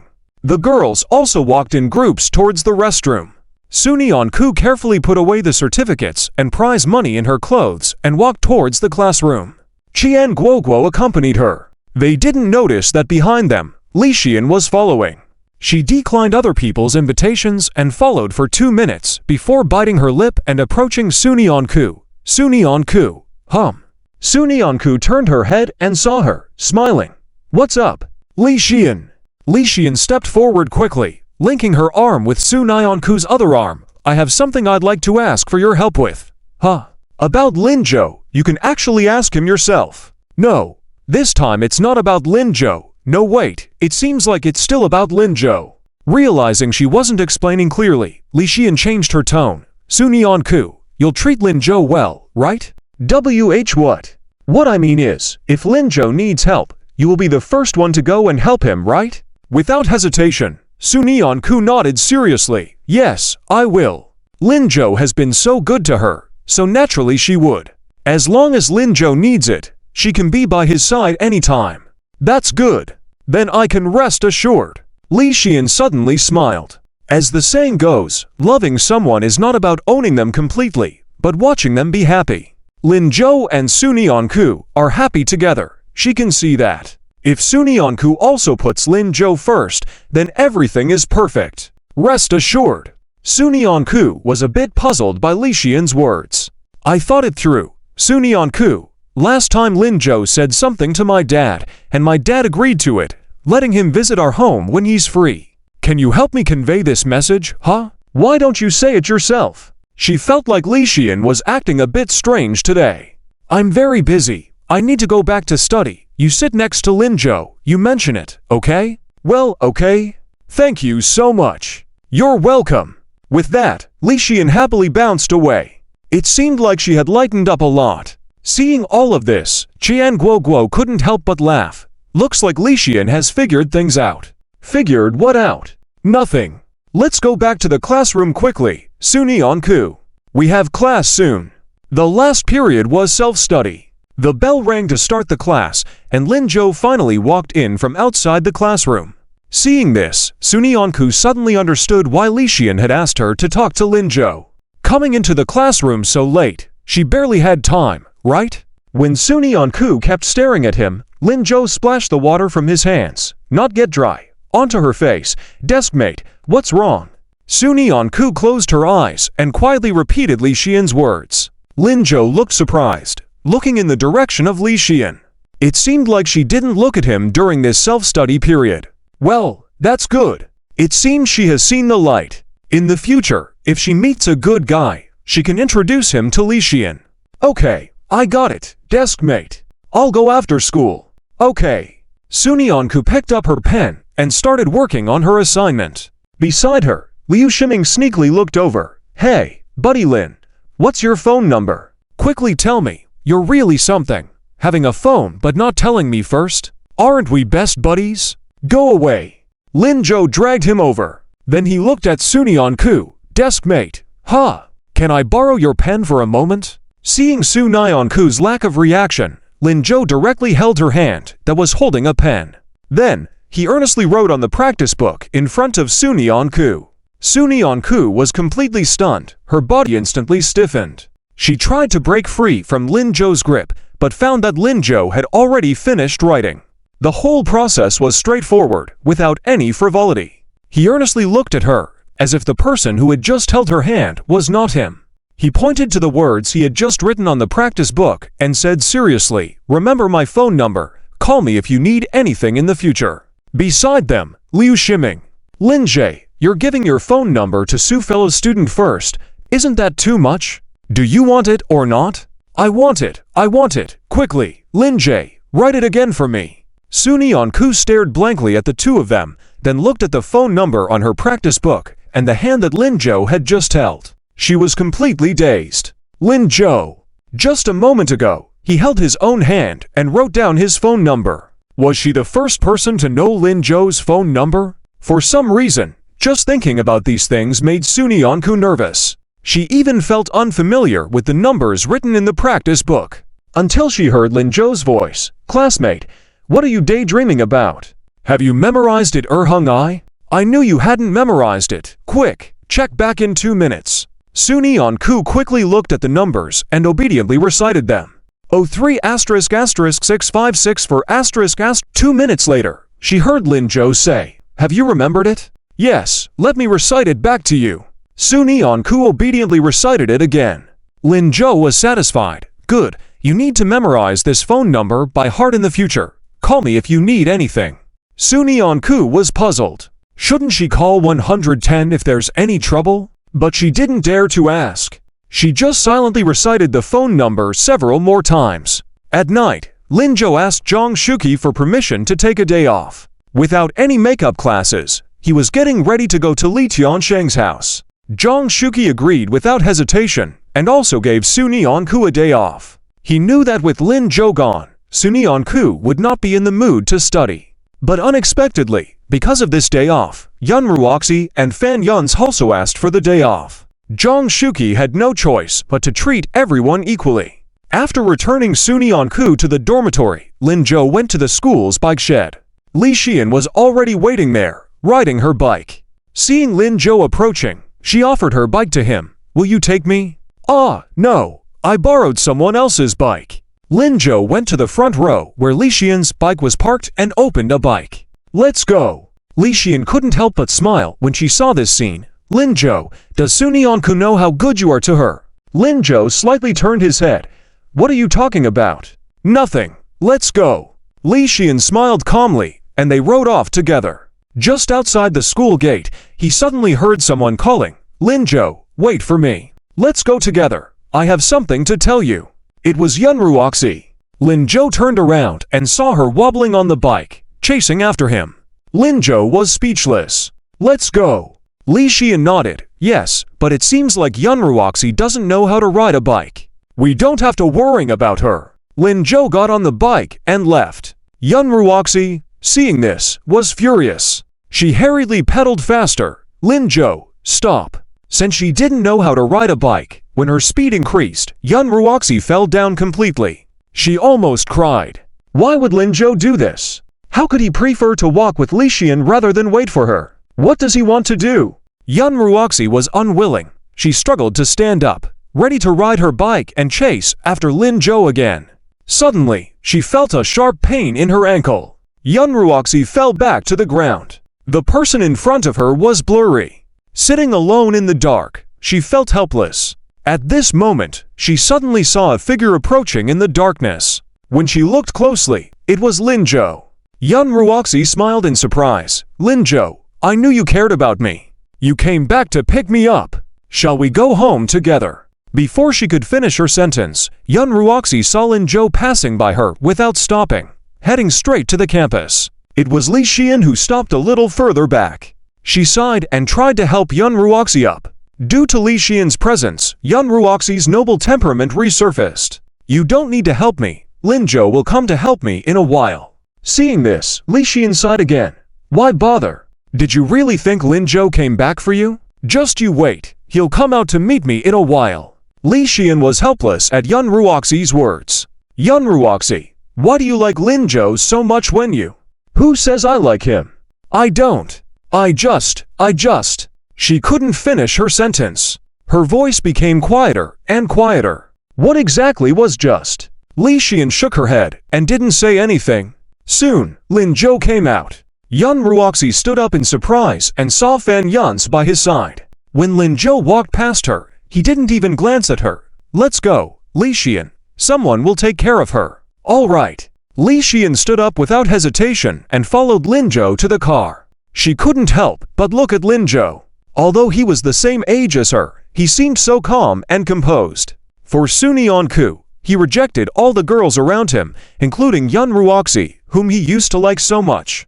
He couldn't bear to see her hurt, so he would rather go find Fan Yun's than intervene himself. He didn't even speak to Yun Ruoxi. Li Xian remembered that the previous Lin Zhou would never reject other girls approaching him. This was providing Suni Onku with a sense of security. "Suni Onku, how lucky are you to meet such a good man?" They left. Behind them was Yun Ruoxi's anxious voice. "Lin Zhou. Lin Zhou, wait. Can I let you go? I haven't said anything. How can you leave?" "Fan Yun's, let me go." Li Xian turned back and saw the young boy and girl standing together, looking so lonely. She smiled. At least, she wasn't that crazy. At least, Lin Zhou and Suni Onku were willing to be friends with her. That was enough. On the way back home, the two managed to handle the bicycles well. Li Tiansheng greeted them happily. "Oh, Lin Zhou, you finally arrived. I've been waiting for you all day. Come, sit down, sit down. Would you like some tea? Daughter, give our guest Lin Zhou a cup of tea." Li Xian. Li Tiansheng was completely unaware of his daughter's astonished expression. He pulled Lin Zhou to sit down and politely said, "Little brother Lin Zhou, I have considered the matter you mentioned. Indeed, your recipe is very good, similar to what my old man at home used to do. So, for the remaining part, what do you think?" Treated in this manner, Lin Zhou was still somewhat uncomfortable. "Just call me Lin Zhou. I've already written down the recipe. You can take a look first. Wait." Li Tiansheng quickly stopped him. He swiftly turned around, pulled out a stack of papers from the drawer behind him, and handed them to Lin Zhou. "I have the contract ready. Sign it first, and once that's done, I will take a look. Otherwise, it wouldn't be fair to you, little brother Lin." Li Tiansheng had been calling Lin Zhou brother all along, but at least he had changed the way he addressed Lin Zhou. Lin Zhou shook his head helplessly. "That's fine." "Hun daughter, why haven't you gone to pour water for Lin Zhou yet? Hurry up, get a pen first." Li Xian. Angrily, she took a pen out of the drawer and handed it over, unable to hold back any longer.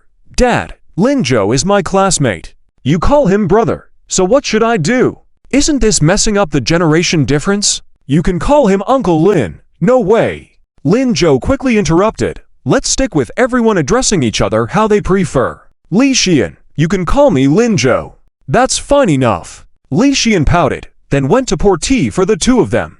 Seeing that she couldn't join in their conversation, she decided to focus on her homework. But when she opened her workbook, she realized she couldn't concentrate. She looked up at Lin Zhou. Sitting with Li Tiansheng, although young, he didn't seem naive at all. Compared to boys their age, Lin Zhou appeared much more mature. She had great taste indeed. What should she do? After meeting Lin Zhou, how would she ever find a boyfriend in the future? Who could compare to Lin Zhou? It was really worrying. Lin Zhou and Li Tiansheng quickly finished their conversation. After signing the contract, Lin Zhou handed over the written recipe to Li Tiansheng. Upon reading it, Li Tiansheng suddenly understood. So that's how it is. That's how it is. I knew something was missing. Haha, it all makes sense now. Young brother, well done. From now on, you are the second co-owner of our Li Spicy Hot Pot. I will give you a share of the profits every month according to the contract. This soup will start tomorrow. No, the day after tomorrow. I will adjust the entire sales model according to your method, and when the business is doing well, I will hire 2 more people. Li Tiansheng was full of anticipation for the future. Lin Zhou was also very happy. The scale of Li's Spicy Hot Pot would be very large in the future. As the second co-owner, he could earn a lot of money. By the way, Uncle Li, once the profits start coming in, we can consider opening a few branch stores. Branch stores? Li Tiansheng happily envisioned it for a moment, then said, "Let me get it established first before we talk." Haha, once it's established, we can do everything. Well then, Uncle Li, I'll take my leave. It's getting late, so you should rest early. All right, daughter, come and see off your Uncle Lin. Oh wait, see off Lin Zhou the classmate. Reluctantly, Li Xian stood up. The 2 of them left together, and as Lin Zhou got on his bike, Li Xian quickly called out to him, "Lin Zhou, yes? Thank you today." Seeing Lin Zhou's suspicious look, Li Xian continued, "I haven't seen my dad so happy in a long time because of you. It seems like he has rekindled his fighting spirit because of you. Actually, your dad has always been spirited. It's just that the timing wasn't right until now, letting him take the lead." Of course, Lin Zhou couldn't tell Li Xian this. "Thank you too. You're welcome. Oh, and you and Sunian Ku. I hope you two will be happy." Lin Zhou smiled and hopped on his bike. "Let's go." He didn't reply, but Li Xian still sensed from his expression that he agreed. Li Tiansheng was busy until almost dawn.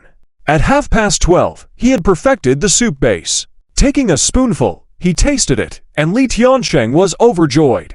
"This taste, it's just this taste." Excitedly, he spun around, went outside, wanting to invite Li Xian to taste it together. But seeing his daughter sleeping on a small bed outside, clutching her workbook in her arms, Li Tiansheng walked over carefully and covered her with a blanket. Then he turned to look outside, a peaceful expression on his face, but with a glint of tears in his eyes. "Dad, I have finally succeeded. Dad, our spicy hot pot shop should be able to expand big this time. This time, you can relax, ... Next week was the provincial-level math competition. These days, Zhang Shuqi was intensively tutoring everyone, except Lin Zhou and Sunian Ku, of course. On Friday, the last test was held. It was a crucial exam to determine who would qualify for the provincial competition. In the afternoon, Zhang Shuqi was organizing the results of the previous tests and the potential list of candidates. At that moment, a 50-year-old man with thinning hair walked in. He had a serious expression. "Principal Zhang, how is the math competition proceeding?"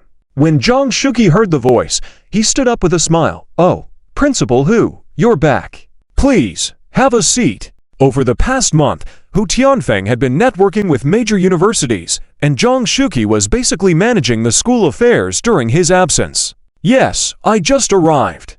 Hu Tianfeng sat down directly without reservation. He picked up the tea Zhang Shuqi had poured for him and took a sip. "Tonight is the final test, right?" "Yes, exactly. The test is tonight." "Are there suitable candidates?" "Yes, after observing for nearly a month, there are still a few very promising students. Here's the list. Take a look." Zhang Shuqi handed the pre-prepared list to Hu Tianfeng. Taking the list, Hu Tianfeng looked at it carefully and sighed. "Principal Zhang, the math competition is very important. Kyoto University and Qinghai University select top performers for direct admission every year. This matter concerns our school's enrollment rate for this year. How could it be handled so casually?" "Casually?" Zhang Shuqi was baffled. "Principal Hu, why do you say that?" Hu Tianfeng handed the list to Zhang Shuqi. "Yun Ruoxi, Fan Yuns, and Zhao Haiyang are understandable, as they have good academic performance. You also mentioned this Sunian Ku from Hong, who is a top student. But what about this Lin Zhou? He had poor grades if I remember correctly." As the principal, he wasn't so familiar with the students' names, but these few were exceptions. The first three for their good grades, the fourth because Jong Shuki had brought him to the school and applied for him. But Linjo was different. He used to be a troublemaker at school and his grades were terrible. How did Jong Shuki add him to the list? Did you write the wrong name? No, Principal Hu, you misunderstood. This Linjo is the same Linjo you know. Haha, Principal Hu, listen to me. In the month you were away from school, there have been huge changes, especially with Linjo. Not only has his academic performance improved, but also, Jong Shuki recounted everything Linjo had done over the past month. Principal Hu Tianfang listened with a puzzled expression. After Jong Shuki finished speaking, Hu Tianfang looked at him incredulously. You're talking about Linjo, the one from Miss Liu Qingyan's class? Yes, it's him. This. Hu Tianfang took a sip of water and composed himself. Are you serious?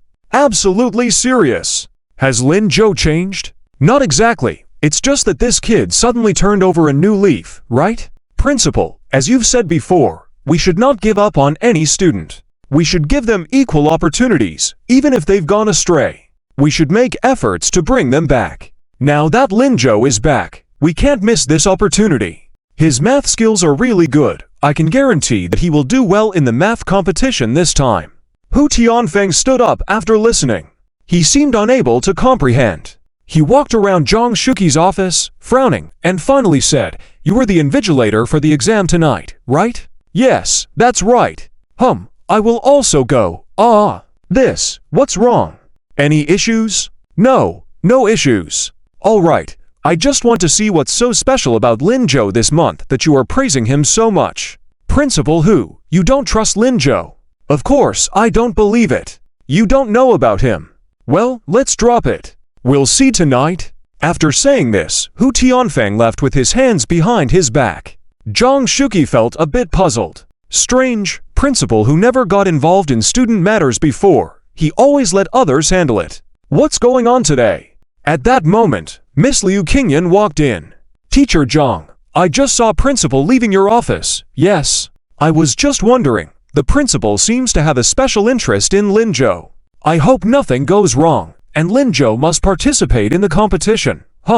The principal has an interest in Linjo? Miss Liu Qingyan's expression became somewhat strange. Yes, he came here just now. Oh, Miss Liu, judging by your expression, it seems like you know something. Miss Liu Qingyan smiled. Well, I might know a little something. Later that evening, during self-study, the 8 students participating in the Math Olympiad training were called to the training room to prepare for the exam. When Yun Ruoxi saw Linjo, her expression turned sour. That night, she had twisted her foot. Linjo asked Fan Yuns to accompany him home. In these days, he had never asked her about her injury, even though she had almost recovered. Although her foot was almost healed, Yun Ruoxi still felt uncomfortable. What's the matter with Linjo? Even if it's for studying, he shouldn't neglect her like this.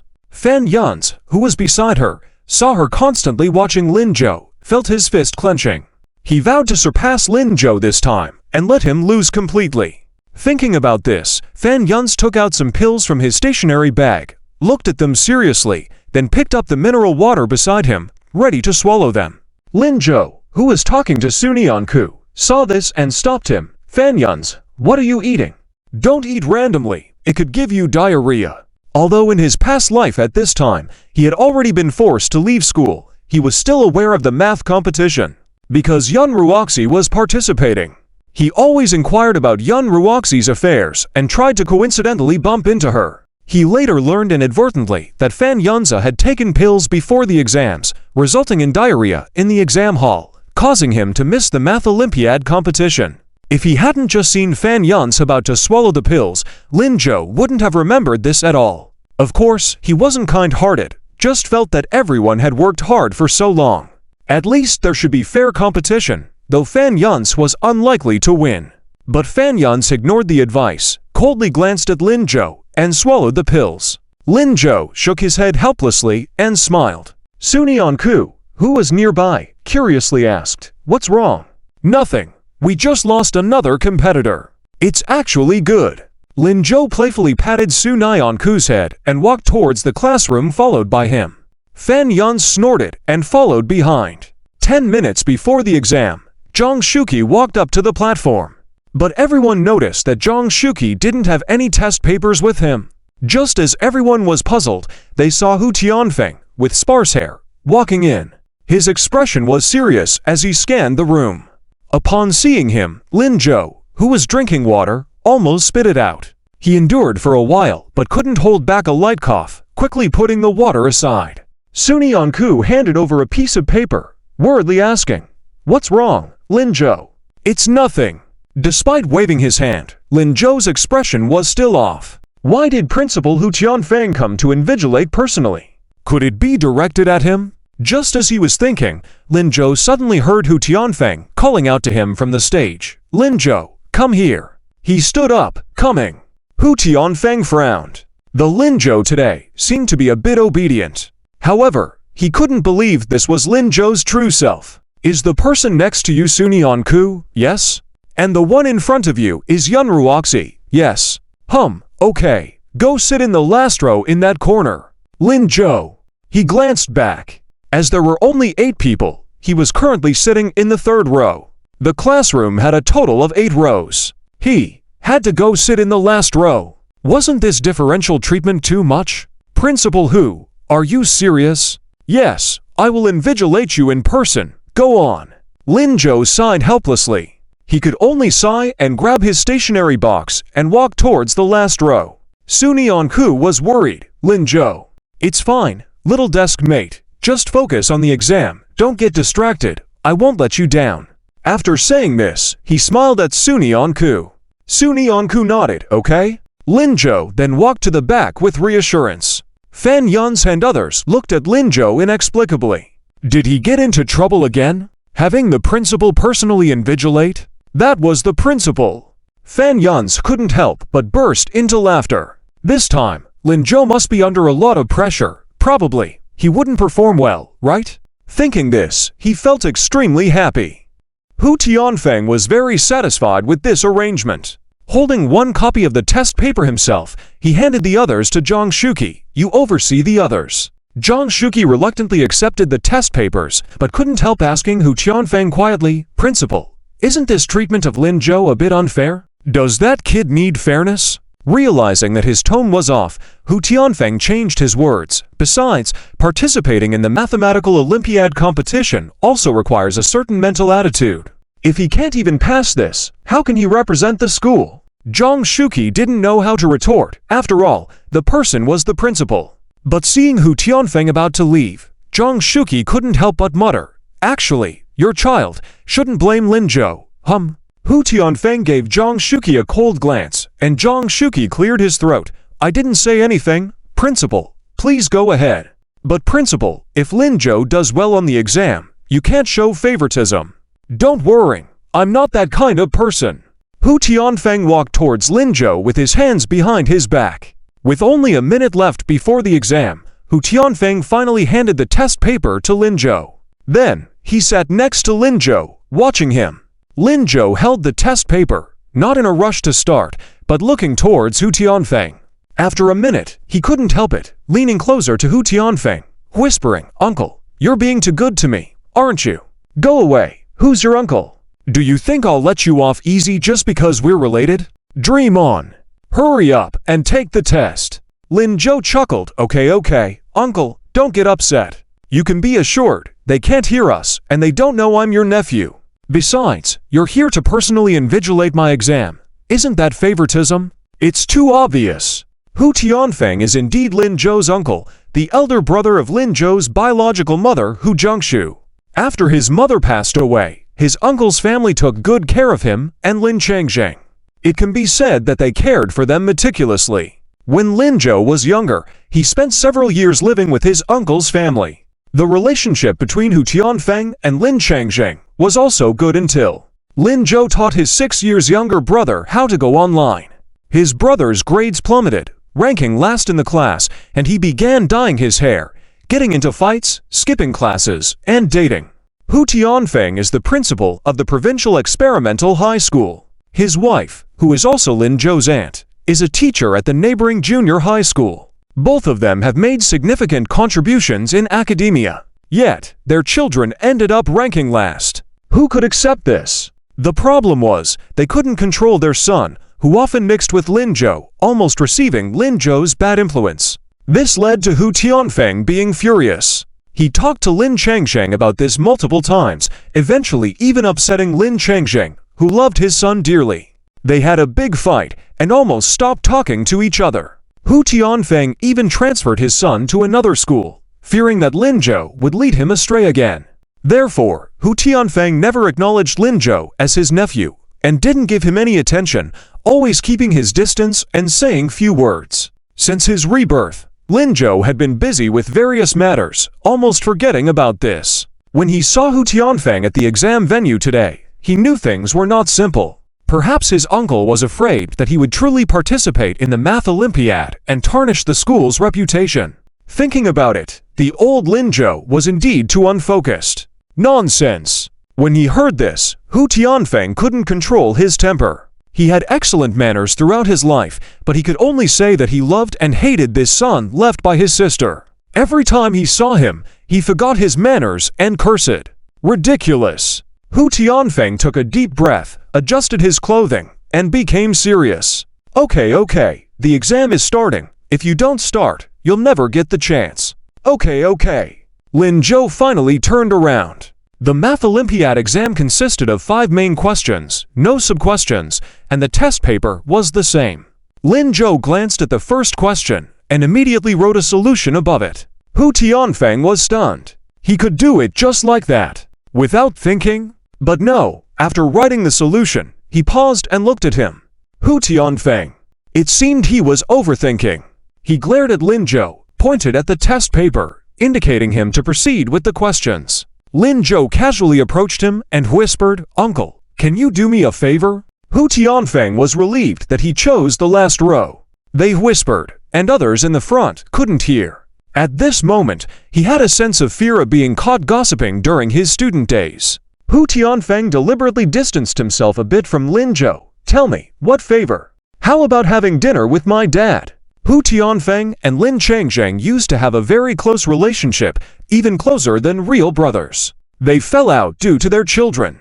Lin Zhou knew they both couldn't bear it, but neither was willing to yield first. Since there was an opportunity, it should be fully utilized. What kind of dinner? What kind of dinner? Write quickly, or I'll disqualify you. If you don't agree, I won't start the questions. How did Zhang Shuqi choose you? Start answering first.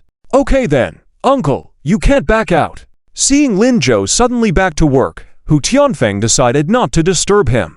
At that moment, Zhang Shuqi, who had been watching the scene from the podium, shook his head in helplessness. It seemed that Lin Zhou really had gotten under Principal Hu's skin. But it might be for the best. No one dared to offend Principal Hu on a regular day. Lin Zhou had released some pressure for the teachers. Hu Tianfeng had no idea what his subordinates were thinking now. He kept watching Lin Zhou's test paper. He thought Lin Zhou would ponder for a while, as Math Olympiad questions were challenging. But unexpectedly, after returning his gaze to the paper, Lin Zhou began writing the answers right after the solution without a moment's pause. He wrote at an extremely fast pace, without even using scratch paper. All the answers seemed to be in his mind, flowing out effortlessly. When he finished a question, it only took him 5 minutes. Half of the test paper was already filled with unchecked answers. Hu Tianfeng was surprised. Was this Lin Zhou? Could he be so good at these Math Olympiad questions? He really didn't cheat just now, did he? Could it be that Zhang Shuqi leaked the questions in advance? No, Zhang Shuqi wasn't that kind of person.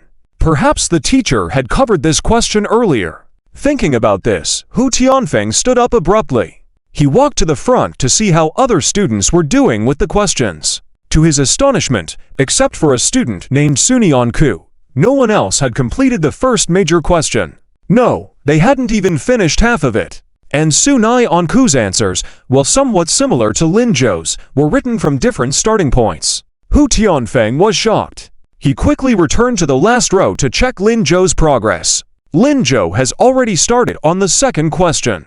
When Hu Tianfeng returned, he didn't stop either. The speed at which he was writing the answers made it seem as though the answer to this question was already in his mind. It must be noted that the difficulty level of the test paper and the official exam paper are the same. Hu Tianfeng was directly dumbfounded. He couldn't believe his eyes and rubbed them, confirming that the person in front of him was indeed Lin Zhou. He couldn't help but feel a bit dazed. What kind of talent did his nephew awaken? He had been reading too many fantasy novels with that smelly kid at home in recent days, which made him think all sorts of nonsense. Hu Tianfeng shook his head, sat next to Lin Zhou, and continued to invigilate. Just 15 minutes into the exam, Lin Zhou had finished the second question and started on the third one.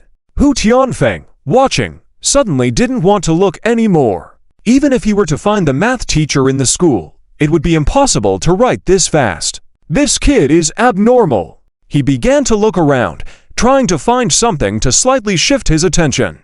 At that moment, suddenly there was a puffing sound that echoed through the classroom. The sound of writing stopped for a brief moment. Everyone raised their heads, curious to see where the sound was coming from.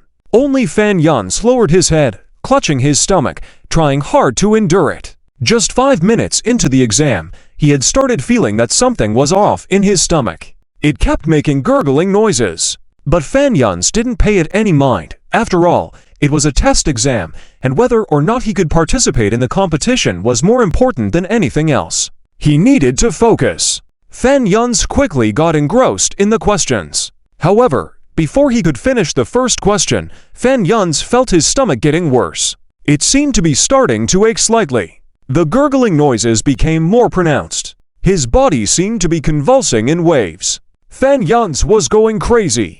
He used one hand to press on his stomach and the other to write the question. In the end, he couldn't hold back and let out a long, loud fart. Realizing that everyone was looking at him, Fan Yun's lowered his head even more. Don't look at me. It's not me. I wouldn't do something so embarrassing. As long as I don't admit it, it's not me. After convincing himself for a while, he saw everyone had turned away. Fan Yun sighed in relief. He was about to continue writing the question when he suddenly felt a tightening sensation. Something seemed to be about to erupt. Luckily, he acted quickly, preventing a tragedy. Fan Yun's relaxed a bit. He picked up the pen again. However, the more he wrote, the more uncomfortable he felt. His body seemed to be almost out of control, sweating slightly on his forehead. Fan Yun's was really losing it this time. What was happening? Why now? No. Absolutely not. He had to endure it. He must endure it. He had to go to the exam with Yun Ruoxi. He couldn't let Lin Zhou and Yun Ruoxi go alone. The students in the exam room were once again fully immersed in answering the questions. They hadn't noticed anything unusual about Fan Yun's, but for Zhang Shuqi, who was invigilating from the podium, it was different. He could see everything. Zhang Shuqi, worried, asked, "Student Fan, are you okay?" This question once again attracted everyone's attention. Fan Yun's quickly shook his head. "No, I'm fine, Teacher Zhang." "Okay, good. Let me know if you have any questions." "Okay, thank you, Teacher Zhang." Fan Yun smiled weakly at Yun Ruoxi, then lowered his head again. After this little episode, Hu Tianfeng was about to go check something in the front, when, out of the corner of his eye, he saw Lin Zhou still writing furiously. He seemed to be almost finished with the third question too. Hu Tianfeng was shocked on the spot. With all that commotion just now, all the other students were curious to watch, pausing their writing. How could this kid remain so unaffected and write so much? Hu Tianfeng shook his head, walked forward, feeling that something was off with Fan Yun's. Before he could reach him, he heard an even louder puffing sound, accompanied by a foul smell. Hu Tianfeng frowned, almost covering his nose. But remembering his role as the principal, he restrained his actions, discreetly moving away from Fan Yun's position and casually reminding the other students, "Focus on the exam. Don't get distracted." Everyone knew the importance of this exam and, although deeply puzzled, quickly got back to answering the questions. Only Su Nianku, who was on the third question, lifted her head from the test paper and looked towards the direction Fan Yunza had left in. She remembered Lin Zhou warning him not to take random medications before the exam. This was payback. One must listen to what Lin Zhou says. How could he not know this? Su Nianku shook her head. Lin Zhou in the rear row was not surprised by this scene at all. Fan Yunzi had indeed prepared a lot for this exam, but unfortunately, at that moment, Fan Yunzi, clutching his buttocks, hurried to the restroom. Quickly taking off his pants, he almost sat on the toilet. After steadying himself, Fan Yunzi vigorously relieved himself, muttering, "Faster, even faster. Can't waste time. Have to go back to the exam. Have to beat Lin Zhou.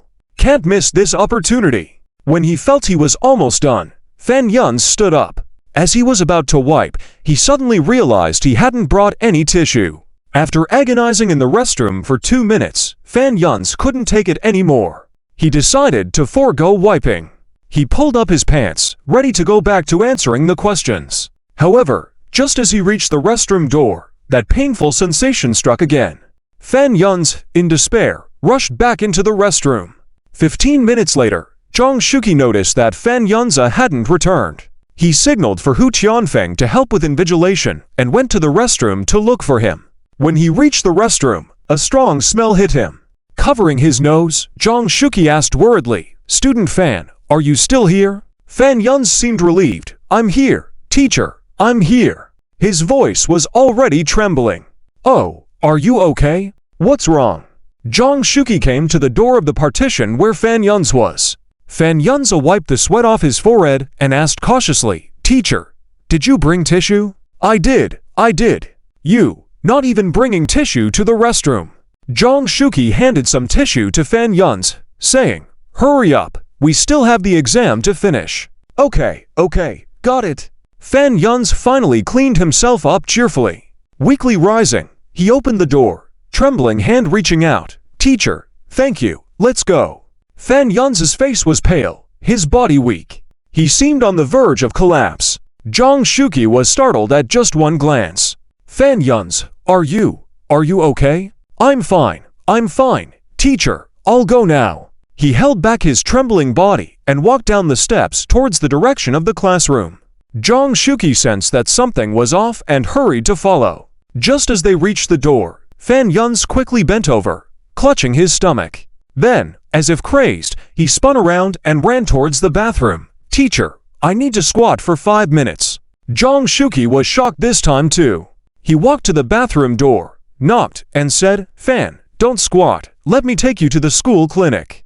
"No, I can't, I still have an exam." "Still have the exam? Is your life more important or the exam? Listen to me this time, I'll take you to the school clinic." When Fan Yunzi emerged, Zhang Shuqi was prepared. He firmly pulled Fan Yunzi to the school clinic. In the end, it was diagnosed as food poisoning, and they contacted his family directly, calling 120. As Fan Yunzi boarded the 120 car, he gazed deeply at the exam room. There was still his exam. He had prepared for the exam for so long. And Yunruoxi. Inside the exam room, Lin Zhou finished the questions and noticed that Fan Yunzi had not returned. He put down his pen, stretched lazily, and saw Hu Tianfeng looking shocked. Glancing at the time, only 50 minutes had passed. 50 minutes, and he had completed all 5 major questions. These were questions others couldn't finish in 3 hours, yet Lin Zhou had completed them in such a short time. Was he human? Hu Tianfeng frowned, gesturing for Lin Zhou to hand in his paper. He wanted to check if the kid had answered correctly. He checked the first 2 questions, but hadn't gotten to the remaining 3 yet. Unexpectedly, Lin Zhou shook his head at him, and then laid down to sleep. Hu Tianfeng. This kid. Not following the exam rules and handing in early, he started sleeping. Hu Tianfeng found it hard to comprehend Lin Zhou's actions and stopped trying to understand. He continued invigilating.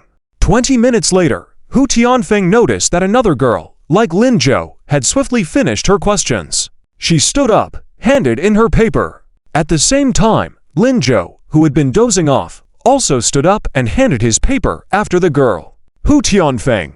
Is this kid waiting for the girl? What's going on here? He glared fiercely at Lin Zhou. When Lin Zhou walked past him wearing a carefree smile, he couldn't help but think, how long has Lin Changzhang not disciplined him? Is there any hope left? But these were all thoughts that Hu Tianfeng could only lament in his heart. After Lin Zhou left, he sat down and started reviewing the papers of the 2 students. Zun Nyanku's paper, just as Zhang Shuqi had mentioned, had no errors and all correct. Hu Tianfeng nodded in satisfaction and proceeded to check Lin Zhou's paper. He started from the third question. As he read through, he was once again shocked. Lin Zhou's approach to answering the questions was completely different from Zun Nyanku's, yet they converged and all of them were correct. Hu Tianfeng couldn't believe it. He decided to start from the beginning again.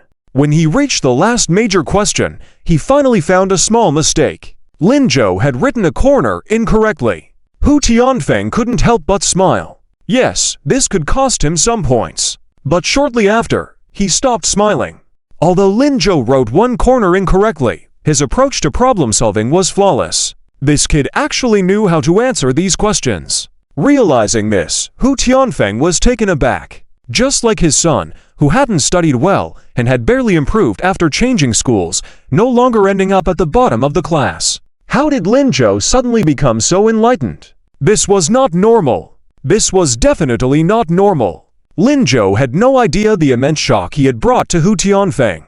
After leaving the classroom, other students were just finishing class. Lin Zhou sent Zun Nyanku back to the dormitory before heading home himself. It was already 20 minutes after reaching home. As per usual, Lin Changzheng prepared supper for him. Today it was braised pork ribs, clearly not made by Lin Changzheng. As Lin Zhou drank, he chuckled, "Old Lin, haven't you won over Aunt Chin yet?" Lin Changzheng threw a big slap his way.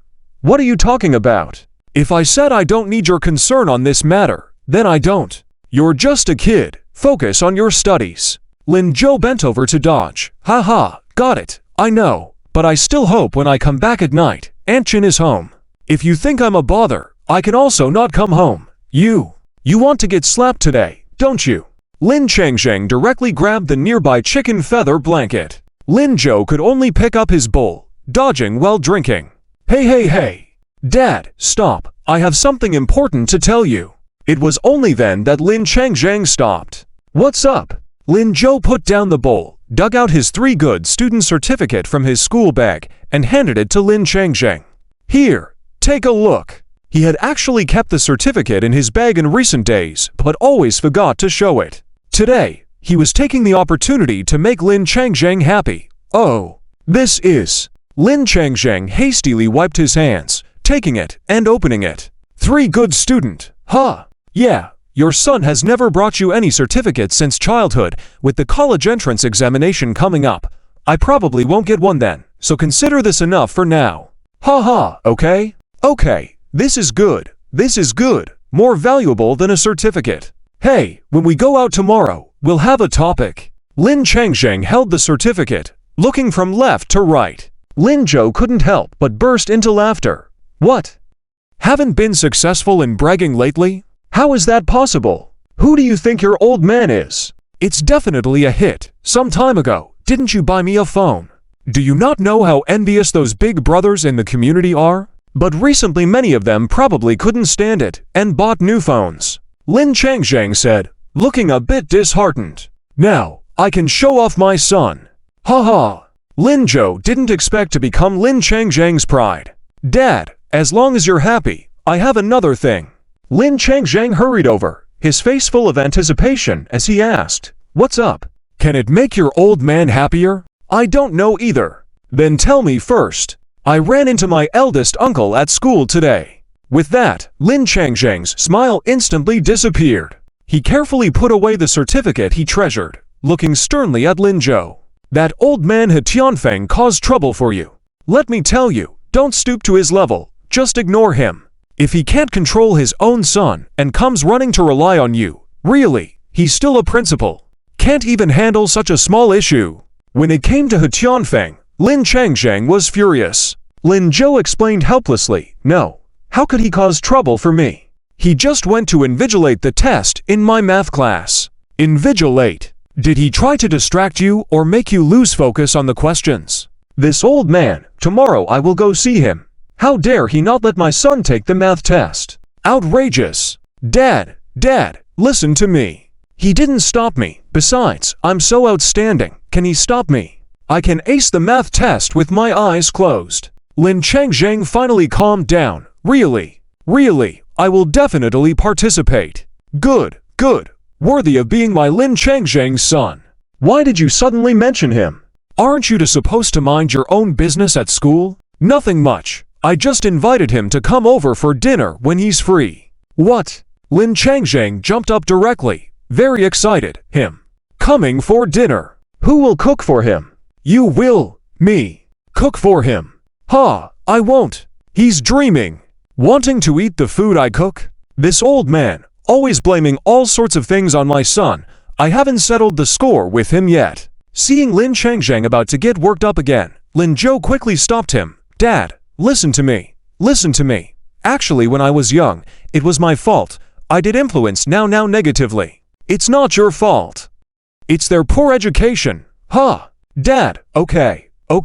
You see, over these years, you have actually secretly cared about my eldest uncle. My eldest uncle is quite good to us. When have I cared about him? The other day, you even sent the braised pork head you personally made to Grandpa.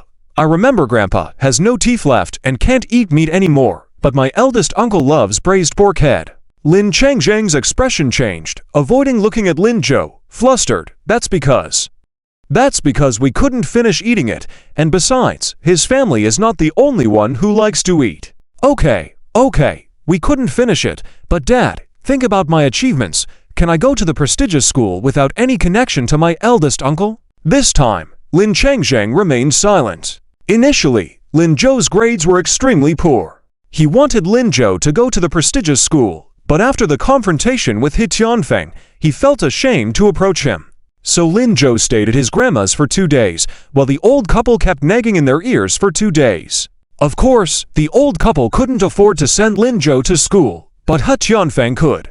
Although they haven't been in contact after the confrontation, someone from the prestigious school contacted them.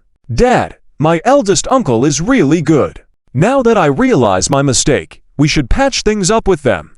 After all, he's my mother's older brother, and my mom wouldn't want to see us like this. HMPF. Lin Changzhang coldly snorted.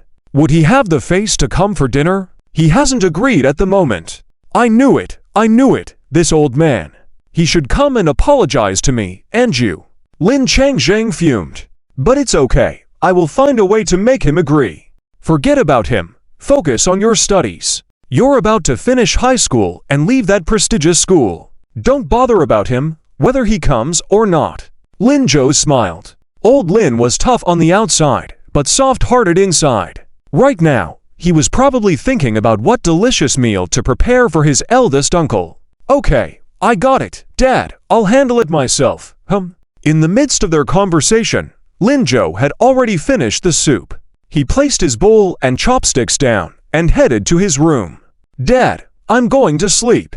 It was unclear whether Lin Changzhang heard him or not. He didn't answer Lin Zhou. Instead, he asked something else. Is he doing okay health-wise? Though not specifying who, Lin Zhou understood. He's doing fine, very healthy. After Lin Zhou retreated to his room, Lin Changzhang sighed quietly. Zhengshu, tell me, why is Big Brother like this? The weekend quickly arrived. In the morning, Lin Zhou first went to see Liu Li and Liu Yuan, the 2 sisters. He found that they had prepared the stall's address and the vendor's car. Even the invoices were meticulously done, which they handed over to Lin Zhou to review. Lin Zhou waved his hand. No need, I trust you. Handle it yourselves, and if there are any issues, come to me. The sharing of stalls will start tomorrow.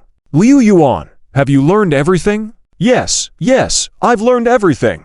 That's good. After discussing some details with them, Lin Zhou went to Li Ji's Spicy Skewers restaurant. It was only 10:30 in the morning, but the restaurant was already full of people. Li Tiansheng saw him and happily waved him over, getting the new waitress Yuan Xiaohong to greet Lin Zhou.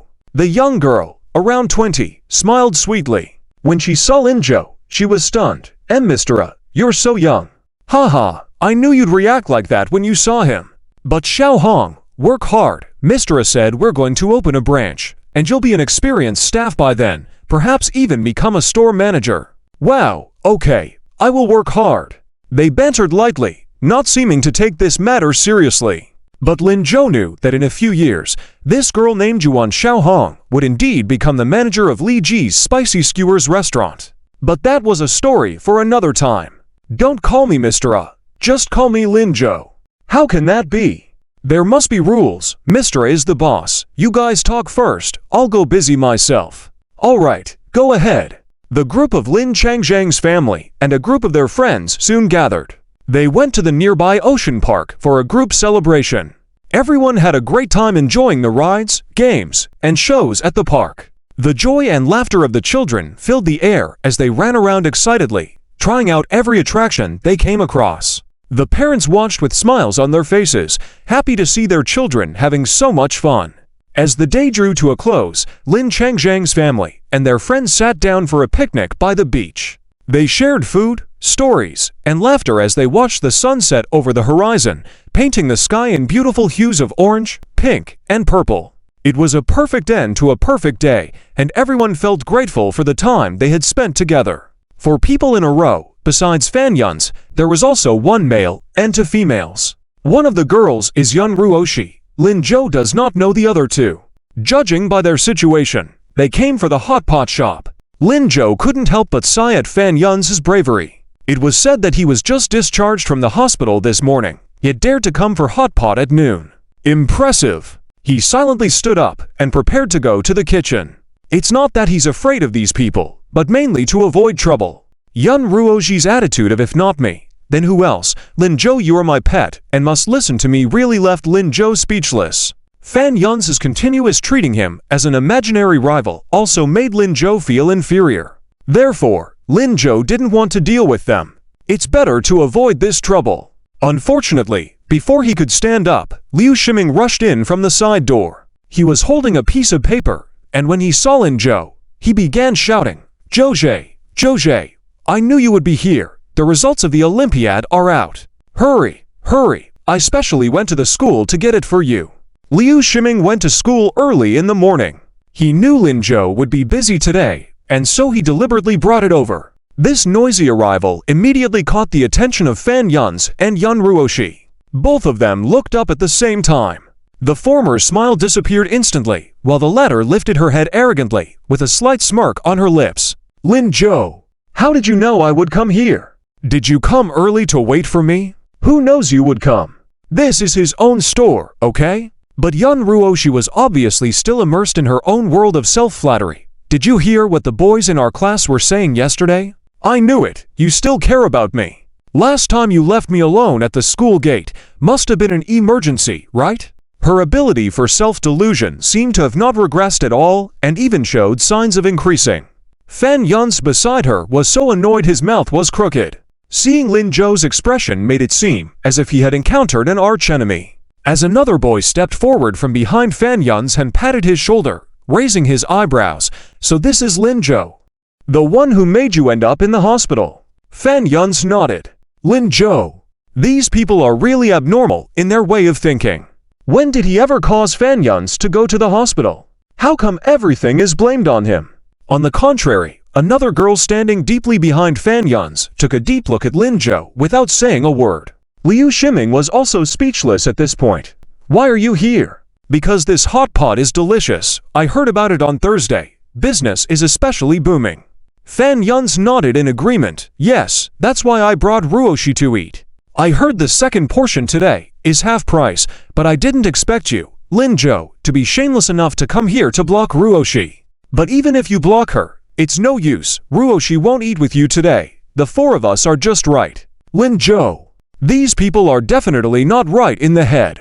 He hasn't said a word until now. However, the second portion half price today? It was only then he noticed that there was a sign at the entrance showing a week-long promotion for the hot pot. The second portion is half price for a total over 20, but the price of the second portion must be within 35. This was to prevent someone from ordering just a tiny bit for the first portion, and then ordering a large second portion.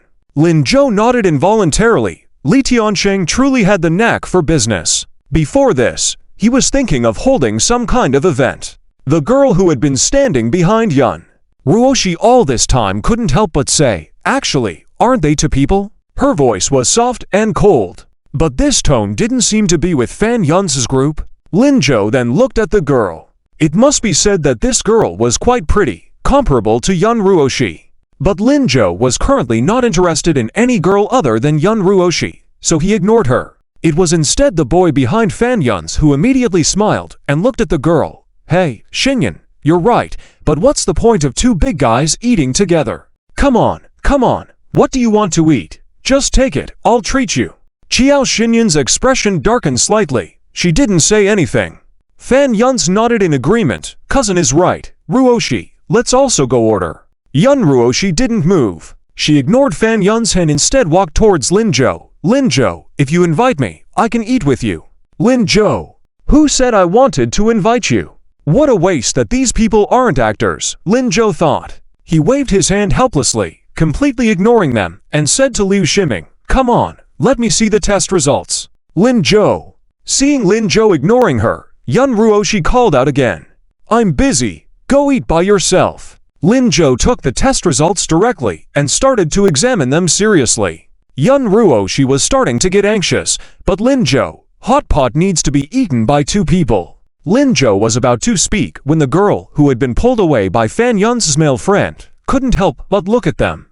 Is this the aloof school flower of your #1 middle school? With one sentence, Yun Ruoshi's arrogance was immediately awakened. She gave a cold snort, turned around, and said, Lin Zhou, this is your last chance. Next time, even if you ask me, I won't come to eat with you. Goodbye, no need to see me out. Yun Ruoshi left angrily. Fan Yunza hurriedly handed her the menu selection plate. When Fan Yun's eyes fell on the test results in Lin Zhou's hand, his hand trembled slightly. He didn't say anything. But just because he didn't talk doesn't mean Liu Ximing would miss the chance to mock him. He often bullied Fan Yun's and Zhou Zhe. Zhou Zhe never argued with him, but Liu Ximing couldn't hold back his resentment. Hey, what's going on? Classmate Fan, how did you only score 70 for points? Wasn't the total score 150? I remember you were the math representative of our class, or even a math whiz. What's the matter, hey? Zhou Zhe, I heard that someone had a cheat sheet in the exam room yesterday. Haha, who was it? Fan Yun's face turned green. He had seen the test scores before coming to the hot pot restaurant. He had been avoiding the subject all day, but Liu Ximing unexpectedly brought it up. Fan Yun stood up angrily, about to speak. The boy who had already ordered the dishes laughed. What's wrong? Classmate, did you do well on the exam? Which one are you? Liu Ximing immediately backed off. In his hurry, he found a clever way out. So what if I didn't do well on the exam? I didn't even participate in the test. Zhou Zhe did well. Look, he scored 148 points. The boy raised his eyebrows. I thought he was really amazing, but it turns out he only scored 148 points. We also took your paper yesterday. This classmate beside me, Qiao Xinyan, she scored a full 150 points. What's 148 then? What's wrong with 150? We have a 150 here too, in our class, Sue. Before Liu Ximing could finish his sentence, Lin Zhou stopped him. He looked up at the girl, who had only spoken once since entering, Qiao Xinyan. The girl nodded, looking somewhat lonely. Yes, from City First High School, Qiao Xinyan. So it's you. Others don't know about Lin Zhou. But this Qiao Xinyan vaguely triggers some memories in Lin Zhou. Just because this past life Qiao Xinyan was the top scorer in the science department of the city's college entrance examination. It caused a sensation at the time, and even had a banner hanging at the City First High School for the entire summer. The Lin Zhou from the past is disdainful, thinking that a girl who excels in science like this must be very ugly. He was shallow. But since she is a student from the City First High School, what is she doing in their small county town? What's even more strange to him is that in the past, Su Nianku clearly also transferred to the first middle school, clearly studying so well. How could Qiao Xinyan be the top scorer? Could it be that his past life's desk mate didn't take the college entrance examination? Do you know me? I don't know. Qiao Xinyan was stunned. This classmate Lin Zhou is quite handsome. Why does he speak so strangely? But you ranked second in the mock exam, right? I've seen your name. On the mock exam report card, Qiao Xinyan's name was right after Su Nianku's name. Oh. This time, the mathematical Olympiad test was 150. Speaking of this, the girl raised her head, but it wasn't the proud attitude of Yun Ruoshi. She exuded confidence. Full of confidence. Yes, lucky. Luck is also part of one's ability, then. I'll see you at the Math Olympiad exam. Okay. It's probably not going to be yours this time.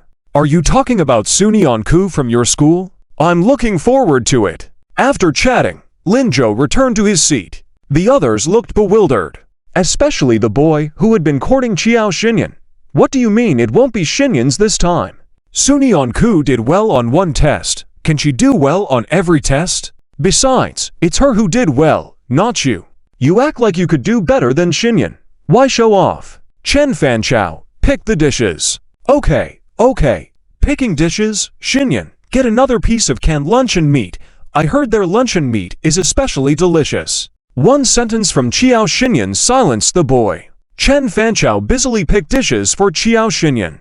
Xiao Xinyan furrowed her brows, picked up the tongs herself. No need, I'll do it myself. Fine, you take more. No problem, I can afford it. Unlike someone who just sits there and doesn't pick dishes. Are you afraid you can't afford it? This remark was aimed directly at Linjo. Liu Shiming immediately became unhappy. He stood up directly. Do you know this place? Before he could finish his sentence, Linjo stopped him. Linjo chuckled as he looked at Chen Fanchao. This guy is quite interesting. No wonder he's Fan Yun's cousin. What's wrong with this place? If you're not going to eat, then leave. Don't sit here taking up space. Liu Shiming pursed his lips, but since Linjo didn't say anything, he didn't dare to speak. Fan Yun's was also picking dishes for Yun Ruoxi. About 3 minutes later, the three of them had chosen their dishes. Chen Fanchao excitedly handed the dishes for himself and Xiao Xinyan to Yuan Xiaohong. First order, 21 yuan. Second order, 38 yuan. With the discount added up, it was a total of 40 yuan. Chen Fanchao joyfully took out a 50 yuan bill from his pocket. Soon, he placed it in front of Yuan Xiaohong. At the same time, Linjo stood up and walked towards the door with Liu Shiming. Without hesitation, he picked up the activity sign that was placed there. He then gestured to Yuan Xiaohong. Yuan Xiaohong didn't know what was going on with these people, but she quickly caught on to the owner's intentions. After flashing her trademark smile, Yuan Xiaohong looked seriously at Chen Fanchao. Sorry, this customer, our promotion has ended. Your total bill for this meal is 59 yuan. Please pay another 9 yuan. It's over. Chen Fanchao was shocked. You guys just... He turned to look towards the door. At the door, the sign was no longer there. Yes, it just ended. What? Who decided that? When we came, there was still. Chen Fanchao looked at the 10 yuan left in his hand, feeling anxious. He only brought 50 yuan because he wanted to eat spicy hot pot. Knowing there was a promotion, he specifically picked more dishes. When he heard it was only 40 yuan, he was somewhat pleased. He thought he could buy some drinks for his goddess. But he hadn't expected that the promotion would suddenly end. Today, he had finally used this opportunity to invite the goddess Xiao Xinyan, who happened to be visiting the county as well. If he couldn't even afford the meal, then, no way. Chen Fanchao turned to Fan Yun's. Cousin, lend me some money. Fan Yun's immediately felt awkward. Cousin, it's near the end of the month. I only have about 50 or 60 yuan left, and we also ordered a lot. He still had to treat Yun Ruoxi to a meal. Xiao Xinyan beside them couldn't bear watching anymore. Or should I pay? No, I'll handle it. Goddess, wait a moment, I'll figure something out. Chen Fanchao turned to Yuan Xiaohong. Smilingly, Sister, could you make it cheaper? Can I pay later? I'll bring the money over this afternoon. Yuan Xiaohong still wore her trademark smile. I can't make that call. You should ask our boss. Where's your boss? Our boss is busy. But you can ask our second boss. Where's the second boss? Yuan Xiaohong glanced behind them. Second boss, someone is looking for you. Chen Fanchao turned around and saw Linjo and Liu Shiming leaning against the wall, laughing at them. Beside them was the activity sign. The group widened their eyes. Second boss. Is it Linjo? Could it be true? Linjo is the second boss of the shop. Chen Fanchao suddenly felt dizzy. He looked angrily at Fan Yun's. Cousin, why didn't you tell me about such a big matter? Just a moment ago, he offended Linjo by speaking up for Fan Yun's. This meal today was meant to treat Xiao Xinyan. Fan Yun lowered his head. I just found out too. Linjo is clearly selling fruits every day. How did he suddenly become the second boss of this shop in the blink of an eye? If he isn't mistaken, this shop belongs to the Li family. Just then, Fan Yun saw Li Xian walking in from outside. Chen Fanchao was still anxious. What do we do now? Cousin, don't worry. I know what to do. Fan Yun's cleared his throat and looked towards Li Xian coming in. Classmate Li Xian. Li Xian was carrying a basket of vegetables, and upon seeing Fan Yun's and Yun Ruoxi, then looking at Lin Zhou nearby, she looked puzzled. You guys, why are all here? These people being together can't mean anything good, right? Sure enough, the next moment, she heard Fan Yun say, your dad is the owner of this shop, right? This promotion hasn't ended yet. Li Xian, Lin Zhou is causing trouble. You should ask your dad to deal with him and kick him out. Although she didn't know how Lin Zhou managed to get the cashier to listen to him and claim he was the second boss. But Fan Yun's didn't believe a word of it. After all, Lin Zhou goes to school every day, and even sells fruits on weekends. Where would he find the time to get involved with a spicy hot pot shop? Li Xian was stunned. What's going on here? Li Xian turned around, looked at the advertisements next to Lin Zhou, and then glanced at Lin Zhou. Suddenly, she understood. She awkwardly lowered her head and said, I'm sorry, Fan Yuns, I can't help you with this. Why? Are you just going to let Lin Zhou mess around and affect your business? No, Lin Zhou isn't messing around, right? After all, he is the second boss here. His decision is the shop's decision. I can't stop him. My dad won't listen to me. What? Really? Yes, so, there's no choice. You'll have to pay the original price. Sorry. After saying that, Li Xian carried a basket and went to the kitchen. Fan Yun's. Next to them, Qiao Xinyan finally couldn't bear it. She directly took out 100 yuan and handed it to Yuan Xiaohong. Thank you. Chen Fanchao wanted to stop, but it was too late. Okay, please wait. Yuan Xiaohong took the money, and while handing the change to Qiao Xinyan, she couldn't help but mutter, young lady, you can't ask out guys for dinner if you can't afford it. Chen Fanchao. At this moment, Lin Zhou led Liu Ximing towards the food selection area. Pick whatever you want, my treat. Even though these students were immature, today, he wanted to show them up. Great! Liu Ximing quickly took a plate and went to select the food. Lin Zhou picked up two plates, one filled with meat like meatballs, luncheon meat, chicken fillet, chicken liver, fish balls, and so on. The other plate was all vegetarian dishes. Liu Ximing was puzzled by this scene. Bro Zhou, what are you doing? Are you going to have dinner with Su classmates? Lin Zhou ignored him, handed the selected dishes to Yuan Xiaohong, and said, pack these for me, thank you. Okay, second boss. Yuan Xiaohong quickly packed the dishes Lin Zhou selected. Lin Zhou then sat down and waited. The others, who were waiting for their food, looked at Lin Zhou thoughtfully. Fan Yun's and Chen Fanchao were filled with anger. Yun Ruoxi looked conflicted. Lin Zhou seemed to be even more extraordinary. He was becoming more and more worthy of her. Only Qiao Xinyan's eyes were full of curiosity. If she remembered correctly, the delicious fruit dessert in the square was Lin Zhou's idea. When she first saw Lin Zhou, she thought he was just a flashy handsome guy. Not much different from other boys. But unexpectedly, he turned out to be the boss of the spicy hot pot shop. At 18 years old, how could he be so impressive? Chen Fanchao and Fan Yuns were no match for him at all. Qiao Xinyan realized that her interest in Lin Zhou seemed to be greater than that for the study god Sun Yanku. In a small county like Jiangcheng, there were actually two impressive classmates. Looking forward to meeting them again. Lin Zhou got the packed food, and despite Liu Ximing's protests, he left without taking his motorbike. Fortunately, under the temptation of delicious food, Liu Ximing didn't stop him. When he walked past Fan Yuns and the others, Lin Zhou couldn't help but say to Qiao Xinyan, in the future, if someone invites you to eat spicy hot pot, you'd better not go out. After all, the joke about the spicy hot pot was really, what do you mean? Lin Zhou didn't respond, and just left. Today, Lin Zhou had agreed with Sun Yanku to go to the county library in the afternoon. The mathematical Olympiad competition was about to begin. After the provincial league ended, it would be the second mock exam. The study tasks were tight, and the little girl sitting next to him said she wanted to study harder to help him catch up. This was the first time she had taken the initiative to offer help.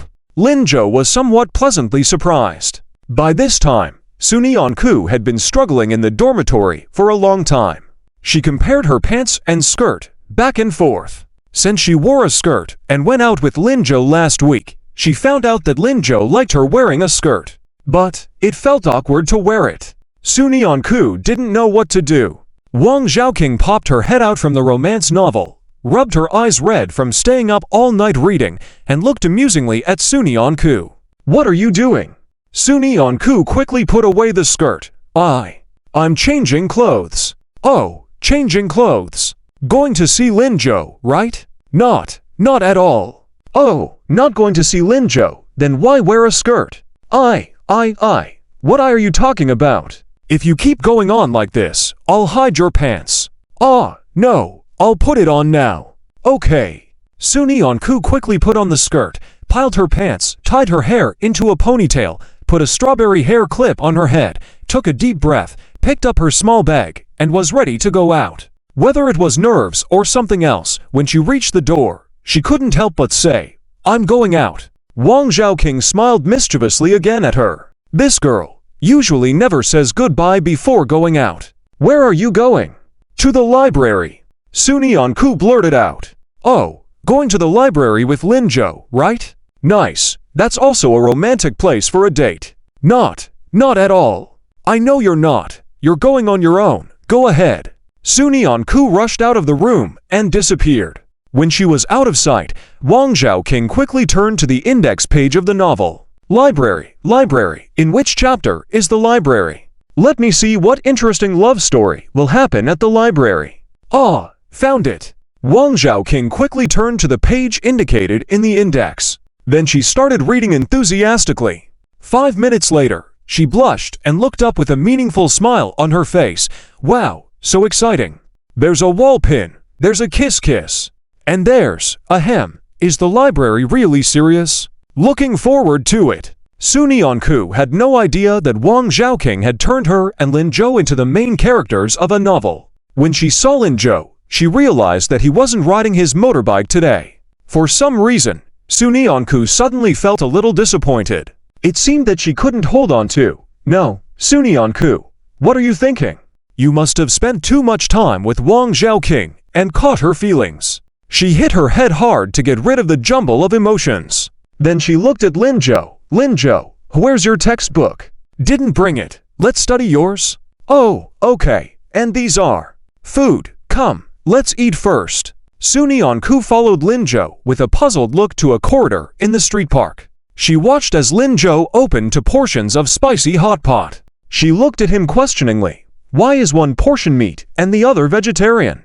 "Linjo, didn't you start eating meat? Why not get it mixed together?" Sunyeon-ku remembered that last time, when eating hot and spicy hot pot, Linjo ate half of the vegetables in her bowl toward the end. Linjo casually split a pair of disposable chopsticks and handed one to Sunyeon-ku, feigning surprise as he replied, "Oh, right, I forgot. Next time, I will definitely play with you together." After saying that, he casually took out half of the meat from his portion and handed it to Sunyeon-ku, saying, "Could you please help me, little tablemate, and give me half of the vegetarian dishes?" Sunyeon-ku.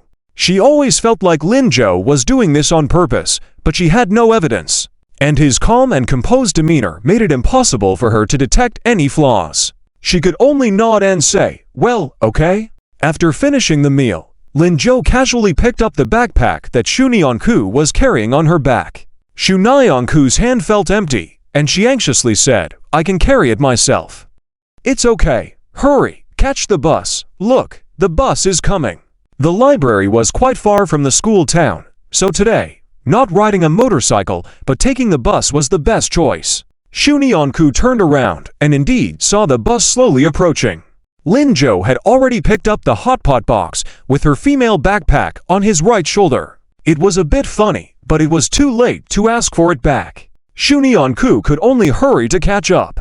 Linjo threw the disposable lunchbox into the trash can, with one hand pulling the straps of the backpack and putting it on his back, a slight smile on his lips. The tablemate was becoming more and more easy to deceive. The two got on the bus one after the other. Linjo was inserting coins. Sunyeon-ku also searched her pockets. But she quickly remembered that all her money was in her backpack. She could only helplessly look at Lin Zhou and say, "Backpack." However, before she could finish speaking, the bus suddenly started moving. With her hand outstretched, Shunyanku couldn't catch the handrail in time and fell forward. Seeing this, Lin Zhou, with a smile, extended his arm. Shunyanku fell into Lin Zhou's arms without any defense. Her hand also happened to land in Lin Zhou's hand. Her heart skipped a beat, and Shunyanku unconsciously sat up straight, her cheeks flushed red. She quickly let go of Lin Zhou's hand, her palm growing warmer.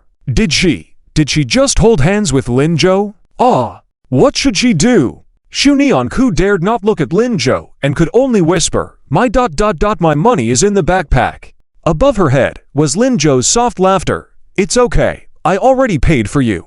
By his side, 2 coins made a crisp sound as they dropped into the coin slot. Lin Zhou seemed completely oblivious to what had just happened. He looked at the driver. "Uncle, please drive a bit more carefully next time.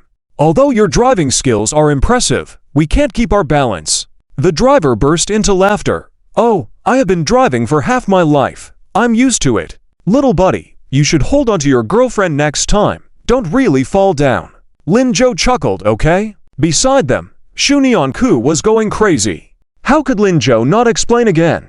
It was just an accident. An accident. Just as she was thinking this, she heard Lin Zhou say again, "Let's go, tablemate. Why are you still dazed? Ah. Oh, okay. Let's go. She lowered her head and followed Lin Zhou step by step.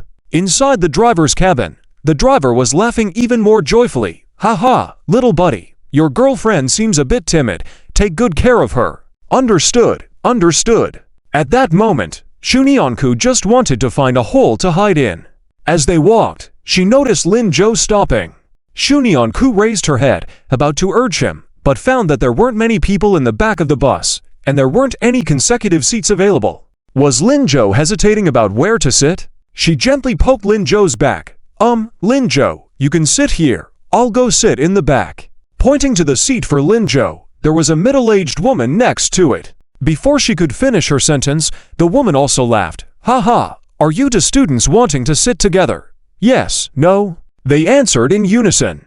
Shunyanku looked up and saw Lin Zhou looking at her with confusion. "Tablemate, don't you want to sit with me, Nai?" "It's not that, She just didn't want to make things awkward for others. But now, it seemed like Lin Zhou was the one feeling awkward.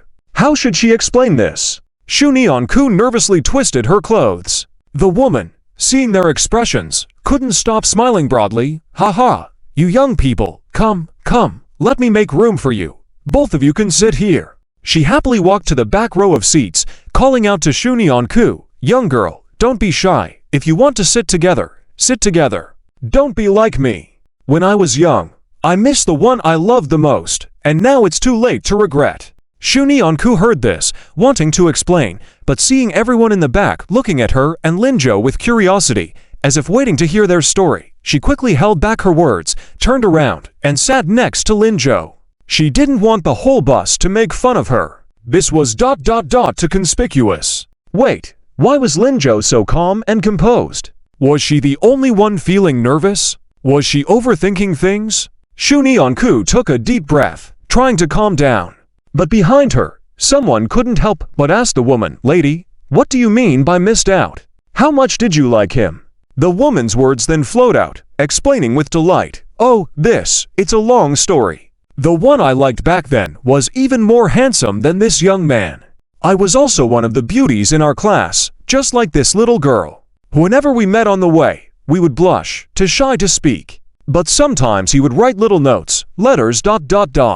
Anyone could tell that he liked me, but I, being stupid, didn't realize it. I didn't respond in time, and we were separated by accidents. Oh, thinking about it now, it's such a pity. Young girl, don't walk the path I've taken. You young people, during the time of the most intense emotions, when you need to love, behave as you wish. Protect yourself, and let everything else go with the flow." Shunyanku felt more and more uneasy as she listened. Why did the conversation turn back to her again? She and Lin Zhou. They were not like that. But what exactly was their relationship? Shunyanku couldn't help but turn her head, looking seriously at Lin Zhou. Finally, she came to a conclusion. The woman was speaking nonsense. Her teenage crush must not have been as good-looking as Linjo. Linjo was the most handsome young man in the world. Sensing the gaze of the girl, Linjo chuckled and turned his head, taking out an MP3 player from his pocket and turning it on. He handed one earphone to Shunyeon-ku, saying, "Want to listen? Did you buy it?" "Yeah, I wanted to listen to some music but didn't know what you liked. So I downloaded a bit of everything. Let's listen together." Shunyeon-ku nodded seriously, "Okay?" She put on the earphone. Soon, a cheerful voice could be heard. "Can't explain why. I'm becoming very active. If you fall in love with someone, everything will be worth doing. I just want to hold your hand and never let go." The older sister behind her was quickly drawn off topic by other passengers, chatting about her own little sister without regard to others. But Shunyeon-ku seemed to have completely blocked out their voices. In her mind, all she could hear was Jae-shu's voice from her earphones. "I want to hold your hand and never let go. Can love be simple without harm. You lean on my shoulder, you fall asleep on my chest. Why is this song so sweet?" Just 2 minutes ago, Linjo seemed to have just held her hand. Although it was just a brief moment, Shunyeon-ku could feel it. The boy's hand was big, almost completely enveloping her hand. The warmth in his palms was slightly higher than hers. Warm. If held continuously, it would be very warm, right? Thinking about this, Shunyeon-ku suddenly paused. What was she thinking? How can she hold hands all the time? No. But the more she denied it, the stronger that strange feeling in her heart became. Shunyeon-ku unconsciously turned her head and looked in Linjo's direction. His hand was right next to hers. The knuckles were distinct, and his fingers were long and slender. How could they be so good-looking? As she continued to look, Shunyeon-ku found herself lost in thought again. The voice in her earphones and the scene in front of her overlapped. In Shunyeon-ku's mind, an image appeared of Linjo holding her hand, strolling by the beach. The sun was setting in the west. The two of them stood side by side, walking on the sand. It should be very beautiful, right? Deskmate. Linjo's voice brought Shunyeon-ku back to reality at last. Her cheeks turned red. "Ah, what's wrong? What are you looking at? How did he find out that his desk mate had fallen in love with him through his hand?" Nothing.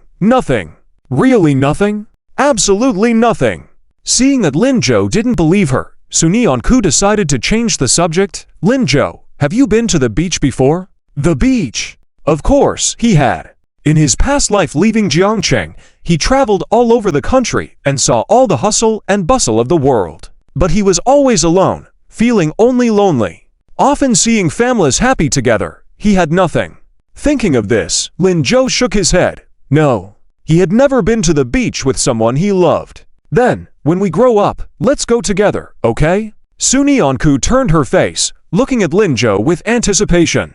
Gyeongchang was an inland city. Everyone in an inland city has a dream of going to the beach. Shunyeon-ku was no exception. She always felt that everything there was beautiful. Beautiful things should be shared with beautiful people. Like Linjo.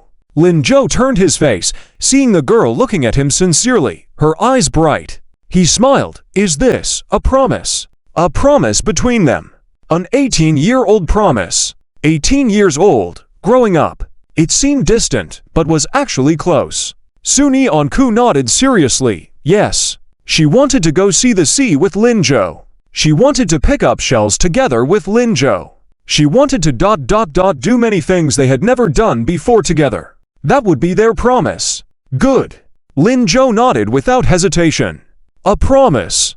Deskmate, did you know this also counted as a date? Along the way, Linjo had set simple love on repeat. It was not until they reached the library that he finally pressed pause. Getting off the train, Linjo still carried Shunyeon-ku's bag. Shunyeon-ku had tried a few times to take it back, but failed. Arriving at the library, Linjo naturally placed the bag on the seat, pulled out a chair for Shunyeon-ku, and looked at her. Did you bring your water bottle? Yes, I did. You reminded me about it yesterday. Well, I'll go fetch some water for you, and get one for myself too. Okay, thank you.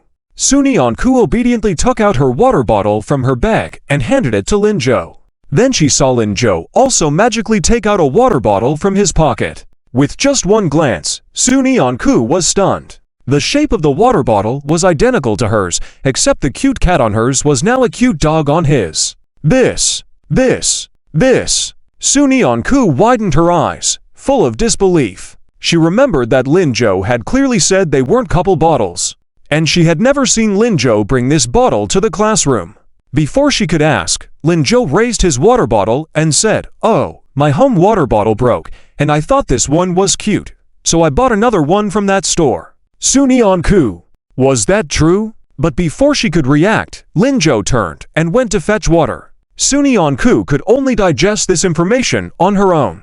Soon, she convinced herself. Lin-jo was right. The bottle was indeed cute. If his home bottle had broken, he would indeed go buy a new one. Yes, that's it. No other meaning. Comforting herself, Sunyeon-ku sat down and started pulling out her textbooks. There weren't many people in the library, so after arranging her books, Sunyeon-ku noticed a boy and a girl not far ahead in the corner, studying seriously. She glanced at them, but didn't pay much attention, waiting for Lin-jo to come back. Shortly after, Lin-jo returned with 2 cups of water, handing one to her. Lin-jo heard Sunyeon-ku say, "You didn't get full marks on your test this time, did you?" "Yeah, I know, missed by 2 points. Was it a careless mistake in one of the small areas?" "Probably." "Oh, be more careful next time." "Okay. So, shall we study chemistry and physics today?" While she and Lin-jo didn't need to study for Olympiad math anymore, Lin-jo didn't score well in other subjects during the mock exam. With the second round coming up, he needed to ramp up his studies. So today, they would focus on chemistry and physics. They could catch up on other subjects tomorrow. "Okay, your call." Lin-jo was also very cooperative, although he had already studied most of it himself. But this was a rare opportunity to study alone with his desk mate. The library was quiet, making it the best place for a date. For the rest of the afternoon, Sunyeon-ku earnestly explained problems to Lin-jo. Lin-jo listened attentively. After going through the problems, Sunyeon-ku even prepared a set of exercises for Lin-jo to practice. Lin-jo agreed and started working on them seriously. While Sunyeon-ku was getting bored, she started looking around absent-mindedly. The management area of the library had become a bit crowded by now, but the study area only had her and Lin-jo, and the boy and girl in the corner. Unconsciously, Sunyeon-ku's gaze fell on the boy and girl. They were also so enthusiastic about studying for the whole afternoon. But as soon as she glanced at them, Sunyeon-ku was stunned. She saw that the boy and girl, who were seated in the corner, had completely squeezed into the tiny corner next to them. That space could only fit one person at most. The two of them were almost overlapping ... and now, the boy's entire body almost overlapped with the girl's. His clothing was large, covering the girl completely. From Sunyeon-ku's perspective, he could hardly see the girl's body, but he could see the boy holding the girl, kissing wildly at her neck. The hand under the clothes also seemed to be moving non-stop. The girl tilted her head back, seeming to enjoy it very much.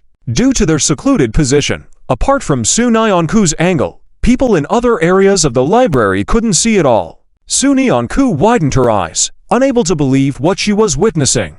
What are they doing? Even though she was slow, Sunyeon-ku understood a bit about matters between men and women.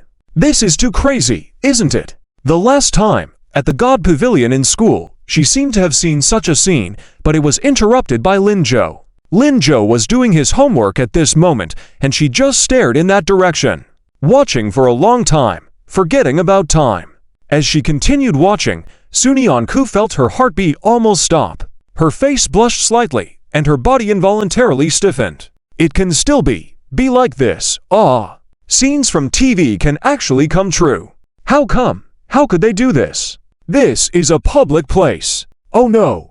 Even if it's not a public place, they still look young compared to her. Sunyeon-ku felt that she couldn't watch anymore. Unconsciously, she raised her hand, trying to cover her eyes, but not completely. Even her breathing began to be abnormal. Lin-jo, who was working on his homework, suddenly felt something was off with Sunyeon-ku. He raised his head from the practice questions and saw his desk mate looking nervous, not knowing what she was looking at. Lin-jo curiously followed Sunyeon-ku's gaze. At the sight, he couldn't help but frown. What a bold guy. It's fine to corrupt him, but what about corrupting his desk mate? He couldn't help but call out to her, "Desk mate." Sunyeon-ku didn't react. Lin-jo sighed helplessly. It seemed that whether a teenage boy or girl, they were both extremely interested in this. The ignorance of youth always makes you uncontrollably want to understand. "Desk mate." Lin-jo raised his voice. "Ah." Sunyeon-ku finally reacted, blushing as she put her hand down and subconsciously turned her body, trying to block the couple behind from kissing. What's going on? What's wrong with you? Why are you so distracted?" Lin-jo decided not to expose her. Otherwise, this little girl might just find a crack to crawl into and ignore him. Nothing. Seeing Lin-jo trying to look behind her, Sunyeon-ku blocked him again. "Don't look around." Oh, who was really looking around? Lin-jo smiled and handed over the practice booklet. "How do you solve this question?" "Let me see." Sunyeon-ku looked at the exercise book, but it seemed she was afraid Lin-jo would see something. So she said, "You, turn around." "Huh?" Lin-jo held back his laughter, wanting to tease her. "Why? Just turn around." "But if I turn around, wouldn't it be strange?" Sunyeon-ku thought about it. But how could she let Lin-jo see what was happening behind her? What to do? After a while, Sunyeon-ku had an idea. She picked up the water cup next to her, raised her head, and inhaled all the water in one breath. Then she burped lightly, wiped her mouth, and handed the cup to Lin-jo. "I am thirsty. Could you get me some water?" "Ha ha." Lin-jo chuckled. "All right, I'll go get you water. You help me with the question." "Okay." Watching Lin-jo leave with the water cup, Sunyeon-ku burped again. She wanted to focus on the exercises, but for some reason, couldn't concentrate. Her mind was filled with the scene of the couple kissing behind her. Unconsciously, Sunyeon-ku turned her head again to look at the boy and girl. They were still kissing, this time on the face. Sunyeon-ku felt her heart starting to race again. She was about to continue watching when she heard Lin-jo, who had just arrived in the reading area, say, "Desk mate, focus." Caught in the act, Sunyeon-ku quickly lowered her head. Got it. She took several deep breaths to stabilize her mind and finally understood the question.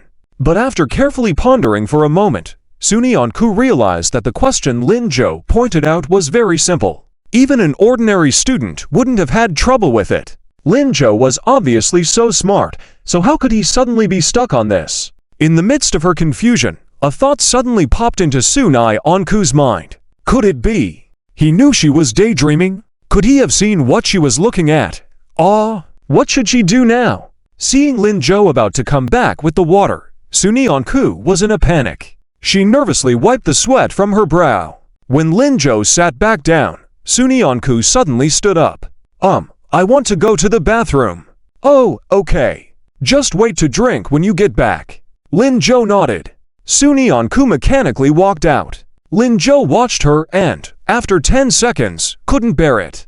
"Desk mate. Huh, you're going the wrong way. The restroom is that way. Did you forget? You even pointed it out to me on the way in." "Oh, I forgot." Sunyeon-ku quickly turned in the other direction. Lin-jo shook his head helplessly. As Sunyeon-ku left, he also looked at the couple. The kissing was indeed good. It had a certain charm and level of skill. But was it appropriate in a library? At this level, shouldn't they have gone to a private place? Lin-jo decided to step forward and remind them. After all, he had corrupted his desk mate, which was not good. However, as he walked a few steps, Sunyeon-ku came back. "Lin-jo, why don't we go?" "Go? Where?" "Let's go out to eat. I'm hungry." "Huh? Didn't you go to the bathroom?" "No, it's just ... just suddenly didn't feel like going. I want to go eat out, my treat." In truth, she just didn't want Lin-jo to see those scenes. Before she reached the restroom door, she turned back. If she left and Lin-jo got excited watching, how would she be able to corrupt him? It must not happen. It had to be done. Sunyeon-ku, in a flash of inspiration, turned around and called out to him. Lin-jo immediately guessed Sunyeon-ku's intention. He smiled and said, "All right, let's go." Tidying up the practice booklet and putting it in his bag, Lin-jo put his bag on his back and prepared to leave with Sunyeon-ku. The library today was indeed not suitable for studying. Just then, a loud shout came from the door. Wang Chongfeng, you scum, come out. Where did you take Zi Miao Miao? Do you want to die? Following that, a group of 15 or 16-year-old teenagers rushed in. Lin Zhou saw the person leading them and was stunned on the spot. Due to the fact that Lin Zhou and Su Nianku happened to be standing in between two rows of bookshelves, the leading young man did not see him and rushed straight into the corner after entering the room. 5 or 6 young men behind him followed suit noisily. Because of their violence, they knocked down the nearby bookshelves, causing books to scatter all over the floor. Lin Zhou couldn't help but close his eyes at the sight. People in the library gathered around to watch the commotion. Su Nianku carefully tugged on Lin Zhou's sleeve, signaling for him to leave. It was too dangerous here. Those boys did not look like good people. But Lin Zhou just rubbed her head and said, "Wait a moment." "Oh, okay." Since Lin Zhou said to wait, Su Nianku did not argue, but she tightly held onto her book bag, intending to use it to hit someone and let Lin Zhou leave first if things escalated. She hadn't had a chance to learn how to fight from Lin Zhou last time. She must make sure Lin Zhou teaches her properly next time. "Deskmate, stand behind me so you won't get hurt." "Okay." Su Nianku nodded obediently but didn't move her feet. The position where she stood would allow her to be more effective. The young man went straight to the corner and stopped in front of the two people who had just separated, causing a gasp from the onlookers. Then, in the midst of everyone's astonishment, he grabbed the collar of the boy holding the girl and threw him onto the table. "Wang Chongfeng, are you crazy? How dare you touch my girl?" The young man had tattoos on his arms, long hair, and an unconventional hairstyle with a braid on top of his head, giving him a rebellious look. At that moment, he stood on a chair with a cool pose, glaring at Wang Chongfeng, who was thrown on the table. Lin Zhou silently shook his head. No wonder Uncle was always angry when he saw him. How did Hu Xiao now become like this? Didn't he just skip class and go online with him, instilling some unhealthy ideas? Why did this kid turn out worse than him? Yes, the leading boy was his cousin, the son of Hu Tianfeng, Hu Nao now. His full name was Hu Yan. He was 15 years old this year, and in his 3rd year of junior high school, as a repeater due to his poor exam results last year, not being able to enter high school. Unable to bear seeing his son only attending a vocational school, uncle and auntie forced him to repeat the 3rd year. As the children of 2 outstanding teachers, they had turned out like this. Lin Zhou thought to himself that if he were uncle, he might have strangled the troublemaker himself. After all, Xiao Nao was very well behaved when he was young. It was only after his mother's death, when his father became too busy, that Lin Zhou was sent to uncle's house for a while ... and everything changed. At the moment, the boy pinned on the table by Hu Yan was looking at him angrily, saying, "Hu Yan, you are crossing the line. Miao Miao doesn't like you at all. She likes me." "Nonsense! How could the person I like ever like someone else? Don't daydream. It must be you forcing Zi Miao Miao." I did not." Wang Chongfeng spoke forcefully. "Oh, is that so? Zi Miao Miao." Hu Yan's gaze fell on the girl sitting in the corner. The girl shrank her neck instantly. I. She didn't finish her sentence before Hu Yan grabbed Wang Chongfeng's hand and said, "It's okay, Miao Miao. Don't be nervous. If he forced you, tell me, and I'll break one of his arms." Zi Miao Miao hesitated. Before she could speak, Wang Chongfeng shouted in panic, No. It hurts, Miao Miao, help me." Zi Miao Miao looked desolate as she said, "He didn't force me. I volunteered." "Volunteered? No, you must have been forced." Hu Yan didn't believe it at all and raised Wang Chongfeng's arm preparing to strike. "I must disable this arm today. Brothers, come on, restrain him." 4 or 5 boys immediately came forward and pinned down Wang Chongfeng. The library was filled with Wang Chongfeng's screams. Lin Zhou sighed helplessly, took a step forward, intending to stop Hu Yan. Just then, a group of people rushed in from outside. Leading the way was a young girl whom Lin Zhou recognized as the library attendant at the entrance. Following her were a mild-looking man with glasses and 4 or 5 security guards. The girl pointed anxiously at Hu Yan and his group. "It's them, Director Zhu. What do we do about this disturbance?" Director Zhu, the mild-looking man with glasses, squinted his eyes at the situation and made a prompt decision. "Throw them out." "Understood." The security guards rolled up their sleeves and moved forward. Although there were several people behind Hu Yan, they were all still children. Faced with the towering security guards, they couldn't help but shrink back. Brother Wen, Hu Yan was also somewhat apprehensive. Suddenly, he recalled his cousin's words, never back down when faced with a challenge. As the leader, he should lead from the front, not lose face. His confidence surged. He straightened his chest and, mimicking the appearance of those big shots in TV dramas, said, "What? Who's afraid of whom? Come on. Let's see if you can really throw us out." Director Ju chuckled. With his hands behind his back, he stepped forward. "Are kids nowadays all this audacious? That's right. So what? It's fine. Before throwing them out, find out their identities and call their parents here for a chat." Director Ju waved his hand, and the security guards nodded in agreement. But before they could act, Hu Yan shouted, "What? Call our parents? That means calling Old Hu.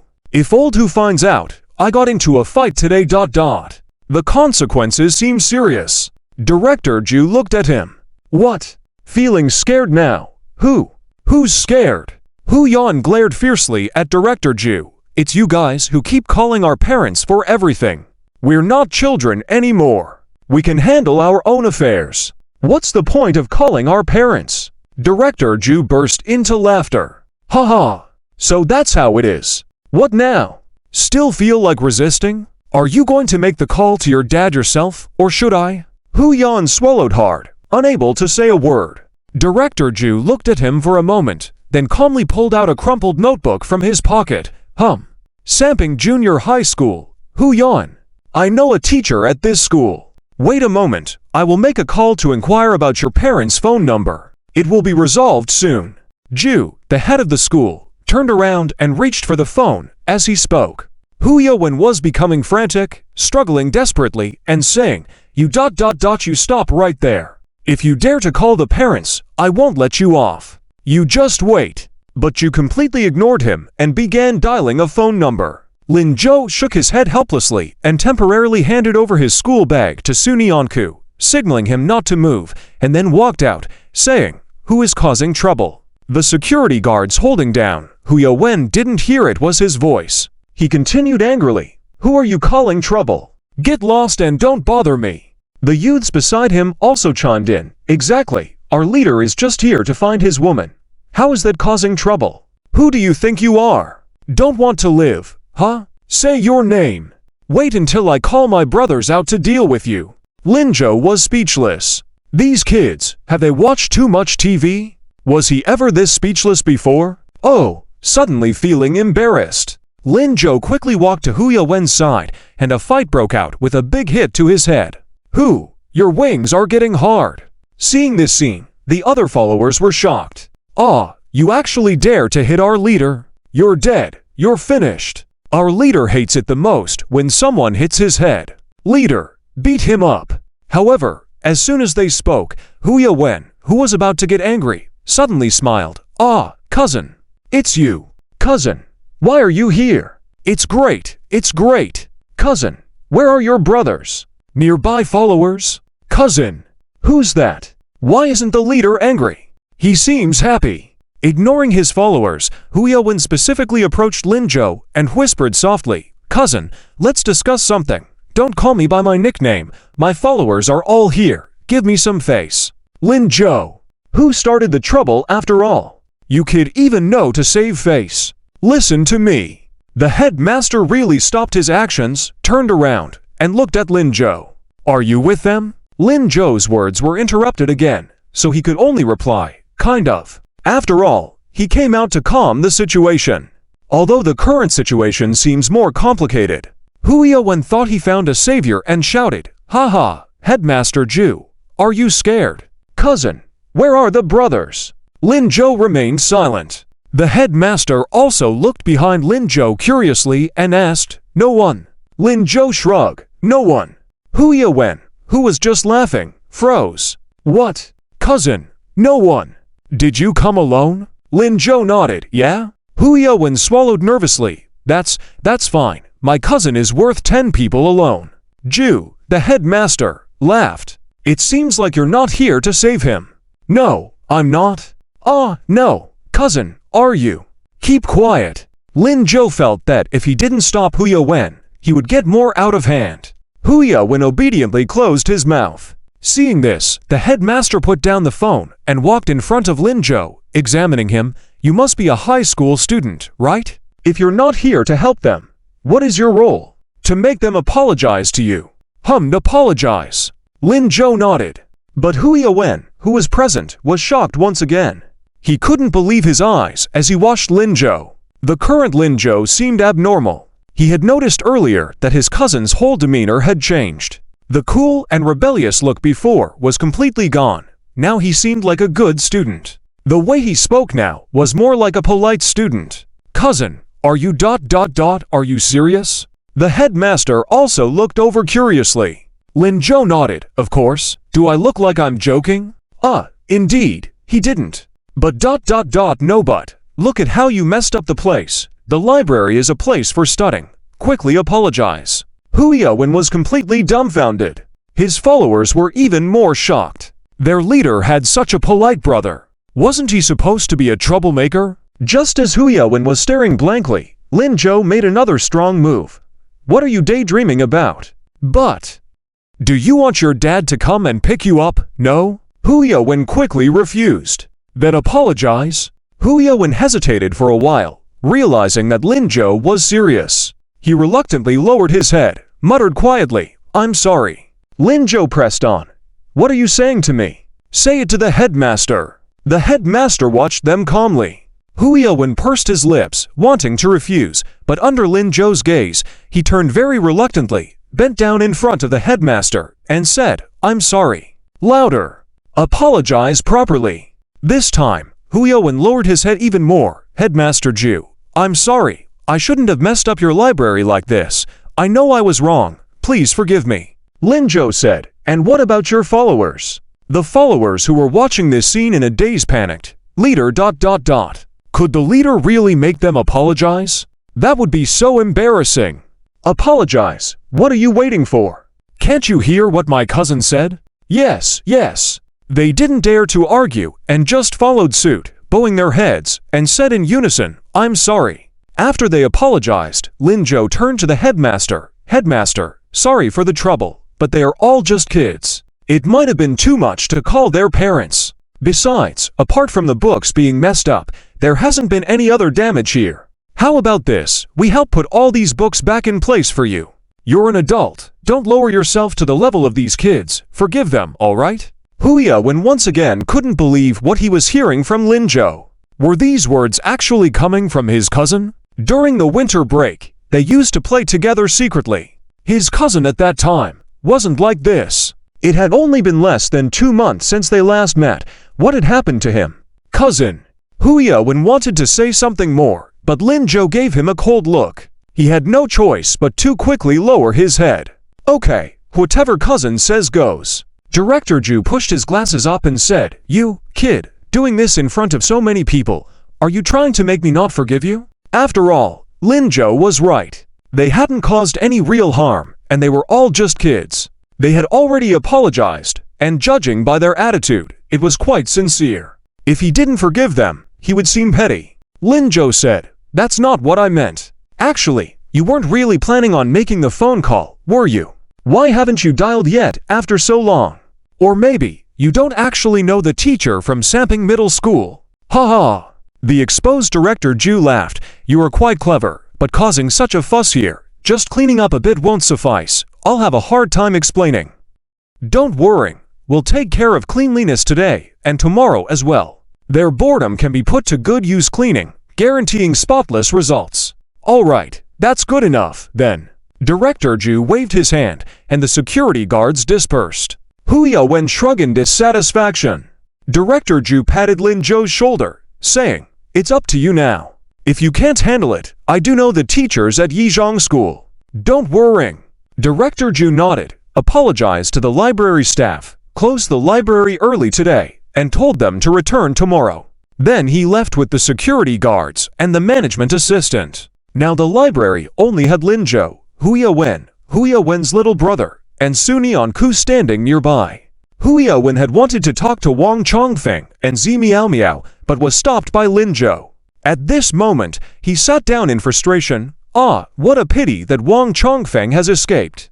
Pity. Lin Zhou glanced at him. Hu Yawen quickly stood up, wiping the chair and offering it to Lin Zhou. It's not a pity at all. I'll have the chance to deal with him anytime.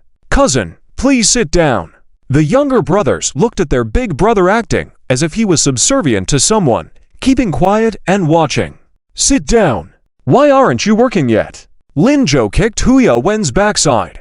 Startled, Hu Yawen exclaimed, Hey, cousin, you're not serious, right? There's no one else here. Let's just leave. Oh, is that lady waiting for you over there, cousin? Hu Yawen gestured to Suni Anku. Lady, this way. I'm Hu Yawen. The matter is resolved. Let's go. Lin Zhou interjected. Don't listen to him. I'm just focused on studying now. This kid is outrageous. How do I do this problem, little classmate? Lin Zhou had to change the subject. Suni Anku was drawn in and started explaining the problem earnestly to Lin Zhou. Hu Yawen and his crew ended up cleaning for a full 2 hours. Lin Zhou and Suni Anku spent the time studying together. Most of the time, they were absorbed in their studies, not realizing that the others had finished cleaning. Peeking out from the bookshelves, they looked at the pair, puzzled. Leader, I finally believe this is really you. Really? Why the sudden belief? That flirting technique, it's way better than yours by countless times. Across from the library is the Education Bureau. Hu Tianfeng came to host an important meeting today. As he was leaving at the end, he saw groups of people walking out of the library. He curiously asked, What's going on over there at the library? It's not time to leave work yet, is it? Gao Zhanxiang chuckled. No, it's not time. Maybe something unexpected happened? Don't worry about it. Director Zhu will take care of it. They all belonged to the educational institution, were close to each other, and knew each other. Hu Tianfeng nodded. Indeed, Director Zhu is very trustworthy. I'll head back now. All right, Principal Hu, make sure your school does well in the competition next week. I'm looking forward to seeing the victory of your school. Especially that Lin Zhou. I think he will definitely be a dark horse. Lin Zhou. Hu Tianfeng paused. His performance was indeed good. But can he really become a dark horse? Good scores once or twice doesn't mean much, right? Perhaps I need to observe more before making a judgment. All right, I'll go back and urge them to study hard. After bidding goodbye to Gao Zhanxiang, Hu Tianfeng walked to the roadside, ready to drive. At that moment, he overheard whispers nearby. That student who mediated at the library just now. Is he from Yizhong? Judging from his uniform, he should be. I never expected Yizhong to have such articulate students. Who says no? The kids from Samping Junior High almost caused chaos at the library, but Director Zhu forgave them. That kid from Yizhong is extraordinary. The group continued their chat. Hu Tianfeng, however, stopped his car ignition. Samping Junior High? The troublemaking boys' leader? The name sounded so familiar. 2 seconds later, Hu Tianfeng pulled out the car key and got out. He smiled at the two discussing individuals. Girls, what's happening at the library? Oh, uncle, you don't know. A few teenagers rushed into the library just now, and then. The girl excitedly recounted what happened at the library, especially praising the student from Yizhong. That handsome guy is really amazing. Those boys listen to him. Oh, by the way, he seems to be the ringleader's cousin. Cousin. Hu Tianfeng's expression darkened as he listened further. Eventually, his face was filled with anger. The girl was startled. Uncle, what's wrong? Oh, nothing. I can't believe kids these days are so unruly. Exactly. I wonder which family these children are from, with such lack of manners. Hu Tianfeng awkwardly rubbed his hands. Indeed, lacking manners, indeed. The two girls, seeing Hu Tianfeng, calmed down a bit, then turned and left. Hu Tianfeng stood in place for a moment, but couldn't resist. He walked briskly towards the library. When he reached the entrance, he paused. Peering inside, he noticed Director Zhu was not present, so he cautiously went in. Soon, he saw the messy bookshelves, scattered books on the floor, and Hu now cleaning up. Hu Tianfeng felt his anger rise. He also saw Lin Zhou and Suni Anku sitting closely nearby. Hu Tianfeng's anger kept mounting. He was under the impression that Lin Zhou had done something good, after overhearing the girls' discussion. But now, he was comfortably sitting here, so close to a young female student. This was outrageous. Has he forgotten about the studying efforts he had put in? If not for the upcoming exam, he would have definitely burst out and scolded that boy. Hu Tianfeng endured and decided to discuss with Lin Zhou after the math competition. He gave a final glance in Hu Nao's direction, then turned on his heels and left quickly. At the door, he coincidentally met Director Zhu walking in.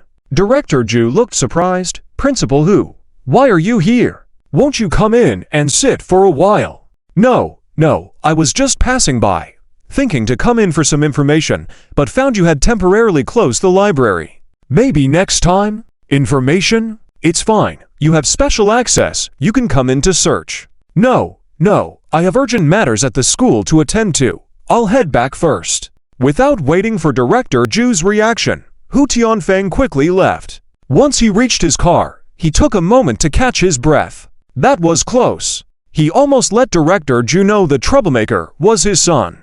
How embarrassing. His reputation couldn't be ruined in this way.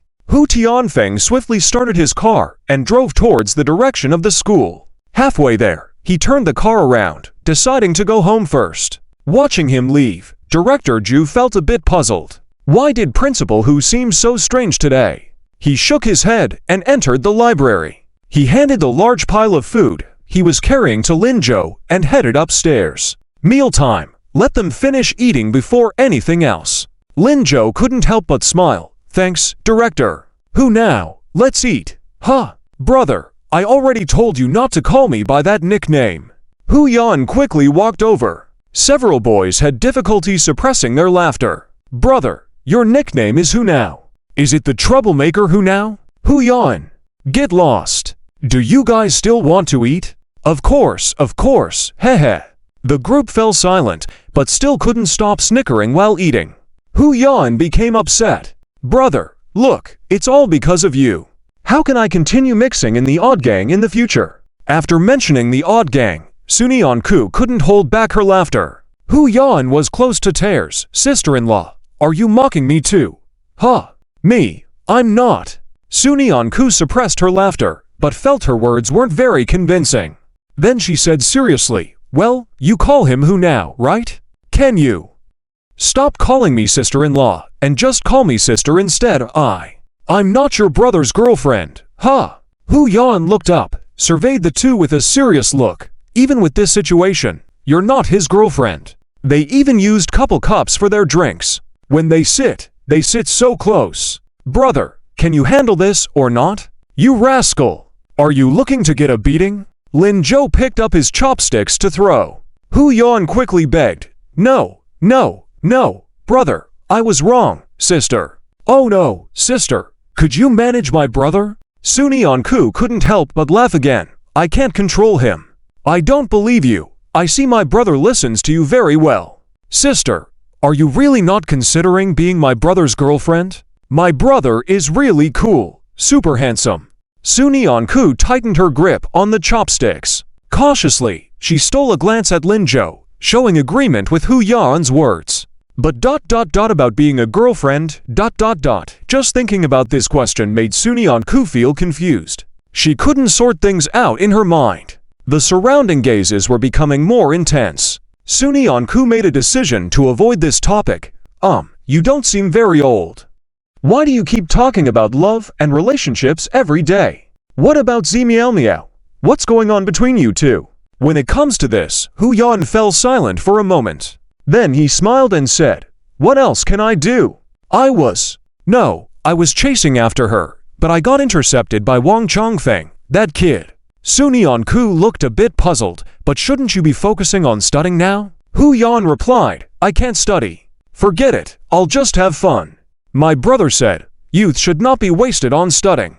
Lin Zhou slammed the table, throwing a chopstick directly. You could really don't want to live. Hu Yan exclaimed, brother, are you hitting me? Sister, aren't you going to say something? Sunion Ku watched the two playfully fighting and felt warm and amused. Maybe this is the joy between brothers?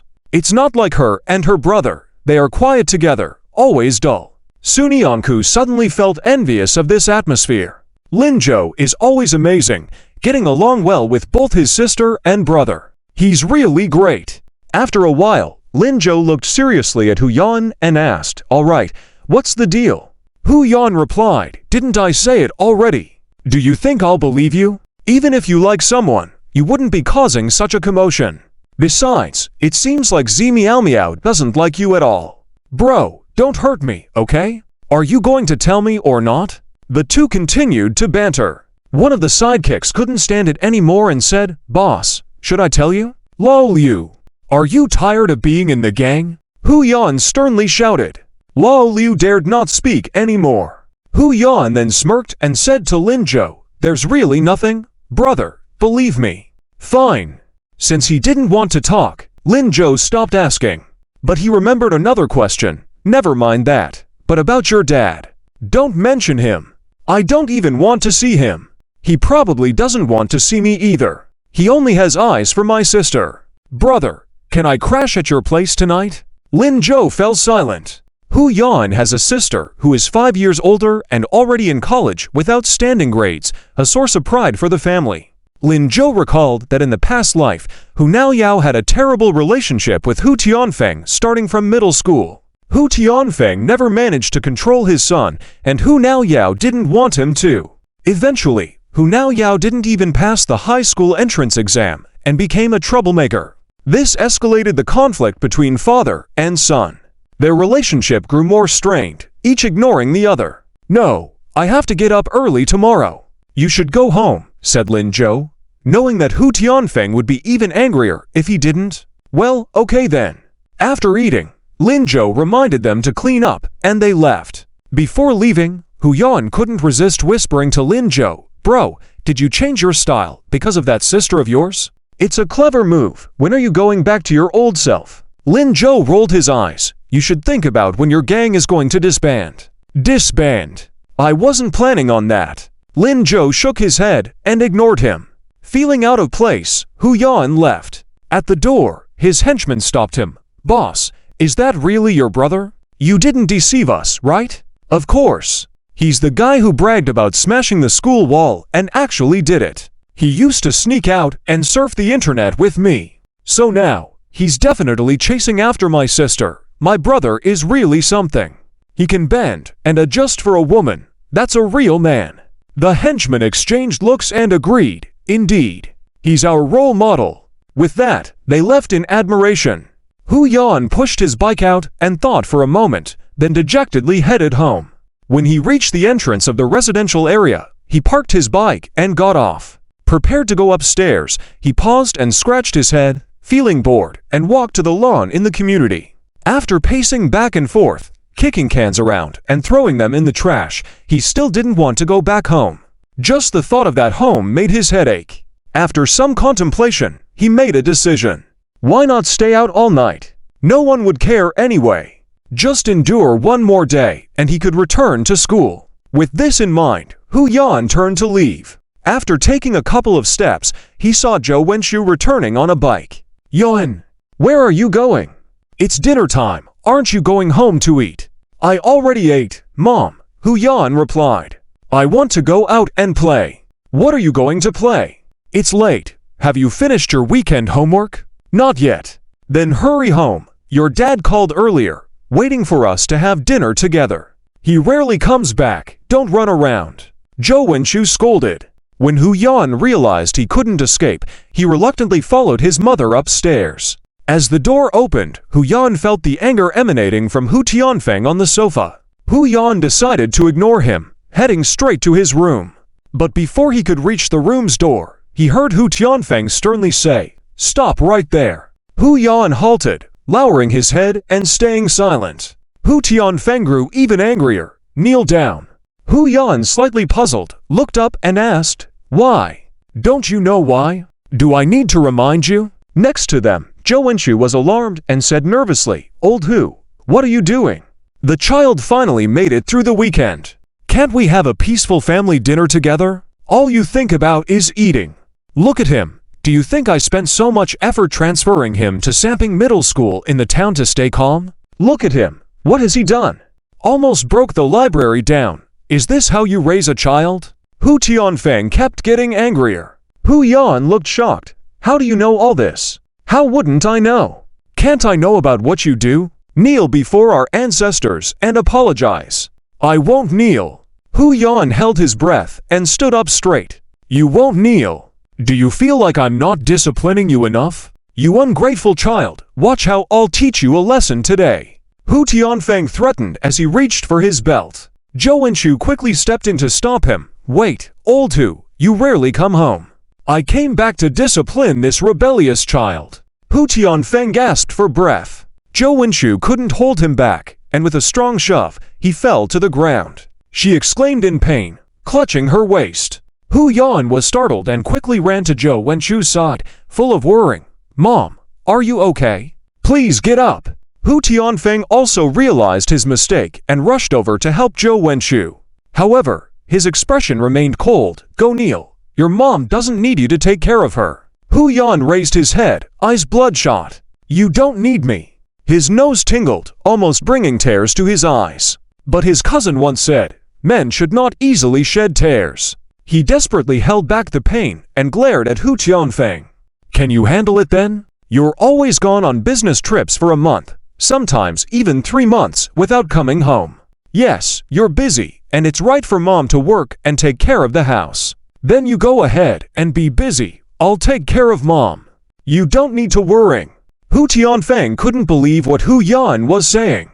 His chest heaved with anger. You brat, you have none of your sister's stability. How could your mom and I have a son like you? Then, don't have kids. Hu Yan shouted with force. Did I ask you to give birth to me? Every time it's about my sister, always about my sister. In this lifetime, no matter what I do, I can't match up to my sister. I'm not as good a student as my sister, not as good at taking care of the house, not as smart as my sister, not as hardworking as my sister. Why did you even bother having me when you only wanted my sister? Hu Yan's face flushed red. Hu Tianfeng was left breathless with anger. What nonsense are you talking? What nonsense are you talking? Get out, go out and reflect on yourself. Hu Yan suddenly smiled. That's fine, I was just about to leave. I don't want to stay a minute longer in this house. He turned around and decisively left through the door. The door slammed shut. Hu Tianfeng was left stunned. Meanwhile, Hu Yan wandered around the neighborhood for a while. As it gradually got dark, he suddenly realized he had nowhere to go. No money, no ID, no phone. He thought about going to his cousin's house, but his cousin didn't want him there. His uncle probably wouldn't welcome him either. He felt like an unloved orphan. How miserable. Oh well, maybe he could just hide out in an internet cafe overnight. Sounds good. At the same time, Lin Zhou dropped Suni on off at school and headed home. As he passed a small alley in the center street, he caught sight of a familiar person from the corner of his eye. Huh? He turned back in confusion and confirmed. It was indeed Wang Chongfeng. Wasn't he just out on a date with Zi Miao Miao? Did he drop her off at home? Lin Zhou shook his head, ignored them, and continued on his way. But at that moment, he overheard Wang Chongfeng and the people around him discussing. Jay, what happened? Where's the girl you picked up today? Who? You means Miao Miao from Samping Junior High? Yeah, usually at this time. Weren't you supposed to be having fun with the girl in the rental house? Why are you out here? Ah, don't mention it. It was all fine until that brat from Samping Junior High ruined it. The girl left. What? She left. Yeah, she said she wasn't ready yet. Talking nonsense. Do you really need to prepare for this? Just lie down and enjoy, that's it. Who doesn't agree? Jay, your previous girls were really good at pleasing you. Of course, that's what enjoying means. But Jay, what's the deal with that boy from Samping Junior High? This is the third girl he's ruined for you, right? Yeah, can't take it. Need to find a chance to deal with him properly. Sure, Jay, just say the word. We'll accompany you anytime. Hearing this, Lin Zhou furrowed his brow. This Wang Chongfeng, who seemed decent, turned out to be a thug. It seemed like he fooled quite a few women. Was that why he was causing trouble for Hu Niang? Although rebellious, Hu Xiaonao was born into a family of teachers and shouldn't be mixed up in such things. This kid, still stubbornly not admitting to it. Lin Zhou shook his head helplessly. He would have a good talk with this kid once the exams were over. Tomorrow, he was supposed to take part in the provincial math competition. After Hu Yan left, the Hu family fell into silence. Zhou Wenshu sat on the floor and burst into tears. Old Hu, look what you've done, driving away our son again. What are we going to do? Every time you come back, there's no peace for a moment. Why do you keep scolding him? Hu Tianfeng was still angry. HMPH, I don't even want to bother him, but look at him, really. This child, although not good at studying and getting into some trouble, he's still our own son. What should we do? No, I'm going out to look for him. Don't bother, I know where he is. You know. Isn't he always at the internet cafe next door? Let him stay there and reflect. He won't get lost. When he realizes his mistake, he'll come back. Hu Tianfeng pushed Zhou Wenshu into the kitchen to cook. He paced around the house and then went out. Outside the internet cafe, Hu Yan hesitated for a moment, wiped his face, put on a smile, and walked in. Seeing the network administrator, he greeted with a grin. Hi Jay, I'm here. Hi Jay. TSK. Why is it you again, kid? Just here for an all-nighter. Not welcome. Don't run a tab, I'll allow it. Haha. Hi Jay, don't joke. I really need to run a tab today. I'll pay you tomorrow. I knew it. Fought with your dad again, right? Don't mention it. That old man is impossible to deal with. Hu Yan casually picked up a box of cigarettes on the counter, then put it back down under Hai Ji's gaze. Well, I'll check it out. Hai Ji handed him a card, machine number 9. Got it. Thanks Hai Ji. Hu Yan happily went to use the machine. Hai Ji wandered around at the front desk for a while and saw someone at the entrance. He walked out. Principal Hu, you're here. Hu Xiaonao is inside. Don't worry. Nothing will happen to him. Good. That's good. Thank you, Zihai. Don't mention it. You're also my teacher. I'm happy to help you. But Principal Hu, are you really not planning to call him back? Sai, if I call him back, we'll just argue again. I'm leaving tomorrow. If he's willing to stay here, let him be. Let's just make sure he's safe. If anything happens, remember to call me. Got it. By the way, has my internet fee run out at your place? If it's not enough, I'll top up ... Hu Tianfeng walked a long way, and Hage didn't return to the internet cafe either. He held the 100 yuan bill that had just been stuffed into his hand by Hu Tianfeng and watched Hu Tianfeng's figure as he walked away, quietly sighing. Teacher, Hu is getting old too. When he was in primary school, Hu Tianfeng was his homeroom teacher, teaching math. At that time, teacher Hu was still a spirited young man, walking briskly, laughing every day, and had very dense hair. Later, he devoted half of his life to education, his proud demeanor never accepting defeat. It's unexpected that he would come to ask for help from a student like him for his child. Thinking of Hu now, Hage sighed again. This kid, he really doesn't know how fortunate he is. The math competition was held in the provincial capital, Linchuan. It took a 3-hour bus ride from Jiangcheng. So, they had to set off on Monday afternoon and arrive a day early to familiarize themselves with the test site. On Monday morning, Zhang Shuqi called everyone participating in the competition to inform them not to come to school in the morning, that they should pack their bags at home properly and gather at the school gate at 1 o'clock to take the bus. Lin Zhou also took the rare opportunity to sleep in. When he woke up, it was already noon. Lin Chengzhang saw him and smiled happily. Awake. Hold on, let me make breakfast for you. Today, we'll have yao diao and egg tea. Before Lin Zhou could react, he entered the kitchen. Lin Zhou raised his hand halfway and froze, but I don't like to drink egg tea. Chen Shulin, who had come over without Lin Zhou noticing and was arranging his school bag, smiled and said, just of some, your dad has been talking about making you yao diao and egg tea all morning, saying it's to wish you perfect scores in the exam. Lin Zhou helplessly said, but for the Olympiad competition, it's more than 100 points. Is dad cursing me? Oh, I forgot about that. Hold on, let me tell your dad not to make it for you. Forget it, Chin Auntie, dad is just being kind. Let's not ruin his happiness. As long as dad is happy, anything is fine. Chin Shulin smiled. That's okay, you're a good kid. All thanks to dad teaching me well. Ha ha. After chatting with Chin Shulin for a while, Lin Zhou prepared to freshen up. At that moment, he saw Chin Shulin stuffing fried meatballs into his bag. Lin Zhou was startled. Auntie, what are you doing? I'm packing food for you. so you don't suffer from indigestion over there. Take more. He's not traveling away for the first time, he's done it hundreds of times in a past life. But he couldn't refuse at this moment. And this, yesterday Tia specifically instructed me to give it to you. She said you really like it. Chen Shulin lifted a big bag of white rabbit milk candy. Lin Zhou looked strangely at the gift. Are you sure this is for me? Why does it feel like it's for his junior? What? No. It's nothing. Thank Tia for me. You're welcome. That girl is always talking about you at home, saying she's waiting for you to come back triumphant and treat her to a feast. Haha, I'll definitely treat her. You're spoiling Tia, but Ziju, I heard the competition is difficult, different from your usual exams. You don't need too much pressure, just do your best. It's okay if you don't do well. Lin Changzheng, who came out of the kitchen with the egg tea, also said, yes, your auntie is right. For this kind of competition, being able to participate is already very good. Although your academic performance has improved, don't push yourself too hard. Participation is most important. Your old man has no demands on you.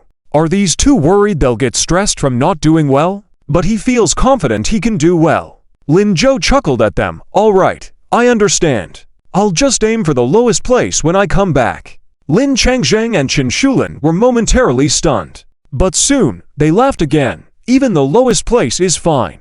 Yes. The main thing is to broaden your horizons. Lin Zhou didn't respond. He picked up his chopsticks and quickly finished breakfast. Then, he checked his bag again, made sure he had everything, then went out. Just as he opened the door, Lin Zhou saw a teenager standing at the door with yellow-dyed hair, messy braids, and two large dark circles under his eyes. The teenager saw him and immediately smiled. Bro, where are you going? Behind Lin Zhou, Lin Changzheng was completely stunned. Naughty. How did you become like this? Looking odd. Hey, uncle, I'm looking for my cousin. Hu Yan smiled and greeted Lin Changzheng, then ignored him. Bro, do you have anything to do today? Let's go play games. I got new equipment, super awesome. Lin Zhou sighed as he glanced at him. Didn't you come home last night? Who said I didn't come home? I did. After coming home, you went out all night again, Ka. Hu Yan didn't know how to answer. In the past, whenever he mentioned games, Lin Zhou would immediately join him. He quickly changed the subject. Hey, bro, this is not the point. Let me tell you about my equipment. Enough. Lin Zhou interrupted him before he could finish. Then, to the shock of Lin Changzheng, he dragged Hu Yan into the house. Then turned around, walked out quickly, slammed the door shut. Dad, keep an eye on now. Make sure he stays home and sleeps. Don't let him go out. I'm leaving first. The door slammed shut. Hu Yan was completely dumbfounded. Uncle, what just happened to my brother? It's nothing. He's going out to take an exam. Exam? Isn't the second mock exam not started yet? Yes, he's going to participate in a math competition. What? Hu Yan was shocked. He swallowed, feeling somewhat disbelief. Lin Zhou. Going to a math competition? Haha, is there no one left at Yizhong? Even Lao who dares to let him participate. Lin Changzheng. That kid really needs some discipline. Your brother has improved in his studies. He has earned this opportunity through his efforts. Earned it. Hu Yan's mind was momentarily stunned. Really? Are you sure he didn't cheat? Ask him yourself when he comes back. Alright, what a pity. Hu Yan shook his head helplessly. He was planning to show off the new equipment he had just gotten to Lin Zhou yesterday. What a pity. Learn from your bro. Stop playing games. Study well. Give your dad peace of mind. Wait a minute. Uncle, isn't your relationship with my dad bad? How come you're on the same side now? Lin Changzheng fell silent. Hu Yan didn't wait for his response. He continued, but for the Olympiad test, it's really hard. Lin Zhou should be able to aim for the last place, right? Okay, enough about that, uncle. Since my brother's gone, I'm also going. I need to go to the internet cafe. Need to level up. As Hu Yan said, he was walking towards the door. But before he could take a few steps, Lin Changzheng stopped him. Where are you going? Haven't you heard what your brother said? Go to bed. Go sleep in his room. But I'm not tired, uncle. Even if you're not tired, go to bed. Lin Changzheng pushed Hu Yan into Lin Zhou's room and closed the door. When Lin Zhou arrived at the school gate, the others had already arrived. Apart from Sunyeon-ku, Yun Ruoxi, and Zhao Haiyang, who were going to take the exam this time, there were also Zhang Shuqi, Liu Qingyan, and teacher Sun Minghua. At the moment, Zhang Shuqi and Liu Qingyan were contacting the driver on the side. Seeing Lin Zhou approaching, Sun Minghua, who was standing among the students, grinned strangely and said, "Hey, the top student is here. How did you prepare for this exam?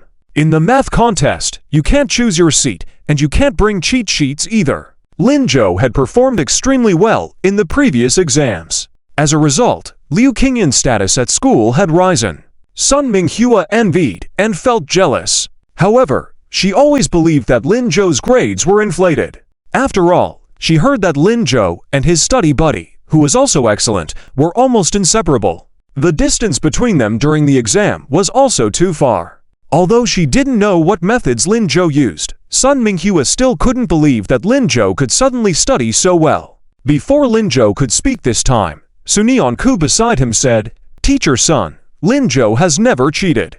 Lin Zhou was slightly stunned, looking at Sunyeon-ku in surprise. This feeling came again. Often at such moments, the study buddy always spoke up quicker than him. It seemed like she was paying more and more attention to him. Sun Minghua also hesitated, looking somewhat awkward. "Who can confirm this?" "Su, you are too simple-minded. You can't easily believe others. He was notorious for cheating in exams at school before. I can confirm that he has never cheated. If you don't believe it, you can ask them. We studied together." Sunyeon-ku pointed at Yun Ruoxi and Zhao Haiyang. Hearing their conversation, Yun Ruoxi raised her head slightly and looked at Lin Zhou. It seemed like it was time for Lin Zhou to meet her. "Lin Zhou, look at me. As long as you say something to me, I will testify for you. Prove that you didn't cheat." However, before Lin Zhou could say anything, Zhao Haiyang's voice was heard. "Teacher, what Su said is right. Lin Zhou couldn't have cheated. You didn't train with us. You might not understand. Lin Zhou is really good at studying." Yun Ruoxi was slightly stunned. Why did Zhao Haiyang suddenly speak up? Zhao Haiyang was Sun Minghua's student. Why wasn't he helping Sun Minghua? Why did he show up at this moment to cause trouble? Subconsciously, she stepped forward to try to salvage the situation. But it seemed like the others had already made up their minds and were not willing to listen to her opinions.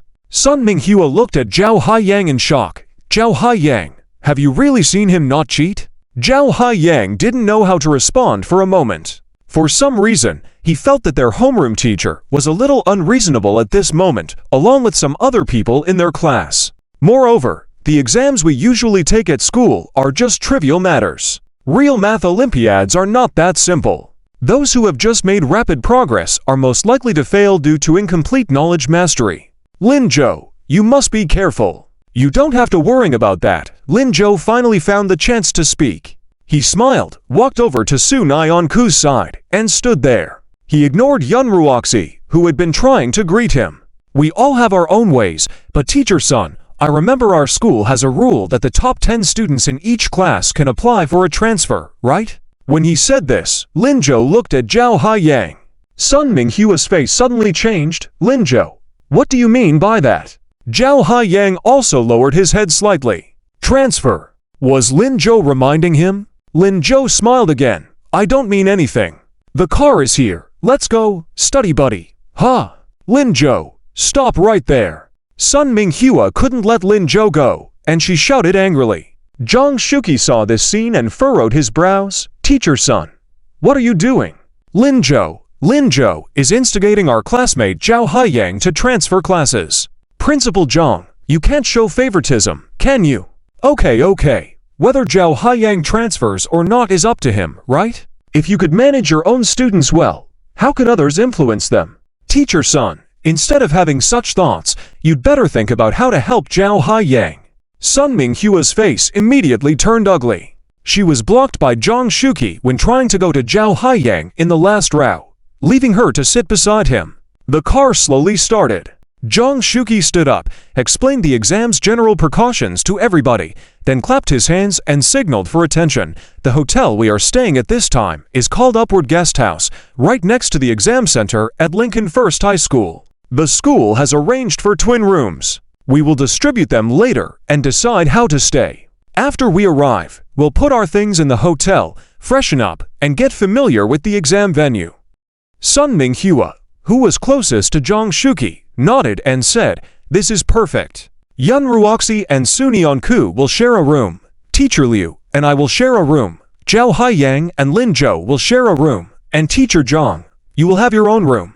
Zhang Shuqi nodded in agreement and said, "All right, for the next 3 hours, everyone can rest well. Take a nap, clear your minds, and you don't have to study. The exam is coming up soon, and last-minute studying won't have much of an effect." After saying this, Zhang Shuqi was about to sit down when he saw Yun Ruoxi stand up.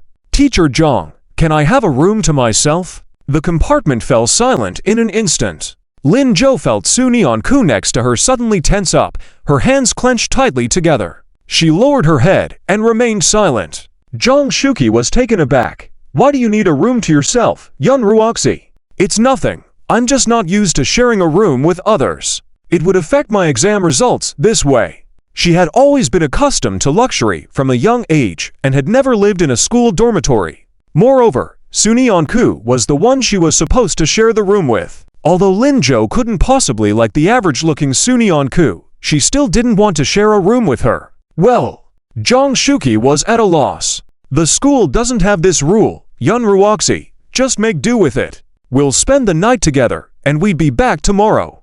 The rooms arranged by the school can't be changed." But, Lin Canyon suggested, "How about this, I'll switch rooms with you. You can share a room with Teacher Sun." Sun Minghua was a bit older, and she often looked unkempt and didn't like to dress up. Yun Ruoxi furrowed her brows and shook her head. "Let's forget it." With the issue resolved, Zhang Shuqi sat down directly, closed his eyes, and quickly drifted into dreamland, even snoring lightly. Sun Minghua also got bored and started reading a book. After a while, Lin Zhou noticed that Su Nionku was still tense. Without thinking, she knew that Su Nionku was feeling uncomfortable. It must have been tough to be disliked by someone. Lin Zhou fell silent for a moment, reached out, and gently rubbed her head. "Deskmate, stop thinking too much and come listen to music." She handed Su Nionku one of her earphones. "Listen to some music and get some sleep. I'll wake you up later." "Okay." Upon hearing Lin Zhou speak, Su Nionku felt slightly reassured. She took the earphones and started listening attentively. With Lin Zhou by her side, she quickly fell asleep. Halfway through the journey, the bus stopped at a service area. Everyone got off together to use the restroom. Lin Zhou lingered near the bus for a while and saw Yu Canyon coming down. She walked over to her. "Teacher Liu, what's up? Do you need me to help with something? Just tell me." Liu Canyon could tell Lin Zhou's intention at a glance. Lin Zhou smiled. "Are my words making you feel awkward?" "Haha, no problem. Everyone is studying hard to improve their grades. And I'm happy to see you all getting better. Well, could you please give me the contact information for the hotel?" "Sure, wait a moment." Liu Canyon quickly gave Lin Zhou a phone number. After she left, Lin Zhou went to the back of the bus, took out her mobile phone, and made a call. 5 minutes later, everyone got back on the bus. Su Nionku noticed that Lin Zhou was the last one to get on. She seemed to be hiding at the back, maybe making a phone call. Su Nionku curiously asked, "What's wrong?" "Nothing. Teacher Lin called to remind me to study well and not embarrass him." "Oh." An hour later, the bus exited the highway. Zhang Shuqi finally woke up from his snoring and told everyone to pack up their belongings and get off the bus. When they arrived at the hotel, Zhang Shuqi was the first to get off and reminded everyone to bring their IDs for check-in. Yun Ruoxi quickly got up and stopped Lin Zhou before she got off the bus, handing her package over. "Lin Zhou, can you hold this for me while I find my ID?" By doing so, she would have a chance to talk to Lin Zhou. Little did she know, before Lin Zhou could take it, Liu Canyon swiftly took her bag. "Let me. Your homeroom teacher asked me to take care of you. Lin Zhou, could you help Su Nionku instead? I won't mind you to." Lin Zhou almost burst out laughing. "Sure, Su Nionku. Hand me your luggage." Lin Zhou's voice was loud, and everyone in the compartment heard it. Su Nionku was taken aback by the sudden mention of her name. Was Lin Zhou doing it on purpose? Before she could figure it out, Lin Zhou said again, "Teacher Liu asked me to take care of you. If I don't do a good job, I'll be scolded." "Su Nionku, don't you want to spare me from that?" Sunyeon-ku reluctantly handed over her bag. Thank you. You're welcome. Let's go and check in. In the back row, Zhao Haiyang tightly hugged his backpack and quickly got out of the bus, saying, Teacher Sun, I can handle it myself. Sun Minghua had to get off the bus empty-handed. She walked all the way to Lin Zhou's side before stopping, relieved. Watching this, Lin Zhou couldn't help but smile. What's wrong? You had someone else carry your luggage. Why are you still hiding? You don't understand. Teacher Sun is usually strict at school, but she's really unusual today. Plus, I feel like she's targeting you. Isn't that obvious? But why? Perhaps she has someone else in mind to target. Zhao Haiyang followed Lin Zhou's gaze and saw Yu Canyon. He furrowed his brow. Teacher Liu. Why her? Why target her? I just saw her covering for you and your desk mate. Where else can you find such a good teacher? You figure it out. Lin Zhou didn't say directly. Carrying her luggage, she headed to the lobby with Sunyeon-ku by her side. After a moment of contemplation, Zhao Haiyang couldn't figure it out. However, he was a bit envious of Lin Zhou for having such a good homeroom teacher. If only he were in the same class. At the front desk, a few teachers stood by, waiting for the students to check in. Yun Ruoxi was the first. She handed her ID to the front desk, and Zhang Shuqi gestured for Sunyeon-ku to go next. Sunyeon-ku reluctantly approached. She was feeling nervous. Just when she didn't know what to do, she heard the front desk say, Sunyeon-ku. Are you Sunyeon-ku? Sunyeon-ku was taken aback. Yes, it's me. Could you show me your ID? Sunyeon-ku handed over her ID card. After confirming it, the front desk exclaimed, Great news! You finally arrived. As part of our hotel celebration today, we were selecting lucky guests, and you happened to win. We have upgraded you to our most luxurious room. Shall we proceed with check-in? Sunyeon-ku was slightly stunned. She felt a bit in a daze. Subconsciously, she shifted her gaze to Lin Zhou. She couldn't help but feel like this matter had something to do with Lin Zhou. After all, she had never been this lucky before. The others were also shocked. What? A lucky draw? Is that allowed? Zhang Shuqi also looked towards the front desk. When we booked the rooms, we didn't hear about this activity, did we? You're the teacher in charge of the group, right? Sorry, it was our oversight not to inform you. But if the students from your school can win this prize, it proves that your school is very lucky. You will definitely do well in the exams this time. The front desk lady's words made Zhang Shuqi ecstatic. Haha, alright. Sunyeon-ku, why don't you hurry and thank them? Lin Zhou also nodded. Deskmate, hurry, I'm tired and want to rest. Oh, okay. Sunyeon-ku turned back and said sincerely, thank you. You're welcome. The front desk quickly arranged a room for Sunyeon-ku and handed her the room key. Sorry, young lady, you can only stay alone. Yun Ruoxi was a bit anxious. Why does she get special treatment? Yes, we only have one prize set up. Can I pay to upgrade the room? After all, the room booked by the school must be the most basic type. I'm afraid not. Many students coming to take exams have booked all our rooms. This is the only room available for this activity. Yun Ruoxi remained silent, took the room key, and walked away, annoyed.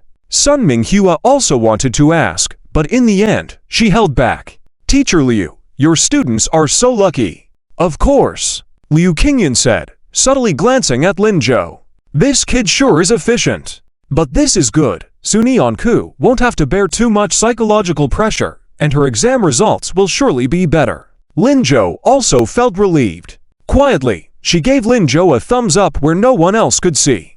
After everything was done, the group carried their luggage upstairs. Zhao Haiyang lay on the single bed, still somewhat in disbelief. Why is Sunyeon-ku so lucky? I wish I could stay in a luxury room too. Lin Zhou also sat down, lost in his thoughts. Perhaps she did some good deeds in her past life. After all, she helped him with the funeral and even jumped into the river for him. A girl like that deserved such good luck. Past life. Lin Zhou, do you still believe in past lives? Why? Don't you believe it? It's not that I don't believe, it's just that I find it very mystical. If people really have past lives, then why haven't I met my true love yet? I've always wondered when I'll meet her. I'll be devoted to her, with only her in my eyes, making her the happiest woman in the world, enjoying my unique love. Lin Zhou couldn't respond to Zhao Haiyang's words. He threw a pillow at Zhao Haiyang. You, a science student, when did you become so sentimental? Zhao Haiyang replied, this is not sentimentality, it's deep affection. You understand, right? Just like you and Yan Ruoxi. At this point, Zhao Haiyang stopped abruptly. Oh wait, no, it was the previous you and Yan Ruoxi. Actually, I admired you back then, for doing things that even good students like us wouldn't dare to do. Good student? I didn't mean it that way. What I meant was, our world only revolved around studying, following rules, and doing things our parents wanted us to do.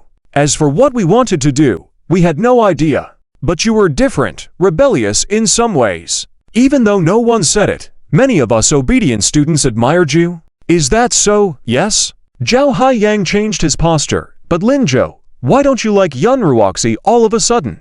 I've noticed that you've been getting close to Suni Onku recently. Although Suni Onku isn't bad looking, I still think Yan Ruoxi is more attractive. Why the change of heart? Lin Zhou gave him a look. You don't understand. What don't I understand? I'm 18 already. I understand everything. You don't see that Yan Ruoxi has been trying to get closer to you. It seems like she regrets it. Aren't you going to turn back? Turn back. A real man never looks back. Well, Lin Zhou, your luck with girls is really something. Suni Onku is nice to you, and Yan Ruoxi is also getting close to you. Unbelievable. I think you look average, not much different from me. How did this happen? Lin Zhou glanced at Zhao Haiyang silently, surprised by his self-confidence. He didn't have the heart to bring him down and change the subject. Enough chit-chat, let's go downstairs. Teacher Zhang asked us to rest for 20 minutes, then we'll go familiarize ourselves with the exam venue. Okay. Zhao Haiyang went to the restroom, then quickly followed Lin Zhou out the door. The others hadn't come down yet. The two stood at the door, waiting boredly. Zhao Haiyang was complaining about going down too early when he suddenly stopped mid-sentence. Lin Zhou. What's wrong? I think I found my true love. Lin Zhou looked in the direction Zhao Haiyang was facing, saw two approaching figures, both girls. One was a bit shorter, of average build, looking quite ordinary. But the other was tall, around 5 feet 7 inches, with fashionable double braids looped around her head, chest-level strapless top, and a jacket, tight jeans, and long, slender legs, a classic mature girl vibe. Even with her exceptional appearance, she still couldn't match up to Yan Ruoxi, let alone Suni Onku in her prime. So you like this type? Yeah, she's so beautiful. Zhao Haiyang was almost drooling. Lin Zhou imagined how the mature girl might sit on Zhao Haiyang and give him a good beating. Yes, she was indeed beautiful. Lin Zhou couldn't help but pass a piece of tissue paper to Zhao Haiyang. Stop embarrassing yourself, wipe that drool. Thanks, Zhou bro. Would you like me to get her contact information later, huh? I dare not. What's there to be afraid of? How will anything happen if you don't take the initiative? Men should be a bit proactive. Isn't that right? Can you help me with it, Zhou bro? Lin Zhou decided to ignore him, turned away, and walked to the side. Hey, Zhou bro, wait for me. Can't you help a brother out? It concerns his happiness, you know? Happiness is something you must strive for yourself. Please help a brother out, just a bit. What if she ends up liking me? Lin Zhou gave up on answering and turned away. What if she ends up liking me? Zhao Haiyang was speechless, so he could only lower his head and follow Lin Zhou. He was thinking about how he could get to know his first love. At that moment, the door of the convenience store next to the hotel suddenly opened. The grandma inside was carrying a basin of water and unknowingly poured it in Lin Zhou's direction. Startled, both of them stepped back. Oh my god, I almost got seduced with a wet look. Zhao Haiyang couldn't help but joke. But Lin Zhou was stunned. He bumped into someone. Lin Zhou quickly took a step forward, but before he could apologize, they heard a stern voice. Do you guys have any decency? Trying all sorts of tricks just to get close to Linglong. Have you no shame? Lin Zhou. He turned around and saw that he had bumped into a tall girl. She frowned at him disapprovingly. The short girl next to her was scolding him aggressively. You. Huh. You're quite handsome. Song Yan. The tall girl coldly snorted, and the short girl immediately coughed lightly and continued scolding. Yes, you're good-looking, but must you use such tactics? Linglong might be beautiful, but not just anyone can approach her. I suggest you have some self-awareness. Don't just wait around blindly here all day. Linjo. When did he wait around blindly? He had just arrived, not even 5 minutes ago. He had no idea they would pass by here.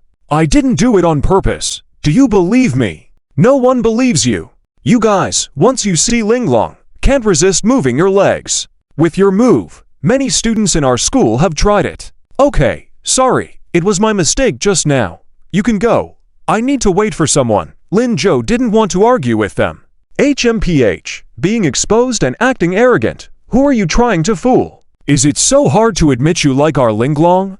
Although Yi Linglong didn't say anything, she still stood proud.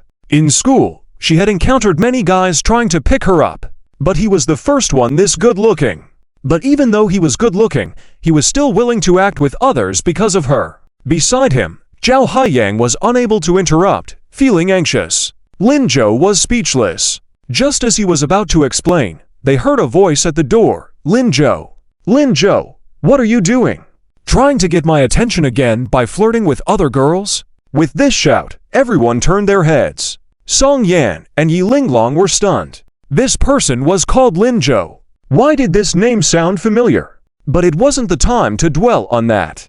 Although Yi Linglong considered herself good-looking, the girl in front of her was just as attractive. What did she mean by her words? Were they being used as tools? And was this Linjo guy trying to get her attention by doing this? If someone else said that, Yi Linglong would definitely be angry. But faced with a girl almost as beautiful as herself, she couldn't say a word.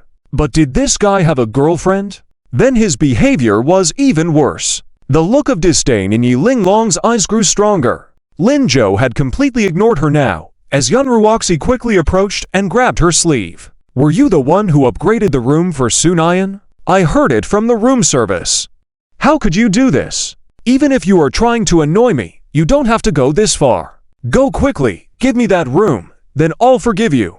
Linjo quickly shook off Yun Ruoxi's hand. Then, without hesitation, he took 2 steps back. Seeing Yun Ruoxi about to approach again, he stopped her. Just stand there, and don't move. Zhao Haiyang was dumbfounded.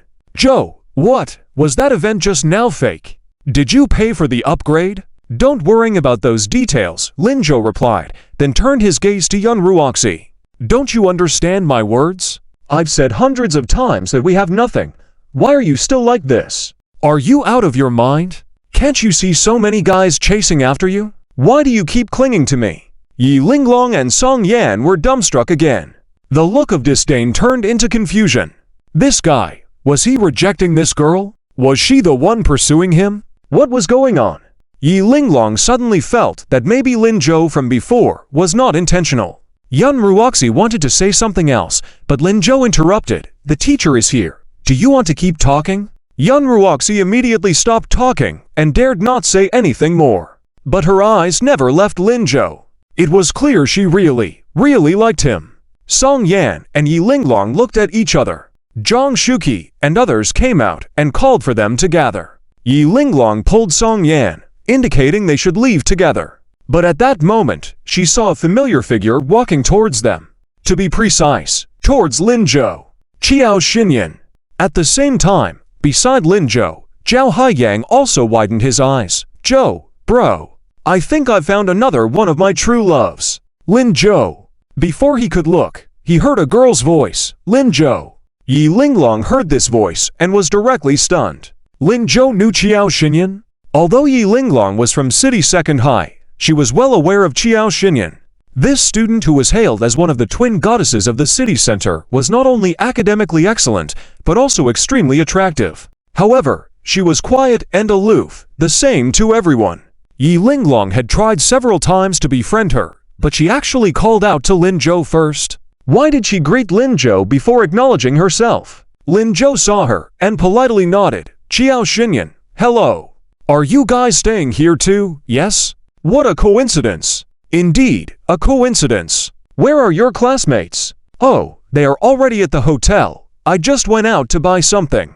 Qiao Xinyan said, then noticed Yi Linglong beside her. She turned curiously. Do you know Yi Linglong? Linjo shook his head. I don't. Yi Linglong was also very embarrassed. She thought he was just a guy asking for her phone number, but he actually knew so many pretty girls. Even more bizarre was his distant attitude towards every girl. Yun Ruoxi was directly rejected, and Qiao Xinyan only received a symbolic response. It seemed she couldn't compare to anyone in his eyes. What kind of girl could catch a guy's attention? We just happened to pass by. Oh, then you should all get to know each other. We're all here for the exam, and from tomorrow onwards, we'll be competitors. Qiao Xinyan pointed to Yilinglong and said, "Second high school in the city, Yilinglong, Songyan." Then she pointed to Linzhou and said, "First high school in Jiangcheng County, Linzhou." When these names were mentioned, Songyan and Yilinglong widened their eyes in surprise. Jiangcheng County? That top student? Yes, that's him, Qiao Xinyan replied. Yilinglong suddenly felt more embarrassed. Songyan and I have something to do. We'll leave first. Yilinglong almost fled the scene. Zhao Haiyang watched her walk away and then looked at Qiao Xinyan. He felt that coming for the exam was truly worthwhile. It was rare to encounter two stunning girls in one day. Although these two girls were both familiar with Linzhou, that was not important. After all, Linzhou was just average in looks and only had Sunyanku in his heart. It would be convenient in the future to have Linzhou introduce them to each other. Zhao Haiyang felt content with this thought. Once Yilinglong and the others were far away, Linzhou turned to Qiao Xinyan. "We should go familiarize ourselves with the exam venue." "Oh, okay." Qiao Xinyan nodded but didn't leave immediately. Linzhou curiously asked, "Is there something else?" Qiao Xinyan shook her head and then nodded. "It's not a big deal. I was just curious since I saw Yun Ruoxi just now." Qiao Xinyan didn't finish her sentence, but Linzhou understood her meaning. When Yun Ruoxi made a scene earlier, Qiao Xinyan probably saw. "It's fine. She's always like that. No need to worry." "But don't you like Yun Ruoxi?" These were all gossips Chen Fanchao and Fan Yun's talked about last time they visited Jiangcheng County. Fan Yun's was particularly angry then, threatening to steal Yun Ruoxi away. Linzhou sighed. "That's all in the past. People can't always live in the past, right?" Qiao Xinyan nodded. "Indeed, you are fine now." However, Fan Yun's probably wasn't doing well. Unexpectedly, he had found himself a pretend enemy. Nevertheless, this classmate Linzhou's way of handling things was indeed mature, unlike the other boys. He didn't indulge in meaningless back and forth with others, even if he disagreed or didn't like them. He was straightforward, which impressed her. She wondered what kind of girl this kind of boy would like. "Well, I think you're fine too," Linzhou nodded. Qiao Xinyan looked around and asked curiously, "Where is Sunyanku? Isn't she here?" Linzhou turned his head. "Are you particularly interested in her?" "Not exactly, just that she seems like a competitor, so I thought I should get to know her." "She hasn't come down yet." "Oh, okay, I'll go upstairs then. See you in the exam." "Good. And tell Sunyanku that I won't go easy on her." "She won't either." Qiao Xinyan looked puzzled. "You seem to understand her very well." "Not really." Qiao Xinyan didn't ask further, but gave Linzhou a strange look. "Aren't you curious why I don't see you as a competitor?" "I'm not curious. You must have your own thoughts. Maybe I'm not up to your standard, but I think it doesn't matter. Performance speaks for itself." Qiao Xinyan chuckled at his words. "Okay, performance speaks for itself." As she headed upstairs, she thought for a moment, turned back, and reminded Linzhou, "Try not to come out at night and avoid contact with students from other schools." Linzhou was curious. "Why?" "Just don't come out, that's all." Qiao Xinyan didn't elaborate. The hotel had two staircases. She walked towards the left one. As she ascended, Linzhou saw Sunyanku coming down from the other side. She was chatting happily with Liu Qingyan, and Linzhou greeted them with a smile. "What were you talking about?" He didn't notice that on the left staircase, Qiao Xinyan had also turned her head. She was surprised by Linzhou's smile. Earlier when Linzhou was together with Yun Ruoxi, Yilinglong, and her, he was smiling as well, but with some distance. Now, his smile seemed genuinely happy. Had he seen someone he wanted to see? Qiao Xinyan looked over curiously, but only saw the backs of two women. One was a teacher, and the other was likely a student, probably Sunyanku. Was Linzhou so happy because he saw Sunyanku? After thinking for a while, Qiao Xinyan thought it was a possibility. After all, They were from the same school and may be more familiar with each other. Suni Onku and Lin Zhou seemed to be in the same class. Without much more thought, Jiao Xinyan went straight up the stairs. Meanwhile, Lin Zhou had already taken Suni Onku's backpack as she subconsciously wanted to refuse, but it was too late. Seeing this, Liu Qingyan smiled helplessly. "All right, let Lin Zhou carry it. He's a boy after all. Here, you teacher, you should give him yours too." Liu Qingyan unceremoniously handed her own backpack to Lin Zhou. Lin Zhou reluctantly accepted it. Suni Onku followed behind him carefully, showing no intention of wrestling back the bags. Others also remained silent. After all, the bags weren't designated for Suni Onku alone. Yun Ruoxi glared fiercely at Lin Zhou, her eyes filled with jealousy. On the way, Suni Onku walked alongside Liu Qingyan as if they were not finished talking. Yun Ruoxi walked ahead alone, silent. Zhang Shuqi and Sun Minghua whispered to each other, talking non-stop. Seeing this, Zhao Haiyang approached Lin Zhou and patted him on the shoulder. "Lin Zhou, are you not afraid Yun Ruoxi will tell the teacher about the upgraded room for Suni Onku?" "No worries, she won't." "Huh? Why not?" "She's too proud. Would she admit I upgraded Suni Onku's room without upgrading hers?" Zhao Haiyang paused for a moment, then nodded. "Looks like she wouldn't indeed." "Yeah," Zhao Haiyang thought for a while and added, "But Lin Zhou, you've met my two goddesses now, right? When will you give me their contact information?" Lin Zhou looked puzzled. "Why don't you ask them yourself? Isn't it more convenient this way? Besides, you already have Suni Onku. You won't steal them from me, right?" Zhao Haiyang made a straightforward statement. He indeed wouldn't. "But I don't have their contact information." "Huh? Really? I thought you were quite close with them. Don't you want either of them?" "Why do I need that?" Zhao Haiyang gave Lin Zhou a surprised look. "Isn't it normal for guys to ask for girls' contact information?" "Lin Zhou, are you lacking confidence?" "Never mind, I'll ask for it myself another day." "Lin Zhou." A group of people arrived at the examination center, and it was already 5 o'clock in the afternoon. Many people who were familiar with the examination room were leaving. Lin Zhou suddenly became the center of attention for the girls. "Oh my, look at that guy. So handsome." Yes, he's the most handsome guy I've seen at the exam center today. I thought good-looking people wouldn't study well, but turns out there are also top students. Oh, should I go ask for a way to contact him? He's walking with a teacher. Maybe it's not appropriate. Lin Zhou didn't even turn his head and continued to walk slowly. Beside him, Zhao Haiyang seemed oblivious to the girls' discussions, but he felt the numerous admiring gazes. He kept changing his postures, proudly puffing his chest. He then asked Lin Zhou, "Lin Zhou, am I really handsome?" Lin Zhou didn't even look at him. "What do you think?" "I think I'm quite handsome. Otherwise, why would they keep staring at me?" "Are you sure they are looking at you? Why wouldn't they? After all, I am so handsome." Lin Zhou was at a loss for words for a moment. He shook his head and unconsciously quickened his pace. The girls' gazes immediately followed him. "Lin Zhou, why are you running so fast? Wait for me." Zhao Haiyang quickly sped up and caught up with Lin Zhou. "See, I told you they were looking at me, right? They keep turning their heads to look at me, right?" Lin Zhou was silent for a moment before saying, "Ms. Sun is also staring at you." Zhao Haiyang immediately shrank and playfully nudged Lin Zhou. "Forget about her. Let her look at you, since she doesn't find you pleasing." Meanwhile, Suni Onku, who was chatting with Liu Qingyan, also heard the girls' shouts. She couldn't help but turn around and look in Lin Zhou's direction. Liu Qingyan happened to see this scene and cheekily teased Suni Onku. "What? Feeling unhappy?" "Oh no. Just feeling a bit strange." "Strange about what?" "Just a weird feeling." Lin Zhou wasn't around, and she felt like something was missing.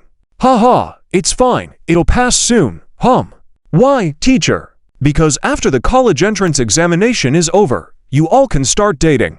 After saying this, Liu Qingyan quickly walked a few steps ahead and caught up with Zhang Shuqi. Suni Onku was slightly puzzled. "Dating? What does that mean?" Suddenly, Lin Zhou's voice sounded in her ear. "Little desk partner, who do you want to date?" Suni Onku turned her head and saw Lin Zhou, who had followed her without her noticing, looking at her with a smile. Suni Onku blushed awkwardly. "No, it's not. It's just that teacher," Liu said. After the college entrance examination, we can start dating. I didn't quite understand. What does she mean? Lin Jo chuckled and couldn't help but ruffle Su Nyanku's hair, saying, she means it literally. Oh. Let's go. We might lose track of the teacher and get lost on the way to the exam hall. Oh, okay. Su Nyanku quickly quickened her pace and followed them into the teaching building. Zhang Shuxi also gave them their admission tickets. Unfortunately, this time, everyone was in different exam rooms. But fortunately, they were all in the same building. After familiarizing themselves with the exam rooms, Zhang Shuxi led them back to the guest house. It was already 6 o'clock, time for dinner. Zhang Shuxi called the hotel kitchen to prepare the food. At this moment, Lin Jo suddenly suggested, Teacher Zhang, how about not arranging dinner for us? I want to go out for a stroll with Su Nyanku. Hun, aren't we eating in the cafeteria? Su Nyanku also looked puzzled. Yes, Lin Jo, aren't we eating in the cafeteria? Lin Jo hadn't discussed it with her at all. He nodded. Yes, we rarely come to the provincial capital, and we don't have classes. I think we should relax before the exam. What do you think, teacher? Well, Zhang Shuxi seemed a bit worried.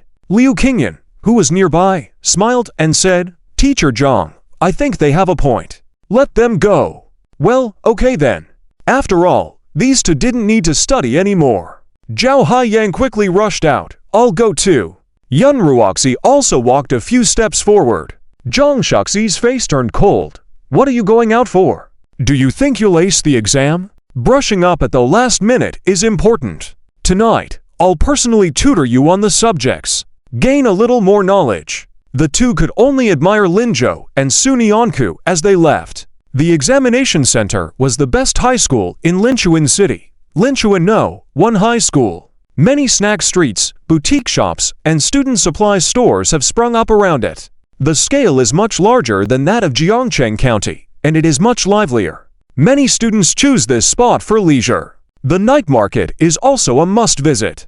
Su Nyanku had never seen such a lively scene before. After all, it was her first time out of Jiangcheng County, and the bustling of the big city was indeed more beautiful than she had imagined. She followed Lin Jo, darting back and forth in the streets, feeling exceptionally happy.